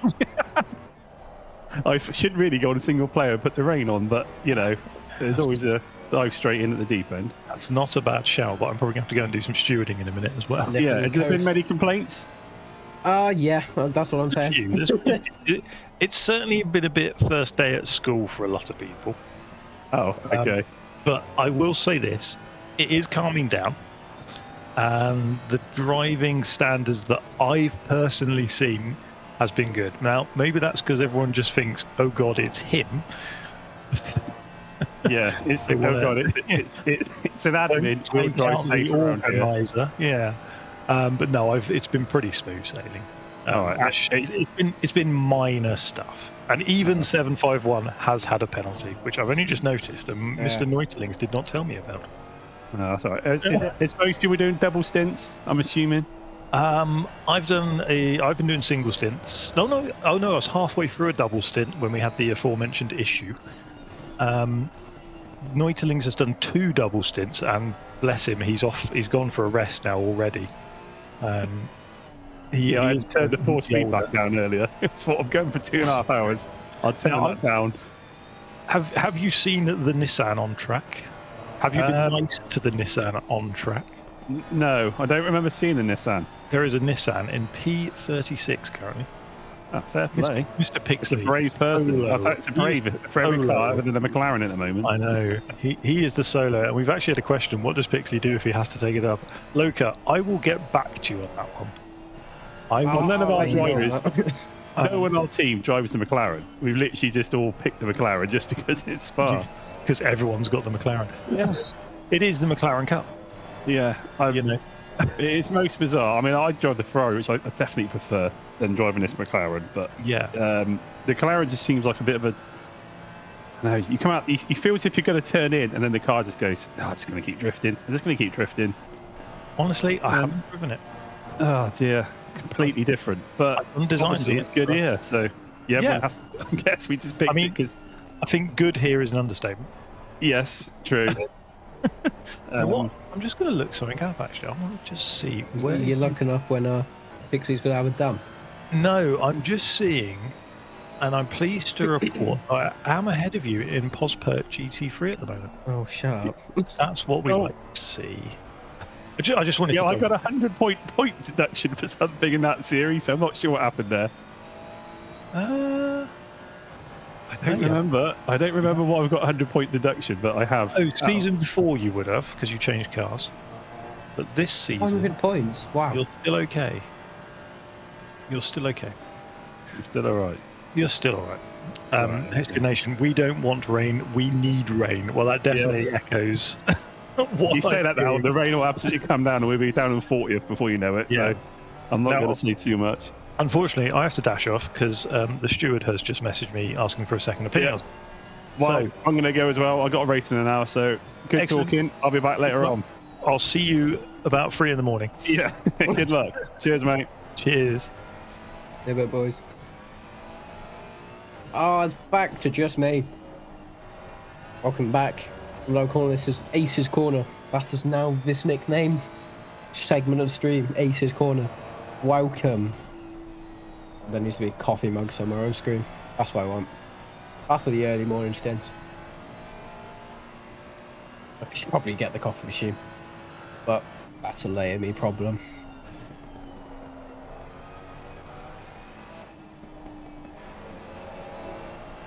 I see a couple fast people in the Discord. I'm not going to name who they are because I actually do use their setups. Even though I'd love to say who it is, I don't know if we're allowed to. But at the moment, everything seems to be a-okay on stream. Everything is definitely settled down. Apart from voice set. Looks like I'm. Unless my team's just went up a place. I think they have actually. Car 444, also known as ABL Racing, Freddie Coleman Evans, overtaken Bayliss in 273 BMW. That's all the BMWs at the back. That's not what you want to see. No, it's not the back. I think 60th place is the back. It's changing a lot though.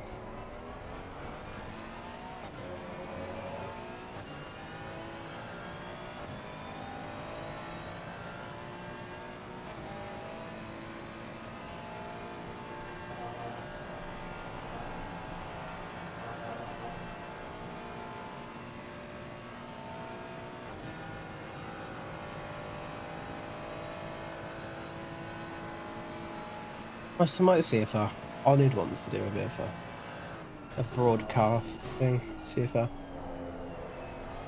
don't know if Ben's racing or not. Well, I know he's racing, but I don't know if he's in the car. In his car. No, it looks like I think that's Stephen Harris. I think that's his name. It's in the car. It's great to see the Racing Stronger boys quite far up. Slowly creeping up the leaderboard. I know they've got quite good pace they have. So 49 people watching, coming up to the 10-hour mark on stream. Brilliant to hear and see. I'm going to do that thing where I say it every time. If you want to donate, absolutely donate. If I could spell donate, that would be amazing. Donate, that would be absolutely amazing. Going to a very, very good cause. As I think most of you have seen the clips, and hopefully a lot of you have seen Tyler's interview on it.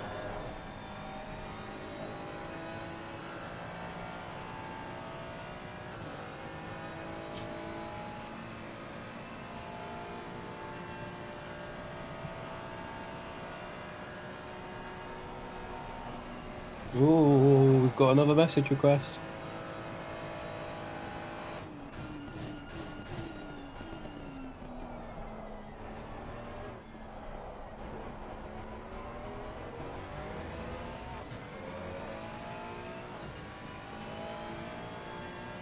Got another interview happening today. Well, in the next, hopefully 5-6 seconds. One of the Knicks drivers. Hello. Welcome to the com. Hello. How's the racing going so far for your team? Up and down, but to what we were planning to do, well. Our only goal was to not finish last. That's our goal as well. And so far, I'm pretty sure we're still keeping with that. So yeah, we're not last yet. So what position are you guys in currently? So we've got 2 cars, the Knicks RS cars. The one I was just in was car 98, which is currently running 55th out of 58 cars. And the sister car is car 99, which is currently running in 44th. So they're doing really well. Great to see. Yeah, definitely. But yeah. Have you had any major incidents throughout the race, or? We've had a few. I don't think we've had the worst instance that I've seen. I've seen some pretty crazy ones out there. The start of the race was horrendous the first time. Oh my goodness, that was crazy. I had only one incident in my stint, which was just over an hour. So I was quite happy with that, because that was, again, my only aim was to not get major damage and not disqualify the team. I think that was most people's as well. Yeah. So objective achieved. But yeah, it's only my second endurance race, with the one I did before being about 3 years ago on Silverstone, and only 6 hours. So this is very different. You're doing well for it. We're getting there. We've got some very helpful team members, which is really helpful. That's always good. Yeah, but no, I'm quite a lot slower than the majority of the grid. I'm a very am driver. But no, I had a lot of people going sensibly round me, which was very helpful. So I wish I could say the same. Yeah, well, when there's like a 6-second difference, it makes it a bit easier. So I know you said you don't want to finish last. That's your goal. But if at the end of the race, hopefully if you do finish, where would you like to end up? I think in the 40s. I think for the lower team would be really happy with. What about the upper team? The upper team, I reckon they might be able to manage 30s, but I'm low 30s. I'm not sure. For the meme, I'd quite like us to be next to each other when we finish. Yeah, we tried doing that as well last race. Yeah. But it was too difficult. Yeah, it is a little bit tricky, especially after 24 hours. It takes a lot of planning. Yeah, and everyone's tired, so they don't want to do anything. So yeah, that would probably happen. Definitely. Yeah, definitely. We have been on track, even though we've not been directly position-wise together. We have been on track, racing behind each other surprisingly regularly. That's just good to see, though. Good way to get some good screenshots for the team. Yeah, we're hoping to get some afterwards. We've got Crisby, who does a lot of our art stuff. He's actually done both of the liveries for us, which we're both really happy with. Which we had a bit of fun designing and planning, because we decided to raffle and auction off to our own Discord server fake sponsor slots. So they then had to donate that money to the charity to get it on the car. That's cool. I like Yeah. that idea. Yeah, it worked really well, actually. We had people we're getting donating very like, close to that 2,000 mark now, which is brilliant. I've heard. Yeah, I've heard. 87%. Wow. Nuts. Yeah. And with what, like, Yeah, we've what's got it still to go? 17, 15 hours? 15 hours left. I think we skipped an hour Easy. because of the events, but Yes, the events that shall not be named, yeah. yeah, otherwise it might happen again. Yeah, Anyway, definitely. it's been great talking to you. Good luck to Thank both you. of your teams, and Thank you. hopefully you guys do well. Thank you very much. Have fun broadcasting. See you in a bit. Bye. Bye. Good to talk to one of the next drivers. I've heard quite a lot about their teams, to be fair, in the past. Good to see some in the race. There's a lot of fast drivers in this race. Come to the point where my voice is starting to go now. This is not in total, I think this is my 5th hour in comms, but I've had a bit of a break in between. And I raced for 1 hour in between as well. 49 people still watching, which is brilliant. Leo, to answer your question, we don't have control over the cameras. We've got a setup on called AutoCam, which basically wherever the nearest battle is, it will automatically go to it. So when we're not commentating, because there's going to be some hours where me, David, or any of the other guys won't be able to obviously commentate, and people can still watch the battles going across throughout the night. As I've seen, Richard Pixie has been awarded or penalised a 10-second time penalty, which will be added to his pit stop, I believe. And which isn't the greatest thing, but P35, brilliant to see at the moment.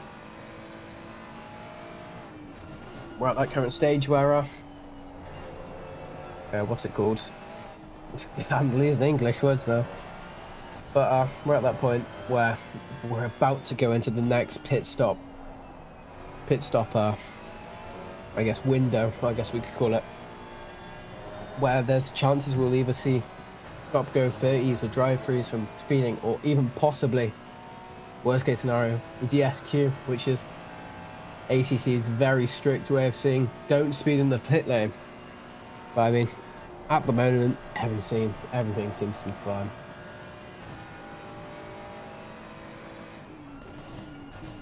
"50 people still watching. You're all mad lads and people." Great to see so many people still in here. The offer's still available, by the way, if you want to do a mid-ish race interview. Hit me up on Discord, Aces in the chats, or Alex if you're in the other one, and we will get you sorted in one as possible, or just join straight into the waiting room, and we'll serve you there. I'm running out of water now.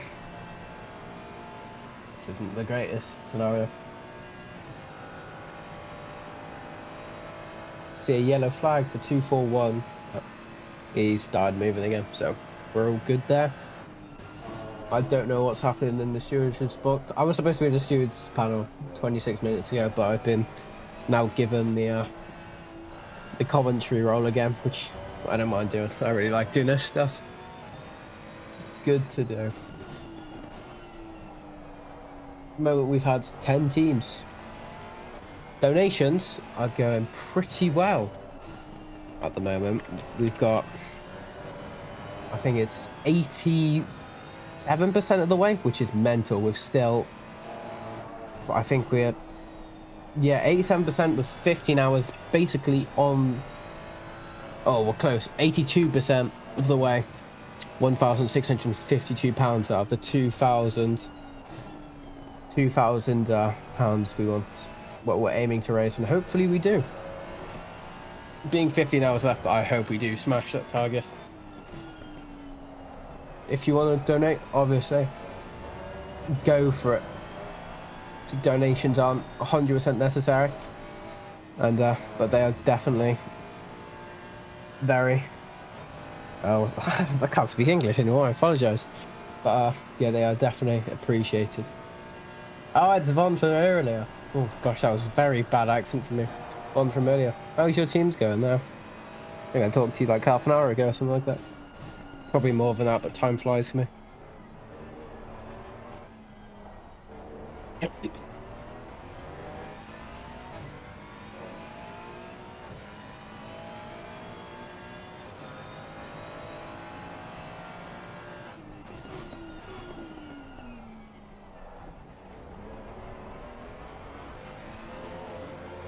Oh. Hope everyone's doing well on the 15-hour mark now. We've just about 20 seconds away from reaching. Hopefully you're all doing well still. And hopefully everyone's going strong during the race.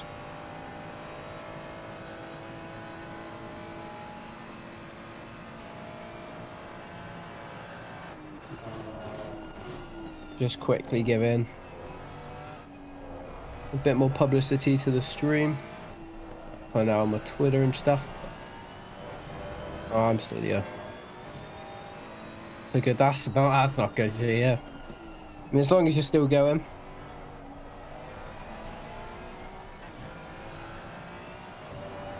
That's all that matters.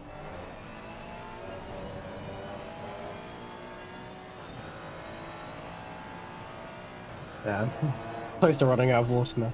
But I've got a Fanta as well. My diet's out the window today. I've consumed way too many sweets, but how else am I supposed to live?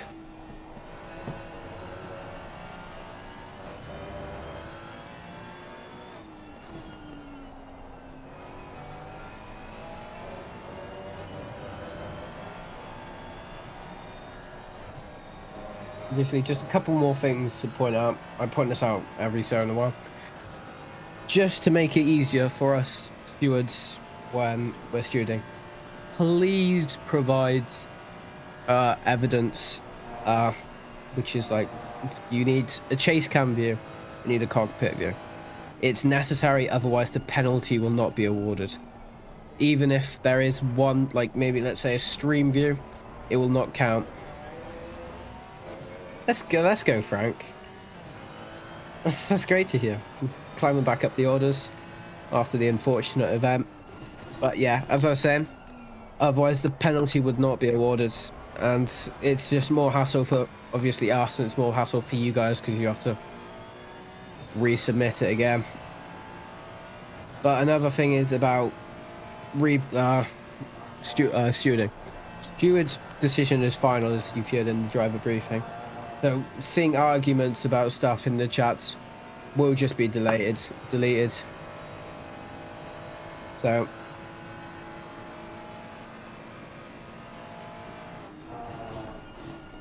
it's just not very tolerated to have verbal abuse against either stewards or other drivers. So if we can refrain from using incident chat in both the Discord and the YouTube, that would be highly appreciated, and just keep it civil.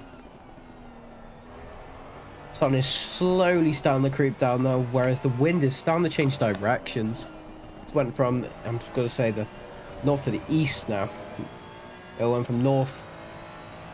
Again, it went from northeast to now it seems about going westish. But maybe. Oh, wait, hang on. I've just realised it's because the car keeps turning. But yeah. Since I got on here, I think the wind has climbed up about 3 more miles an hour. It's getting a bit more breezy, which means it could be leading to cloud cover, which can lead to some people's dreads and some people's like Hex Nations, Hex Nations thingy. I can't speak. Hex Nations dream of rain, H2O on the ground. I feel like a lot of stewarding stuff will be said then. Is your camera view glitched? It's been like this for a solid 10 minutes. Oh no. Wait, hang on.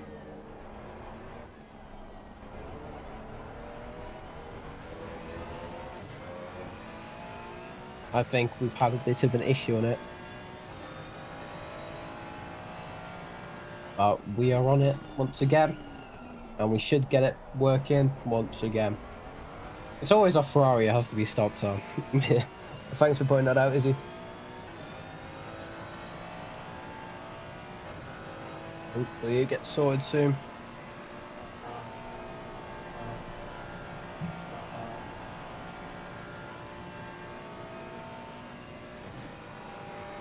Uh-oh. Why is it not fixing? David?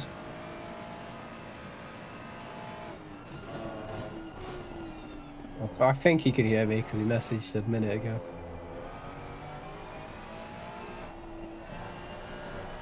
I'm just gonna ping him. It saves the 20-minute British University car we had, but luckily that got fixed in the end.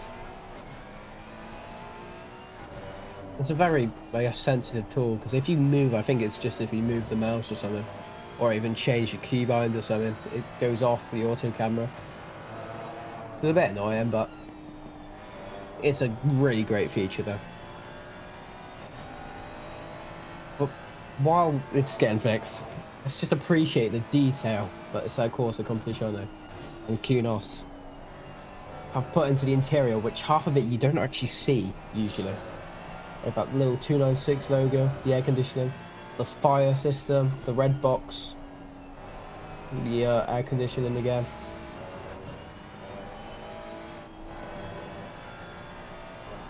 Yeah, we'll try to sort it out as quickly as possible. Yeah. We're currently a passenger in this situation. I can't really do much about it. So it gets either self-fixes or you know, does its thing. I'm losing words now. But in the UK, the sun is just about set. Got a really nice sunset today from where I live. We've just had this issue. So basically, we're using an auto camera cam, but it seems it's broken again. So we're trying to fix it. Sorry for this. I'm gonna put this in chat so people know, but it should change soon, hopefully. David.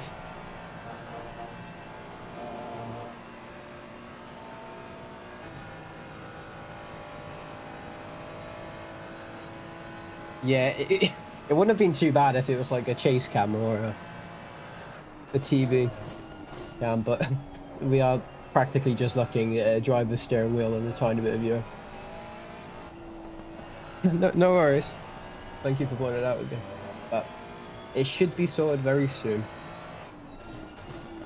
Damn it. Let's see if he's still here. Oh, yes! That's a magical appearance. A magical appearance for now on Honored Racing's the Honored Racing part, which I think this is team 2 in the Aston Martin V8 on board with Daniel Hearn. Lovely livery again from Ben Brown, or Ben 22R Racing, as he's known as. All of their liveries look very nice. I do like the Cam Sport ones the most out of all of them. The orange and grey. Yeah, miracle. Absolute miracle.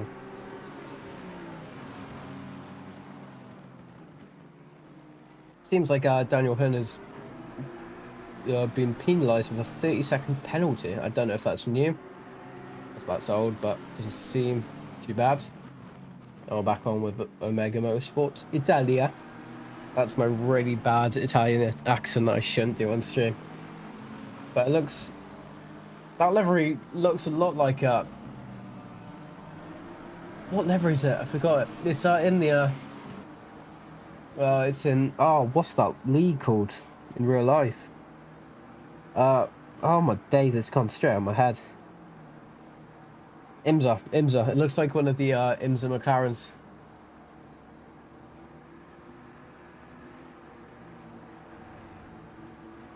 Alicia's still in it though, Mercy. It's a lot, at least. Well, it's kind of lucky that you're still in it in the end. But back on with Celtic Bromance, probably one of the cars I'm vouching for the most. The Aston Martin V12 is by far my favourite car. It sounds amazing. It's a Welsh tune as well, and if you got Welsh and Irish, as you can see, and if you didn't know, I'm Welsh. And it's just great to see. Lovely livery as well. Driven by Kiki Max, who's in chat quite a lot, so doing well for these while they're battling with, I think it's Alex Best in the McLaren 940.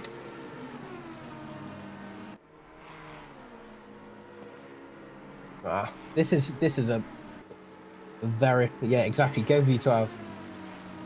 This is a very difficult battle for the V12.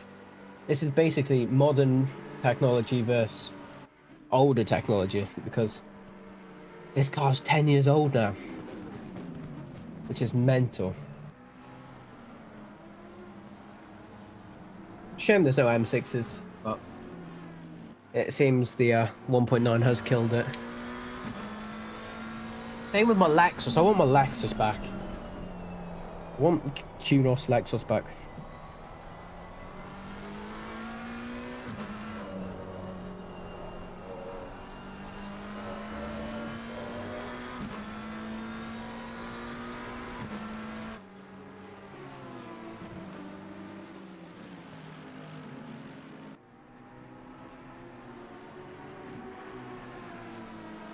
Oh, sorting out many things at once. Back on with Simon Harris in the beautiful lock-in Honoured Racing Stronger car.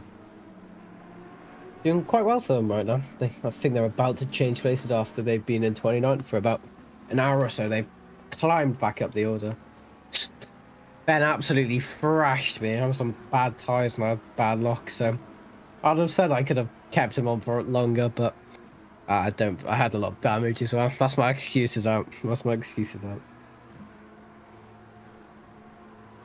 Love to get some of the Honor drivers in for a little interview, if any of them are free. I don't know when everyone's doing their pits though, so it's all a bit, don't know yet. Back on with Amiga, Sport Italia. I need to stop that. But I'm currently racing the other Honoured Racing Aston Martin V12, not V12, V8. I'm used to the V12 so much. Now this is going to be an interesting battle because the Aston Martin has a very good, well, it's quite good in a straight line, but it's also very boxy, which gives it a very, very big slipstream. Oh, coming in here, there's going to be a bit of a light touch coming in there, sending the McLaren a bit on the right. Another touch there, just going a bit too aggressive there. I don't think the McLaren left enough room for Simon to actually be able to go through. Oh no, please, let's not get trapped in this view again. But coming, oh, it's got to be another little scrap here, I want to say. Got Daniel Hearn it is now. It's not even my bad. I thought it was still Simon Harris. But yeah, Daniel Hearn obviously still ahead of the McLaren of Niera in car 90. I wonder if they're actually going to start having an epic battle, or if Dan's going to have enough pace and not also killing the tyres at the same time. Because I don't know if Amiga's pitted yet, because if they have pitted, they will have fresher tyres. And oh wait, no, because no. Currently, the Honoured car has very fresh tyres because they've only just pitted, but they also don't want to kill their tyres very early on because of the grip. Oh, we're starting to see changes in cloud cover now, everyone. Starting to see a bit of darkness coming in from the, I want to say that's the east. Coming from the east, but rain might be happening tonight. I don't know if you guys are happy for that or not. Still 41 people watching, which is mental. You guys want a little interview? Hop in waiting room and I'll drag you on in. Seems I think Amiga has older tires than the Honored Racing of Daniel Hurd.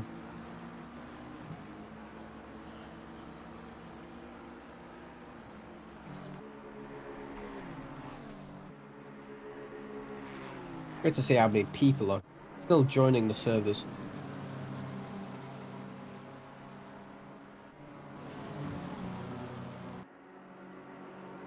I think in a very short minute we'll have our David Wrestle back. Oh, look at that sunrise going up through Rouge. I reckon Trinket, Ben, or even Mark are going to get some crispy shots through there.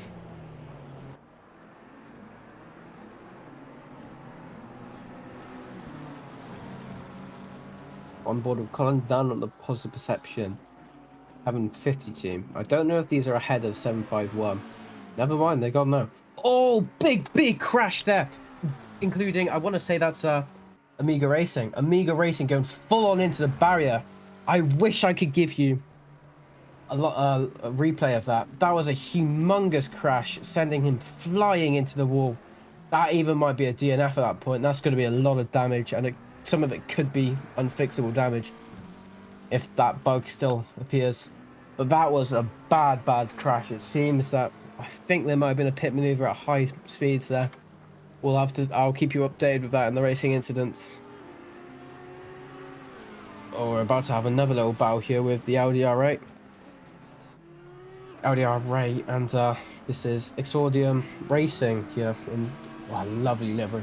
Reminds me of an NFL team, the Fox on the side, which I know people are going to hate me for, but hey ho.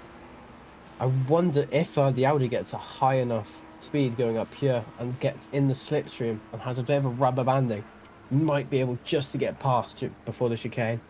But at the moment, I don't think he has it. McLaren not seeming to go defensive just yet. I don't think he needs to. I feel like the McLaren absolutely destroyed him through there. As David said in chat, be sure to donate for the 500th time today.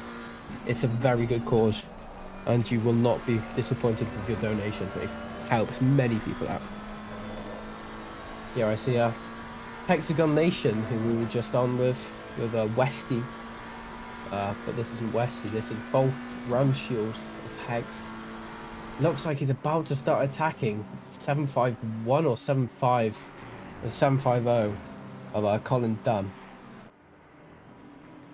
See Colin maybe going defensive, or just, that was quite brilliant. Oh, there's been another incident there, a spin out there blocking the pit lane entrance. If he reverses on track, that is a bad idea. Just trust me. Seems like Mark and the steward gonna have a bit of an issue with some big penalties being handed out soon, especially with that McLaren crash going into fast left-hander before bus stop. I would know the name, but I don't have my track map. I've only got the track maps for the GT4 series at the moment.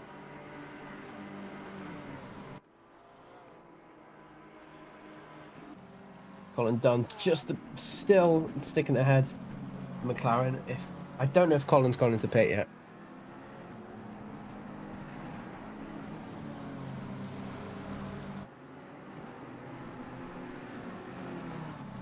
Listen to music at the same time with this. This is brilliant. Oh, I wish it was still light like this during what's it called? Summer, but it's pretty much pitch black here now in the UK. That's 8:47, whereas in game here in Belgium at 8:28 PM, it seems like we have a beautiful sunset heading our way, and hopefully we get a glazy-ish, a hazy looking sunset with some amazing screenshots that will 100% be posted on the Positive Perception Twitter, or X, which is Twitter. I don't care what you say. But here on with Front Runner Racing again. We've seen quite a lot of these guys now battling with another McLaren, which seems to be McLaren 34. I don't know which car that is. It's not ESGL. SGL, SG. I'm just I'm just not going to speak on names. Otherwise I'm going to get absolutely backlashed. Going on to my last question for you guys. I've been thinking of some new ones every now or then. What would you prefer? Having 24-hour race in full rain, or 24-hour race in a really, really cold track, like I'm saying, like a 2 degrees track, but it being dry? Because trust me, that's not fun either. I'd like to hear your responses on that. Oh. Is my back going? Yes, it is. Been sat in this chair for a while now. But I've still got a long time. That's fine. Back on the T1 SR. They're really nice looking Mark Roddenberry mock-up livery. Fluoro yellow and nice chrome purple looks amazing. About to start battling with it looks like it's going to start battling with Colin Dunnif. I think Colin got the move done to for P19. Great to see.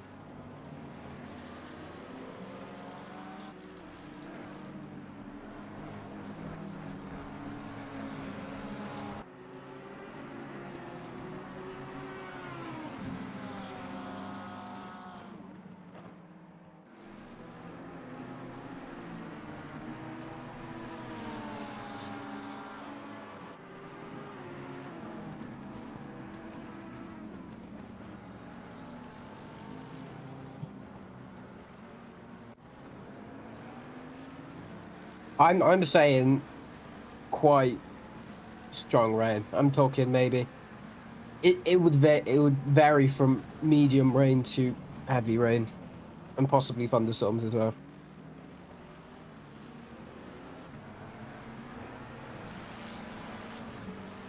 Suddenly pay to win. Yeah, but some people are better on cold tracks. I know a couple of people who prefer colder tracks than warmer tracks. I think the optimum temperature would be around 25 to 30 degrees. That's like the perfect conditions in optimum. Otherwise it gets too hot and you start oversteering a bit and you have to adjust the temperature tires and it gets all... Oh, what a send there. I want to say that's the Phoenix Racing team on the British University of James White.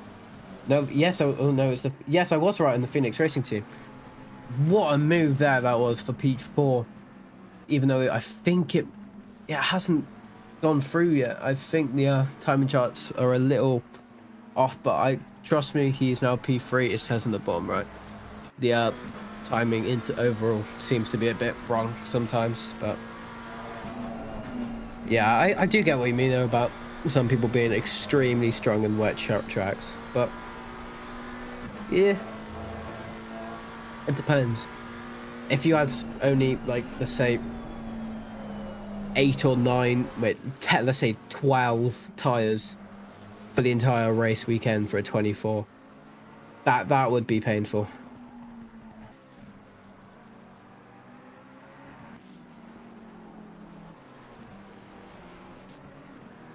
It depends, though, if you turn your graphics down. Because rain... I used to race in the 1060, but pardon me, it doesn't seem to be too bad in the rain conditions. I usually use now high on my custom graphics because I usually forget to turn them off when doing screenshots, but does not matter.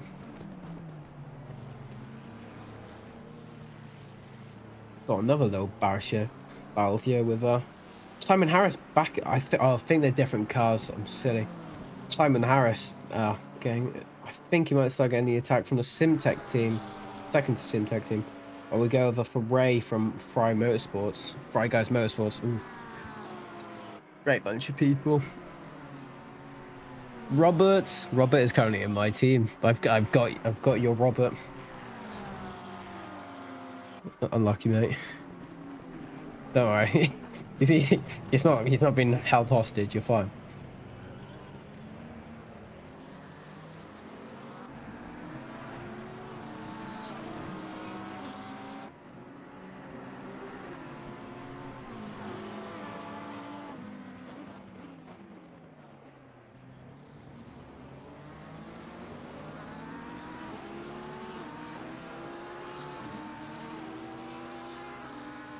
I'm just gonna say it one more time on stream. If you see an incident, don't start being stroppy about it in chat or live chat or anything like that. Make a report. Otherwise, it's just making everyone stay longer at the end of the day.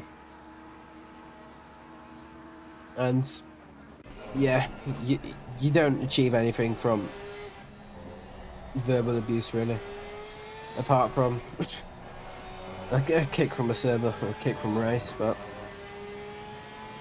just keep it civil, guys. It's only a fun race.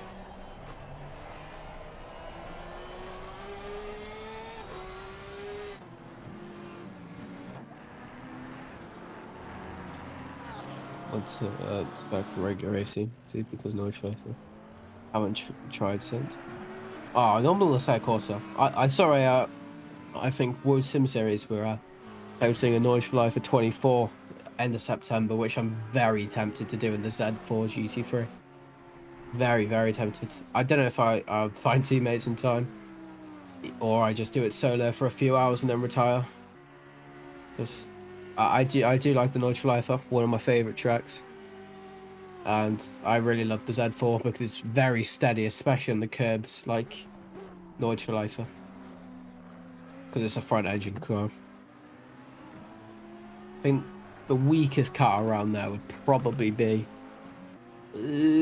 probably the Ferrari. The Ferrari would be pretty weak. It's not the best in curbs. But saying that as well, the McLaren isn't the best. Oh, there's a fire jet going over my house. That's cool. I don't know what fighter jet. I think that's an F-22 or an F-16. I can't really see. It's nighttime here. Oh, fighter jet going over my house. Everything's going right today. Apart from the student forms, it seems.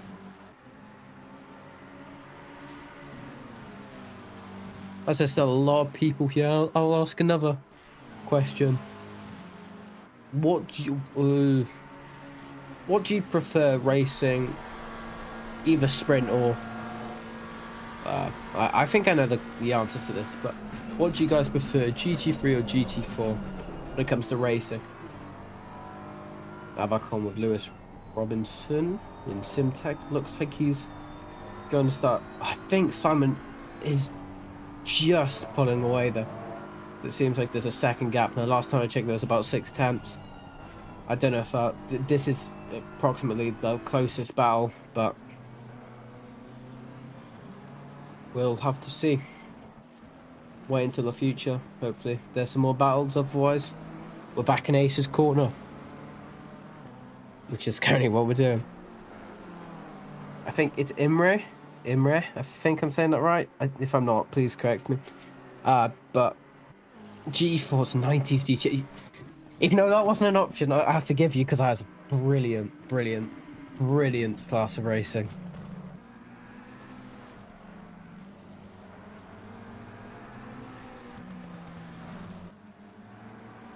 I think GE3 is more fun. I see what you see there. Host a 90s DTM 6-hour endurance race. That would be fun. I would 100% do that. But if we were to do, I don't think Mark would agree with us doing this.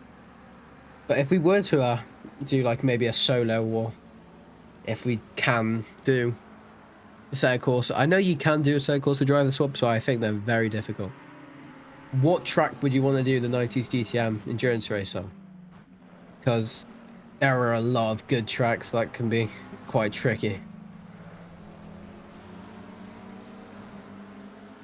Oh, I don't even know myself really. What track would be good? Has to be like a smaller track though, because closer racing at the end of the day.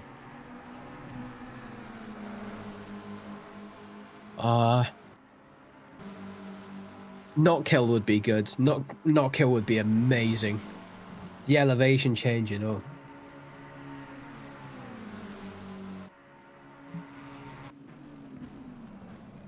Not kill is definitely one. I think I would choose not kill. That's a brilliant shout, Stu. That's a brilliant shout. There is many just good tracks I can't think of in my head, but I would probably still say, yeah, even Noise Ring or Brands. Oh, fact is with Brands is turn 1 would be a bit of an incident. I had a all right. I think the 90s cars are already a bit too much work. Bathurst seems bad, but paid is sometimes good, I guess. I do like the idea of parts on Rainbow Road. Imagine a 6-hour endurance race on Rainbow Road. Truly peak them. Donington with the hairpin on the ends. That's a good shout. Smaller tracks are really good.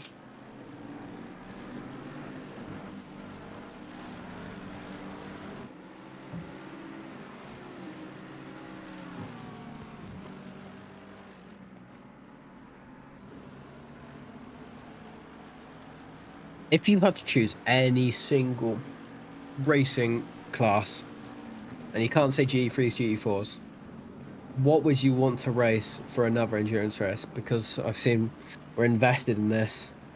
Who's driving car 22, Alex? Car 22 seems to be, if Pit will want to load, 22. Car 22, car 22, car 22. Car 22 seems to be, someone's name is OMG. I don't know who that is. I would tell you, but I don't know who that is. Sorry.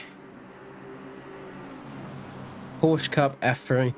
H's all the time. I think that's a racing series. Oh, there is a bit of damage to that Aston Martin I saw there.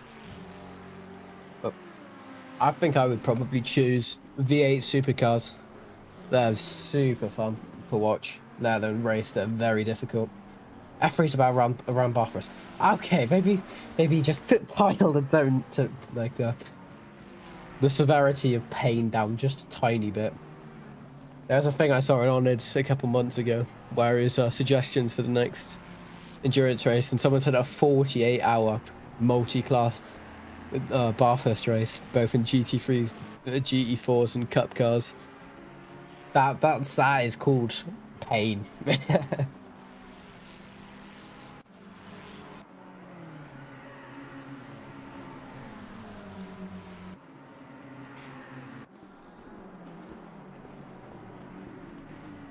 Try to do some predictions on which team should win.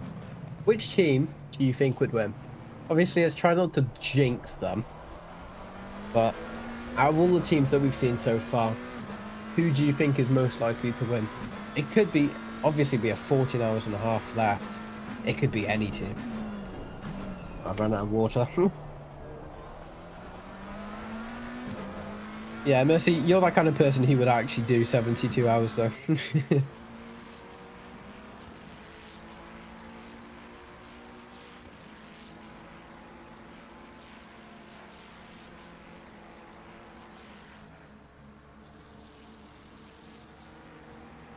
ABL, of course, exactly.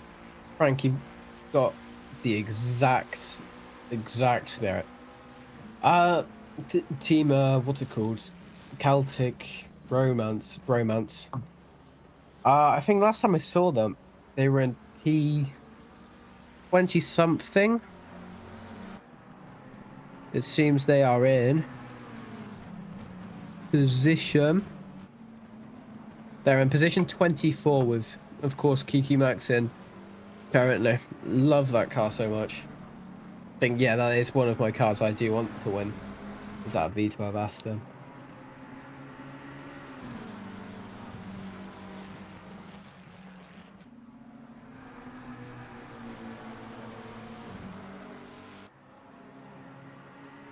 Oh, I've got a conversation ideas now. Actually, a 168-hour race. At that point, a week race, that's when people start to go insane. Imagine the steward panels and the commentation. I've been on for about 5-6 hours now, I think. Not in, I had like an hour-ish break. But imagine. Imagine the comms.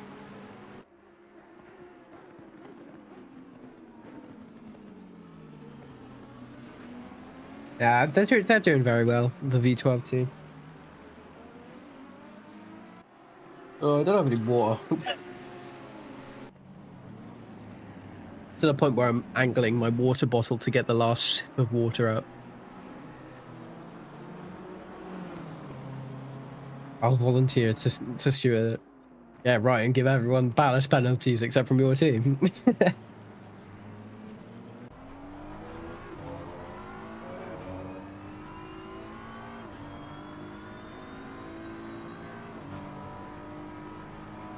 To be fair, I think there's one place that would consider doing it. That doesn't mean they will do it. It would probably be on it.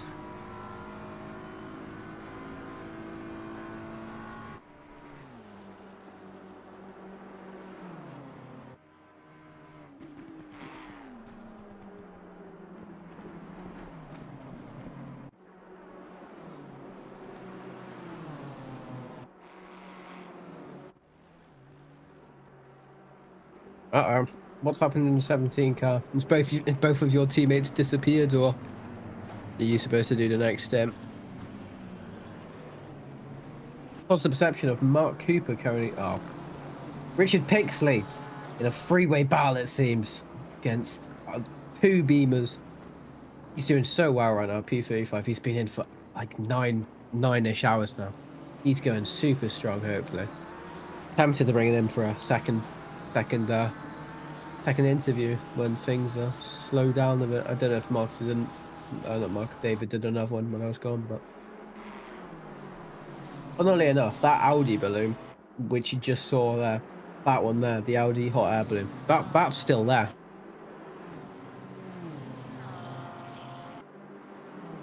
Oh, that's pain. 6 a.m. work, wake up. You did great though. I see the Rob Besant there going through it in car 444 ABL.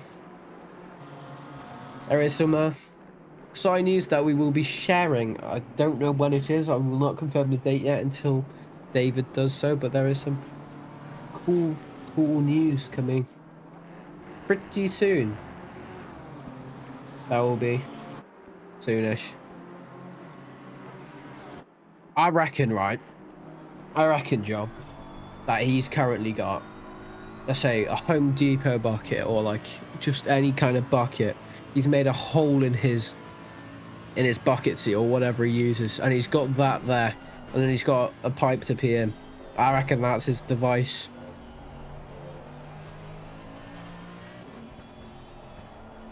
Because there's no chance you can go that long without having a wee. I've probably had way too many already, but I think the event gave Pixie quite a good break.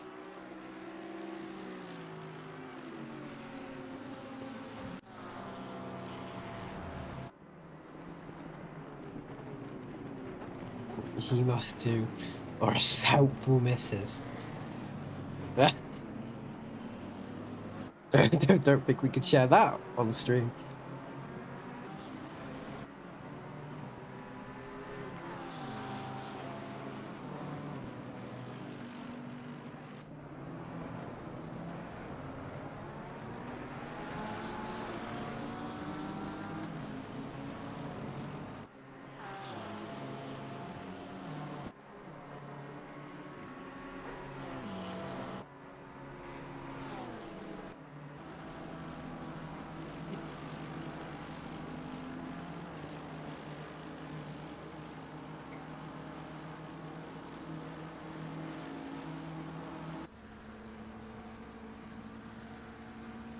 Coming into 9 p.m. here in the UK. I don't know where everyone else is, but I know this is a very Europe dominant game.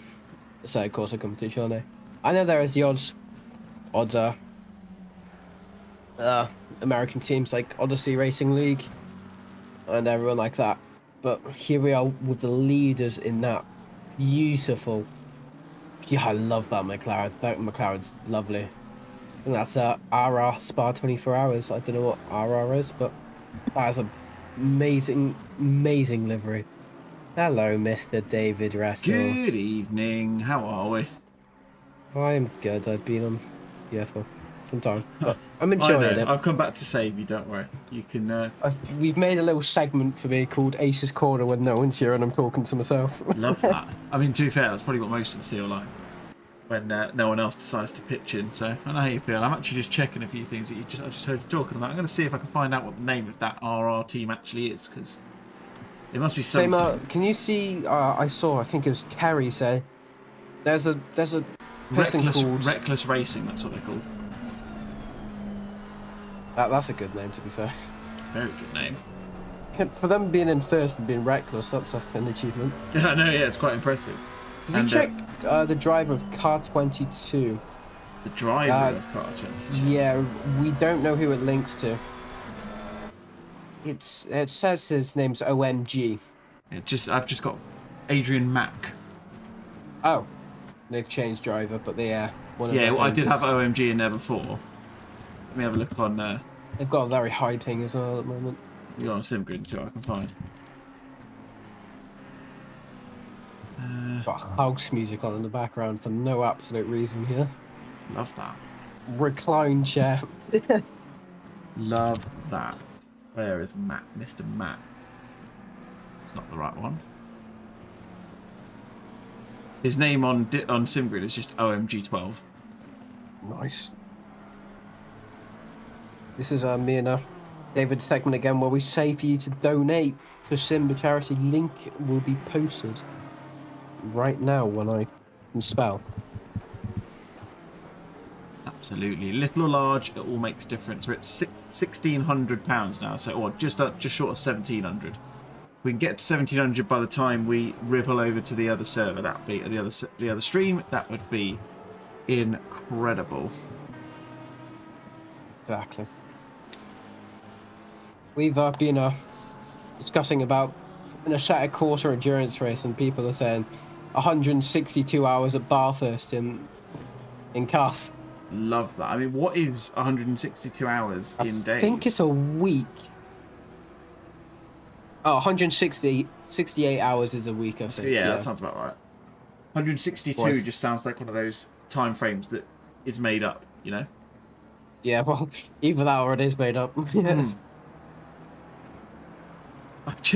I've also just seen the latest few messages in the chat from John Gray. Does Pixley have a special toilet or something? Yeah, we had a really good conversation about that. Yeah, we had a very good conversation. He's getting on very well. He's P36. Goodness me. He used to be P35, but I think he just pitted. I have a feeling. How are the pos per team doing? It's got Bart Boschart down good. 29th. Got Mark Cooper, 19th place. Lovely, lovely stuff. Couple for actually making a game back. Come on. Totally not biased, even though I'm actually rooting more for the V12, but still. We love the V12. When's the rain coming, Terry says? We don't know yet. The wind is picked up again to 6 kilometers an hour. I'm desperate for a bit of there is some grey clouds, it seems, rolling in slightly, but I'm going to estimate rain's going to be 1 a.m., 2 a.m. It's going to be overnight. We know it is, don't we? It's guaranteed. Yeah, like most things. Sadly. It's going to be when I'm not here to watch it. I'll tell you that much, because I'll be honest with you. Is the stream still going to be running over night? Stream's going to run, so we're gonna switch over the streams around about. Well, I'm thinking 10 o'clock. I might go a little bit later. Depends on how I feel at the time. But we'll give everyone a shout when the stream's about to change over. We'll still have everything on, so it'll be exactly the same. If people want to come in and they want to chat, that's absolutely fine. But there's even less of an obligation than there is now. And then we will switch over to the final part of the stream around about 10 o'clock tomorrow morning. Just to wrap things up. I think I will do a couple early morning talking sessions if anyone's still there. But it seems the chat's still going strong. Yeah, that's good. It's good to see. I just need to hope that the auto cam continues to. Well, doesn't otherwise continue I'm to looking break. at someone's roof for the entire thing. Exactly. Like I said, I think what we'll do is when we change the stream over, so everyone's aware, we'll take a couple of minutes, sort everything out, and give me a chance to reset the app and stuff, and just kind of kick it off in a fresh. So hopefully, it will sort what it needs to. I've just noticed as well. I didn't notice earlier. It must be since these guys have joined in, but the 7-Eleven car that we've got on screen at the moment, driven by Edmund Schweizer, that was one of the cars earlier that didn't have a livery, and now it does. So it must have selected the right one, because I don't think they had one earlier, and I'm guessing it was because of someone not selecting the right livery, presumably, and as a result, David, I think there's some peaceful protests going on about rain. There is, yeah. Russell Matthewson wants rain as well. I want rain. I'm desperate for rain. Speaking of Russell, here's your teammate, Bolf. Great first name, Bolf. A lot of time for that. Good to see you guys. There's one.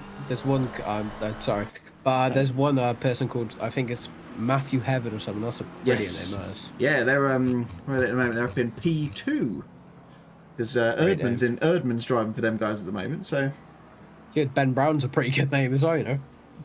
Yeah. Need to get on it to do one thing before we go. But what do you mean? Obviously, if they're not, hopefully they can do an interview. One of their teams. Oh, we'll get a chance. We'll get people. Well, I'm sure we'll have a busy one at the end of the race in the morning as well, because everyone will probably want to nip in and have a chat. We'll obviously want to chat with the first few teams at least, and then anyone else who fancies dropping in.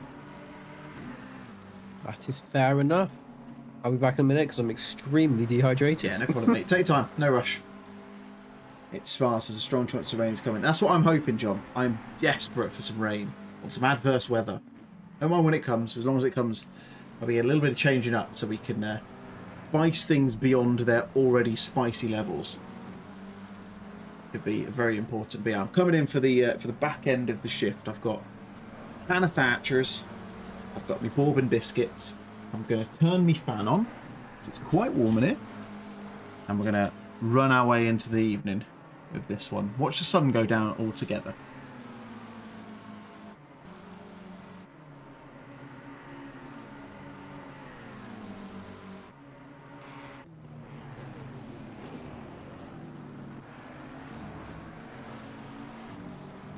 The fan is on. That is exactly what we want to do. Nice and cool. It's the downside of commentating out of an office. It's a warm one. Here is Thomas Uriga. He is currently P11 in the front runner racing car. They've been up in the kind of the upper echelon, I would say, throughout the race. Goes up into P10 with a couple of people in the pits, Andres Nera and Guliu. It's definitely not how you pronounce that, but if anyone is teammates, if anyone knows him, if you want to correct me, I'm happy to listen. Here's Charlie Thornton going up there defending from Alexander Satsiev. I mean, I'm not really sure who was making the move there. I wonder if I can find out from what it says on here. I think that was actually Satsiev's making the move on Thornton. It was an interesting one. He's elected to continue on as he is. Now he's got Rinsema just behind him, going up into La Source. It's the difficulty of quite a wide corner, of course, we know. Oh dear, that was unfortunate. That was not what we wanted to see. It's decided to ship us over to someone else. We will see Thornton probably off to the side of Pixley's car coming through La Source now. Oh no, it looks like Thornton is just about picked back up. There he is there. You can just see him there. Uriga is God. I feel like, Vit, that is not the first time, and I probably won't be the last time that you come up and mention to me that someone in this race is a god. I'm assuming they're from the same team as those you mentioned earlier. I haven't actually checked, and I can't honestly remember who it was you said was godlike earlier, so who really knows at this stage?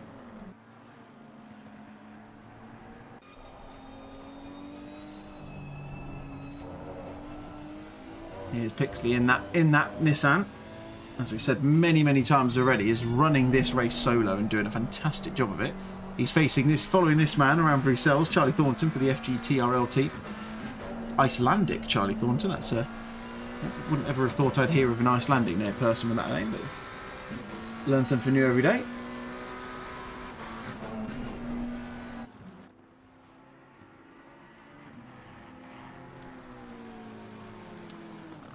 So yeah, at the top of the timing board, it is Peter Wolfschlenner who leads the way. They've got a 43-second gap back to Sebastian Erdmann in the 720 car at the moment, the SGSS car. Difference, I suppose, is the fact that Erdmann is a lot quicker at the moment, and according to this, is still yet to make a pit stop on my side of things since I restarted the broadcast app, which was about, I think it was about 40 minutes ago. So it's still a bit of time, and I'm sure that will probably change and settle over time. Of course, we've still got 14 hours to go, so it's hardly really that important that there's a 43-second gap at the moment. Peel is in 3rd place, Modan in 4th. Colin Tony's a fair way back. He's a minute and 15 behind in P5. We've got Darryl Young has dropped back into P6, but just set a personal best of a 2:17.1. Apologies, not obviously a personal best for the entire race. It's just what I can see on my end.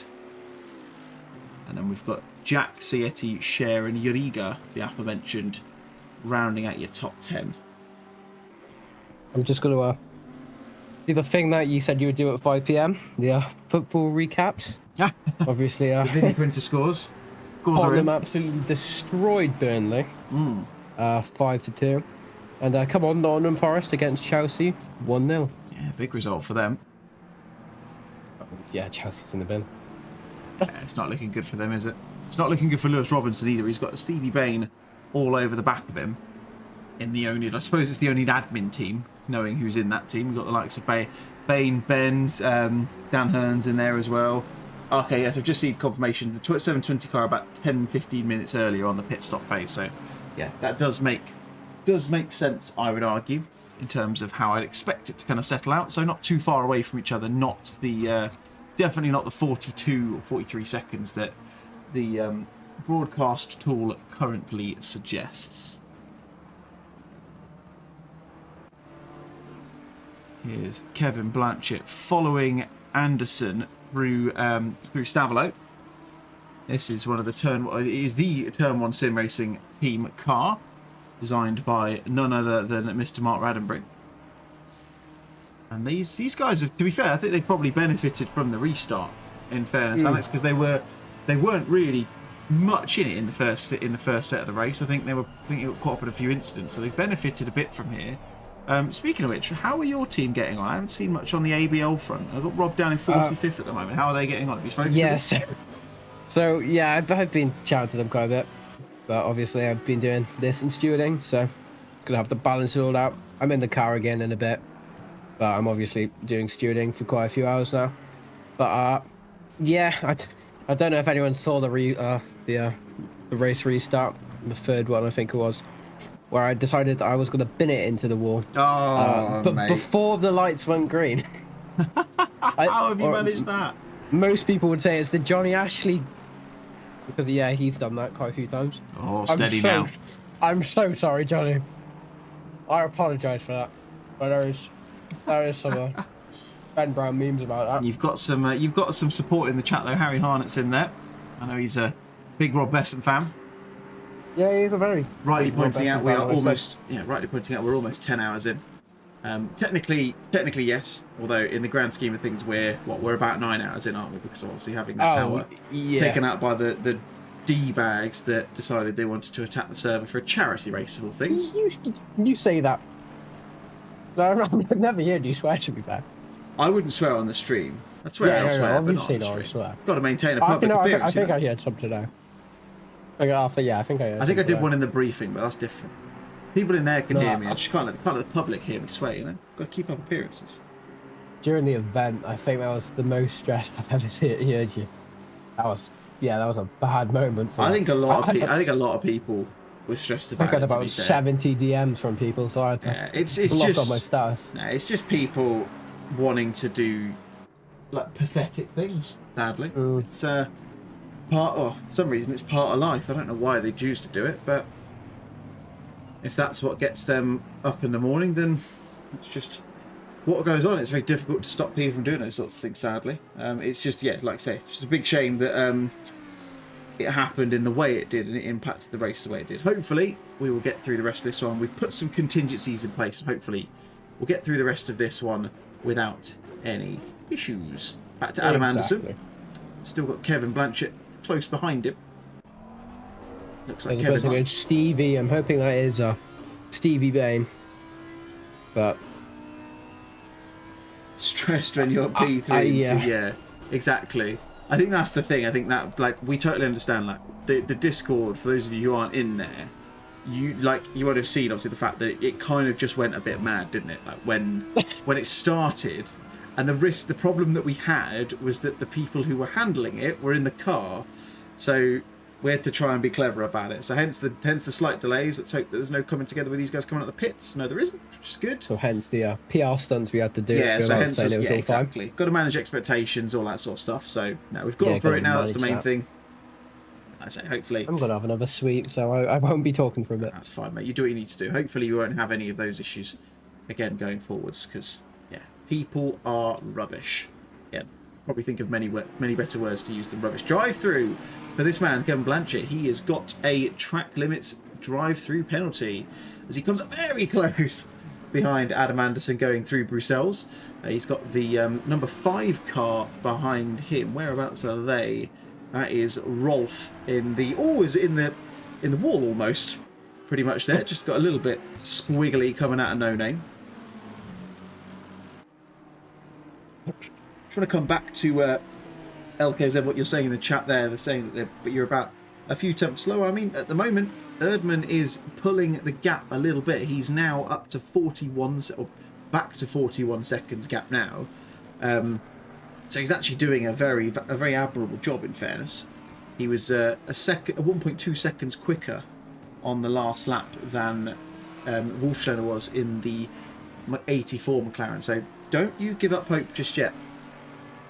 So when the pit stops phase out and we get through to that, I think we'll see a few changes. As Darryl Young pits from 7th place for the Wild Things Racing and Big Brain Racing team. Again, arguably, apart from the Pospo ones, of course, one of, if not my favourite livery in this event, because it just matches I'm gonna have really to time you out for that. You didn't design yours. He's driving. Yeah, Erdmann is driving a very good race. To be fair, he is in the. He's looking at his times. It kind of gives me the impression, you know, when you get someone who's just in the groove. I'm getting that kind of vibe. I'm looking at the times he's putting in. It's looking very good. Shame that groove never happened to me during the race. At least you got a chance to drive. Still feel a little bit gutted that I haven't had the chance to, but I enjoy doing the broadcasting. I might have to at some point actually race in a series again. If you want me to do the broadcasting for that, I'll happily do it if you ever do enough one. Exactly. Our whole team is doing amazing. Team 3 in P4 and Team 2 in P5. That is very impressive indeed. The Phoenix Racing team. That is, if I'm not mistaken. You would be right. Could go and check it, but pretty sure I'm right. Yeah, just say that. It's good for your ego. I've said it many times before. If you speak with confidence, then everything comes out the way it needs to. I can hear. And that's why you're here still. Exactly. I can hear my cats going mad in the background and just throwing themselves on each other. Anyway. Oh yeah, my dog was barking at a TV this morning. Old fight. Yeah, so my dog was barking at a what's it called? An imaginary sheep. Well, not an imaginary, but I don't know if dogs tend to do this or my dog's some sort of creature, but he likes barking at animated stuff on the TV. Not a fan of that. I get that. You might hear it. It's piercing. That's alright. It's fine. Haven't heard it so far. I mean, obviously I've not been here the whole time, but yeah, because we've not given him the lounge access. Exactly. Because Ram Shield has got a 20-second penalty. I'm just trying to see what that is for. If I speak slower, I might find it at some point. It just says causing a collision with car 99. Nothing more to add than that. Just to say you were right, as someone called Jack Grossart just said. You're right. Thank you, Jack. Well, thank you kindly. Can confirm you are definitely in car number 6 alongside Brogan Dyer, Ethan Davies, and Adam Modan, who's currently driving. See, there you go. Back to the British University sim racing team, which I saw the flag, and I don't think that's a British flag. They have massively benefited from this restart. They were, don't get me wrong, these guys are clearly very quick. I mean, Joe did a 2:17.2 on the last lap, so they were clearly up to very P3. quick. during when you were gone, but then they had I think it was a plus 30 seconds for a collision with, I think it was car 99 again. But yeah, they also got a bit of looseness going up through a Rouge radio and get a bit of a tap on the outside wall next to the pit lane. Not what you want. They've had a bit of an unideal situation, but they're still going very strong. Not what you want. So we're coming. I mean, we're coming towards. Bloody hell, that is a loud McLaren. I didn't expect that to come through my ears just when it did. This is Patrick Peel, currently in P3 in the SL Racing Team 555 car. One of those drivers, teams, however you want to put it, that I don't really feel like I've seen a huge amount of throughout this race so far. Oh no, I have. No, I definitely have, because that livery, I wouldn't forget it.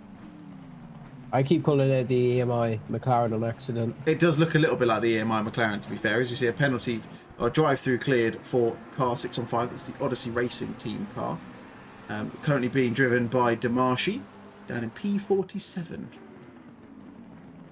I can see Botcha is in the pits. We've got a yellow flag for a Craft, although that's been sorted out now. We are down to 57 drivers now, sadly. So we've had a few retirements following the restart. Although I'm not massively surprised. Like, it's a long race. Things can happen. It can be a proper race of attrition. Yeah, exactly. Something I'd argue these guys have found quite a bit of, in fairness. Again, Daryl Young started, or him and Matt Redford started in P2 at the start of the afternoon. Had an incident which shoved them right the way back down the grid. I think they were back down in sort of like the 40s at one point. Managed to work so well to get up to the 20s, and then the restart kind of came at the perfect time because it reset everything, and now they're right back up into it. I mean, there's still a couple of laps down, as you said. Obviously, they've been caught up in some incidents, but it's nice to see they they're all sorted. LKZ on Sala liveries. I know, mate. If you want to, please drop into the Discord and find me, David Wrestle. Drop me a DM and please share me what you guys like, everything you're using. Don't share me the stuff from Awesome Sim Racing. Share me the raw files, because, like I say, when we go and reset everything, I want to try it again. I want to try it again and make sure that we can get it working. Stevie Bain using the back mark or a lap car, I think it was, there to good effect, getting past Lewis Robinson in the SimTech racing car. One thing I heard you say a second ago, which I fully agree with, is just staying in the race, even though if it's a bad race, it can get better, especially how there's 13 hours left, or 14 really. And I go by the thing, determination gets very far. Well, I think you've got to take into account the fact you've got the darkness as well. Like, I know it's less impactful in the sim. I know that everyone talks about, like, you hear about it in Le Mans, don't you, where you've got like the darkness, the dusk, like it's that time in the late night or in the morning where most incidents will happen. Yeah, it's not massively similar when you're in the sim, but it has an impact on it for sure. So I think Toyota, sadly. Yeah, exactly. Yeah, it's just things like this will happen. Like, there will be more incidents in the evening, I'm sure, in the night, I'm sure. So you see the sun starting to come down, and then obviously you've got the time in the morning as well. Like, I've driven around Spa on an early morning setup on the sim before, and some of the sunlight you get through is horrible. Like, it is so difficult. So you can really struggle with sort of missing braking points, missing kind of turning points, all that sort of stuff can really impact you as a result of that. Even though this is still an old setup thingy, layout of the track, it's still so hyper realistic. I see a lot of the places where I was standing. Obviously, there's places that have changed significantly, but even the Lamborghini VIP lounge is still there, which is such a great spot from spotting cars. But yeah, I keep going on about the Spa 24 hours in real life, but I just try to compare it as much as possible. Rub it in, I'm jealous. Love to be there. Le Mans next year. 100%, I'd be all over that. Sadly, I don't think I'll have the money nor the time.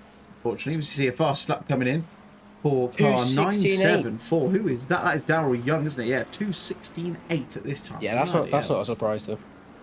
No, I mean, we were seeing. I think someone said earlier. I didn't get a chance to really see the qualifying times, but I think the fastest time in qualifying was a 2:15.1. Someone said, which is absolutely insane. Set by McLaren? Question mark? Not really a question mark. Absolutely, 100% set by McLaren. Maybe 2 seconds. Okay.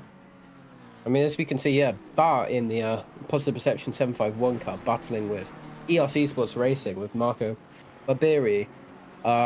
in the 325, which is, at the moment, it's not very close. The pace is very, very similar.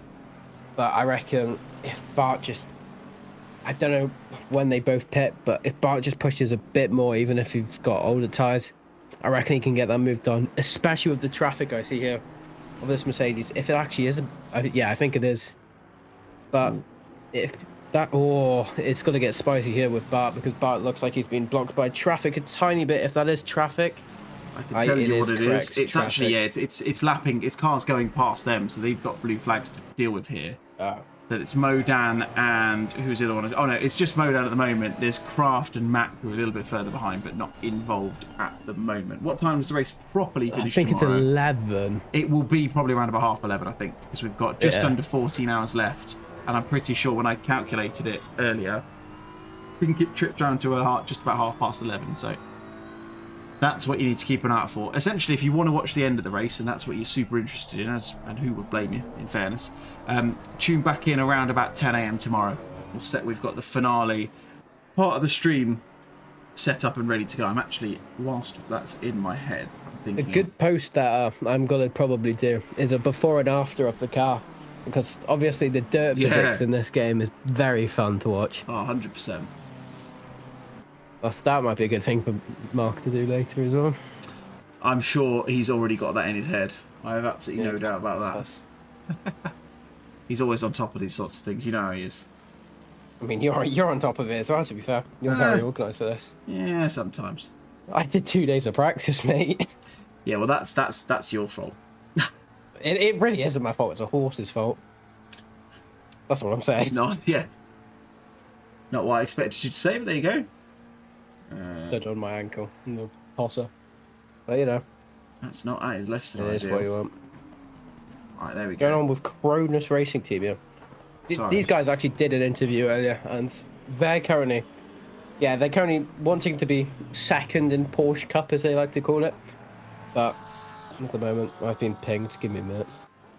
It's alright, it's an everyone thing. Oh, that's... No, that's just it's just him. That's fine. Just the stewards doing steward things. At 10 p.m. I will be going off and having to do your mighty solo stewarding, which is unfortunate to do, but and it is what it is. Needs must when you're in a event such as this of so many people. Still 36 people watching, especially at this time. Yeah. I expect a lot of people are just lying in bed watching this. Probably ignoring their better halves. I bet there are also probably a lot of people are sleeping. Harry's wondering if we answered that. To be honest, Harry, I don't think we really properly addressed it. But I think basically what we've tried to do with the server restart is we've I wouldn't say we've planned it, but it kind of just works out quite well in the fact that we set 18 hours left at just after 5 p.m. UK time. So that basically pulled it through to 11 anyway. So we kind of tried to keep it as close to the end time as possible because we appreciate the fact that people are running this race, but of course they're going to have stuff going on tomorrow, as you can imagine. So we wanted to make sure we didn't encroach onto what they were doing. I mean, even I've got plans tomorrow afternoon, so can't have this running until 3 p.m. Sorry about that. I'm just going to repeat what one of the stewards have just said. Overnight, responses might be a bit slower because obviously the admin team is going to be a bit limited because everyone's got different sleep patterns, but I will hopefully be doing as much as I can, but I apologize in advance if there is a big delay. But that's your fault for crashing. Yeah, exactly. Don't crash and you'll be fine. There'll be nothing to do. Yeah, don't crash and you'll be fine. I'll be fine. Or at least just don't report just don't protest things. There you go. It's a simple option. Maybe don't say that. Sometimes they're actually good, isn't it? Yeah, that's very true. Michael Matson there going very wide through No Name. Wonder if he might have had a little itty bitty track warning there. Does it look like one thing that did happen during my first one thing that did happen during my first stint is we discovered a slow puncture. Oh dear. As we went down to about 24ish PSI, which wasn't ideal. No, that is less than ideal. Is that the first stint in the first part of the race or the first stint since the restart? My first stint, which was the third restart. Right, got you. I'm currently walking around my room. So what have we got? We're kind of in a bit of a holding pattern at the moment. No one's particularly close There to one of them Bart apart and from Eos. I saw Bart about 9/10 away Yeah, I think from... so Barbieri got past Bart when a couple of laps ago when we were talking about the back markers that you mentioned. He's kind of drifting back a bit now. I think Barbieri's got quite a bit of extra pace on top of him. Here we go. This is Boyslav Martinek. It looked like he might have tried to make the move on Michael Matson. Oh, Michael Matson goes deep into the bus stop though. Deep on. There you go. Just gets the move done. Nicely done. Did really well there not to get involved and not kind of cause a backup incident in the output of that. So that's good work from both of them. Nice move as well. There's Daryl Young on the back of Schweizer for P11. I was going to say this was actually the other bit. The other gaggle I was going to say are closing up again. But I think this is the beauty of the endurance race. Like, you can have times where there is less going on, but then you can come back and you just have like little pockets as Daryl Young is essentially pushing Schweizer through there. Oh my goodness me! All the sideways done. Wow, Oh, my days. That was if he didn't incredible. Have just a tiny bit more grip, he would have been dead. That was incredible. That is, in fact, I think there's a little special guest who's back again for his 4th or 5th or 6th, whatever appearance. Hello, Mark. Hello. I thought I'd better drop in. And, Mark, clip that last little thing on the stream for us. That was awesome. I want to see Daryl go sideways to Blanchimont. That was awesome. Things I have to do for you, eh? Exactly. Hey, he's doing the broadcast. Honestly, you can help Brogan with the livery as well, because that's your bag. Their livery won't load, but I am going to be restarting the stream in about an hour. I pushed it back again. I know I asked you to do it earlier, but I've pushed it back once more. So if you do fancy having a quick natter with him and trying to sort that out, it'd be lovely to get the Phoenix Racing Team liveries back in, because I don't know why. It really would.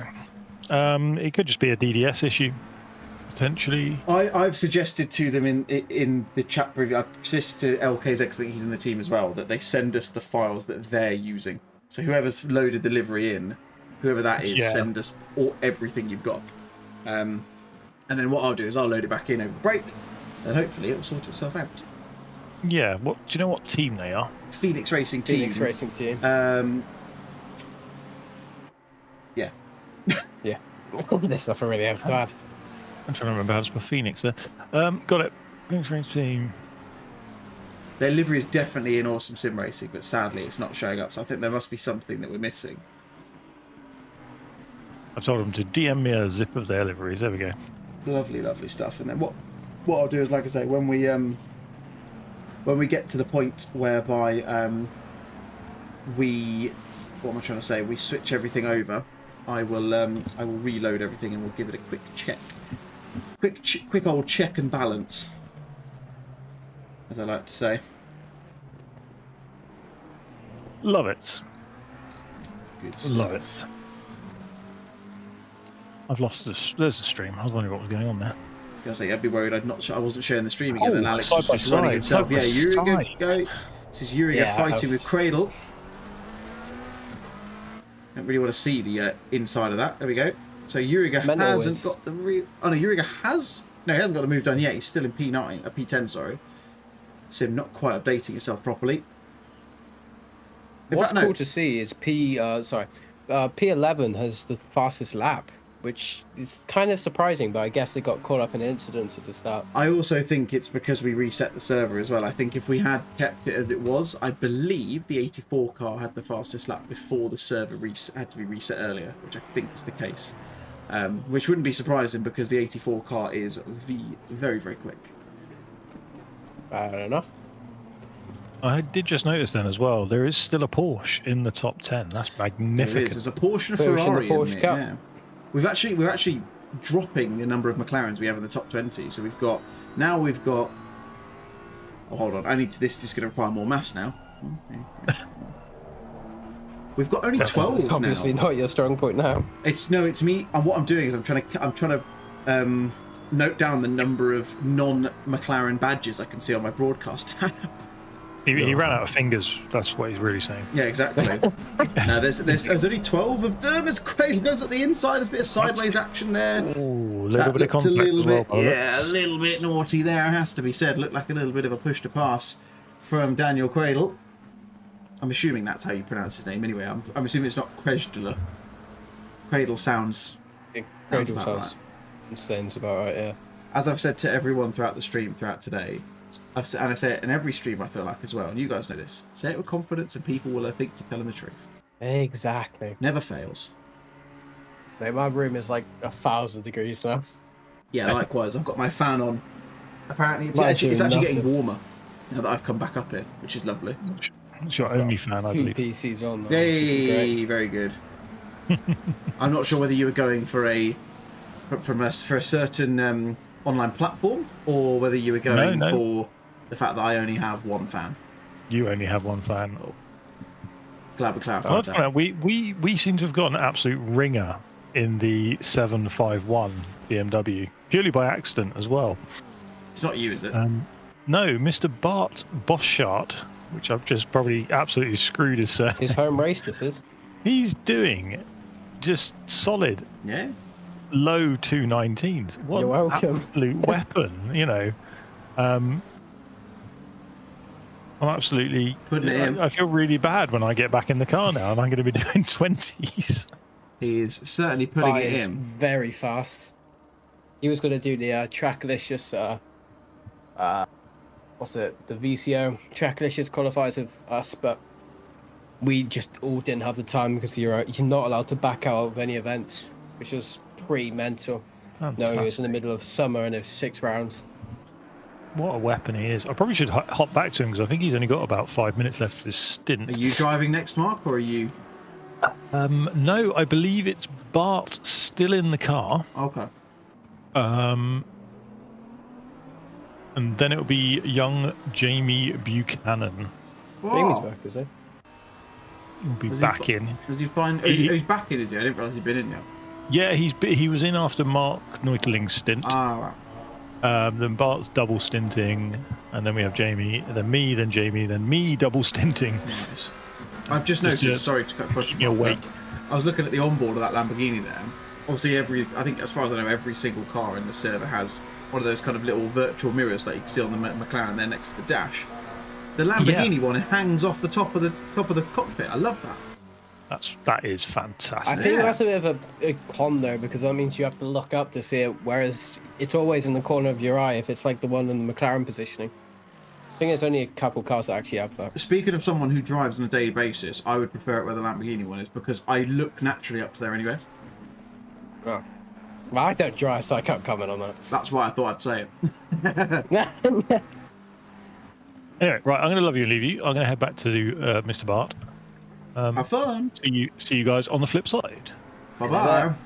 Okay, that is... figure out which window I've left Discord in.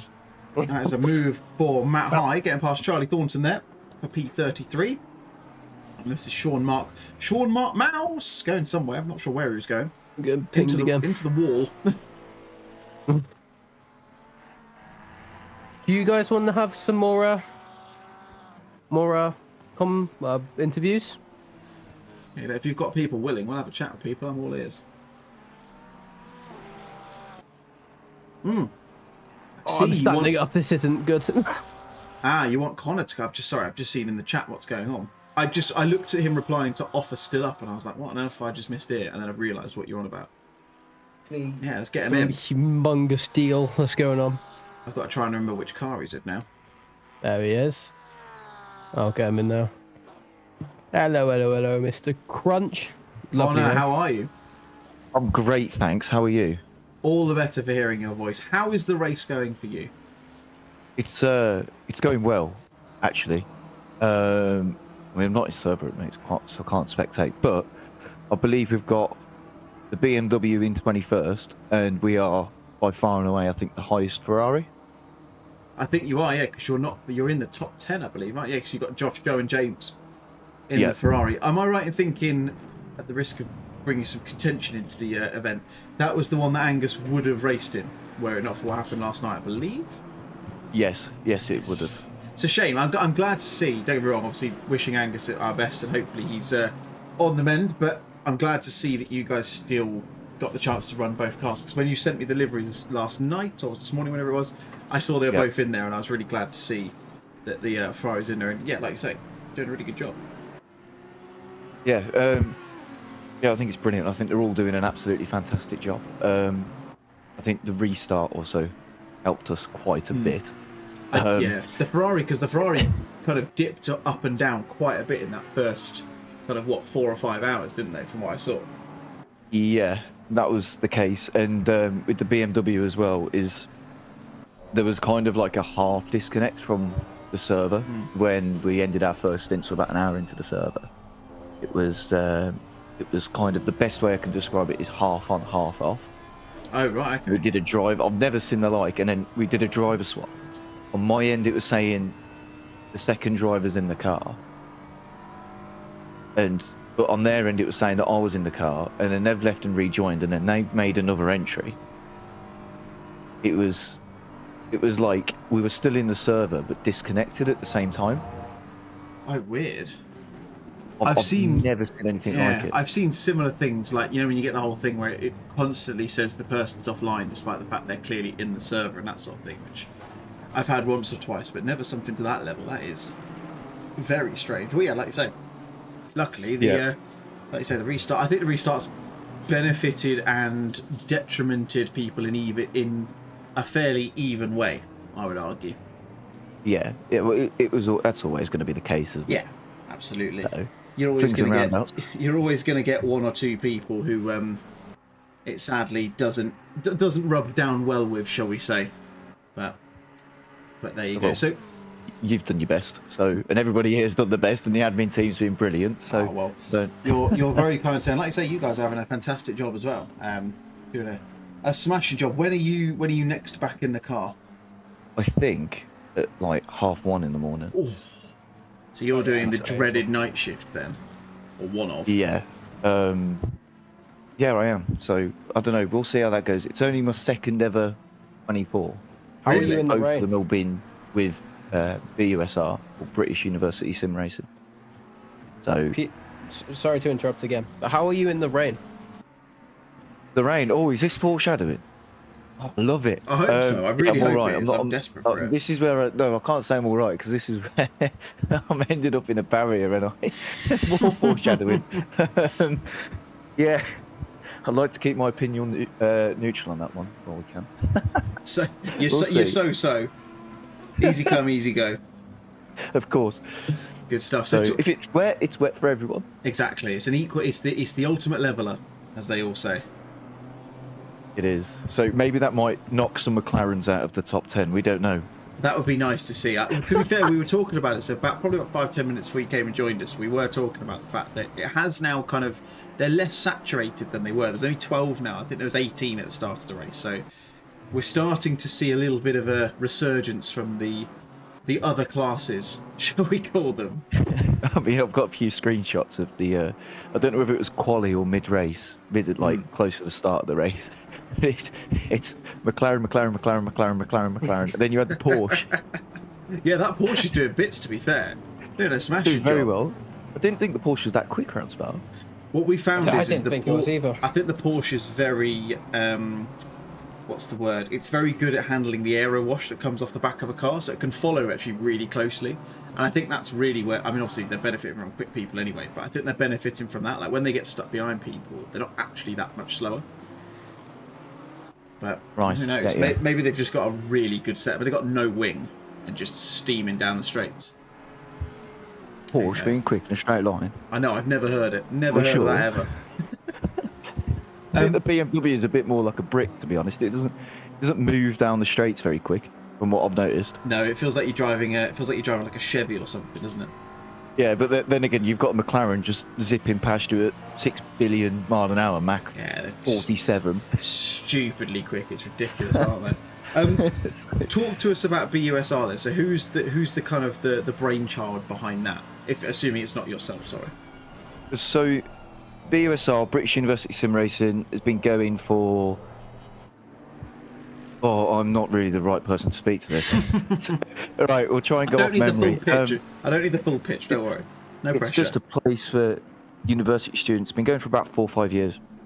Place for university students to compete in NSC-backed events, National Students Esports. I believe that they are like the one and only, associated with uni varsity type of thing.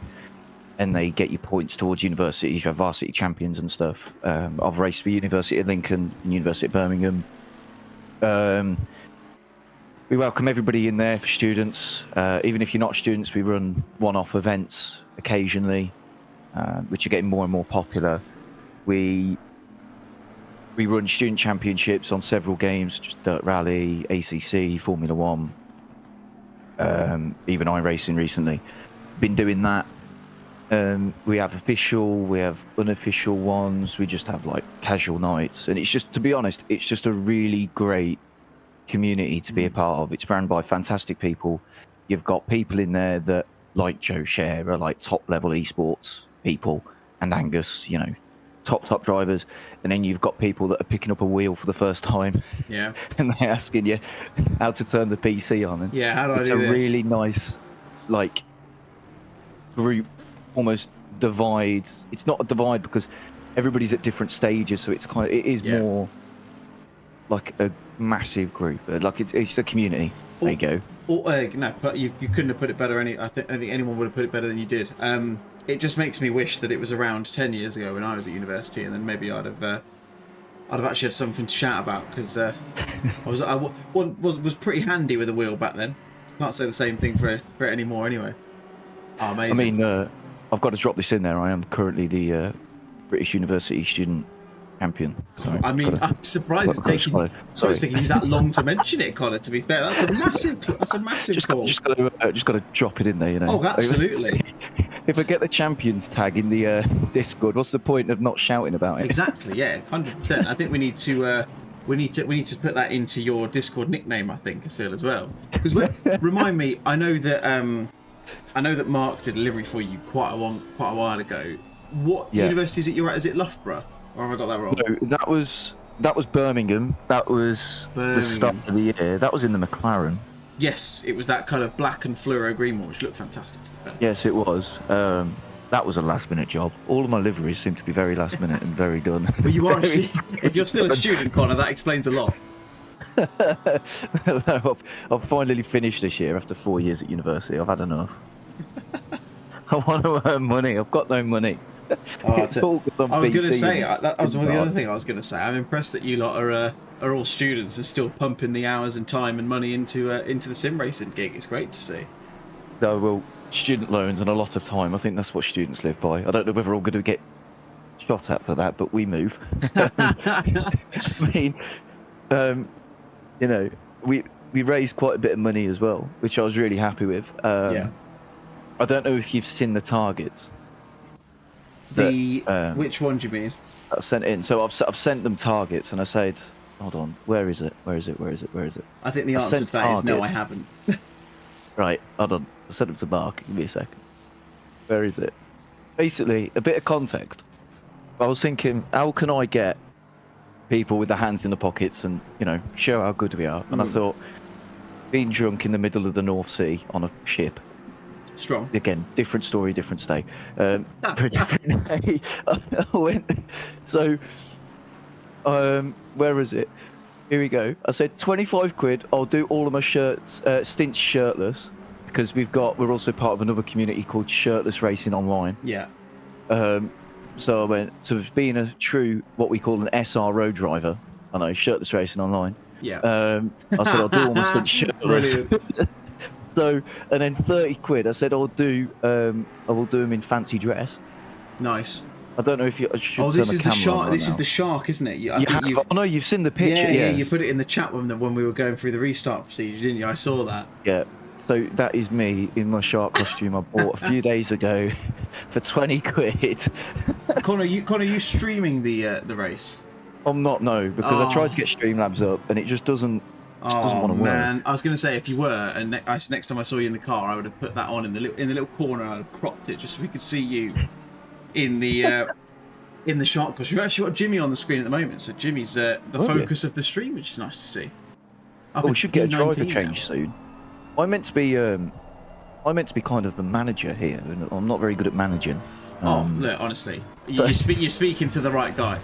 I am exactly the same as you. I've got no idea what's going on. Hopefully, well, Owen's in the voice call, so I'm hoping that Owen's ready. that Jimmy doesn't have, because Jimmy didn't change the name. So Owen meant to be in the car now. Jimmy meant to be sleeping. Oh, just casual 24-hour stuff, isn't it? I suppose. Look, you just get on with it, don't you? You start the race, you jump in, you do a couple stints, someone else gets in, and then by the time you finish, you've done 24 hours. There you go. Right. Yep, there It's we nice, go. simple. See what happens. If only it were that easy, eh? God, tell me about it. How does it work with you guys in terms of like in terms of like engineering and that sort of stuff? Because of the stuff you guys have got coming in, have you got the opportunity to have those kind of third-party people helping, or do you guys keep everything like that all in-house? What, so in terms of like setups and things? Yeah, like setups, race engineering, that sort of thing. So a lot of people that do that are there's a certain few individuals that went to Oxford Brookes for like motorsport engineering degrees, and yeah, it's very transferable. It's weird to say, like these people that I'm talking about are like they are top level esports drivers. One of them's a top level esports engineer, like top level, probably the best around at the moment. And like I'm not saying that because I know him. It genuinely is like one of the best. So that's the reason you're champion then? No, because I don't work with him. He ain't going to share me setup secrets. If he did, you'd be champion more often by the sounds of it. But yeah, I mean, this lad's absolutely fantastic at like understanding everything. And it's weird. You see these people with like the motorsport engineering degrees, and they come in and they be as fast as there are on ACC, and then they're able to just whip a setup up with the click of the fingers and go, "Yep, I've done that." Yeah, see, that's where I can't figure out. I just don't get it. Like I can't. I haven't got the mental capacity to build anything like that. Nor, oh, that's my alarm going on. Nor take the time to actually go and like test it and everything. Like I've just got so little patience for it. I want something that I could jump into. I could drive it. I don't care how quick it is. I should like it. I need something I could drive. And yeah, the patience that those guys have for it is quite admirable, to be fair. Yeah, I'm exactly the same. I can't. I ain't got the patience to learn it. What do you mean? Exactly. Especially look, if you guys have got people who can support you on it, then even less of a reason to do it. I would say. Yeah, exactly. I mean, like, I know I'm a student. I know I've been to university, but I've got a sports science degree and I've done PE teaching. I'm not. I'm still a simple person. Exactly. No, that's it, mate. What's the phrase from the film School Rock? If you can't teach, if those who can't teach Jim. Do they? Oh, there we go. There you go. Sorry, I've essentially just really insulted you on a live broadcast. I was going to say, but the thing is the group chat of all the students from University of Birmingham that I did it with. I don't know if I'm going to get a bunch of messages now saying I can't believe you said that, but we move. Yeah. See, that's the thing. I've insulted you. You've essentially just sounds like you've insulted everything else. Oh, dear me. So I can see Jimmy is just pitted, or in fact he did pit. Where's he gone now? He's not in the car anymore. You said, didn't he? So Ollie's in the. Is Ollie in the car Owen now? should be in the car. Owen should be in the car. Sorry, Owen. Yeah. I know an Ollie Goldsmith. That's why I keep getting the name wrong. Well, that's confusing. I mean, we've got 2 golds in the car, so in the naming thing, we've got a gold and a gold, so it's just GOL. It's like, we haven't thought that through, have we? Yeah, you almost want. Well, yeah, I was going to say, you want CGO and OGO or something, don't you? Which would be I mean, handy. We had Owen halfway through because Owen's quite new to the game. He's got a lot of time in Formula 1 and being quick on that end, and he's kind of like crossing over. He just halfway through his stint, he just went, it says I've disconnected. I'm not connected. It says I'm offline. I'm like, oh my god, what's going on? What we doing? Yeah. He realised, oh, there's 2 GOLs. Oh, mate, you're joking. Brilliant. Oh, so love that. It happens to the best of us, though. It really does. Like I got booted when the server restarted. The broadcast app we're using had a couple of little quirks, should we say, and they were getting very annoying. So I thought, right, I'll close it all down. I'll leave the server. I'll join back in. And then I got the whole server is full message, and I'm there like racking my brain like, oh Christ, what's happened? The whole thing's broken. I can't finish the stream. I'm gonna have to drop it all. I dragged Mark Raddenberry into the chat. I was like, Mark, I need your help. Like, I don't know what to do. And he was like, what's happened? I told him, and then I went, let me try again. And I went straight in. I was like, Never mind, it's fine. Just needed turning off and on again. Exactly. Kind of. It happens, like you say, it happens to the best of us. If it doesn't work, try again. Exactly. Turn it off. You're just getting an endless loop. Yeah, there you go. It's never the worst thing in the world. So what? Obviously, like I say, you've got the 2 cars in there. You've got Joe now P6 and Owen, I think, is P24. I believe I could tell you because I haven't got it. It's not on the time yet. P24. What's going into the near the halfway point? What's the goal? What's the ambition for in terms of like a finishing position from this stage? Obviously, knowing that we've still got a very long way to go, of course. Yeah, it's too early yet, isn't it? I mean, P1, P2 would be nice, but... Well, that's what you mean. You've still so long to go. It could happen. You never know. I don't know about that, but it's just, well, we're just here for a bit of fun, really, aren't we? Absolutely. Never really thought about it. Just finish in a nice position, I suppose. Or just finish. I mean, like 24H charity, it's nice, you know. Well, to finish first you have to finish. Am I right? So yeah, exactly. But yeah, we just want to kind of just, I don't know, get through it. We're having a laugh. Definitely, some of these night stint chats are absolutely fantastic. Oh god, yeah. You can't beat them, can you? Everyone's a little bit unsure as to whether they're fully awake or not. So, like, things come out that you probably wouldn't normally hear on a day-to-day. Yeah, you hear all the good stuff. You do. It's brilliant. It's like kind of being, I don't know, past tipsy, isn't it? Yeah. It's like kind of almost being past tipsy, but you're sober. You're kind of at that point where, it's like it's the point in time. Oh, sorry to see someone crash as they come into the pit lane, which is an interesting move. Yeah, you're right. It's like it's when you get those deep, meaningful conversations. It's that kind of level, isn't it? But you know, you've not had a single drink. Yeah. Yeah, exactly that. I couldn't have put it better myself. Is Joe still in the car? Joe's still in the car at the moment. Yeah, so he is. And have a look at my my stint sheet that I didn't make because I haven't got a degree in Excel. Does anyone? Or Google Sheets. This is what I mean. Being around students with all different technical skills. Yeah, technical skills. It's I can just sit back and let them do it for me. And yeah, you focus on driving the cars really fast, and they can focus on the rest of it, making sure you're able to. Simple as that. So, yeah, so we should change soon, I think. I can probably give you a rough idea if my broadcast tool lets me. Yeah, you're probably not too far off. From what I can see, Joe's been in the car for just over an hour, so yeah, you probably got a few laps left before he pits, whether he changes or not. Obviously, that's about spot on, according to my my Google sheet, which is never wrong. Every time that I say it's wrong, it's me that's wrong. It's the formulas. The formulas are never wrong. You can't deny the formulas. Oh my goodness, sorry, I just seen someone going on the grass into Blanchimont, which is not ideal. Right, I think I'm going to let you go. I think I'm going to... Oh, no, I need to go and update the sheet. Oh, go and do your race admin, Connor. It's fine. We've kept you long enough. It's been an absolute pleasure to speak with you. And hopefully you guys have a good run through the night as well. And when you are in the car at 1:30, I certainly won't be around. I'll be fast to kip. That is the plan. But yeah, I hope the stints go well. And if you get a chance to come back over in the morning and if you want to have a chat, then we'll be here. So yeah, best of luck over the night and best of luck for the next race as well. Thank you very much for having me. I definitely will be in the morning. I'll be having my coffee, I think. Absolutely. I'll definitely be back. Right. Been a pleasure. See you all later. Good stuff. Have a good one, mate. Speak to you soon. Bye. I've just noticed that another PSGL admin has joined us.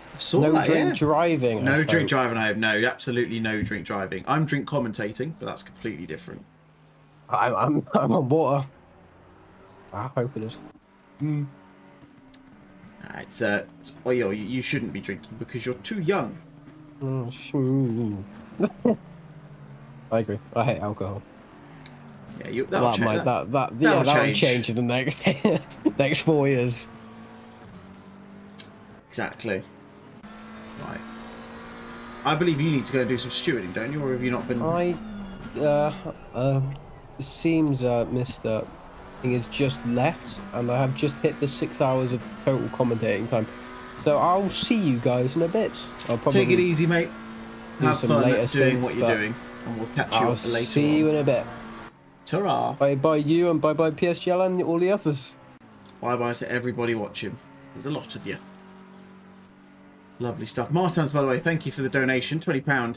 Respect for the Nissan takes up to £1,682 raised. So we're 84% of the way to our target.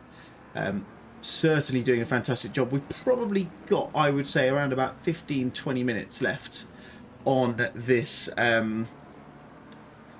server, on this stream, I mean, and then we're going to tip things over due to the fun that is YouTube's archiving requirements, where you can't have a stream longer than 12 hours for it to be saved. Obviously, we want to give you guys the opportunity to watch this back. So yeah, we'll drop that down. We'll sort a few things out, and then we'll get back up for around about 10:30, and then at that point, I shall also disappear, and it'll probably be that point where because we're going properly into the night shift, things will start to kind of settle down a little bit in terms of the commentary side of things. Again, if people want to drop in and have a chat, then that's absolutely fine.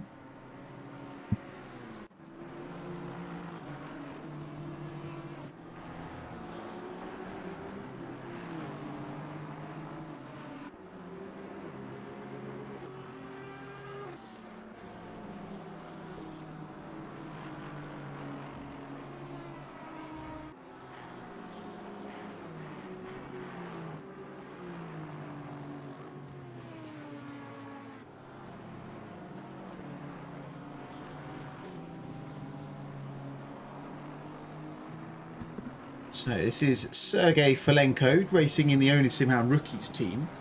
Had a very up and down race since the restart, I think it's fair to say. Did a fantastic job, if I remember correctly, getting well up the grid off the start, and then unfortunately seemed to have dropped back a little bit, which is a bit of a shame.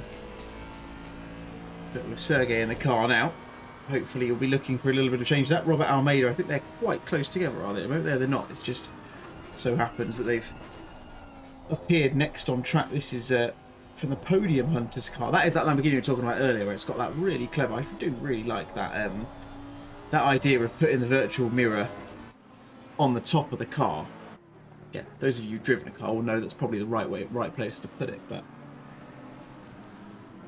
we shall see. Hopefully, what I will say is, hopefully you're all enjoying the race.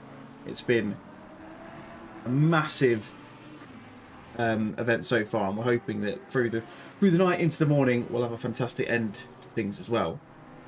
So yeah, it's been awesome so far. And, yeah, like I say, switch streams over at 10:30, and then we'll switch them over once more at 10, probably around about 10 o'clock tomorrow morning for the finale. Here's Mark Cooper.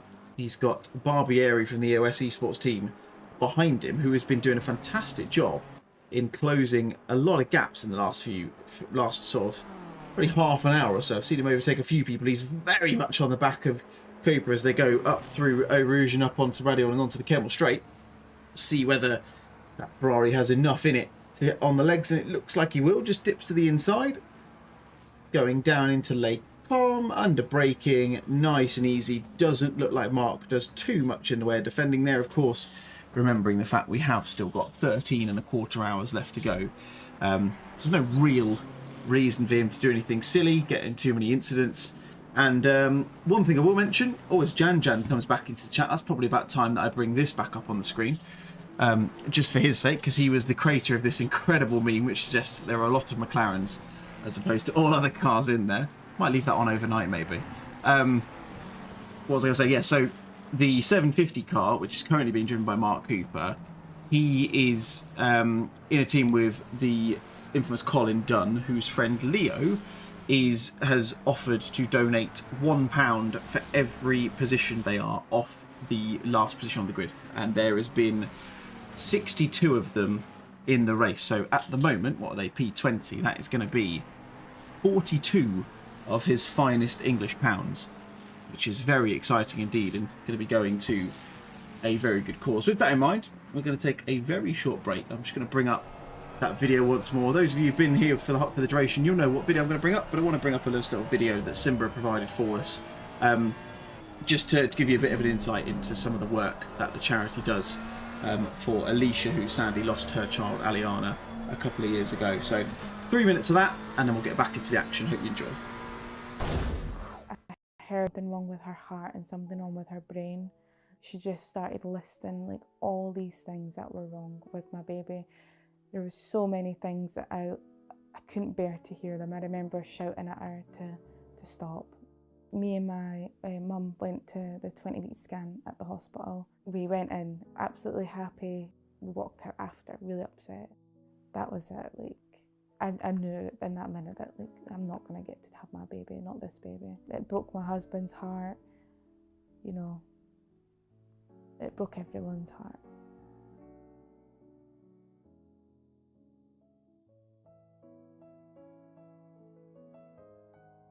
They say when you're pregnant you feel things like intuition and a different type of gut feeling and a connection with your child, and it's true.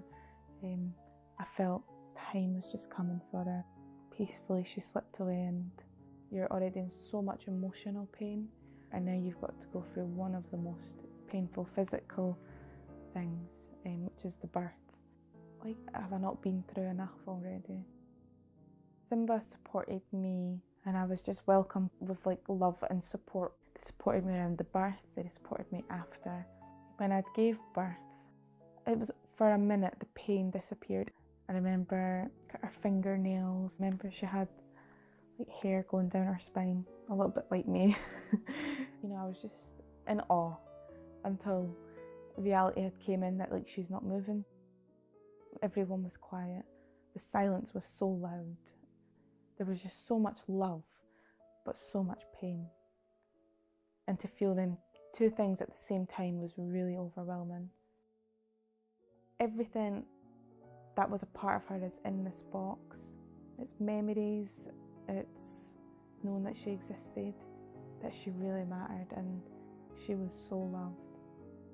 In the memory box, you're given 2 teddy bears and butterflies. It was at the funeral home before her funeral. We swapped them. So these are actually Aliana's. They were with her for over a week. So she's got the ones that I kept, and I've got the ones that were laid next to her.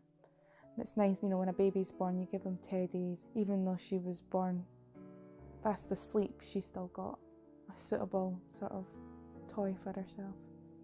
Little imprints of her toes, and then the same for her hands, and how small they were. I think my favourite one is the wisp of hair.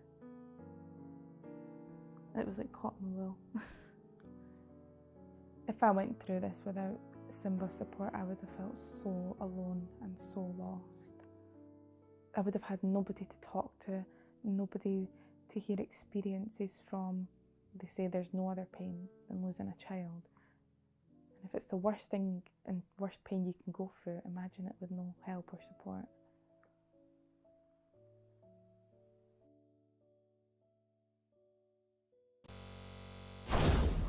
There we go then, folks. Lovely to hear that story once more. Again, I think it just stresses the point of how important the work that SiMBA actually does is to so many people who have been in that situation. And from what I understand as well, I think we've been blessed with the fact that we've had a couple of people who have dropped in and shared some stories that are actually relatively similar in that respect as well. So it's nice to see that kind of thing as well. So yeah, fantastic to see. And thank you for SiMBA for providing as well. Thank you for giving us the opportunity to actually do this this series in respect to them as well. That is it's a big thing.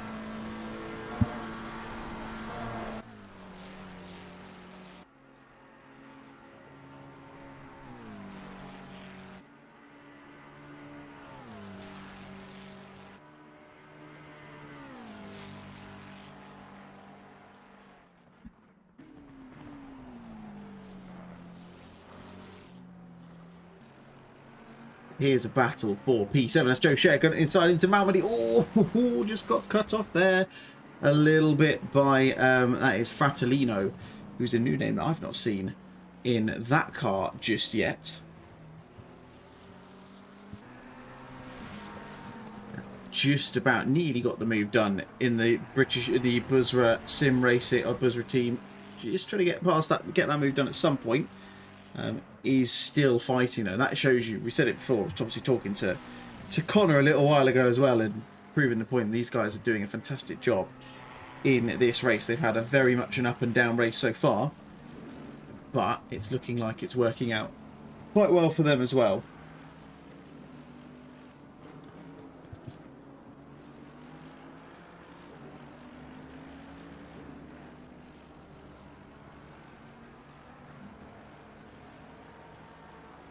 Still sitting behind him. Oh, thank you, Harry. That is so kind of you. I think, like you say, that video is not designed, as much as it might feel like it, for me to try and rib you guys for donations. It's genuinely just there, just to remind people the work that the guys do over at SiMBA. In terms of, just to give you guys a picture, I think I mentioned this earlier in the race, but I figured I'd probably mention it a few times just to give people, paint the picture a little bit. In terms of those memory boxes, so every £15 that we raise, or that anyone raises for SiMBA, not just us, will help fund one of the small memory boxes. So they're for ones where the baby's been lost up to 14 weeks through the pregnancy. £40, every £40 raised will help fund a medium memory box, which is for babies lost from 14 to 28 to 24 weeks of gestation. And then every £55 that we raise, or that anyone raises rather, will help fund a large memory box. That's for babies that are lost after 24 weeks, stillbirths and neonatal deaths as well. Simply just £5 will help fund a family pack of mini toiletries. So they'll be for families who are they're staying in a family room, who are essentially using that time to spend in the hospital with their child, to hopefully make memories before they have to sadly obviously say goodbye. I personally, on a slightly similar note, I was very nearly in the same position. So my beautiful children, who are now actually turn 9 on Thursday next week, which is ridiculous to think, they were very premature. So they came 8 weeks early, and there was a potential worry that similar things would have happened. Luckily, we weren't in that position, so they've grown up and with absolutely no issues, and it's very lucky to have that. But it's things like this that I think make you realise kind of how close that kind of thing hits to home, and especially when you see the things like that family room thing. For me, would have been massive because we spent so much time in there, and it's a charity that's close to a lot of people. I think obviously close to some than others. Some people have experienced it sadly, and it's horrible to think, but hopefully everyone who's watching, everyone who's racing, everyone who's getting involved in any way, shape or form realises and understands and agrees that it's a very necessary thing to do. Just to give you another bit of clarity, obviously we're not going to get to this level, sadly. It'd be lovely if we could, but we are so SiMBA, to essentially to reach every bereaved family that need their support, need to raise £50,000 a month. So paints a picture in terms of what that looks like, in terms of that, because it is, yeah, like I say, it's a massive thing. It's very, very important to a lot of people, as you can imagine.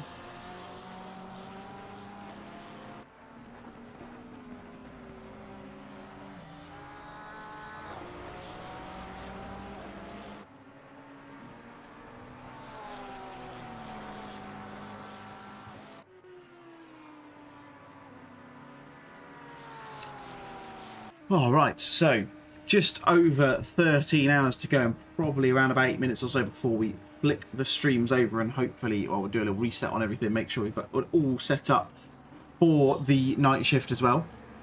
Ben Brown, here you go on the screen at the moment. He has got Russell Mathewson just behind him on track, P23 and P24 respectively. Both in McLarens, you'll be unsurprised to see.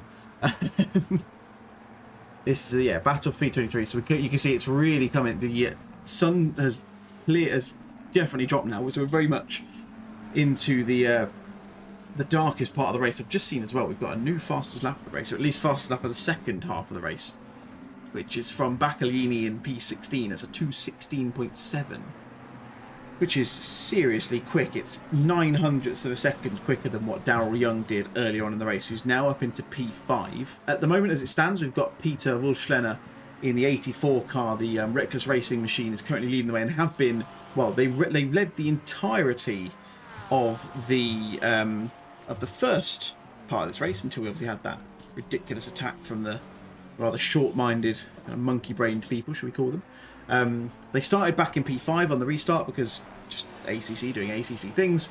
Now, luckily for them, back up into the lead and creating a bit of a gap, 42 seconds back to Verhulst, who's in the 720 car, the Phoenix Racing Team car, or one of three of those. Florian Happer is in P3. He's another half a minute back from Verhulst. We've got Modan in the second of this three, I think, or maybe four, could be wrong. Phoenix Racing Team's cars. He's in the number 6 machine. He is 8 seconds back off of Happer. Then Daryl Young is a minute back in the Wild Things Big Brain Racing car. Haven't seen Matt Redfern in that one in a while, so maybe we'll see him drop back in at some point. Joe Scher in the British University Sim Racing car is in P6. We've got Mo in the, I think that's the AO Racing car, the Rexy car.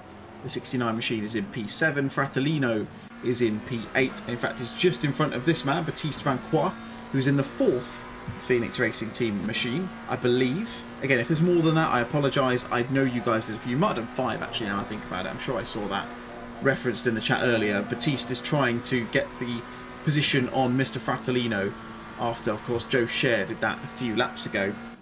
And then Raymond, back about another half a minute back, is in P10. We'll run through a bit more of the grid as well. So we've got Santema and Grief 11th, 12th, Kevin Blanchett and Blizzard P13 and 14. Playster and current fastest lap holder Baccalini are in 15th, 16th. Barbieri is continuing a mammoth stint and a very good one at that. He's now up into P17. Ars Umdod is in P18 with Mark Cooper, the first of the 2 positive perception cars, in P19, and then we've got Best rounding out the top 20. Thorpe, Goldsmith, Brown, Mathieson, Nikkanen is the top 25. Hazel, High, Boschart, Rudy, and Leo is down to 30. Montuadon, Mac, Thornton, Pixley, Montero down to 35th. That is Pixley, of course, the lone man driving on his own, so he's now into what is 11th hour. Call it 10th hour because we had the reserve restart, but 10th hour solo running, which is incredible from him, especially because he's now up into the top 35 as well, which is seriously impressive.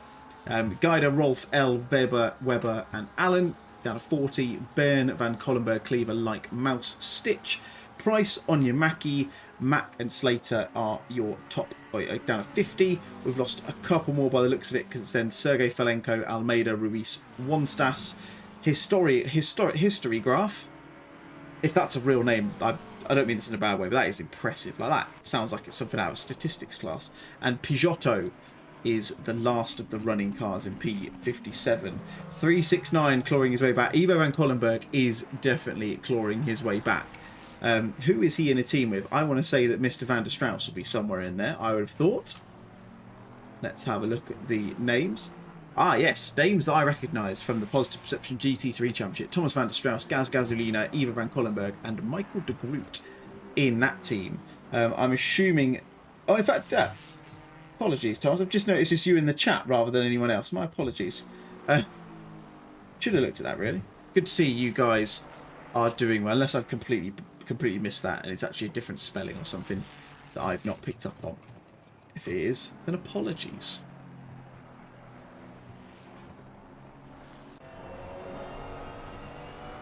Right, I suppose I should probably start getting to the point where I get the new stream ready to go. It feels like that would be a sensible thing to start looking at, I would think.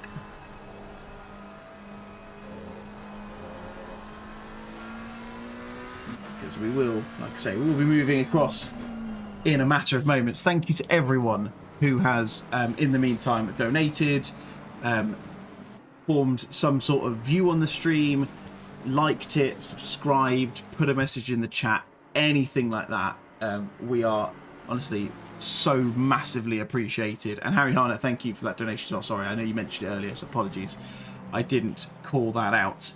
We are £7 off of £1,700 donated. If anyone has £7 free, then I'd love to get to 1,700 before the stream ticks over. I get it's 2 minutes, so you've got a bit of a rush to do, but it'd be lovely if that would be the case. We are now down, I believe, to 55 cars, so that war of attrition, very much true, because Peugeot is the man on the screen at the moment in the McLaren racing car, is the last man running as it stands, so we have lost a few more. There is quite a few laps between first and last, as you can imagine. 127 laps completed for Peter Wolfschlener and 112 for this man at Rui Peugeot. So quite a gap there. As a result, things are starting to kind of gap out a little bit as well, which is understandable. These things are going to happen.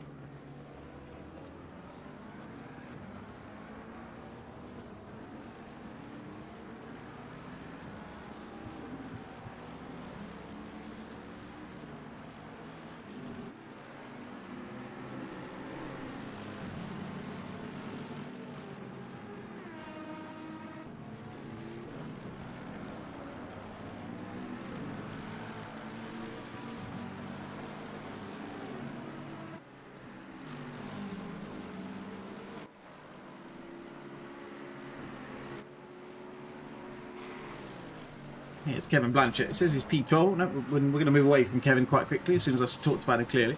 Back to the battle between Brown and Mathiesen. The gap has closed down very quickly. I'm assuming that's due to this back marker that is just in front of Ben on track, because he's lost a lot of time.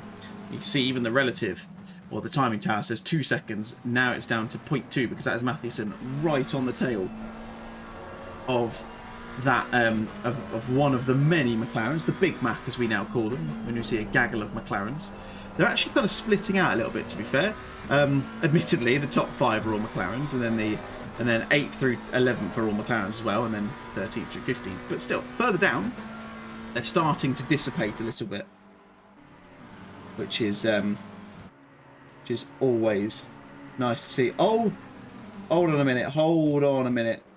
I have just heard what could be some absolutely heartbreaking news. I need to confirm this before I say anything on the stream. Oh no. Oh, I'm absolutely gutted. I have just heard through my DMs that we have very sadly, and I'm sure everyone, F's in chat for this please, absolutely gutted for this person. Rich Pixley has had to retire.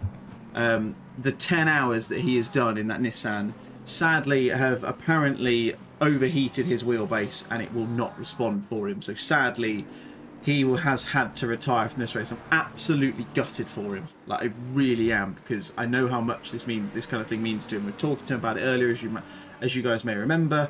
Yeah, I'm absolutely gutted for him. Rich, if you're listening, yeah, mate, absolutely devastated for you. I'm so sorry. Yeah, F's in the chat, please, for Rich and the Nissan, because yeah, not only is this race for an amazing cause, he is doing an equally incredible job by racing. Well, he was intending to race the entire 24 hours on his own. He has done a fantastic job in doing 10 hours on his own, in fairness. I mean, that in itself is seriously impressive. Absolutely gutted that is not the case. And I'm rather disappointed. That feels like a really sour point to move this stream over on, but I am going to have to do it, because we're very near the point now where we're getting towards 12 hours of this stream. So what we're going to do is we're going to take a very brief interlude whilst I get everything sorted this end. Yeah, we're going to restart the stream. So what I'll do is share a link for the second race. Or the second stream, sorry, I should say. Where are we? Come on, David. You know how to work. You know how to work things by now. You can already see there's people in the waiting room. You'll love to see that. So in the chat now, that is your link to the second stream. So make sure you've got both of them open so that when I drop them down, you miss as little as possible. We'll be back in, hopefully, around about 2 or 3 minutes. I just need to do a couple of bits on my end, and then we'll be ready to go. So don't go anywhere. We will be back with part 2 of 3 in just a few minutes' time.